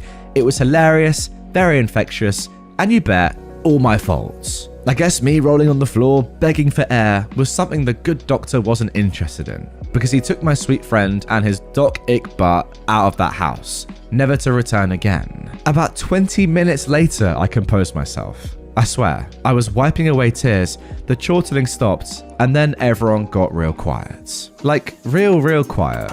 Too quiet even. Food on the table, wine glasses filled, the clock ticking in the background, and I say, in a very calm voice, that guy was a dick. Can you please pass the mashed potatoes? Which started the laughter all over again. Best dinner party ever. Turns out, my sweet friend had a dark side after all. Good for her. When she saw me that following Monday, she gave it to me with both barrels and a stick. I was insensitive. I was a jerk. I was a disgrace. I was an absolute subpar human and a rotten friend. All of which I could sort of agree with, except for the subpar human bits. I mean, I might just be an extraordinary type human from not having my teeth explode out of my head from laughing so hard. Go me! Can that be a superpower? Well, to summarize, she wanted an apology. Not just to her, but to Dr. Ick. He was coming to get her after class, and I would have to make a big production about it too. Bells, whistles, groveling, or she was done with me. The good doctor parked his car in the fire lane, strolled into our class, folded his arms over his chest, and waited for me to apologize. I, being the I that I am, walked right up to the idiot and told him, "I'm sorry you're such a butthole." And then I walked out of that class. He was furious, and I just kept walking while laughing. Well, you bet she was done with me after that. She made sure every class she took I was not in. She eventually married that guy too. Everyone in our little R group at school, except for us folks at the dinner party, were invited to their big old doctor wedding. I heard it was a lovely event out in the Hamptons. Good for her. Also, Dr. Ick was a podiatrist. And hey, if Mrs. Dr. Ick reads this, I hope it all worked out well for you. Best wishes for a good life. I still think about this night when it's going sideways in my life. Makes me laugh. Wow, what a story, and what a man, a sensational human being there. A podiatrist is someone that deals with, a doctor that deals with ankles, feet and toes, that sort of stuff. Now, I don't know about you, but I don't know about many accidents or emergencies that require someone that deals with feet, ankles and toes to leave a dinner party and be at the head of the table and rush off in that split second. I could be wrong there. I don't know. I'm not a medical professional, and this is not medical advice. Just interesting nonetheless. You know, one word springs to mind with this doctor, and it is in fact the same word that describes my audio recording software. Audacity. Unbelievable, it really is. Entitlement 101. Does this guy really even know how entitled and insane he's being? He probably doesn't, otherwise he wouldn't do it. Ultimately, thank you, Dr. Ick, because without you, I would never have had this enjoyment, and neither would you guys listening right now. So there we go. Let's get a thank you, Dr. Ick, in the comments down below for being such a good guy. Entitled ex-girlfriend wants the engagement ring I never gave her because she broke up with me before I could propose. Gets arrested for her troubles. A while back, I was dating this girl for roughly 2 years. I thought things were going great, but apparently she was just dating me because she liked to tell people she was in a relationship. Genuinely, that's how it went with her. The way she described me was too immature, decent in bed, and honestly not worth the rest of my life. Those are the exact words she said to a friend after we broke up. Anywho, I'm getting ahead of myself. I went out, bought a ring, and had this entire thing planned as to how to propose to her. However, she was suddenly not available for several weeks in a row. Well, my fears rang true as she suddenly showed up at my place one day. She acted like everything was normal as we talked, and she was grabbing everything that was hers. About halfway through, I just kind of looked at her and said, "Don't forget your hairdryer. It would be awkward to have to come back after you dump me." This sparked a long and awkward conversation where she was fake crying. I'd realized right then and there that I was an idiot. The way she acted, the way she spoke, and the way she treated me just screamed that she did not care. I was devastated, but seeing her made me angry. I'd realized she was lying to me this entire time. About a month later, a friend of hers called me up and asked if she could come over to talk. I asked her why, and she said that my ex had annoyed her and she wanted to tell me some things. My mind goes to horrifying things, like she needs to warn me I need to see a doctor or something like that. Well, her friend came over and we chatted for a while. See, her friend was beyond angry. The way my ex acted at the end of our relationship really angered her. So her way to get back at her friend was to sleep with her ex-boyfriend. Me being in my mental state, I said yes. More like I said, "Huh? Sure, yeah, we can do that if you really want to." So she ends up staying over for a few days as we get to talking about my ex. I tell her about the ring, and she had the best idea to get back at her. Let's lay down in bed and post a pic of ourselves with the ring in between us. Yeah, I thought it was a terrible idea, but I wanted my ex to feel like trash. So, well, there you go.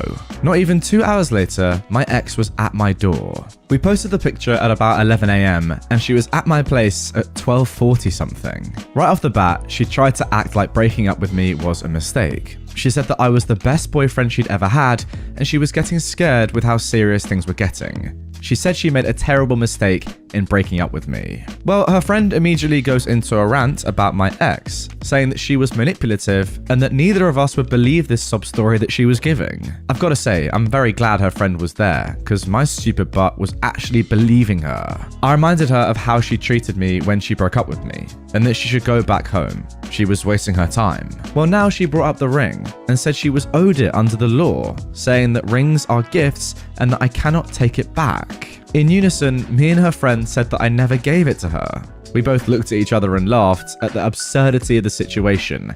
It was getting outrageous. She said she was owed that ring and that she was not leaving without it. At about this time, a police officer came up the stairs, wanted to know what the trouble was. I guess we made enough noise that neighbors called the police. The female officer asked what the situation was. Everyone tried to talk at once, and the officer shut us down. She pointed at my ex and asked her what the problem was. She said she was trying to pick up her stuff after we broke up. The officer asked me if that was true. I explained the situation as to how my ex broke up with me before I had the chance to propose, and that she was never given the ring.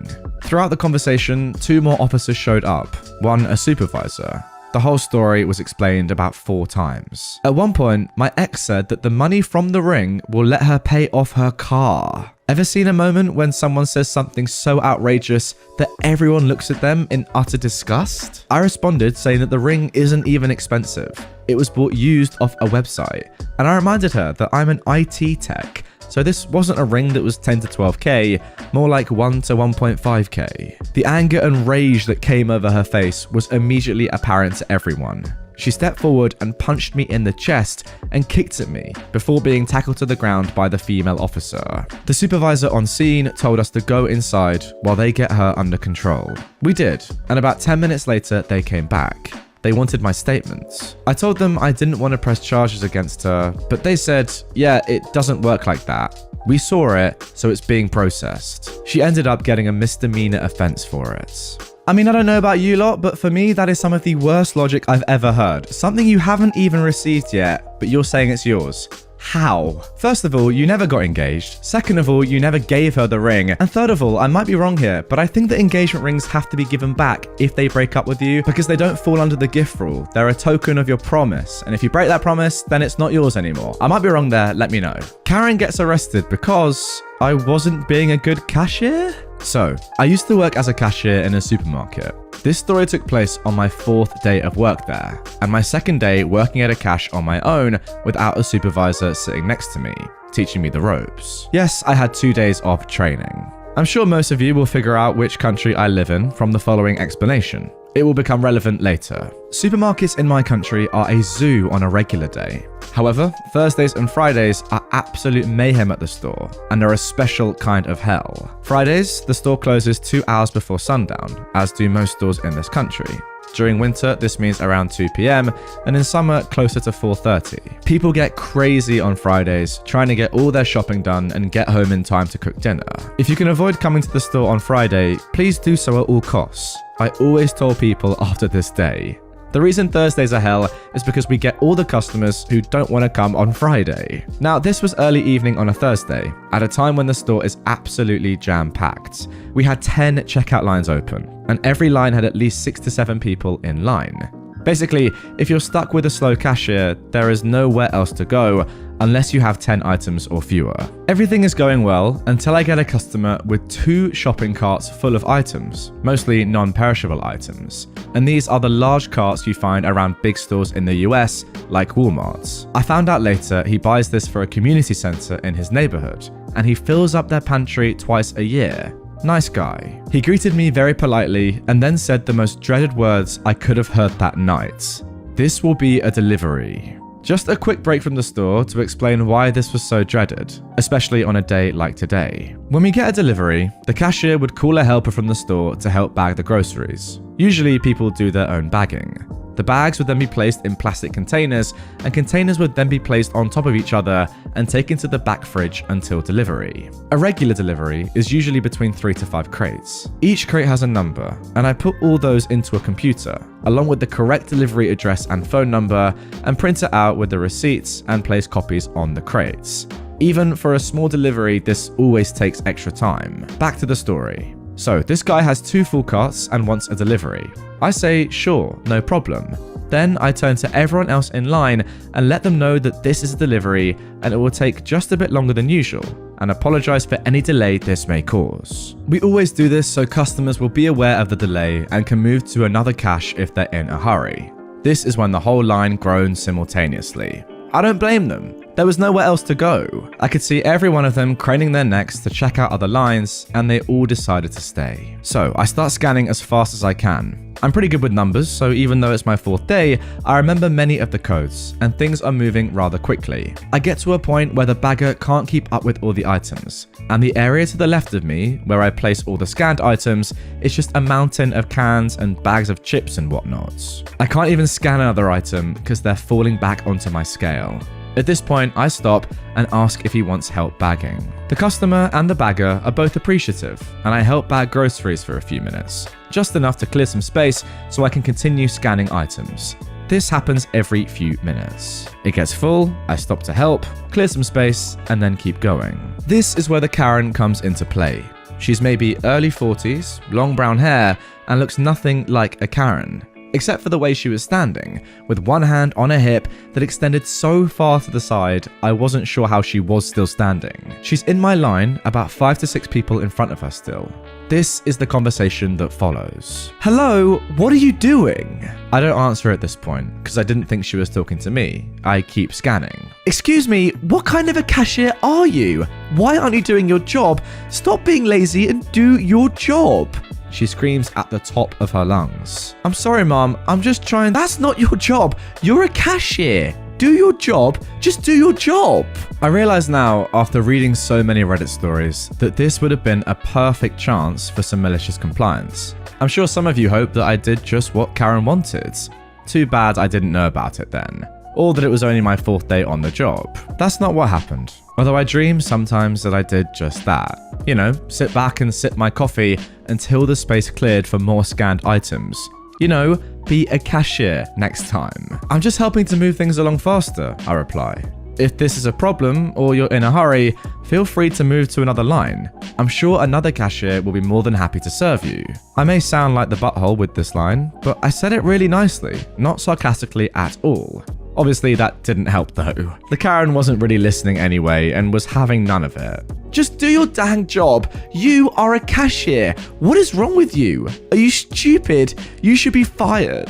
I stop listening at this point, and I don't answer as I'm still helping to bag and scan as fast as possible, knowing it's not going to help anyway. However, I see one of my managers, let's call him Joe, walk up to Karen. Joe is great, by the way, always helping the workers. "What seems to be the problem?" asks Joe. Karen is still yelling. "Your cashier is awful. She's lazy and not doing her job. You should fire her. Tell her to do her job. She's not doing her job." She repeated that a few times, like a broken record. Joe looks over at me for a second and understands exactly what's happening. He turns to Karen and says, "Can't you see she's trying to help? She's trying to make this go much faster." Now Karen starts screaming words, I'm assuming, but I couldn't really make them out. She was practically foaming at the mouth. Joe tries to calm her down by explaining, or trying to, how me bagging items is actually helping. But this makes Karen even more irate, if you can believe it. Spit flying from her mouth, arms flailing, screaming like a banshee. Suddenly, I notice an older woman. She must have been around 80 years old, trying to get Karen's attention by tapping her on the shoulder. It takes a few tries, but she finally gets her attention and spins her around by her shoulder. "Hey, Karen, excuse me, Karen? What? Your daughter is crying." This is when the entire store seemed to have stopped talking all at once, like someone pressed mute and turned off the volume. The sea of people in front of me parts a bit, and we all look down and see a little girl who couldn't have been older than 4, clutching her mother's thighs, bawling her eyes out, snot coming out of everywhere, hyperventilating. This girl was terrified, and I can't blame her. Seeing her mother going off like that must have been terrifying, and she's got no idea what's happening. She's in a huge store where she knows no one, and she's practically invisible. This silence lasted an entire 2 seconds, because that's when Karen started yelling at Joe. "Look what you did! You and your stupid lazy cashier made my daughter cry," and a bunch of other crazy sounds that were perhaps supposed to be words. Things happened in slow motion for the next few seconds. She starts swinging at Joe. Joe's not a big guy, but he's bigger than Karen, that's for sure, and not easily intimidated. This is not his first Karen. She would have decked him right in the face if the nice old lady hadn't grabbed her in a bear hug to stop her. Yes, she actually did that. I had to pick up my jaw off the floor. At that point, other customers get involved, trying to peel off the old lady from Karen and stop the Karen from trying to kill Joe, and from Joe trying to kill Karen, because he was fuming by this point. Then I saw mall security storm the castle. Our store was inside a mall, and the sea of people just surrounded Karen, and I couldn't really see much of anything anymore. Kind of like football players when there's a fumble and they all jump on the ball. By the sound of yelling getting further and farther away, I figured Karen was being led either to the back office or to the mall security office. Mall jail. This entire time this is happening, I'm still bagging and scanning items, and I'm about halfway through this customer's purchase. I finish up with him with no more problems. He was very nice with me and thanked me profusely for helping with the bags, even though technically it wasn't part of my job. He said I was the fastest and nicest cashier he'd ever had the pleasure of meeting. I was just happy to help. No one else in my line complained. I actually got compliments from people about keeping my composure. Apparently, many cashiers in my country think it's okay to yell at customers and just be plain nasty. I worked in customer service for many years prior, and I've never yelled at a customer, even if they deserved it. Once the rush died down a bit, I went for a break. I met another employee in the back room, and I started to tell him what just happened when he cut me off. She was yelling at you? Oh my god. I heard that. Well, everyone heard that, but I had no idea what the frick was happening. He then told me the police were called and Karen was escorted out of the store and the mall in handcuffs. I filled him in on everything, and we spent the next 30 minutes just laughing. I don't know what happened with the child. I'm assuming they called another family member to pick her up. I also don't know what happened with the Karen after that, since I ended up working there for another year and I never saw her again.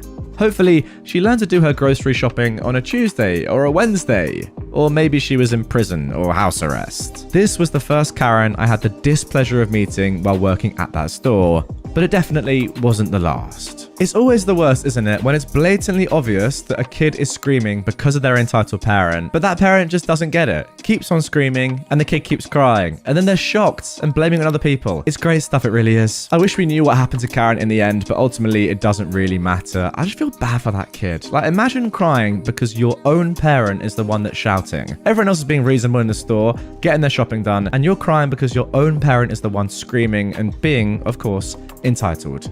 What a mother. My mum called me fat and expects me to apologize. My mum, who is 50 years old, and I, 25, have always had a strange relationship due to her, being a crazy she-bat. She's an aggressive narcissist, gaslighter, who has always favored my younger, drug-addicted, money-thieving brother for Lord knows what reason. Mum and I did actually have a period of my childhood where she said she would brag to her friends about me, that I get good grades and don't run off with boys getting pregnant and don't do drugs, etc. I realized a couple of years ago that I don't really remember when she stopped saying those nice things about me. Did she ever? Maybe she was lying then, too. Well, little did I know that not only had she stopped saying nice things about me, if she ever did, but she's been slagging me off to our family, my uncle, aunts, and many cousins and nana for years. I didn't find out about this until 2 weeks ago.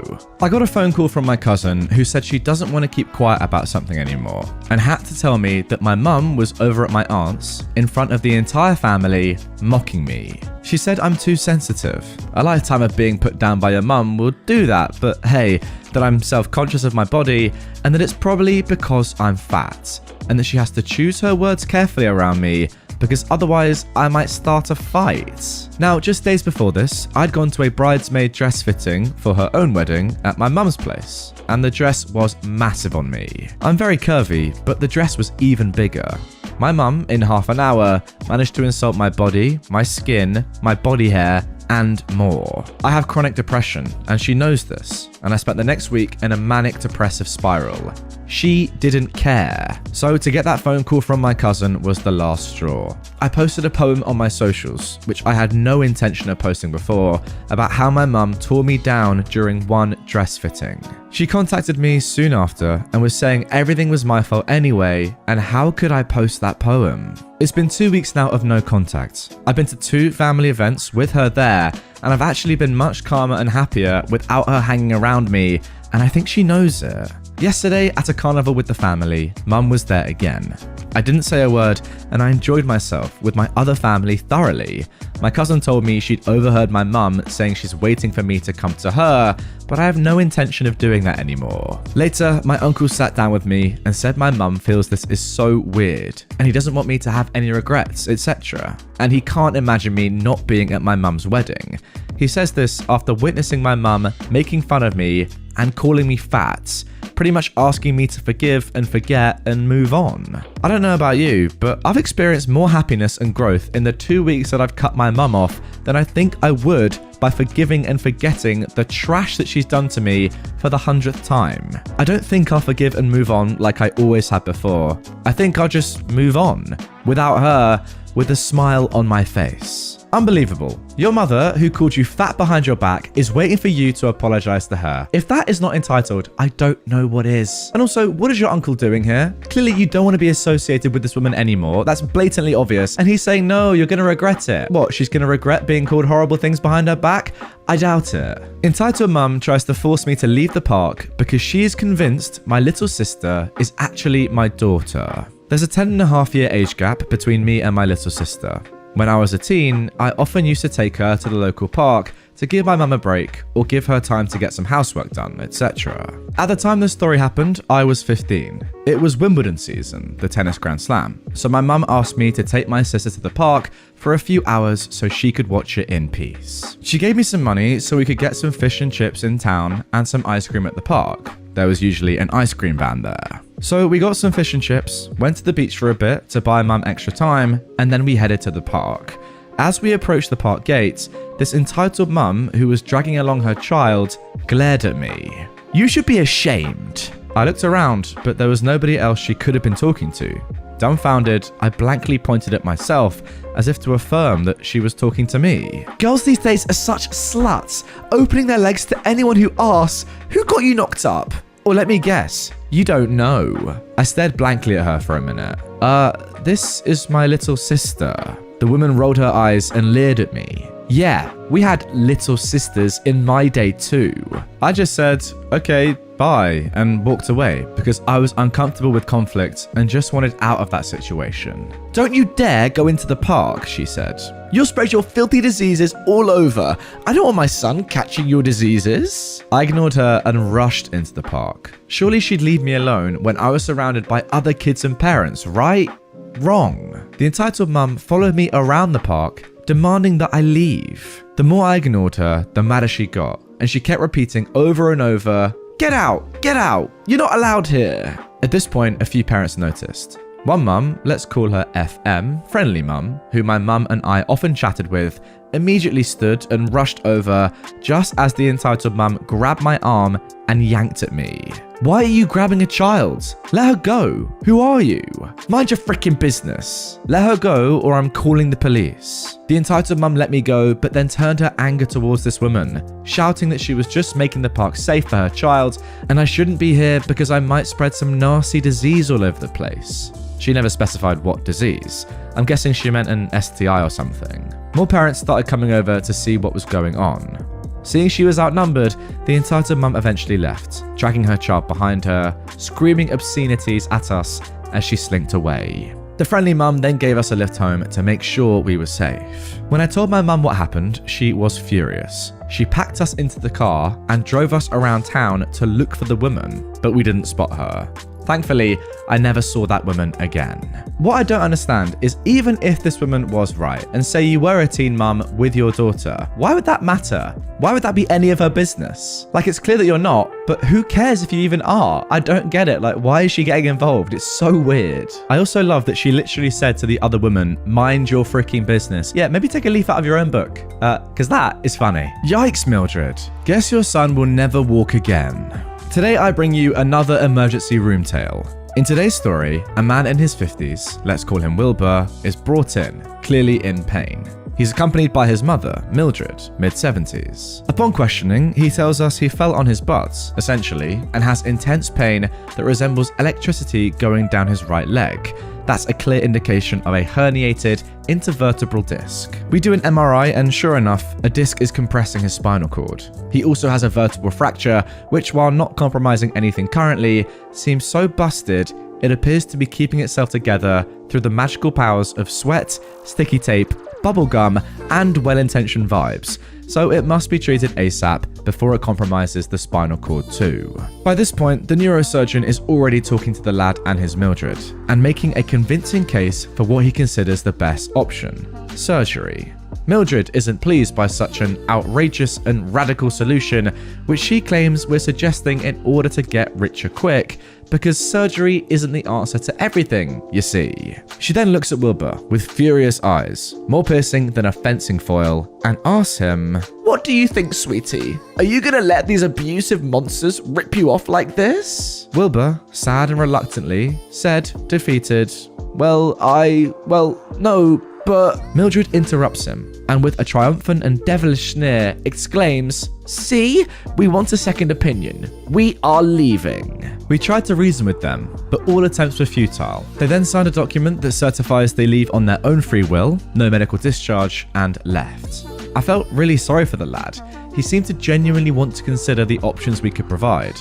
But for whatever reason, his mother seemed to reign over all aspects of decision-making. Wilbur returned about 5 days later in an ambulance, now with a much more frantic Mildred, who was issuing instructions left and right, all accompanied by an accusatory finger and flailing limbs. Something had put her on a Karen Crimson frenzy, and she was out for blood. We began our usual questions, and what we found out was terrifying. Apparently, Mildred took Wilbur to a chiropractor, who went on to do a cracking job on his spine to fix it. And after an audible crunch, Wilbur could no longer move and feel his legs, which prompted a race back to the emergency room. Unfortunately, the damage to Wilbur's spinal cord meant there was nothing to be done to recover his legs. Wilbur was sadly sentenced to a wheelchair for the rest of his life, and he will never again feel his feet touching grass, sand, or the waves of the sea. I cannot believe what I've just read.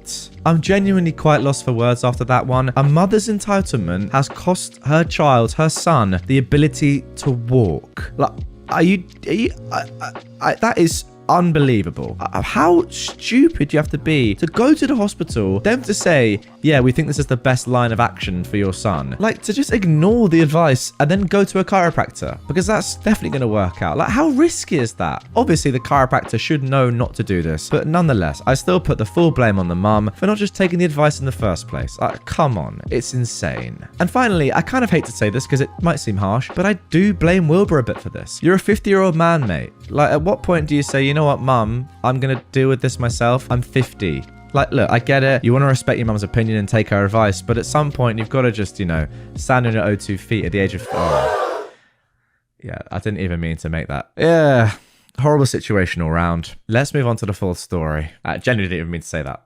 Wilbur, I'm sorry. Entitled in-laws want to say in our baby's last name and our partner registration dates. My girlfriend and I, both women, are expecting a baby. In order to get the paperwork in order and make it official, we decided to book an appointment at the city hall and register our partnership. Basically the same as marriage in our country. This is free on Wednesday mornings and we're allowed 6 guests. My girlfriend calls her parents to invite them to the ceremony. Right away, without missing a beat, they start spouting obstacles. They say the date is inconvenient, that they have other things to do, and where is it? Oh my god, I don't know how to get there. Then her father asks about the last name we're choosing. We plan to both take on both our last names, which we'd already explained to them. He then asked about the baby's last name. Now we want the baby to share a last name with us, but in our country, there is no legislation for this yet, but they've been working on it and it should be an option soon. This means we have to choose a temporary last name until we can change it. And since my girlfriend is carrying the baby and has her DNA, we decided on my last name. Her father said he found this strange because it was her baby. My girlfriend said that she did not accept this, that the baby is mine as well, and if he didn't accept this, she was done talking. She then hung up. She wrote to her mother that the date was off, which she interpreted as, "Oh, you changed the date for us. That was a great idea." My girlfriend explained that no, the date still stood, but she was hurt by her father's comments, and if that's their stance, we celebrate without them. Enter full-blown victim mode from mother. We should have discussed our date with them, and your father is a man. Of course he wants his last name passed on. Be more understanding, and I see how it is. Apparently, our partnership date and baby last name are a democratic decision. This incident, by the way, follows a gem of a comment from her mother. We're still getting to know you. Why? I've been dating your daughter for 5.5 years now. Shouldn't you know me at this point? They made it obviously clear that they're not happy with their daughter's partner choice. After all this, I decided to keep my own name rather than taking on the name of such a narrow-minded family, and my girlfriend is seriously considering taking on my name just to spite her parents. Yeah, you know what? Your girlfriend's right. Sack them off, sack their surname off, and get your friends along who you actually want to be at your ceremony, because you don't want them there, ruining the day, just chatting a little rubbish, and yeah, it's better off they're not involved with your daughter at all. Can you actually imagine if your girlfriend just sacks off her name entirely? Like just says, I don't want to be associated with my parents anymore, and just takes on your name. Unbelievable if that happens, and I kinda hope it does. Entitled mother tries to drop her child off after he'd been sick the previous day. Twice. I work in childcare with kids aged 3 to 5. I love working with the children, but sometimes the parents, as you can imagine, are not the most fun to work with. Especially this particular one. Around lunch a week ago, a kid was eating his lunch when suddenly he threw up. We rushed him to the toilet and comforted him. We called up the entitled mum of this story and told her she had to come and pick him up. She said she would and hung up. A few hours passed and we had to call her again. She promised she was on her way. Only a little earlier than her usual pickup time, she showed up. Our policy states that the child can't come back for 48 hours after the last time they were sick. They left and the day went on as normal. The next day we were outside letting the kids get some fresh air when the door went. We were all confused, as all of the kids that were supposed to be there already were. My colleague answered, and it was the entitled mum with her kid. Before my colleague could say anything, the mum practically pushed her son through the door and ran. We both panicked, not knowing what to do. We went to our boss, who said it was alright, since neither me or my colleague had dealt with a situation like that before. She assumed the entitled mum wouldn't pick up her phone, and we didn't want to traumatize the poor kid, so we just let him stay. A few days ago, almost a week after the original incidents, near the end of the day, the exact same kid wasn't looking too well. We took his temperature and it was on the cusp of a spike. Then he ran to the bathroom and vomited. We called his entitled mum. She didn't pick up the first time. The second time, she picked up, annoyed. We explained the situation. She told us she was already on her way and hung up. This time, she was true to her word, but that might just be because it was near his regular pickup time. We stressed that he would not be allowed back for 48 hours. She walked away without a word. The next day, I was answering the door. When I was about to bring in another kid, the entitled mum turned up again with her poor kid. I could sense the same thing was about to happen again, as she was very hurriedly saying goodbye. So, in a panic, I said I'd be right back, and I shut the door. I ran inside and got my colleague. I told her the same woman had turned up, and I didn't know what to say. She went out to talk to her, while I looked after the kids that had already been dropped off. She came back in without the kid and explained what happened. This entitled mum is originally from another country, so when my colleague explained the situation, the entitled mum pretended that she couldn't understand her. But we were in luck, as the parent of the other kid I was bringing in spoke the same language as the entitled mum and explained it to her in their language. Therefore, she had no choice but to accept the situation and leave with her kid. I'm currently off on holiday, so I'm not sure if she tried again the day after, but I honestly wouldn't put it past her. Now, from the mum's point of view, I get it. It's probably extremely annoying when your kid gets sick, and that means that you have to take time off work and deal with them. But that is also part of being a mother and a parent in general, right? Like, that's kind of part of the deal. Entitled dad gets his son bitten by a venomous snake. This past weekend, I decided that it would be a good idea to hit up some biking trails at the local nature preserve.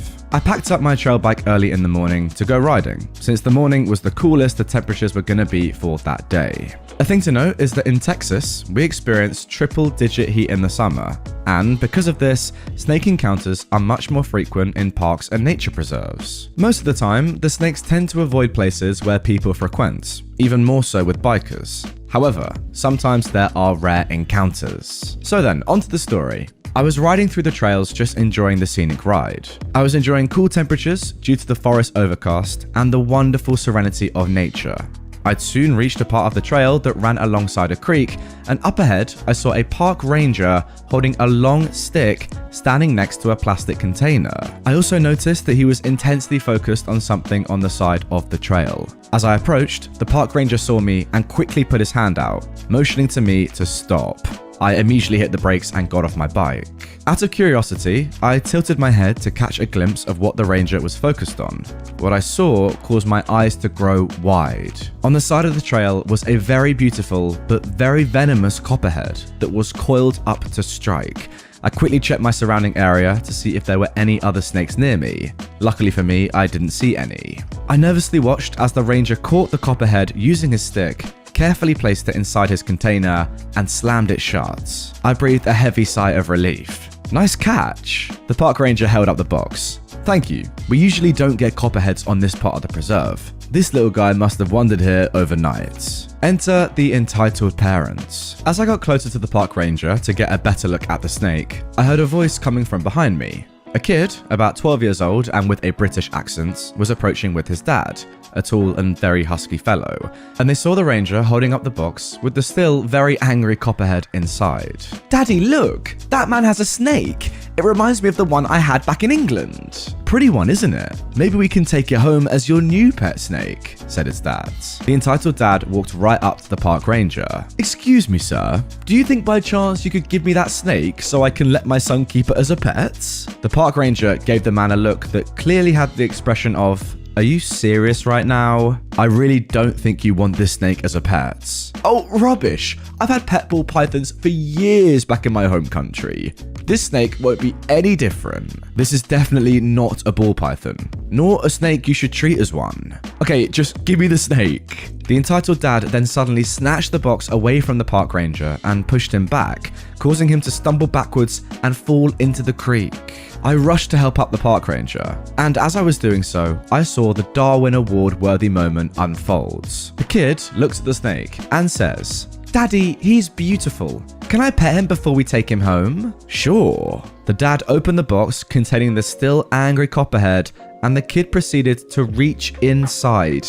The snake obviously wasted no time and immediately lashed out and bit the entitled kid's hand. The kid cried out in pain and started crying. The entitled dad threw the box on the ground, to which the snake quickly escaped into the bushes. I was very attentive as to where the snake landed and slithered off to. While the entitled dad was checking on his kid, the park ranger called for a medical unit, and notably a police officer. The entitled dad seemed confused about the call. "I don't think the medical call is necessary. It's just a minor snake bite." "I don't think you understand, sir. That snake wasn't just a harmless ball python. That snake was a copperhead. Bites from them are venomous." "Wait, so you're telling me that you guys just let venomous snakes freely roam the park?" "Well, sir, this area is part of the snake's natural habitats." "Still, you guys should be doing something about that. People walk through here." "Yeah, that's exactly what I was doing until you took the snake from me, sir." The dad then looks at me. "Can you believe this rubbish? Don't bring me into this, dude.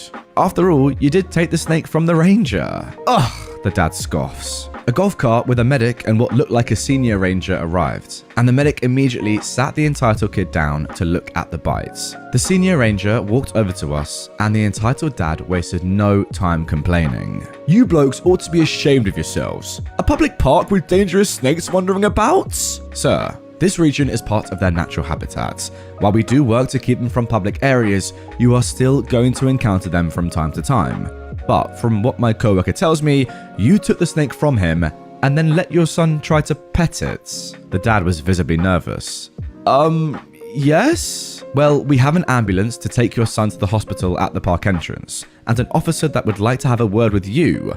I suggest you come with me." The entitled dad sheepishly got onto the car with his son, and the four of them all left for the park entrance. I took the opportunity and finished up my bike ride, while keeping an eye out for any more snakes. When I got to the park entrance, I saw the senior ranger from earlier. I curiously asked him what happened after they got back to the park entrance. Apparently, the cop they called was waiting for the entitled dad when they got there.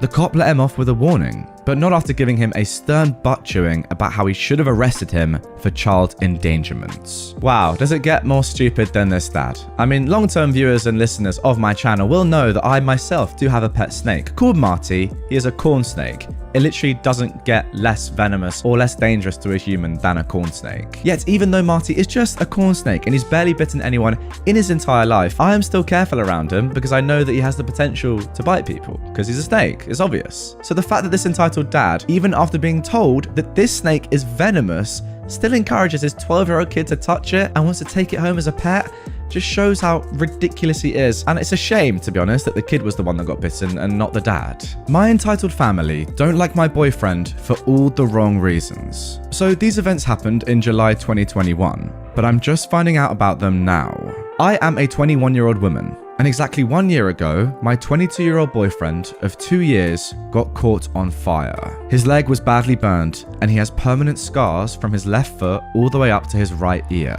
He spent a few days in hospital and was discharged, but he couldn't work or drive for a month and had difficulty walking by himself. 15 days after his burn was my cousin's graduation party. We were both invited, and my boyfriend was very insistent that we show up because we said we would. I talked to my cousin and his parents and explained the situation and that we can't stay for long due to my boyfriend's condition. They understood and were happy that we decided to show up despite everything. So the day of the grad party arrives, and I go for a more dressy look because I know my cousin and his family are kinda snobby. My boyfriend wants to dress up too, seeing as this is his first time that he'd meet my extended family.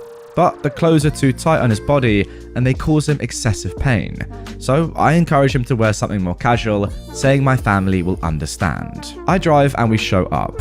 Straight up, my boyfriend doesn't look the best. He's in baggy casual clothing that shows his bandages. His normally long blonde hair is singed and matted because he hadn't washed it in a week.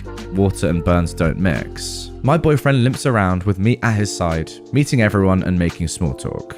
We eat food, we congratulate my cousin, and after an hour or so, we go. After such a short encounter, I didn't expect my family to immediately like him. I asked around and everyone said they don't know him well enough to form an opinion about him, which is fair. However, I recently learned through my mum that this was not the case. Most of my extended family hates my boyfriend, and for the most stupid of reasons. They don't like that he has long hair, or that he works a blue-collar job, and even that he didn't show up in fancy clothes. They're disappointed that I choose to date trash like him. That's their words, not mine. Some of my aunts even started planning a trip to take me to Italy so I can meet foreign boys in hopes of me cheating on my boyfriend. I would have understood if they didn't like him because he seemed like a butthole or for any good reason. But knowing what I know now makes me rethink everything I know about them, and I see how entitled they've been. Yeah, pretty simple one here. Your family are all just snobs. I mean, you said it yourself, so it's not a rude thing for me to say.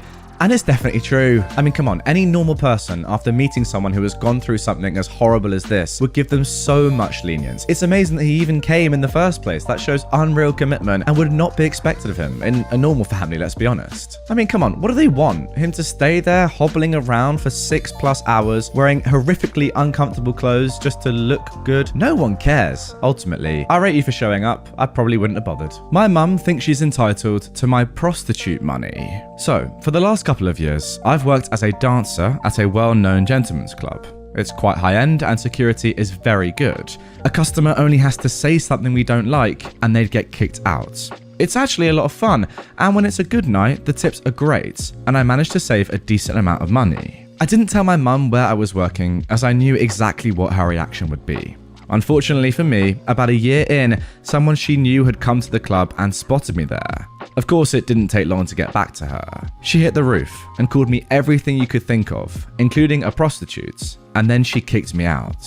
I stayed with a friend for about a week until I managed to secure an apartment and decided to get on with my life. I'm making enough to support myself quite comfortably. I guess my mum found all of this out from my sister, and she realized I was making decent money. Because, out of nowhere, she calls me to demand money.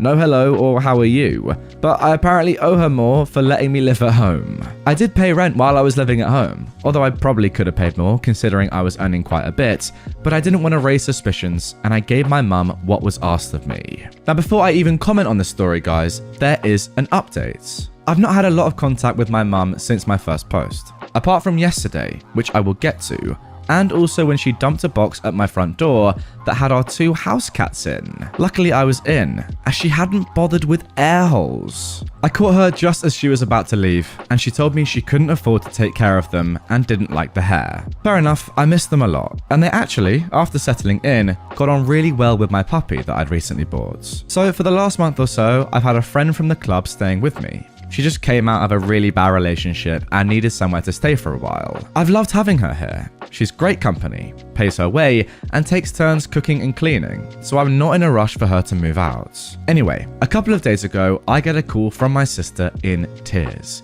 She's just broken up with her boyfriend and he's kicked her out. I'm not surprised, to be honest. My sister, like my mum, does not work and would spend all day lazing around while he worked. She also didn't clean or cook or do anything as far as I could see, and they were constantly arguing.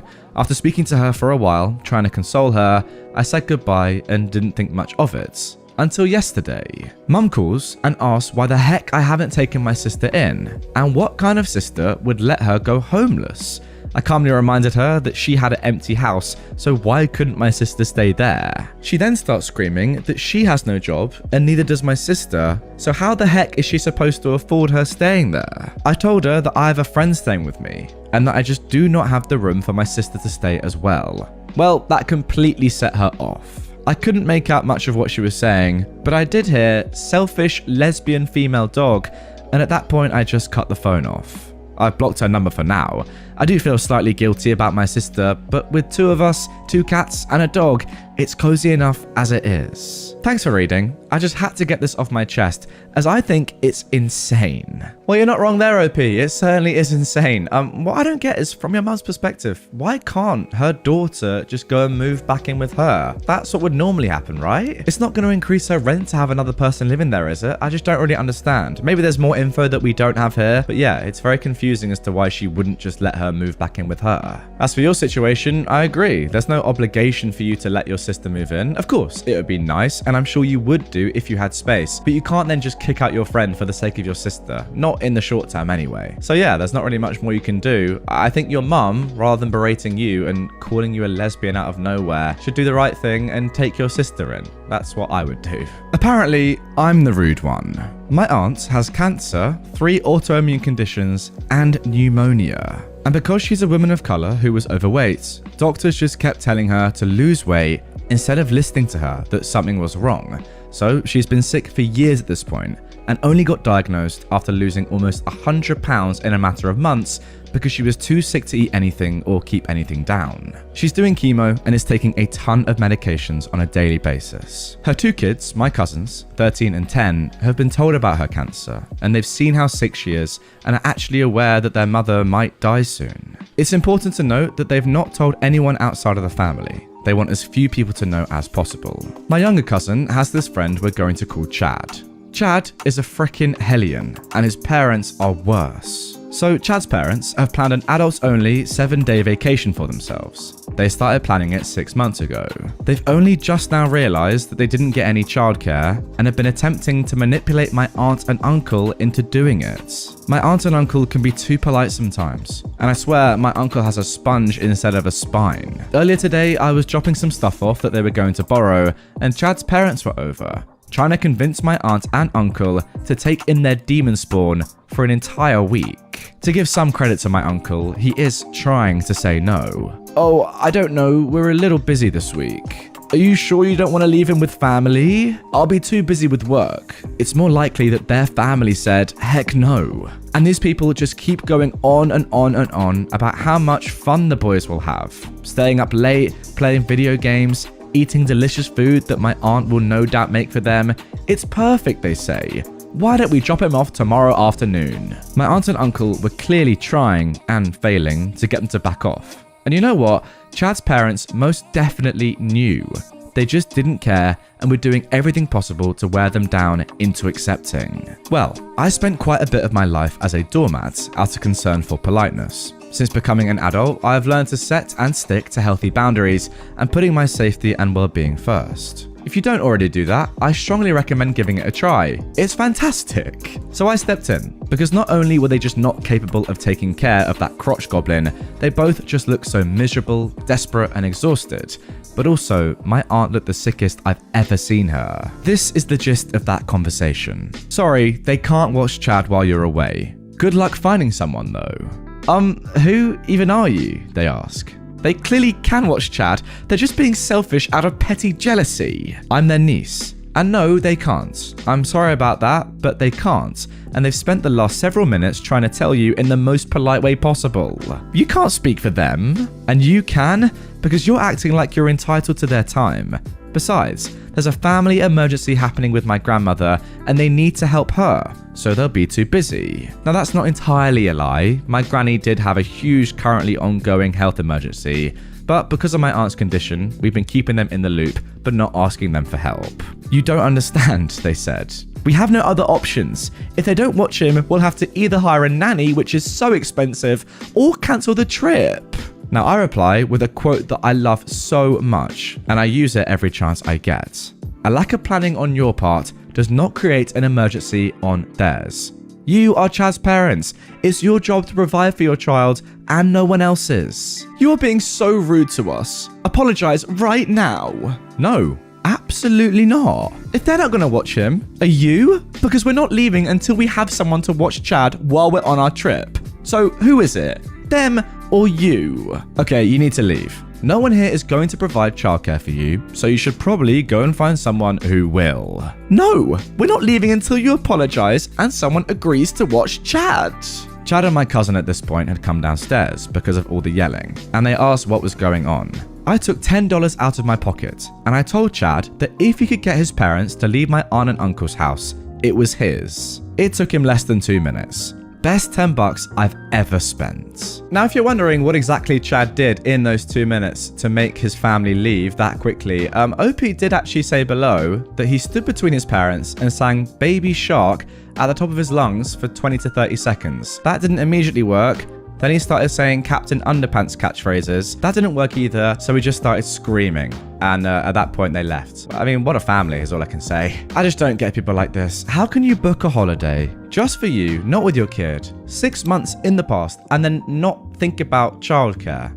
What are you expecting? I really don't know. That'd be the first thing that would obviously come to your mind before even booking the holiday, thinking, is it possible to get some childcare? If not, we obviously can't go and leave our son here. It's ridiculous, as always on this subreddit. Mum tried to bring her toddler into a dispensary. So, I live in Illinois, and it's a legal rec state for weed. Our dispensaries are 21 plus, and do not allow children in no matter what. Well, today as I was pulling into the parking lots, I see this mum loading her toddler into a stroller, and I thought it was odd. Kids should not be around weed, and even though you can't smoke at the dispensary, they have product on display, and it smells like weed in there. Now, to get into this place, you go through the front doors, and you need to have your ID scanned to get into the actual sales floor. I went in and noticed the mum right behind me, so I held the door and she went in before me. Instantly, the security and the woman working the front desk tell this mum that she is unable to bring her child into the dispensary, and the mum lost her head. She started screaming that she is a single mum and has no one to watch her kid and just needs to get her weed. But the staff will not budge. She then exploded, saying that if she can go into a grocery store to buy beer with her kid, then she can come in here with him. Security shuts her down instantly and points at the sign that says everyone must be 21 plus to get in, and no exceptions. Well, Mum of the Year then just says, fine, I'll go leave him in the car. This is when the front desk worker says that she is an off-duty cop and will call in that the mum left her child unattended in a hot car, and the mum loses her head even more. She starts trying to pull on the locked door to the sales floor and starts screaming swear words over and over. Eventually, the front desk lady called the cops, and a second security guard came out and escorted the woman to the parking lot.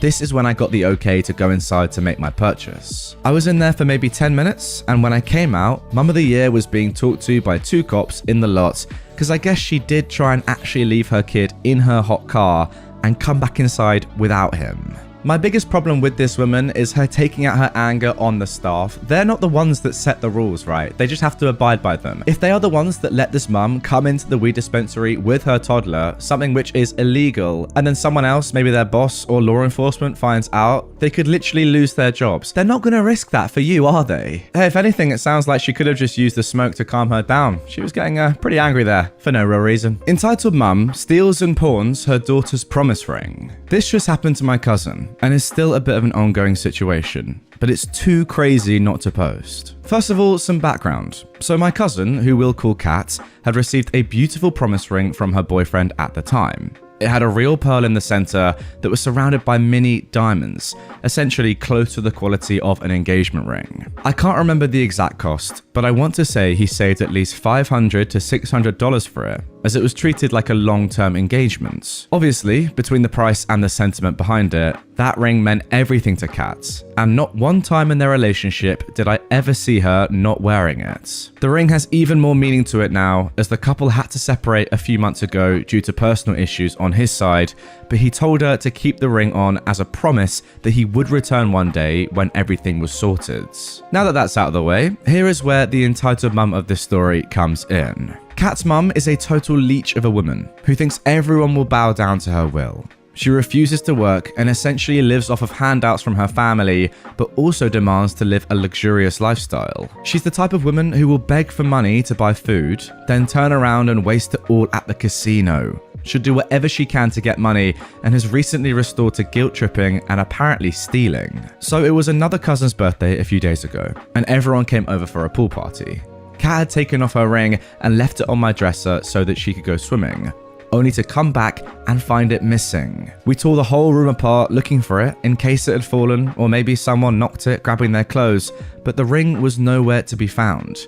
Kat was reasonably heartbroken and would not stop crying over the ring, blaming herself for letting it out of her sight. At the time, we still thought it was lost, so I assured her it would turn up. Fast forward to today, and Kat's mum, the entitled mum, calls my mum and asks if she wants to go out, saying she just got a nice payout, so it would be her treat. This obviously didn't make sense, since the entitled mum doesn't work. So naturally, my mum questioned where she suddenly got all the money, to which she replied that she did a little spring cleaning. It turns out she saw Kat's ring on the dresser at the party, took it, and then pawned it for not even half the price it was originally worth, just so she could have the money to go out and party. I wasn't there when Kat found out, but apparently the events that occurred went as followed. When Kat angrily confronted her mother about why she took the ring, she blew it off and just kept making excuses. She kept saying that she needed the money because we're broke, and that she deserved to have the ring since Kat had no use for it anymore, now that she was single. Her entitled mum also argued that Kat was a child who doesn't deserve expensive items when you can't even appreciate them, and that her mother's happiness should mean more to her than some dumb ring. She also got defensive and called her an ungrateful brat when she begged her to go and buy the ring back. At some point during the entitled mum's rant, Kat left and came to spend the night with us, so she could calm down and figure everything out. Kat has literally spent the whole evening trying to get a hold of the pawn shop to see if she can get her ring back, and her entitled mum is messaging both me and my mum, arguing that she did nothing wrong and that Kat is making a big deal out of nothing. My mum and I refuse to talk to the entitled mum until she not only apologizes, but also tries to get the ring back. It's bad enough stealing and selling your child's things, but the sentiment that ring holds will never be replaceable if she can't get it back. Yeah, simple solution here, in my opinion. Just file a police report for theft and tell your mother about it. Then she'll be forced to go back and try and find the ring at least. And also, if you do it quickly enough, and hopefully the pawn shop hasn't already, filing that police report means that pawn shop can't then sell it on, so you have a better chance of getting it in the first place. It is mental that we're even having this discussion in the first place though, as I don't know how this entitled mum can think that she knows more about her daughter's relationship than her daughter.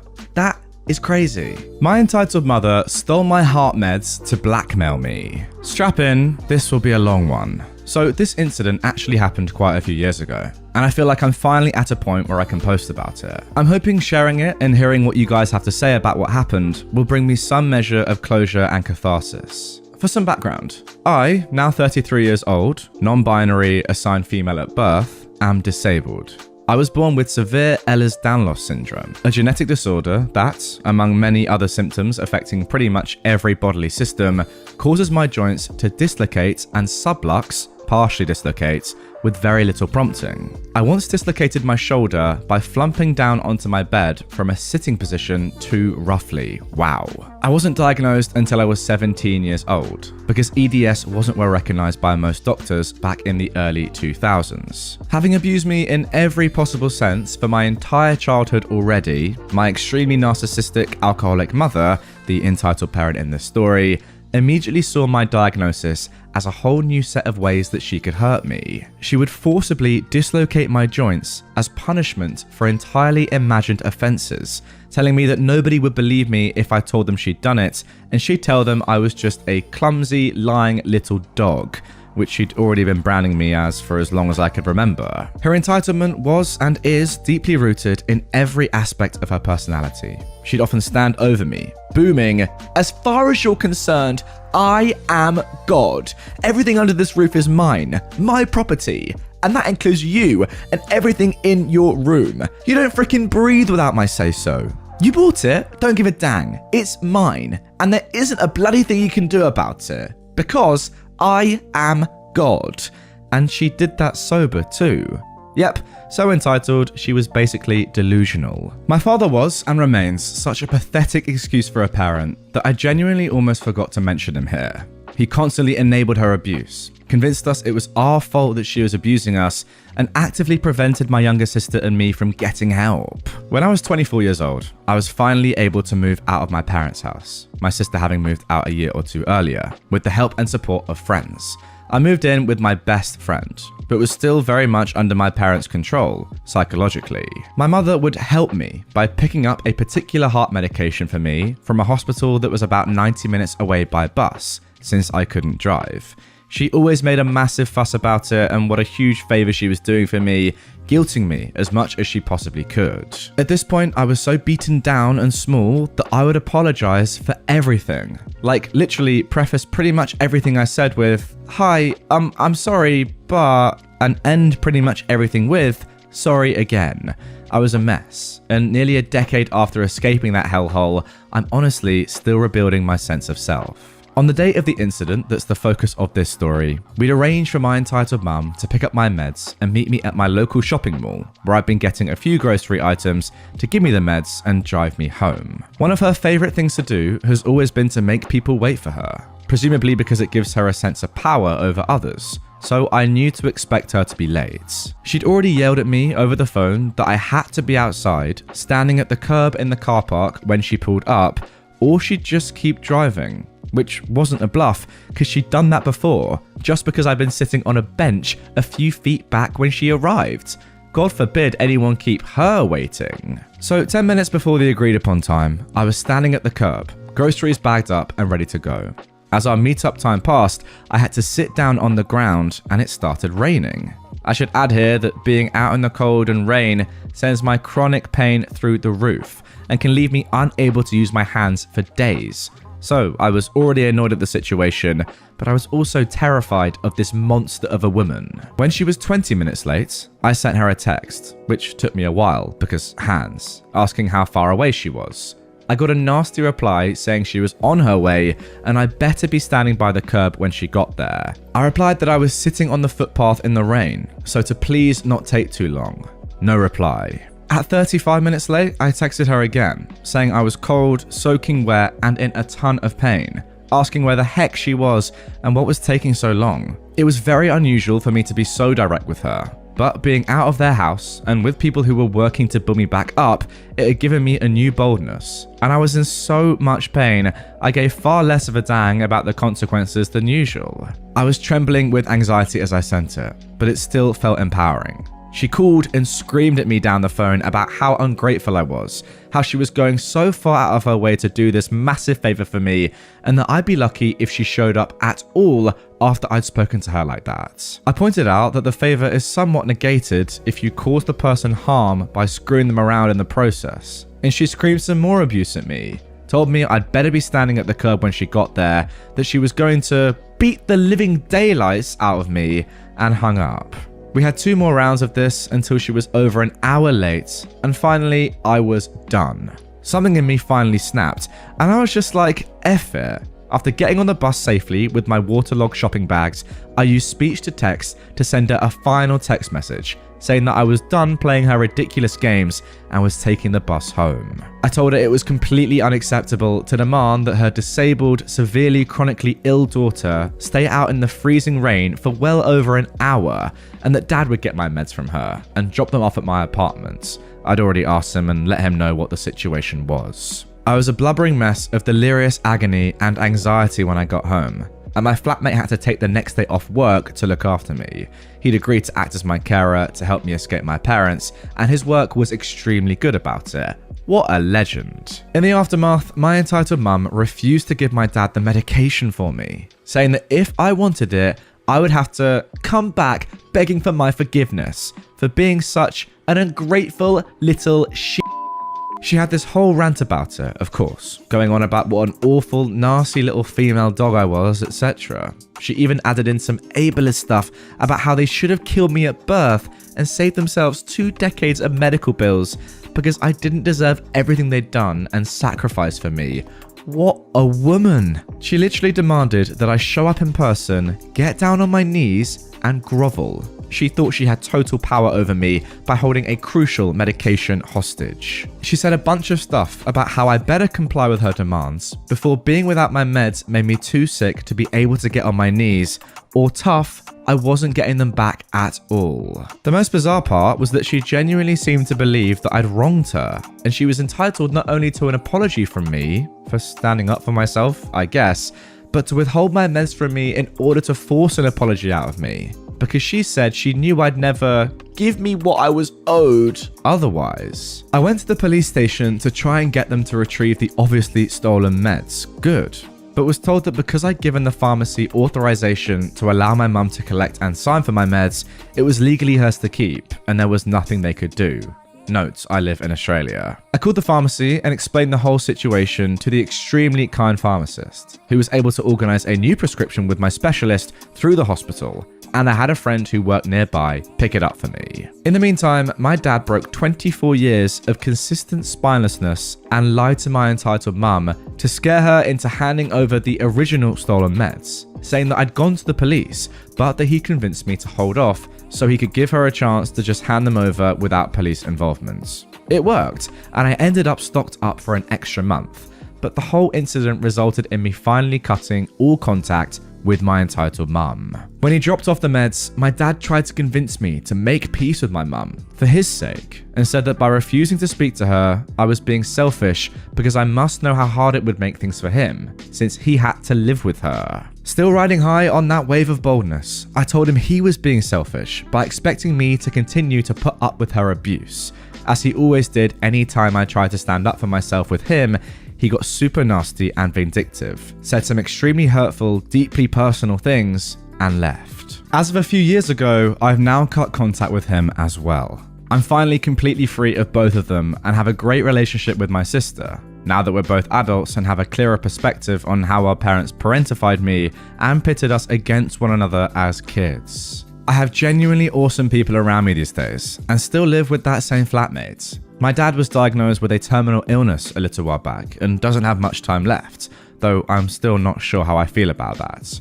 He finally left my entitled mum, who, after relying on him to manage her chaotic mess of a life for decades, is utterly failing to fend for herself. She's well on her way towards ending up cold and alone, which is cathartic for me to know, to be honest. Pathologically entitled, abusive people just deserve to have the people they abuse leave them. It's that simple. If you've listened to this all the way through, thank you. Getting this all out of my head has genuinely helped.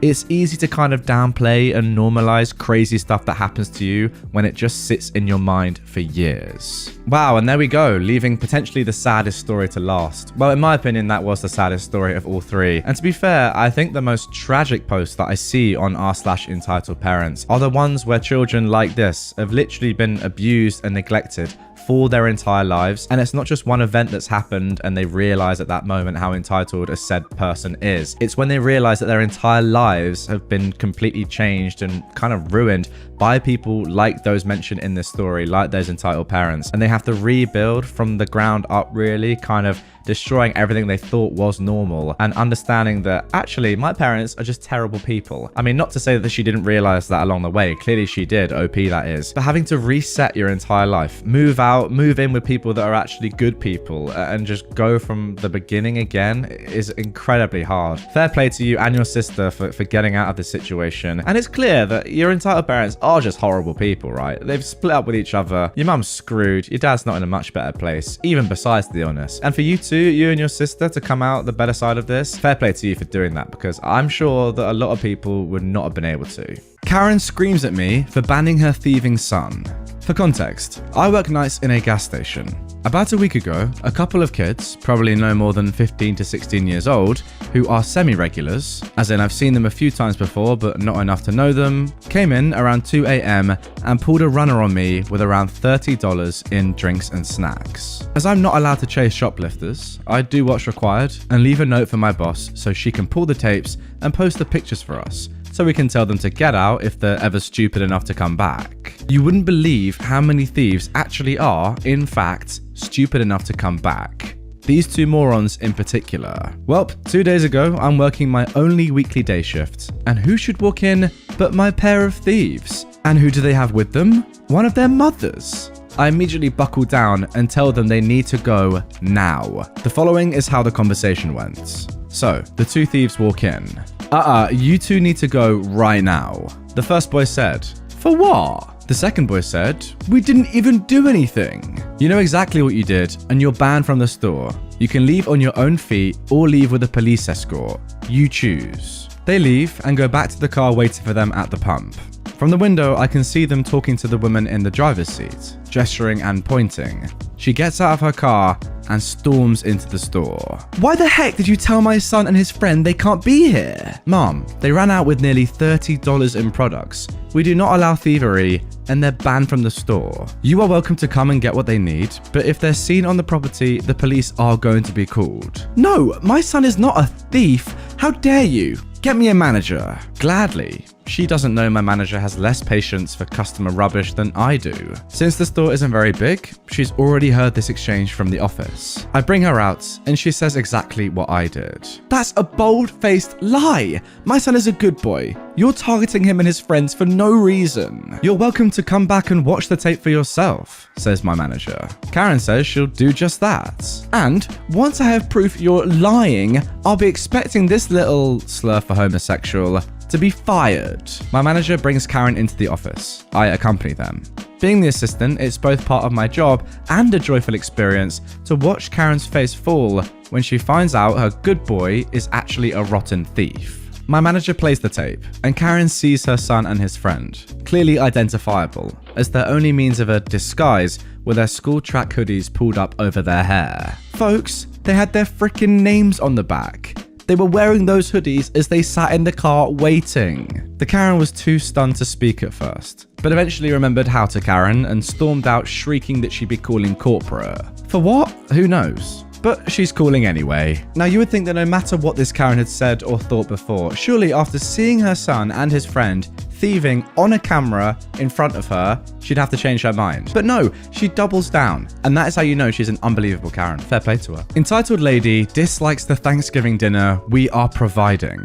Some years ago, my wife and I organised a holiday assistance program for our church. In October, families register for the Thanksgiving and Christmas giveaways. Usually the Monday before Thanksgiving is when we distribute the Thanksgiving dinner. This included a turkey breast or turkey and all that was needed to make a Thanksgiving dinner. The amount of food was dependent upon family size. So the breakdown was something like this. 1 to 2 people, turkey breast with all the rest. These were 4 to 5 pounds of just turkey meats. 3 to 4 people, a 10 to 12 pound turkey with all the rest. 5 to 6 people, a 12 to 15 pound turkey with all the rest. You get the idea. So distribution day arrives and things are going well, as we're going to move about 500 families through in 4 hours. I act as the gatekeeper. No one in the building without their appointment card and ID. Once in, they sign in with my wife, and we bring them all they need as they walk down and head out another door. Somewhere in the middle of this time, my wife comes out to get me, as we have a person who is not happy. I go in and there is Karen. She eyeballs me hard in disbelief. I'm not in uniform like normal. The conversation goes something like this. What seems to be the problem? I'm here to pick up the dinner for me and my husband, and this lady won't give us a turkey. Note that she sort of sneered with the word lady. Also, my wife is Hispanic and does have a small accent when she speaks, so most ignorant people assume she's not in charge or intelligent. Rather than argue, she usually just grabs me. Mom, we are giving you a turkey. It's the turkey breast, which has more than enough meat for you and your husband. Further, we allocate the turkeys based on family size, and we simply do not have any extra to give to you. This isn't good enough. We need a turkey. Note, she isn't yelling, but all eyes are definitely on us. Also, she's holding the box we gave her with everything in. I'm sorry, Mom. Let me take back what you have and I'll see what I can do. I take back the box and hand it off to one of the staff and then turn back around. Okay, Mom. Again, I'm sorry we weren't able to accommodate your wishes today. The exit is this way and you have a happy Thanksgiving. The Karen is dumbfounded. Wait, what? Well, you've expressed that this meal wasn't good enough for you, and I would never impose upon anyone something they considered substandard. So again, the exit is this way and have a nice day. I walked her to the exit door, and as I walked back through the line to the entrance, I ask, is there anyone else with an issue they need addressing? A few audible nopes and a few chuckles were heard, but that was that. I will point out at Christmas time, she was able to receive what she signed up for with no complaints, so I'm glad she picked up on that. We were able to help around 500 families for each holiday, and our volunteers loved it. Entitled people bother me to no end, but she was one person in all of that, so it was definitely a success and worth it. Sorry, let me get this straight. Is this woman really complaining about free food on Thanksgiving when everyone else in that church is delighted because they're getting free food and they're probably extremely grateful, and you and your wife OP are doing an amazing job as well as all the other volunteers and staff? The one person there is complaining about free food? That's insane. And also, £2 of turkey per person. Isn't that loads anyway? Like more than you could eat? Unbelievable. It really is. Big group thinks they own the forest because they come all the time. A few months ago, towards the end of the season in this area, I went camping with my friends, 3 women. The spot we chose was on a cliff with a great view of a canyon and the creek at the bottom. The area allows dispersed camping, and there are very few spots with that view, and it's first come, first serve. When we arrived, only one spot was left, with the view hidden behind trees but only a few feet away. The view could only be accessed by walking straight through our camp. I think there are other spots you can hike to without going through a campsite. On our first night there, a couple, 2 men, walked into our camp, saying they wanted to see the view. I wasn't super comfortable because you can't trust a stranger in a forest, and they were in our space, but they were only there for a few minutes and left. The next day, we went to watch the sunset on the cliff and had left all our stuff lying around camp when we start hearing cars, dogs, voices, and screaming kids. 2 cars pulled up to our camp and walked right in, making themselves comfortable. We ran back to see that all of our space was completely invaded. Kids under our tarp and running around the tent poles, people around our fire, etc. We had a small puppy with us that was terrified of the new dog. But these people didn't care. A woman explained that they live nearby and love coming to see the view. I was in absolute shock at the disrespect. Everyone is allowed to enjoy nature, and it was a public spot, but you have to respect if someone is there first. At least have the decency to ask. As they were leaving, well, after sunset, the same woman said they'd be coming later that night to see the stars. My friends were so angry, and I was still in shock. As they were loading their car, I ran up to them and said the first thing that came to mind. I asked one of the men, "Hey, when you come back later, are you planning on bringing the kids?" I'm not sure. Why is that?" replied the man. "Well, the thing is, we're out here to do heavy drugs. We're starting in a few minutes, and things might get pretty wild, and I wouldn't want to expose children to that. You as adults might be able to handle it, but I don't know what will happen. By the way, I don't do any drugs, and I only drink occasionally." They never came back, thank God, and hopefully they learned something about respecting people's space. Okay, wow, OP, that's actually brilliant from you. Can you imagine going to see the stars with your children on a nice relaxing night, and then instead you just see, like, I don't know, a bunch of adults monging out or tripping on acid or something? That'd be extremely scary. Unless you joined in, then it might be quite fun, who knows. But yeah, to think of that on the spot and deliver it like that, unbelievable. Because what a normal person would have done, for example me in that situation, I probably would have said something that would have started an argument, whereas you just came up with a little piece of brilliance that destroyed them. Unbelievable. Another snotty, entitled, racist douche. I am a Midwestern white guy of Scottish descent. If I get too much sun, I'll explode in plaid flames, I'm so white. My wife and kids are not. My wife and kids are Mexican, and my presence makes family barbecues interesting, and I've been known to harness the power of my whiteness when police are called because a birthday party for an 8-year-old niece or nephew gets out of hand. Now that we have that out of the way, one of my Mexican sons married a Guatemalan woman. Needless to say, they speak a lot of Spanish. Occasionally, I find myself out with my daughter-in-law, and as a South American woman, she absolutely cannot function without a high enough coffee to blood ratio. So, we're sitting in a certain mermaid-themed coffee shop in a mall, having a conversation, gasp, en español. Have you ever wondered how you know if the person that says, "This is America and we speak English here," is a racist idiot or just a lazy self-entitled idiot? Well, it's moments like this. When the racist idiot sees two people having a private conversation in Spanish and walks by the white guy to instead harass the pregnant Latin woman. Now, anybody who has ever met a Latina knows that, 1, you annoy them at your own risk. This is a good way to find out if a high-heeled shoe can be absorbed rectally. I'll neither confirm nor deny that I already know the answer to this question. And 2, when you anger a Latina, you will get no help from others. They know better. They also don't want to get any of you on them when she starts ripping your vital organs out of your own butts. So, this racist sea hag hitches up her Louboutins, clutches her Michael Kors bag, struts past me, bends right down in my daughter-in-law's face, and screams at the top of her lungs, "Speak English or go back where you came from, you naughty word. People are destroying this country." My daughter-in-law stands up and, without a word, slaps the Gucci sunglasses right off of her face and sits back down. Sea Hag's head spins around. She takes the time to look around and lays down on the ground, screaming at the top of her lungs that this foreign immigrant terrorist has just assaulted her for no reason. Call the police, call the army. She can't wait until everyone figures out that this election is a fraud and Trump kicks all of you, again, naughty word, immigrants out.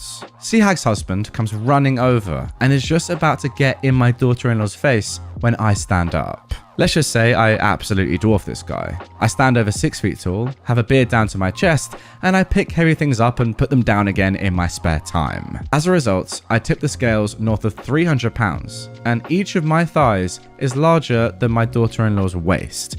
The guy is maybe 5'6", and with $6 in change in each pocket, might weigh 125. I take one look at this guy, and he goes whiter than he already was. And I say, think very hard.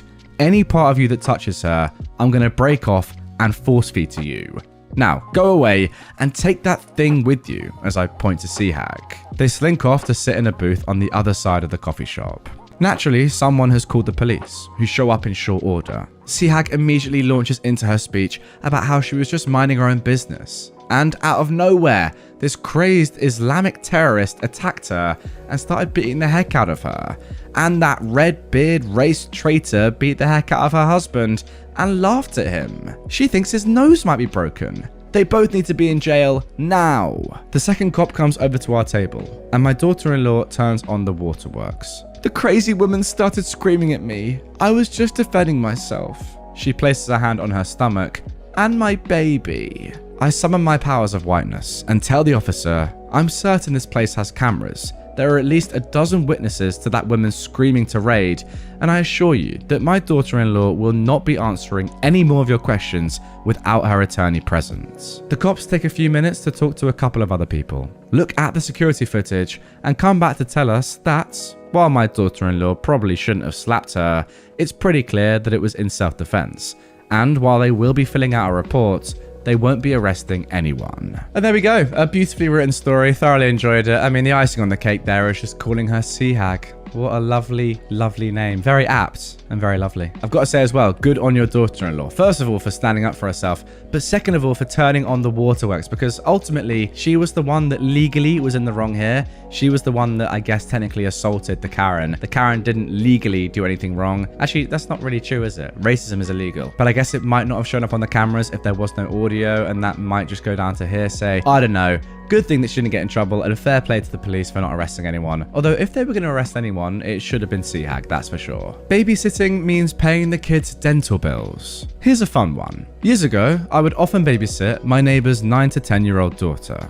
He was a divorced father with the kind of ex that would send spreadsheets of child-rearing expenses calculated to the penny and weekly invoices, complete with terms and penalties of her own choosing for late payments. He paid big child support and generally paid his invoices on time because she would cut off access to the kiddo if he didn't. His ex, the snake, and I had basic text messaging contact. She and I had a previous dust-up because a sudden weather change necessitated a jacket for her kid. We popped into the nearest discount store and I let her pick a jacket. The kid loved it, but her mother threw a giant fit at me because it wasn't brand named. I blew it off and the neighbor and I laughed about it when he reimbursed me. She gave me the silent treatment. Darn. Time moved forward.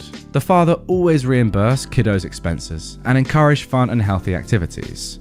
One day, he called me and apologized that he was getting held up at work and the kiddo had an orthodontist appointment. He asked me to take her and I agreed, and he called the dentist to authorize. We got there and they wouldn't see her without a payment, $225. It was necessary. The kid's braces were hurting her. Dad wasn't available, but I knew he'd reimburse me, so I put it on my credit card rather than call her snake of a mother. The kiddo got patched up, Dad reimbursed me, I paid the card and didn't use it. A few months later, I got a past due call from my card company. Repeat charges from the orthodontist. I let the dad know and called the orthodontist, who told me that I'd signed an automatic payment agreement. I gave my heck no, I'm just the babysitter speech and didn't get far with them, so I cancelled the card. Dad apologized profusely and reimbursed me. A month later, I get a nasty call from the orthodontist about my card declining. I kindly inform them I'm not the parent and provide the snake's phone number. About an hour later, the snake is furiously calling and texting me. I silenced my phone and looked later. She'd maxed out my voicemail and all of her text messages were about how I was abusing her child by denying the kid medical care. One voicemail was from the police, letting me know she filed a complaint, how I could get a copy from my attorney, and inquiring about whether I wanted to file a counter-complaint. I sure did. I moved out of state and the prosecutor called me once just to ask questions. Then I never heard back from the prosecutor. Last I heard from the kiddo's grandmother, the snake took a plea bargain. Dad got custody, and Grandma was enjoying a lot more time with kiddo. Okay, wow, when I first read the title of this, I thought that what was going to happen did, in the sense that I thought that this mum or any parent might try and charge a babysitter for their kid's orthodontist appointment. But I did not think that they would then ask them to keep paying the recurring fees every single time, even after they've moved state and stopped babysitting the kid. Like, even on r/entitledparents, that did not cross my mind. I thought it'd be one-off payment for $200 or whatever. That doesn't surprise me. It's entitled parents. But to do it again and again and again, even when they no longer work for you, that was beyond my wildest expectations, even for this subreddit. I guess that just shows how far that we've come. Unreal. Even I am now surprised when I read stuff on this subreddit after 3 years of doing so. Incredible. My entitled parents won't stop trying to convince us to have an abortion. This happened a few years ago, but I'm telling it online for the first time now. I am a 40-year-old man, and I moved from China to the US when I was 8 years old, and my parents have always used Chinese culture as an excuse for their behavior. Growing up, my dad enjoyed beating me whenever he had a bad day at work or just wanted to step on someone, while my mum preferred to wear me down by methodically telling me I was a failure and did every little thing wrong. She never acknowledged me as a person with my own goals, thoughts, and preferences, but rather as an extension of her, whose sole existence is to be demeaned, humiliated, and controlled for her amusements. When I got engaged, my original plan was to exclude them entirely, but my wife, who believes strongly in the bonds of family, convinced me otherwise. My parents, mostly my mother, waged a year-long campaign to convince me to break up the engagement because my fiancé is and was white. Every week, I received at least one phone call or email telling me how much American women don't respect family, like to divorce, or some similar arguments. Once we got married, their mission transitioned from preventing the wedding to breaking up the marriage, with non-stop comments and questions about all the things my wife should be doing as a wife, as well as occasionally trying to introduce me to nice Chinese girls. This continued well after we had our son, which my mum declared didn't look like me, then my daughter. And this leads us to our current story. For medical reasons, my wife had multiple miscarriages before having our daughter, and things became even more difficult when we tried to have a third child. It took years and many visits to multiple fertility clinics before my wife finally got a successful pregnancy. As a disobedient son, I've neglected to mention that my mum considered one son and one daughter to be ideal. As soon as she found out about the pregnancy, she shifted her usual campaign of wearing down my relationship with my wife to one of convincing us to abort our third child.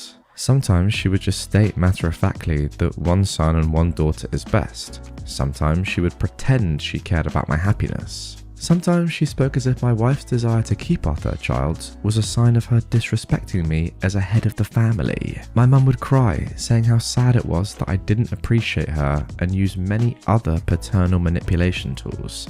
This went on non-stop until our healthy third child, second son, was born. I have obviously disobeyed my parents from early childhood, and almost all of my worthwhile accomplishments arose from disobeying at least one, if not both of them. But I never consistently pushed back on the verbal campaign until recently. I don't know if my father knows I have the ability to speak, but my mother acted shocked that I could possibly think of her as anything other than a fully self-sacrificing mother who cares only for my well-being. What I did sounds unpleasant, but I finally realized that my mother cares only for her immediate short-term comfort, and so the only way to get her to understand the words coming out my mouth is to make her uncomfortable with direct accusations and insults. She still doesn't understand, admit, or acknowledge anything, but she's finally accepted after all these years that I do not believe that she is the best mother in the world. Now, don't get me wrong, I do agree with your wife that a family bond is very important, but not in this situation when your parents are as horrible and manipulative and controlling as this. Cut contact, my friend. I know it's tough, they're your parents, but you have to cut contact for your own sake, for your wife's sake, and for your children's sake. You do not want your parents to be a part of your life anymore, trust me. Sick entitled mother puts my asthmatic toddler at risk. I am a 35-year-old woman, and I frequently travel to visit my family about 5 hours away. I travel with my toddler, who's a 1.5-year-old girl, who hates the car, so we make frequent stops. My last trip was during the school holidays here, so there were lots of families with children everywhere we stopped. Now, of course, this is no issue until we ran into this one selfish, entitled family. We stopped for some food and a play at a servo we normally stop at. It's got a big shady grassed area that my daughter, Danny, likes because she can run and play in. So I get a coffee from inside and we head over to the grassed area where I park the car so Danny can play. Now we have a few vulnerable people in our family, including Danny, so we're still very careful about COVID, and I purposefully parked away from the main area so that we could limit our interactions with strangers. As we make our way back to the car, I noticed the family spread across the grass area. 1 adult male, 3 adult females, and 3 children, approximate ages of 3, 5, and 10. They were all girls. The children and the entitled mother of the story were playing in the area close to my car, and when we got back, the children flocked straight to me. Then, as soon as the eldest, the 10-year-old, who was a lovely girl, polite and happy, started talking to me, and the younger two started playing with Danny, their entitled mum just turned around and walked back to the other adults, who were 15 to 20 meters away from my car. She didn't even look back at us. Like, seriously, what the frick? Now, this annoyed me so much. Like, really, who just leaves their young children to play and be supervised by a stranger? I love kids, so I'd never be rude to them. Plus, they were lovely kids, just not mine, and I really just wanted to drink my coffee while Danny played before we had to get back into the car. So as much as this annoyed me, I didn't let the children know. They're just kids. The eldest child and I chatted away as the young ones played. She was a real talker, and we spoke for about 10 minutes. Then Danny, who has asthma, started coughing, so I told the oldest child to excuse me as I needed to get Danny's puffer out of the car. That's when the girl said to me, "My mum and dad have a bad cough too, from the virus." My heart sunk. but I asked what virus it was. "The COVID one," she replied. Instantly, my internal rage went from mildly irritated to I'm about to lose my head. I told the girl that it was nice speaking with her, but we had to leave. I picked up Danny and took her straight to the car. I pulled out the hand sanitizer spray and her puffer, and I sorted us both out. I sat there, seething and quietly freaking in the back seat with Danny while she ate some fruits. We were on the way to visit elderly, extremely vulnerable family, and I ended up turning around and driving 3 hours home because I couldn't risk them getting sick if we'd gotten COVID from that family. I was so angry and worried for my asthmatic daughter. If you are sick, COVID or otherwise, and you have to be out in public, don't interact with anyone, especially without a mask. And healthy or sick, don't leave your children with strangers. Jeez, I hate stupid, selfish and entitled people. Well, don't we all? It's bad enough in this day and age interacting with anyone when you are actually sick. I mean, even a cough is bad enough. You don't want to give someone else a cough or a cold. It's not that nice, is it? But letting your children roam freely and interacting with other people when you have COVID, obviously something that has killed millions, is nuts. It should be illegal. Don't get me wrong, I know in the UK and other places right now there are no restrictions, but still, be courteous. If you know you have COVID, wear a mask at the very least if you go outside, and don't chat to random people. My parents think I shouldn't have changed my name, even though it didn't serve me. Based off my post history, I, a 19-year-old woman, have explained how I was at my wit's end with the name I was given at birth. It didn't fit me. I was tired of the remarks, the mispronunciations, the misspellings. No more people asking if I'm a guy when other people mention my name, and then they see me, and I'm a nice looking girl with a masculine ass name. I felt a certain way about my name since I was little. Luckily, I changed it, and it's been officially changed for about a week now. I have a feminine, fierce name now. I can breathe. I'm proud to introduce myself without hesitation. It feels nice coming from my mouth. I'm not embarrassed anymore. Now the thing is, my parents do not like my decision.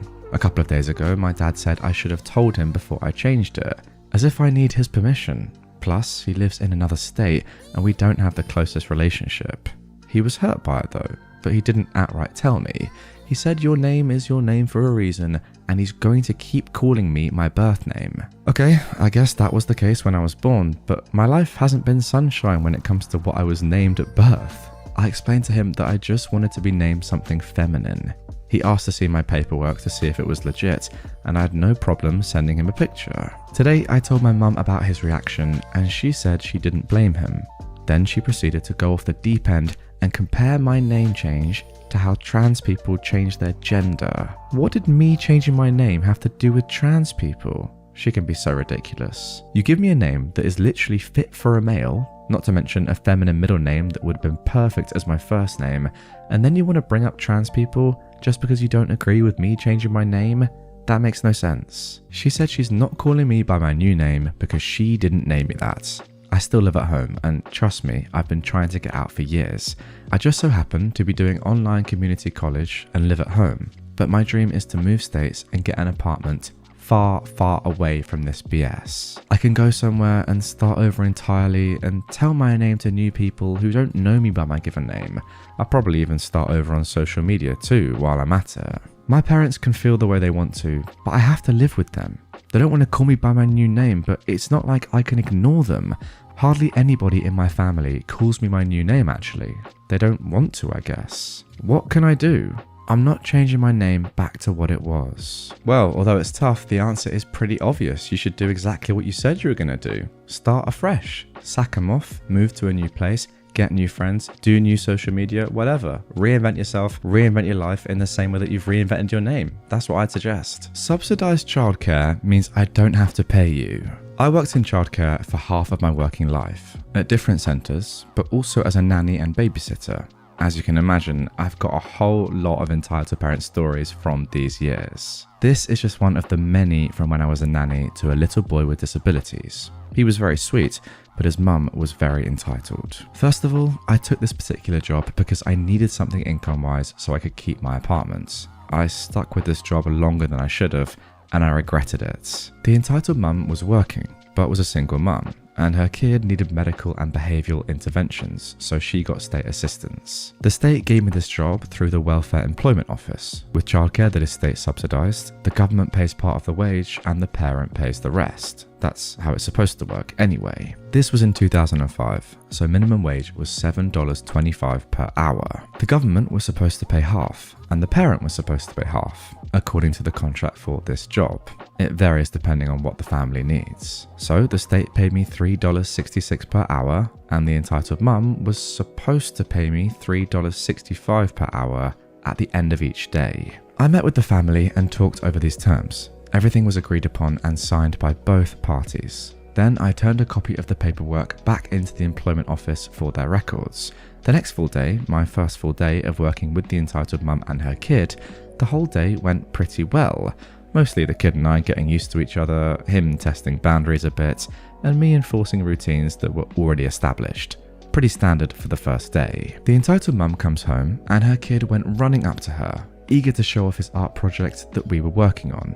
I had a date, so I asked the mum for my day's wages. She looked absolutely stunned and asked, "But don't you get paid by the office for this?" I explained how it was supposed to work and showed her the paperwork that we'd both signed the day before, agreeing that she was supposed to pay her part every day. She said, "But that's not how it works.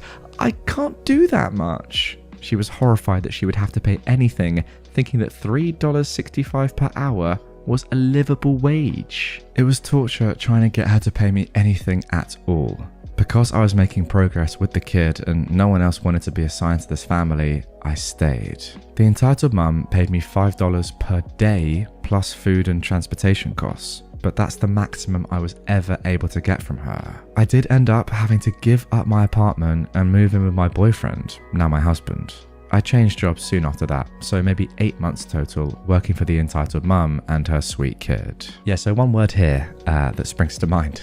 Fraud, because you've signed a contract and you haven't kept up with the terms of that contract. That is fraudulent behaviour of the highest accord. Also, who can live on $5 a day? Sorry, what? That is incredible. How can you sign something? Surely she read it. I mean, maybe she didn't. And then question it. Astonishing. $5 a day. Wow. Won't let you mooch anymore. I have this friend from uni who is a 37-year-old woman. She's much older than me. The reason I mention this is I managed to get a really good job after finishing uni, and I also scored very well, even after my disabilities and getting into a major accident. Since I live in a different country, I had no one to help me in these situations, and I'm proud I still managed to reach where I am now. So, I met this friend at a friend's dinner party. From the first glance, she tried hard to be close to me. I didn't really understand in the beginning, but she also very quickly shared a lot of her own problems and issues. My mistake was I gave her some solutions, and I also helped her to resolve a few of them. Now every now and then, she started to call for any help. "Can you do groceries for me? I'm not well, I'm so lonely, no one's there for me." So I thought, alright, I'll buy her groceries, but I never got the money back. She invites me for coffee. I have to pay for everything, she even eats my food. This started to affect my mental health. She'd call me at work and wants to talk about her mental health all the time, while I'm the one being treated for PTSD and anxiety. I soon moved to my own place. I invited all my friends for dinner, her as well. She soon announced that she would be moving in with me. I was shocked. I said no, I got my apartment so I can have my own place. After a lot of back and forth, she stopped. Now she moved back to her own country a few months ago, but she wants to come back here to find work. She again asked me if she can stay at my place. I asked for how long. She said a few weeks, or it could be months. I said I cannot do that. She told me one of her very kind friends agreed to let her stay with them. At the last moment when she arrived here, the kind friend said they never actually agreed to let her stay with her and she misunderstood. Now she calls me and asks if my guest can leave so that she can come and stay. I have my other friend over for a few weeks. At this point, I thought she'd made all this up to use my own guilt emotions against me, but I still told her I cannot. But she had the audacity then to call me names and whatnot. I've decided to finally cut her and call her on her BS. I know I get called names and how selfish I am, but I'm fine with that. Yeah, good on you, OP. Oh, it's actually so sad, isn't it? Sometimes people that are the most genuine and kind, clearly like OP, I mean, offering to do someone else's groceries for them when you're going through so much yourself is crazy selfless. I rate that so highly. They're the ones that usually get walked over the most. It's sad to see, but it happens. Like when you get people as gracious as this, they do often get taken advantage of, which is such a shame. But I guess it's up to people like you and me to make sure those really gracious people that we have in our lives feel super worthwhile and just know how amazing they are. My ex's mother is mad at me for breaking up with her angel boy. So basically, I, a 15-year-old girl, and my ex, a 15-year-old boy, broke up a little over a month ago. In the first couple of weeks, my friends were comforting me. For some background, he was manipulative and forced me to do things I didn't want to, like sending photos, etc. It took me over 2 months to finally break up with him. Like I said before, the first couple of weeks after the breakup, I was just being comforted. Then after that, his mother began harassing me with messages and voicemails. It was just mild at first, although I never answered the calls because I was scared of his mother. Her son was one of those boys who always acted differently in front of certain people, and I was stupid enough not to see that this was a very red flag. Anyway, his mother obviously thinks he is an angel sent from heaven who can do no wrong. So when I told her about what he did to me, she lost her head. She started spam calling and spam texting me. I, as a teenager, was very afraid, so I shut my phone off and decided to just leave it for a bit and hope things would die down. The next morning, when I checked my phone, I had over 100 text messages and 35 missed calls. I checked through all of them. The texts were of course the typical, "How dare you? My child is an angel. He would never do that to anyone," cursing me out and all that stuff. But the voicemails were more vulgar. She said that she was going to find where I live and hurt me. And in one of the voicemails, I will never forget what she said. "You, young lady, are a very spoiled brat. You are just sad that you can't get my son to send to you. So you're making all of those lies and fibs up so that you can gain some sort of dominance? You will never, and I mean never, have any man in your life ever again because of this. I hope that you end up lonely and miserable because that is all you'll ever be." And then it ended with some rustling and muffled yelling before it beeped. But at that point, I was having a panic attack and couldn't breathe. That was a couple of days ago. Of course, he hasn't and won't tell his mother the truth, so he can keep his angelic image. But lately, he's been texting me and saying that I should drop all of this because his mother won't stop yelling at him to call me or text me. My friends tell me that I shouldn't because I'm not in the wrong, but I think I am. Now, before I comment on this story, OP has given us a little update. This morning, I told my parents about what happened and asked them if they could give her a call to talk to her, the ex's mum, I assume. They haven't told me anything yet because they're both at work, but I haven't got any more messages or calls from my ex. Neither my parents nor me want to get police involved in case it goes too far and we might end up going to court. We don't have much money to spare for a lawyer, so we try to solve most things by ourselves. My dad is an ex-police officer, so he knows and understands how wrong all of this is. I am, however, grounded for a bit, seeing as I had a boyfriend. I was going to tell them, but then I broke up with him, so I didn't see a point until all of this started happening. I'm going to wait until tomorrow morning to see if they call or text me again. If not, I'll block his number on everything. If they do, I'm handing my phone over to my parents. Well, there you go, OP. It sounds like you're doing the right thing and you have the right mindset. What I would say is there's no way you're in the wrong here. I mean, that's pretty obvious, right? You're the one that's getting harassed by a mother of your ex at the age of 15. If anyone's in the wrong here, which they are, it's definitely her. No, mum, dad, younger brother, and aunt, I'll keep on doing my little tradition. I, a 27-year-old woman, had an older brother, a 25-year-old male, who died in 2014. He was the older brother any girl would want, and we were close. He taught me valuable lessons in life, such as cooking, driving, and never giving up. Showed me anime manga, would go on little road trips, and we'd flat out ignore our parents' favoritism with my younger brother. Sadly, he died when a shooting happened. He was not a criminal, he was only eating when it happened, and there was an investigation. And police found he was not involved in any illegal activity. One of the bullets killed him instantly. He was only 25 and I was 19 in 2014. I'd be lying if I said that I didn't fall into a deep depression. It came to the point where I stopped eating and lost around 55 pounds in a month and a half after his passing. I only drank water and milk that would fill me up. I didn't want to get better. until one day my former sister-in-law called me to tell me that he left me some things. I met up with her, and the stuff he left behind was an album with Polaroid pictures of our crazy adventures, graphic anime tees, and a chain with both of our initials. I was in tears, and I decided to get help because he would love to see me happy and not dying of sadness. It's been years since his passing, and I'm doing a lot better. And I have a tradition that on his birthday, I leave flowers at his grave. I only stay for 2 minutes and then leave after singing him happy birthday. My therapist said this was a good idea.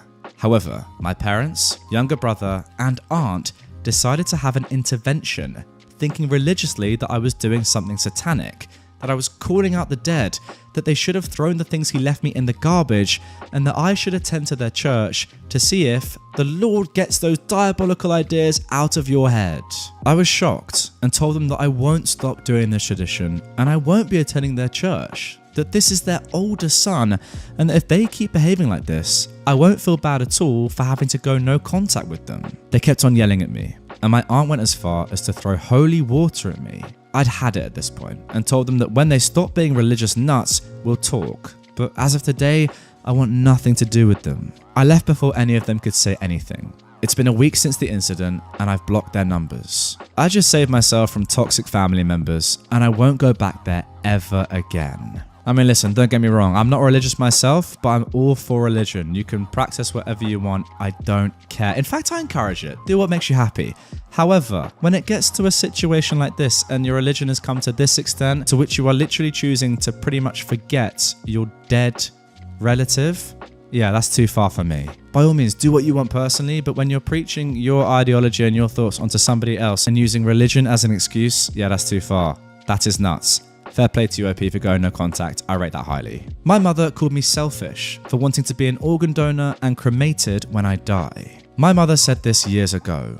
My brother passed away suddenly from cancer in 2019, 27 hours after being diagnosed. Oh my God. He was 37. It tore our family apart from the grief. It's caused us to make up our living wills and how we like to be buried.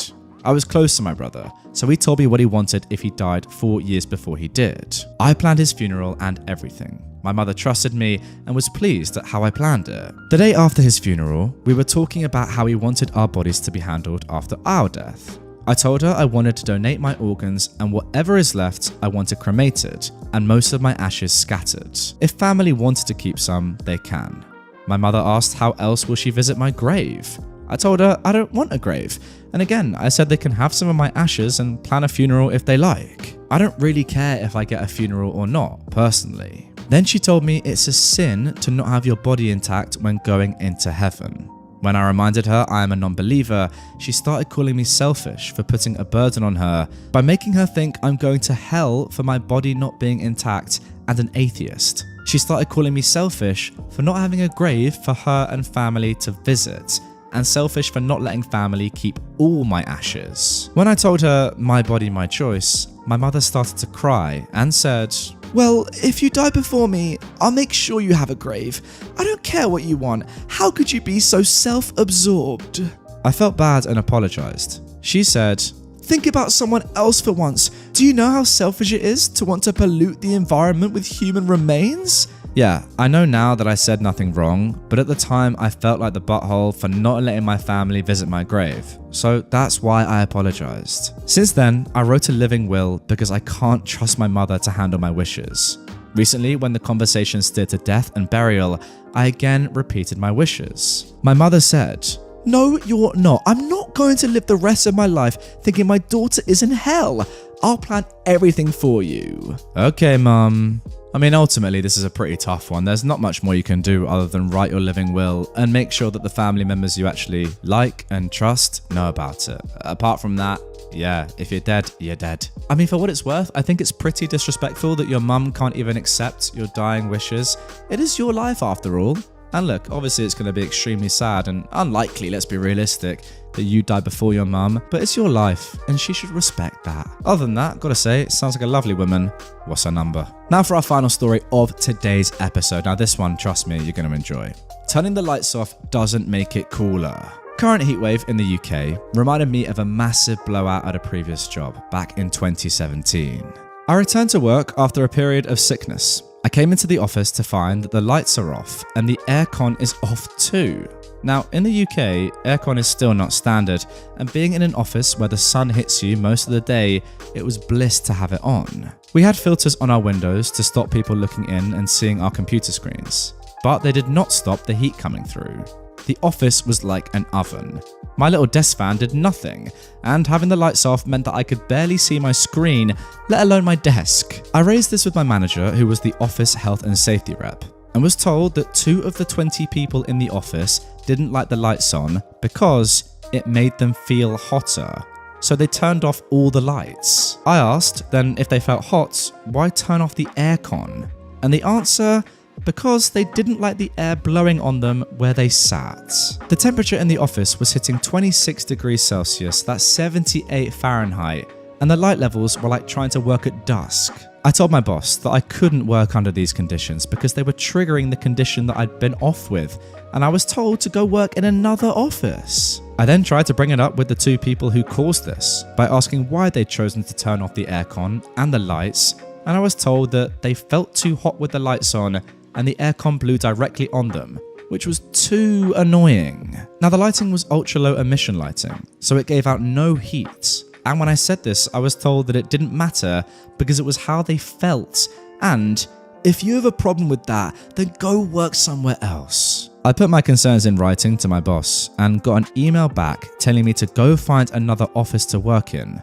But before I could move, he would have to approve it. Now, I was on the company H&S team, which sat over the office reps, i.e. my boss. And at the next meeting, I brought up that I understood that there were no minimum or maximum heat requirements for an office, but what were we to do if it was hitting 26 degrees Celsius, but the aircon was off? I was told by our CFO, obviously, to turn on the aircon.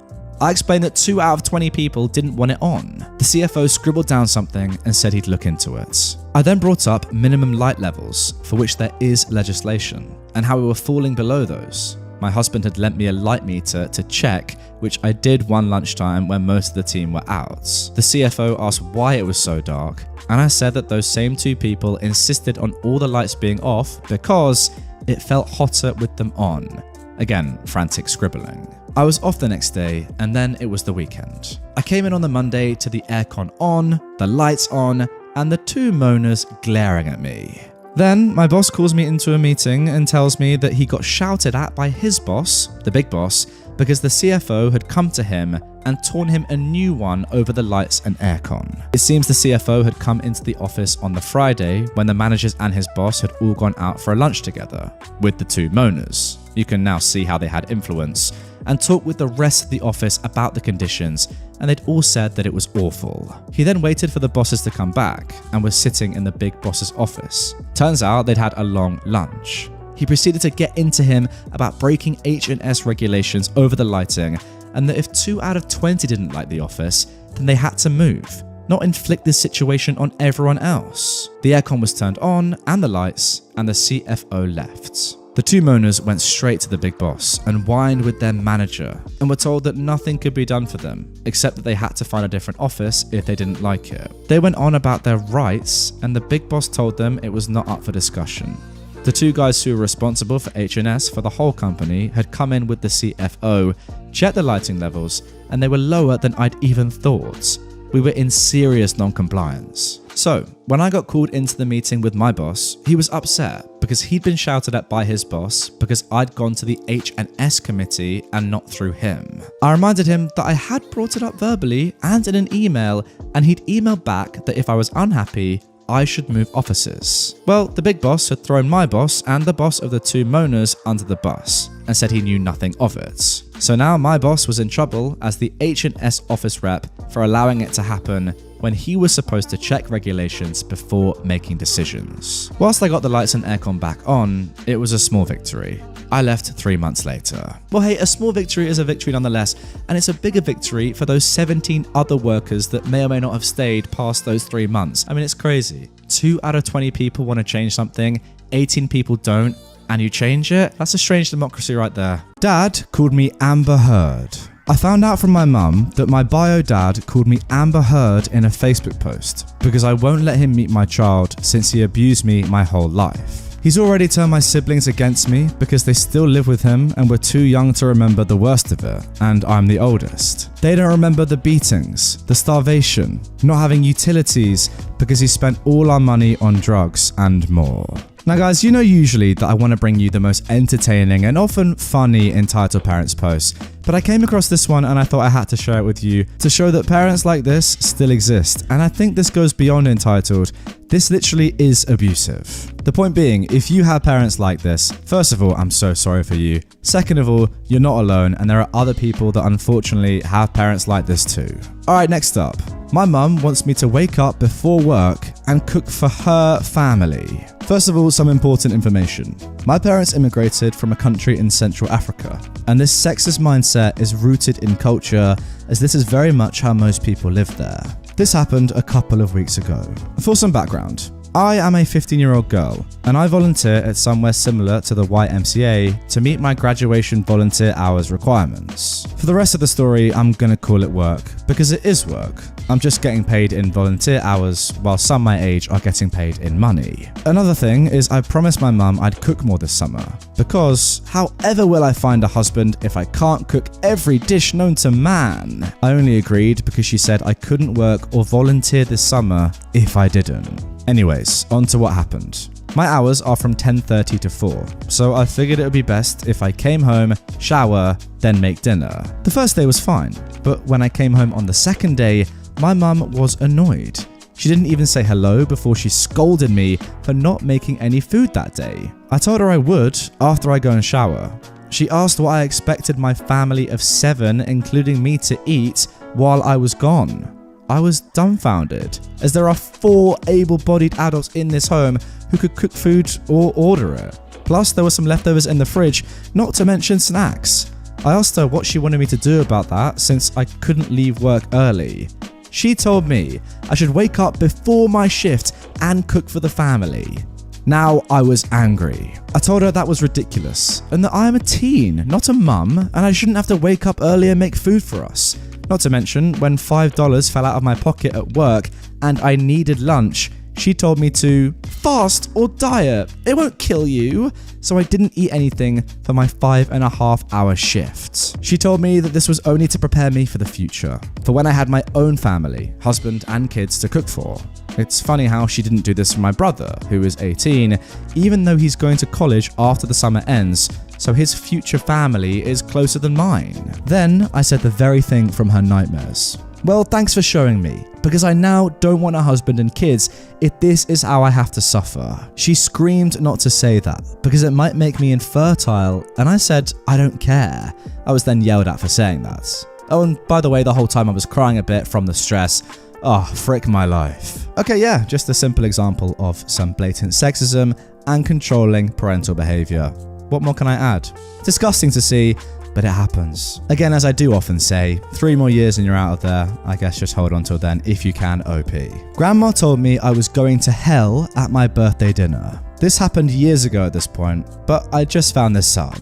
For some context, my father died when I was very young, and he was gay, so my grandmother didn't think he was a good influence or parent. Divorce left my mum a single parent, more or less, because my dad really did have a lot going on at the time and wasn't fit to be the sole provider for me. So she relied on my grandparents, my father's parents, for a lot.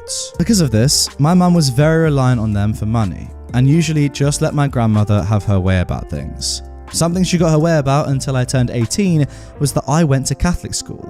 I was an altar girl at church, was ordained to give out the Eucharist during Mass, the whole shebang. On to the story. I was turning 19 and I just moved home that summer from my first year of college. I couldn't afford a second year there, so I moved home and was enrolling in community college. Since I was home for my birthday, my grandparents offered to take me out for dinner. Diners were always their jam, so I picked one I liked and we go to dinner, and we're having a nice time. Then they bring the bill.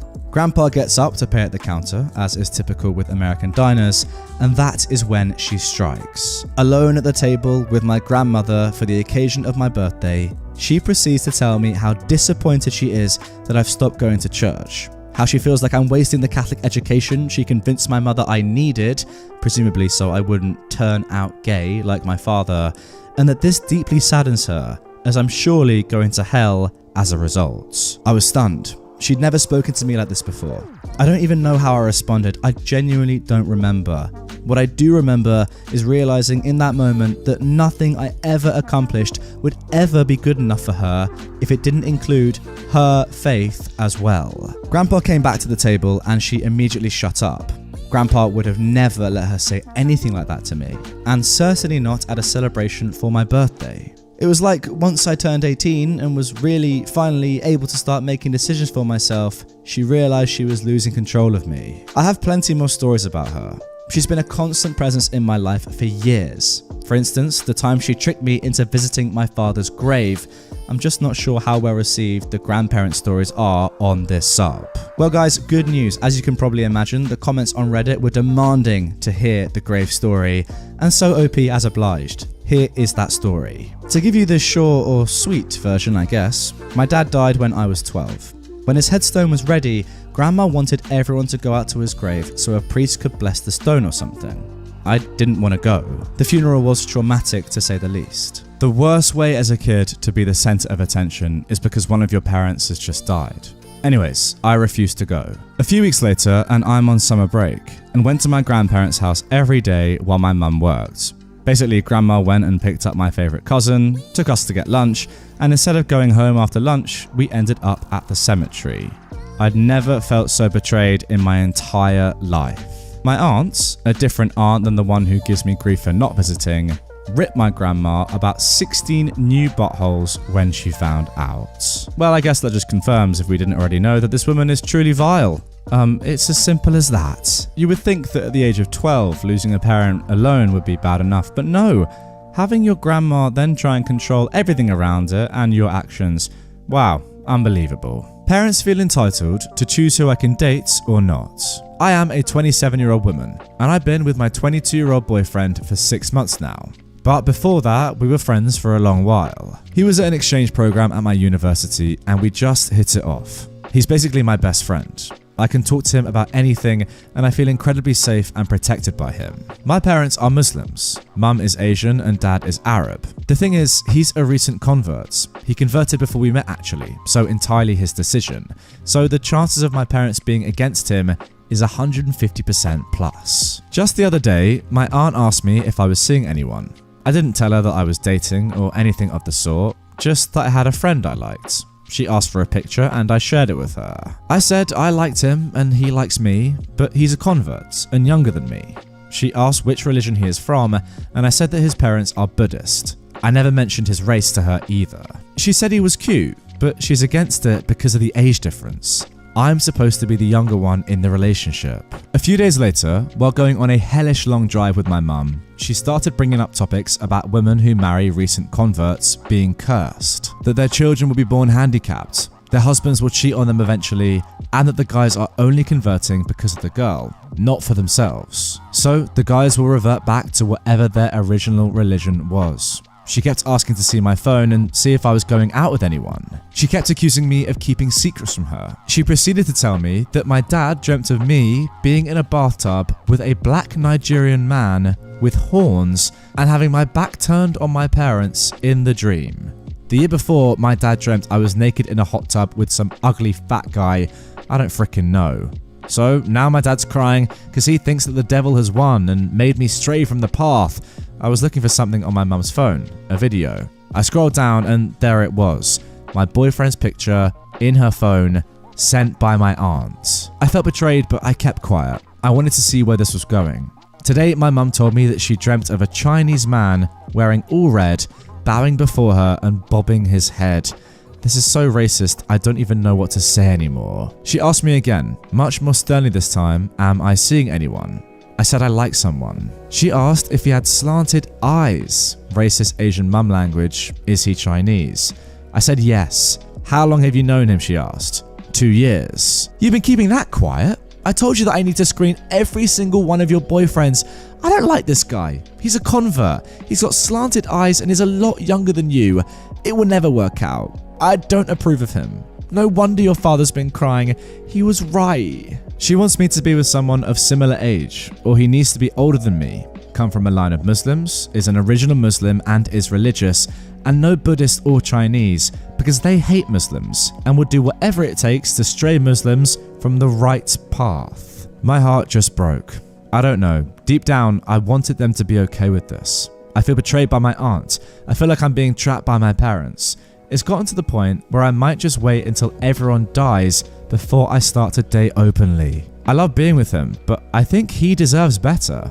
I'm fine with being single. I'll be sad, sure, but at least I won't make my parents cry over it. I hate making them sad or disappointing them. I can't move out because in Islam, it's illegal for a woman to live on her own. I also can't just elope or marry my boyfriend if we choose to do so because I need blessings from my parents in order to get married. I'm sorry, my mind is a mess right now. I really don't know how to deal with this situation. This is mainly why I never introduced them to my other boyfriends, because I guess deep down, I knew they'd never accept who I choose. So this is pretty disheartening. I'll probably never look for a relationship ever again if this is how the outcome will always be. It's put me off completely. I care about them a lot and I don't want to make them sad, but on the other hand, if I do marry someone they approve of, I'm gonna be honest, it would probably be just for them. I probably silently resent my future husband for this, and it's not fair. I'll be sad if I marry someone they approve, if I can't choose who I like. They'll be sad if I marry someone they don't approve. It feels like the best way is just to not get married, to be honest. Wow, there we go. That is the end of that one. Another example of parents putting their religion before the interests and happiness of their own child. Look, I'm not religious, as you lot know, but I still will never understand this. Even if I was religious, come on. Does this make sense? You lot that are religious, let me know in the comments. Does this make any sense to you? Putting your religion in front of your child's happiness. How? My pregnant ex keeps trying to move into my apartments. This is not my story. This is my friend's story that I'm posting for him because he doesn't have a Reddit account and he wants people to hear about this. Also, for convenience, I'm going to write this in first person because pronouns are hard to keep up with. Everything here is approved by my friend. So, I am a 21-year-old man. And I have an ex, Angelica, who is 20. Angelica and I had an on and off relationship since we were about 15, but we got serious when COVID hit and I had to move back to my hometown. We got an apartment together, and very soon after, she started spending a lot of time with her cousin. Long story short, she's screwing her cousin. We break up. We've been broken up for 9 months at this point. For 7 of those months, her phone has been on my phone bill, and she owes me over $500. Fine, whatever, I'll never see that $500 and she always makes excuses to pay me back. That's life. It's my own fault for letting her keep using me as a cash cow. She also took my car when we broke up and I let her because I was too afraid she'd try and take my apartment too. Anyway, it's 9 months past our breakup and I get this message.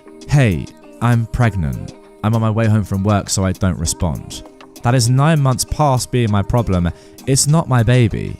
She messages me again. My boyfriend, the one she cheated on me with, and I have nowhere to stay. Still, 9 months past my problem. Now, Angelica has never worked a day in her life. She lives off the disability check from her boyfriend and spends it 99% on weed and fast food. She never paid rent and is documented to never pay rent. Anyway, she tells me, my name is still on the lease. We're gonna move in September. I tell her, your name is not on the lease. It was renewed last month and I took your name off. I'm sorry. She messages me calling me a jerk and saying she's moving in because she has nowhere for her baby and 3 dogs to stay. Mind you, my apartment is more like a studio and barely fits me, let alone 2 other people and 3 dogs. So I tell her it's not happening. I'm moving out of town soon anyway. Also, come and pick up your stuff that you left at my apartment 9 months ago. She says no, and that if I throw it away, she's going to press charges. I tell her it doesn't matter, because when I move, I'm throwing it away. She later called my landlord and told him I was planning on moving out. I got upset at this and told her I ran the numbers on the car, and it's still in my name. So, get the car out of my name now, or I'm repossessing it, or she can just leave me the frick alone. She started bawling on a call asking how I could do this to her and her unborn child, and that I was condemning her and her child to be homeless. She also still has a gun in my name that I told her to give back or I'm calling the cops. I'm really considering repossessing the car since it was mine from the start and is still in my name. She doesn't deserve to get a free car handed to her.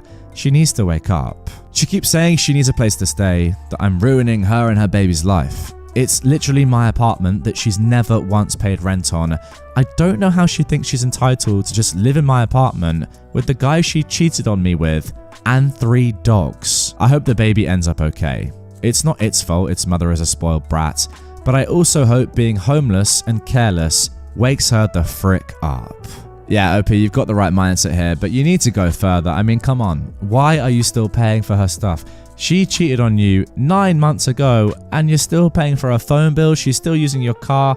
Come on, dudes. Grow a backbone. What you're saying here is all good and well, but you should have done this 9 months ago, and you need to do it now. Women tried to get my 14-year-old and 7-year-old sisters arrested for taking out the trash. This happened today, while me, a 20-year-old woman, my mum, who is 39, and my 2 sisters, 14 and 7, were cleaning out our yard. For context, we live in a smaller, older-looking house on a relatively gentrified street with a lot of small to medium-sized but high-end apartment buildings. It's still the same neighborhood, despite them being 3 to 5-story buildings with underground parking. So we have 2 big metal dumpsters in the neighborhood, one at the start of the neighborhood and one near the end. We live near the middle of the neighborhood, so my mum decided to just request a private bin from the government to place outside our own gate so as to not have to walk too much to throw away our trash when we're busy. Well, let's just say that after 5 years of rough treatment from the government waste collection company, it gave its last service, and we had to request a replacement, which would take a few days. In the meantime, we had to take turns walking to the dumpsters on either side of our neighborhood to throw away the trash. It's never a problem and shouldn't be, because it's all of our taxes that pay for waste collection anyway. My mum sent both of my sisters to throw a bag of yard cuttings to any of the dumpsters, and they decided to go to the one near the start of the neighborhood for once.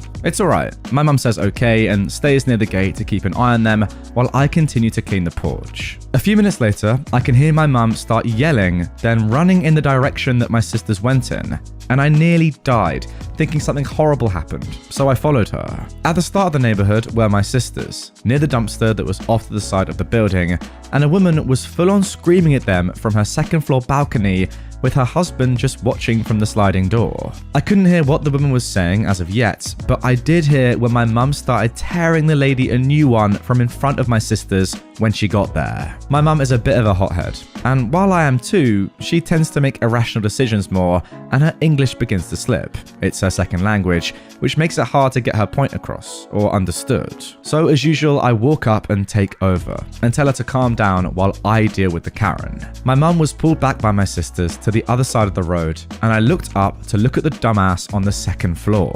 What in the world are you saying, Mom? You can't throw your trash here. I'm gonna give you the frickin' trash collection bill.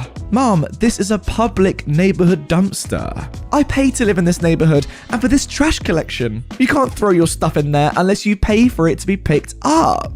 At this point, I'm utterly confused. Is she stupid and couldn't see the big fat government stamp painted on all sides of the dumpster? Mom, we live in this neighborhood too. She then makes the mistake of ignoring me and looking towards my sisters on the other side of the street and begins to yell her head off. Both of you, take the trash you threw out of the dumpster now, or I'm calling the frickin' police. My sisters are 7 and 14.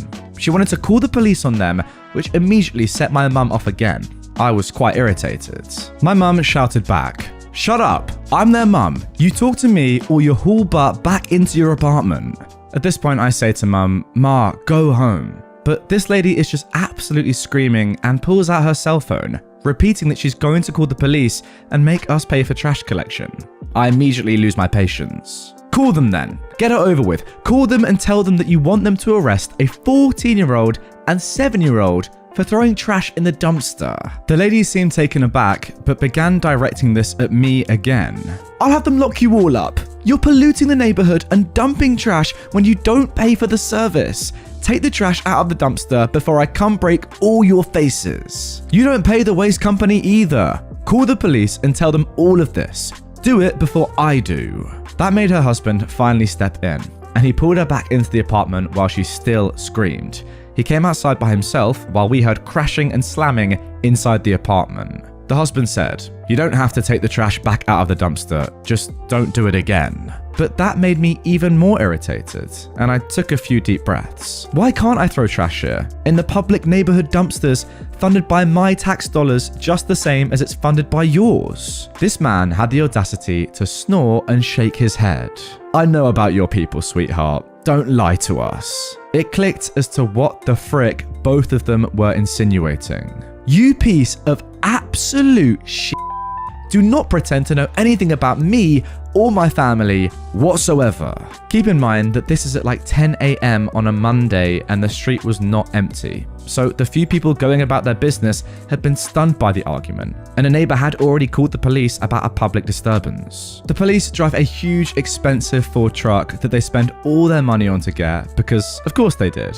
This is a developing country after all. And boy, did that whole story that me, my family, the crazy woman and her husband, and a few neighbors had to recount did not go well for the crazy Karen.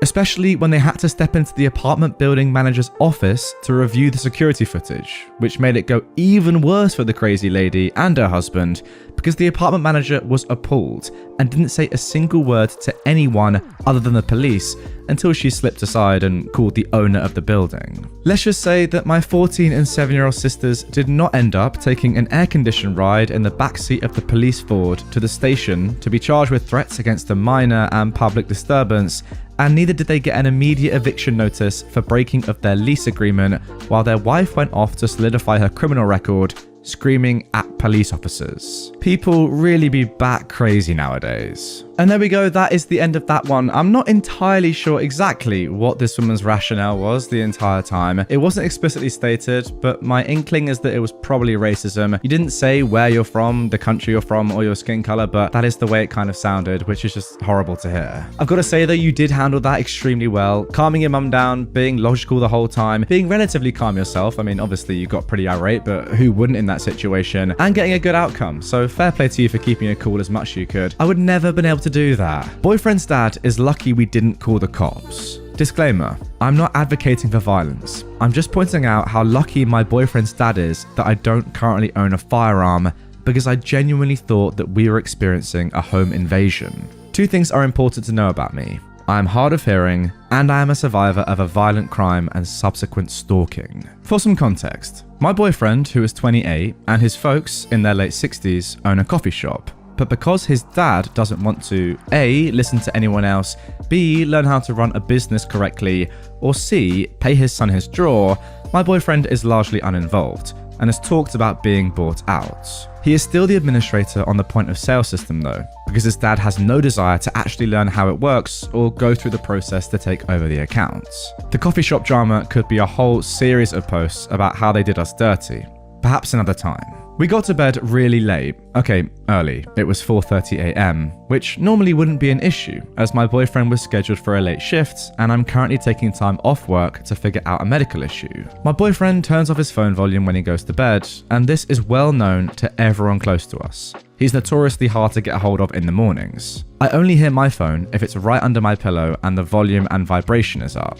At 6:25 a.m., I started receiving the following text from my boyfriend's mum, which I do not hear as I'm past the freak out. Sorry to bother you. I need your boyfriend to call his dad ASAP. His phone is off. Then at 7:35 a.m., she texts, my husband is going to come and wake you guys unless he calls us. Just before 8:30, the dogs start barking as someone tried to open the locked bedroom door. I wake up panicked as whoever it is starts banging on the door. It then stops for a few moments, then starts again. No one has said anything at this point. Not me, not my boyfriend, not the intruder. I get up and go to the closet for the baseball bat and start kicking myself for thinking we wouldn't need a gun when my boyfriend had brought it up in the past. We open the bedroom door to find my boyfriend's entitled dad at the end of the hall. He starts yelling about needing the code for the 2-factor authentication for the register. I start yelling at him and my boyfriend, who is just as angry as I am. Has me go back into the bedroom. I put my hearing aids in at this point. His dad claims they had been knocking on our front door, but neither dog heard him. My boyfriend gives him the code, tries to explain to him that coming into our house unannounced is a huge violation of trust and boundaries, not the first major issue. His dad then yells about needing to get the register working. My boyfriend kicks him out, and we think that's the end of it. Not 2 minutes later, I receive another text from my boyfriend's mum. Please tell my son to send the new code. We still can't get in. Then we hear the clanging of the metal gate and more pounding on the front door. We go answer it, and my boyfriend's dad is yelling again about needing the new code, and he has a copy of our key in hand. He clearly was going to let himself back in. I lost it at this point and yelled, "You can't just let yourself into our house. What the frick is wrong with you?" He gave me more BS about needing to get the register working.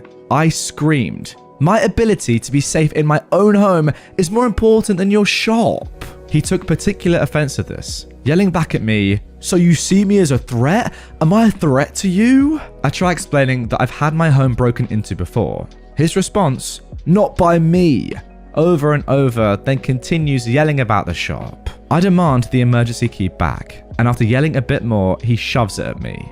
My boyfriend's had enough and yells at me to go back to the bedroom. He'll handle it. I do, because at this point I'm on the edge of a panic attack. Through the closed bedroom door, I hear more yelling, and after a bit, the door slams. My boyfriend called his mum, saying that his dad needed to apologize and that this behavior was not acceptable. She asked him, what does he need to apologize for? My boyfriend tells her what happened, and she is mortified. I then get this text from her. At 9:08 a.m. I'm sorry to have bothered you so much today, and I'm sorry my husband made such a scene. I haven't responded. This man clearly doesn't understand boundaries. He doesn't think he needs to be held accountable for anything, and felt entitled to just barge into our house and demand his son fix a tech issue. And for the record, yes, I do in fact see him as a threat now. Both of my boyfriend's parents know about my severe PTSD. We know he won't apologize because he genuinely doesn't see a problem with his behavior. It's time for some serious boundaries and a security system.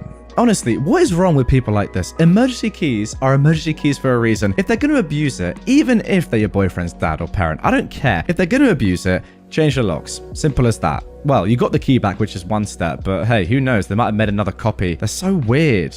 Like, why is this such a pressing issue as well? Honestly, weird parents. I mean, he literally did break and enter, and that surely is illegal. So if you want to press charges, go ahead. Maybe it's a bit petty, but wow, it's an option. Smug Karen takes my car keys because I can't possibly be the owner, earns herself a ride in the backseat of one of our county's finest. This is just a throwaway because I don't care to stick around for long. But this incident was so stupid that I can't really help but share the story since my friends keep telling me to. What I find most weird about this is that my car wasn't anything super special. It was just a yellow 09 V6 Chevy Camaro with black stripes. When I bought it, it was super cheap because the passenger side door had been smashed in somehow and there was already 130,000 miles on the odometer. But the title was still good somehow. No idea why, nor do I really care. It was sold to me via a proxy. All I know was the car looked like a good deal, so I bought it. A friend of mine who works in auto body fixed it for me. He said that most of the damage was to the door itself, and I just needed a new door after he made a few tweaks to make sure everything was straight. Together, we managed to find a door at a salvage yard that was the same color. A little work, and the car looked almost new. And it became my fun ride to commute to work or drive around when I didn't feel like using my other car. I didn't do any modifications to it. I'm not one of those guys that's into speed or crazy mods. I liked the car because it looked cool and the gas mileage wasn't so bad with the V6. In fact, I wanted a V6 Camaro because I heard that they're usually in better condition than ones with a V8 because people drive the V6 more for looks than power and don't gas it as much. I drove that Camaro for a year before running into a random Karen at a supermarket last year in September. Those places tend to draw Karens in regularly, especially in the state I live in. I've seen many Karens, but I was lucky enough to hardly ever be noticed by them. I was shopping for some stuff to make dinner and was about to head home when I found the Karen with her young son all over my car after exiting the store. I'm guessing the boy was around 4 years old, and his mother was taking pictures of the kid sitting on my hood while the kid kept smiling and gleefully saying, "Bumblebee."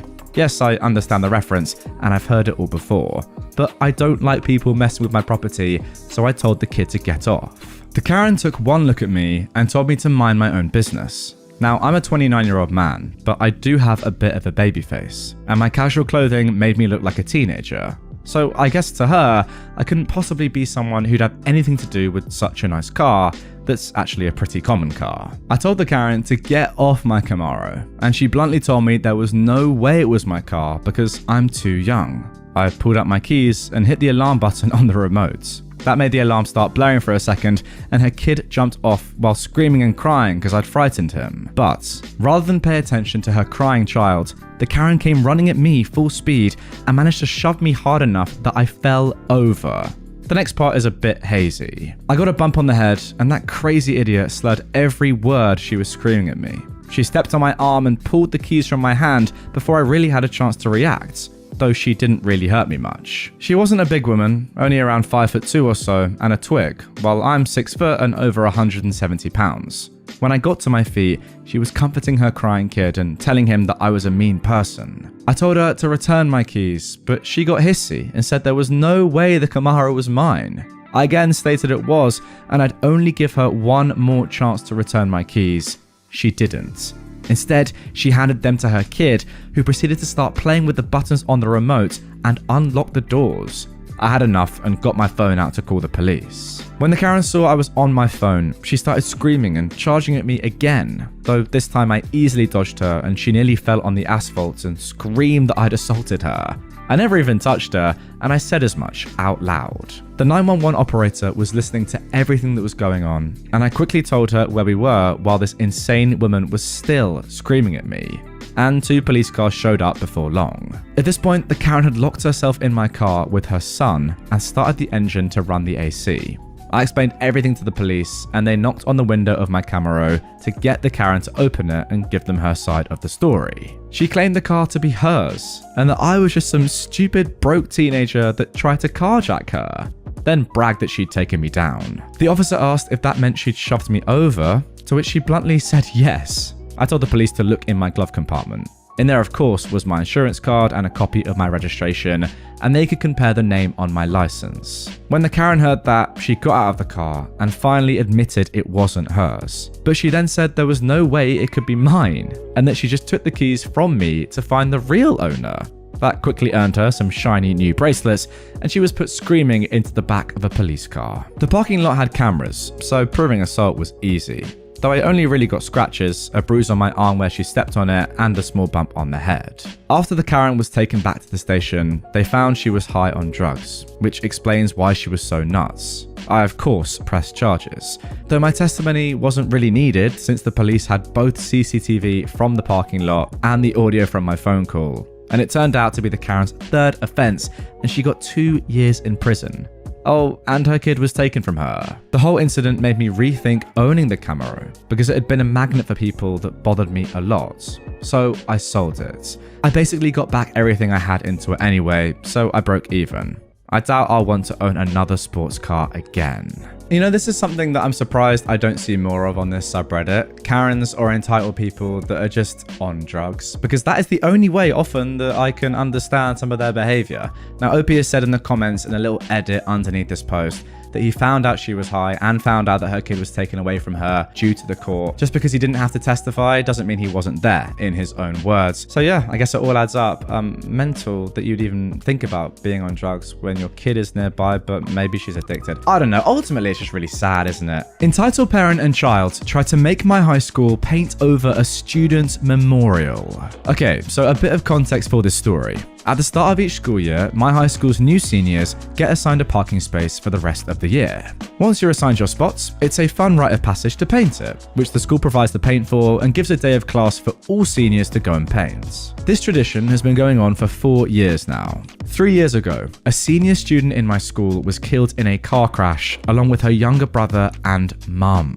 Her painted car park reads, "This is Jane's car park, the best girl in the world, back off," and has tons of gorgeous flowers painted on it. After she passed away, all of the seniors from her year wrote beautiful messages to her on her car park in Sharpie. Since then, whoever was assigned her spot has never painted over it. It's an unspoken rule that if you get her park, you simply go and help someone else paint theirs for the day. This story takes place at the start of the year around March, which is when Australian students start their school year. In the first week of school, the rest of the senior cohort and I received our car park allocations. I was given the park 2 spots down from Jane's, which is how I know what went down. So, it was car park painting day. All the seniors headed down to the school's park and went about finding our spots, which have little numbers in front of them, like A1, A2, etc. I find mine pretty quickly and go about sketching out my design in chalk. A few minutes later, I hear someone swearing beside me. I look up and see Liam standing over Jane's spot, complaining loudly about having to park in the dead girl spot and that he was going to be cursed. I roll my eyes but ignore him and he leaves. Until a few minutes later when he comes back with paint. Now, I actually knew Jane for the first 2 years of high school as she was in my role marking class. So there was no way I was going to let someone paint over her memorial. I stand up and walk over to Liam, who's struggling to get the lid off of the paint tin. I figure that maybe he just isn't aware of the unspoken rule, so I stand in Jane's park and gesture to his paint tin. Nah, we don't paint over Jane's spot, I say. It's just kind of an unwritten rule out of respect. But Liam looks up at me and scoffs dismissively. Nah, he says. I was assigned this spot to paint, so I'm gonna paint it. It's been ages since she died. The boy on the other side of him looks over and shakes his head and says, "Don't paint it, dude. That's messed up." But Liam ignores him and continues trying to get the lid off the paint. A lot of people are listening in now, and the girl in the spot behind him goes and fetches a teacher. The teacher takes Liam aside and tells him that he isn't allowed to paint over Jane's memorial and that he can be reassigned to the one remaining parking spots. Liam refuses, saying that the available spot is at a really awkward angle to park in. It isn't, and he wants Jane's. The teacher says okay, but no painting. Liam comes back and sits on the side of the park, grumbling. I considered offering him my spot as I'm terrible at painting anyway, but I decided he didn't deserve it. Cut to 2 days after the incident. I get to school early as I'm doing volunteer hours in the uniform shop. As I'm folding, I overhear 2 admin staff talking about the crazy lady that barged her way into the principal's office yesterday morning. It turns out that Liam's mum came all the way down to school just to chew out the principal for not letting her son paint his park, and that they have another meeting scheduled for the next day. Wow, crazy I think, but I don't pay it too much mind. 2 days later, I'm called into the principal's office in the first period. I walk in and I see the principal at his desk. But Liam, his entitled mother, and the boy who told Liam not to paint the park are also all in the room. The principal greets me and I stand somewhat awkwardly by the door as there are no remaining C's. Opie and Jake, the principal gestures to me and the boy. We're here today to talk about the events on Monday. Liam and his mum are saying that you two tried to get physical with him when he wanted to paint his park. Jake and I look at each other and both give an awkward half laugh. "Sir," he starts, "we didn't go anywhere." "I know what you two did," the entitled mother cuts him off. We all look at her in surprise. The principal says, "If you could just let Jake finish his sentence." "Are you trying to tell me you don't believe my son? Of course they're going to say they didn't do it. It's 2 against 1, she squawks. There were lots of other students that day who I'm sure— "No, they all hate my boy. It's because of his race. They single him out." Now, something really important to note here is that Liam is white. I am white. The principal is white. His mum is white. Now, Jake is black, but this is a predominantly white school. We all sit there in silence, the entitled mum huffing and puffing, while Liam has gone very red. The principal pauses, then tells Jake to finish recounting his story. Jake explains what happened, and I back him up. The mother makes snide comments throughout, but we all ignore her. The principal thanks us and tells us we can go, despite the entitled mum's protests, and that he'll be asking the teacher on duty what happened. Now, I wish I could update on what happened afterwards, but neither Jake or I really know. We were never called back into the office, and Jane's parking spot remains the same. Liam now uses the spot that he previously declined, but interestingly, he never chose to paint it. Jake and I talked about it a few weeks after being called into the office, and he said that the school called his parents to inform them about the meeting, but the school never reached out to mine. Some good did come of this though. Jake and I started talking, and he asked me to be his date to our formal in a few weeks. I said yes. First of all, before we even get into how entitled this mum and her son are, that's a really cool tradition and I love that it's still ongoing even to this day. I mean, the painting of the parking spots alone is a fantastic idea, and the fact that you've left Jane's park as it was, lovely touch. Now we get on to this kid. Brain cells, my brother. Where have they gone? And then we get on to his mum, who's even worse. I mean, mental. A little bit of understanding and just compassion would be great for a girl, a student, that's died. I'll never understand entitled people. You're confusing my kids. I was wearing pants. I am a 24-year-old woman, and I live in the part of Ontario, Canada, with a heavy Mennonite population. If you don't know what Mennonite is, think a mild version of Amish. Some will dress very modestly, causing visitors from outside Ontario to mistake them for Amish type A. Others will dress more modern but still remain modest. No shoulder showing and women wore pants. Type B. I am not Mennonite at all, outside of my legal middle name after my mum's best friend, who is Type B Mennonites. I live downtown at the heart of Mennonite Central, so I will occasionally go to the restaurants that are there. Mennonite food is much better than a lot of the stuff served at the grocery store or a regular chain restaurants. One day, when I was 22, while waiting for my food as I was on my way somewhere, I was scrolling my phone looking at memes. Suddenly, a Type A Mennonite approached me. "Excuse me, miss?" I put my phone in my pocket and looked over.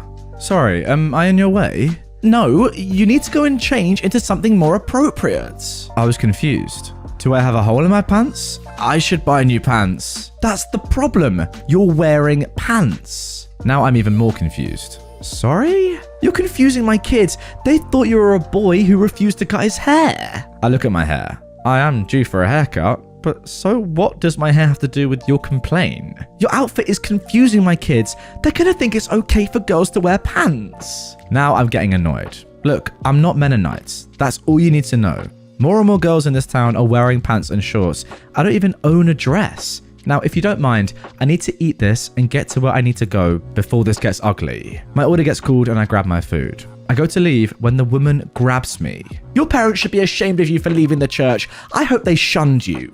"My parents aren't Mennonite either. Now let me go, please." "Not until you..." Her husband thankfully pulls her off me. "Oh, I'm so sorry about that. Have a good day, miss." "Thanks, you too." I left the restaurant and ate my food. I know this isn't very climactic, but I only remembered this story when I showed up the other day to get a sandwich from them. It makes me wonder if they were new to the area or they don't go into town often. Once again, I feel like I say this with a lot of entitled parent stories that I see on this subreddit that are based on religion. It's okay to be religious and follow whatever sort of religion you want to do. It's your choice, and that's absolutely fine. But the problems start to arise when you start pushing your religion onto other people that have nothing to do with it and want nothing to do with it. That is too far. As we saw here, OP is not a Mennonite, therefore they can wear what they want. That should be obvious. Apparently it's not. Parents prefer incest over me being happy. I am a 21-year-old man, and I've been in a surprisingly successful relationship for the past year and a half, ever since I moved to Europe to start my studies. I honestly didn't think I'd hold it together this long, but hey, the girl actually likes me. Shocker. She's honestly perfect. Spiritually, she is a neckbeard, and I love her for it. My parents, though, not so much. Not because of her personality, they don't care about little things like that. She's European, and that's the problem. My parents belong to a minority in the Middle East. We believe in a lot of things, but the kicker is that if you marry outside your faith, you get excommunicated. Disowned, not allowed back in the village, the whole shazam. And since there's so few of us, privileges are handed out so that finding the love of your life would still be possible. Dude down the street, a child? It's fine. We'll just introduce my daughter to him. I'm sure he's a good man. Son fell in love with your niece. It's fine. Matters of the heart are complicated. Your daughter fell in love with an Englishman after 8 years of living in England? Burn her at the stake. I feel like my mum genuinely thought that I was going to move back home to the village and meet someone there, like she and her siblings did. But surprise, surprise, I wasn't a fan of it, especially since her siblings consist of her sister, who married a man 20 years younger than her brother, who married his cousin, and her other brother, who's on his third marriage with a woman who can only be described as a vanilla-flavored biscuit. Ever since I got into a relationship, my parents have been relatively supportive. I feel like my mum was just glad I'm not gay, since I wasn't like the other boys in high school. And my dad, in true dad fashion, was just happy I was getting some. 1.5 years later, they started showing their concern. My dad regularly sits me down for talks about our heritage, and my mum regularly jokes about setting me up with a future bride. Whenever I bring up something remotely serious about my girlfriend, they get visibly upset. I'm in a position right now where I possibly have to move cities. The fact that I want to stay where I am because I'm not exactly enthusiastic about leaving my girlfriend and the life I've built here caused them to short circuit. All of a sudden, my poor academic performance wasn't due to my many mental health problems, or COVID, or just my lack of interest in the subject. It was the witch who seduced me and led me astray, because their golden boy is definitely incapable of making poor decisions himself. So yeah, it got to a point where they're trying their hardest to force me to move cities just to get away from my girlfriend. They're arguing about it every phone call now. And if I just give it time, they're going to add the financial pressure on top of that. That's fun. I just really hope they mellow out soon. If not for me, for my siblings' sakes. I'm the oldest, so I get the brunt of the generational friction, but I only hope it gets better when they get older. Okay, let me get this straight. Your parents are literally advocating an ingrown family tree. That is very normal, first of all. Second of all, biologically, that can't be good. And thirdly, just don't talk to them again and do what makes you happy. I mean, I would have thought that most parents have their children's happiness in their interest, but clearly not. Again, very strange. I get that it's a cultural thing, but to this extent, incest? Nah. Entitled lady tries to challenge a semi with her vehicle. I always thought that a lot of these entitled people stories in this thread are false and made up. Today, I was proven wrong. Entitled people do exist. So I drive a semi for a living, delivering pallets of merchandise to local stores. Local roads aren't easy to maneuver with 18-wheelers, so oftentimes I took up a lot of space whenever I tried to make a turn. Most drivers are nice and understanding though. They usually move out of the way or back up to give me some room without hesitation, and some even drove out of their corner street parking spot and parked in another spot just so I could use their space to make a tight turn. Lots of nice drivers. However, today I met the rare unsung hero that made this story possible. This morning, I was driving on a single lane, two-way road, and I needed to make a right turn at the end of the street so I could make my first delivery, which is a couple yards away from the T-junction. The T-junction has a stop sign only for my lane, so it's quite a dangerous turn since the incoming traffic doesn't need to stop. The street I'm turning into is a double lane, two-way road, but there's a construction at the corner of the road, occupying the right lane. That means I have to swing wide, taking up the left lane of the other way so I don't cause an accident in the construction zone. So, as soon as I saw that both ways were clear, I made the turn carefully. Some vehicles came last minute from the other way, but they saw the construction and understood, and all of them moved to their right lane, giving me space. All but one. This lady came out from the other way to the front of my truck before I finished making the turn, forcing me to perform sudden braking, which she does as well. Then she was pressing hard on her horn. She then started yelling something that I couldn't understand, mostly because she was still honking, but also because our windows are rolled up. She's inching closer to my truck that's at a standstill while gesturing me to move out of the way. Her turn signal is on, indicating that she's about to turn left. I just gestured to her as well, shrugging my shoulders, making sure she knows, like, what am I supposed to do? I can't back up. There's another truck behind me waiting for me to finish my turn. If I back up, I'll hit the truck with my trailer tail. Mind you, it only takes me a few seconds to complete the turn and there are no cars behind her, because apparently other drivers understood to at least give a truck some space to finish a turn, especially when the roads are tight. I also saw some vehicles turning behind me from their right lane, so there's no excuse that this Karen of a driver can't do the same. By now, she was honking probably for a full minute, refusing to reverse. This caught the attention of the construction workers. Also, this causes a traffic jam from the left side of the T-junction and also behind me. People were furious, but she wouldn't move. One of the construction workers told the lady to just move back and give me some room to finish my turn, but she wouldn't budge. She just yelled something at him while still pressing on her horn. After a while, I had enough of her. I released my brakes and I started to inch closer towards her. I had no intention of causing any damage. I just hoped that she'd get scared by my threat and move backwards. What do you know? It worked. Her eyes widened, she panicked for a bit, switched her gear shift to reverse, and started moving backwards. I didn't give her any room to move forward again. I just kept inching forward while she was moving backwards, until I saw that my trailer was safe to finish the turn, then I'm back to my own lane. Karen gave me a death glare, but I did the same to her. I also stick my tongue out to her, because why not?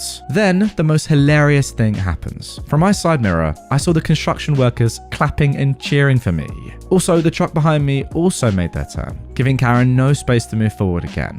Then the vehicles on the left side of the T-junction just kept going, not letting Karen make her turn. It was glorious. I made it to my delivery about 5 minutes late, but it was totally worth it. And that is going to do it for part 1 of this 24-hour special. Unfortunately, YouTube only lets you upload 12-hour videos, so to make a 24-hour video, it's got to be 2 parts. But don't you worry, the link is down in the description to part 2. It's also on screen right now. Click it, carry on, forget I'm even here, relax, and watch part 2.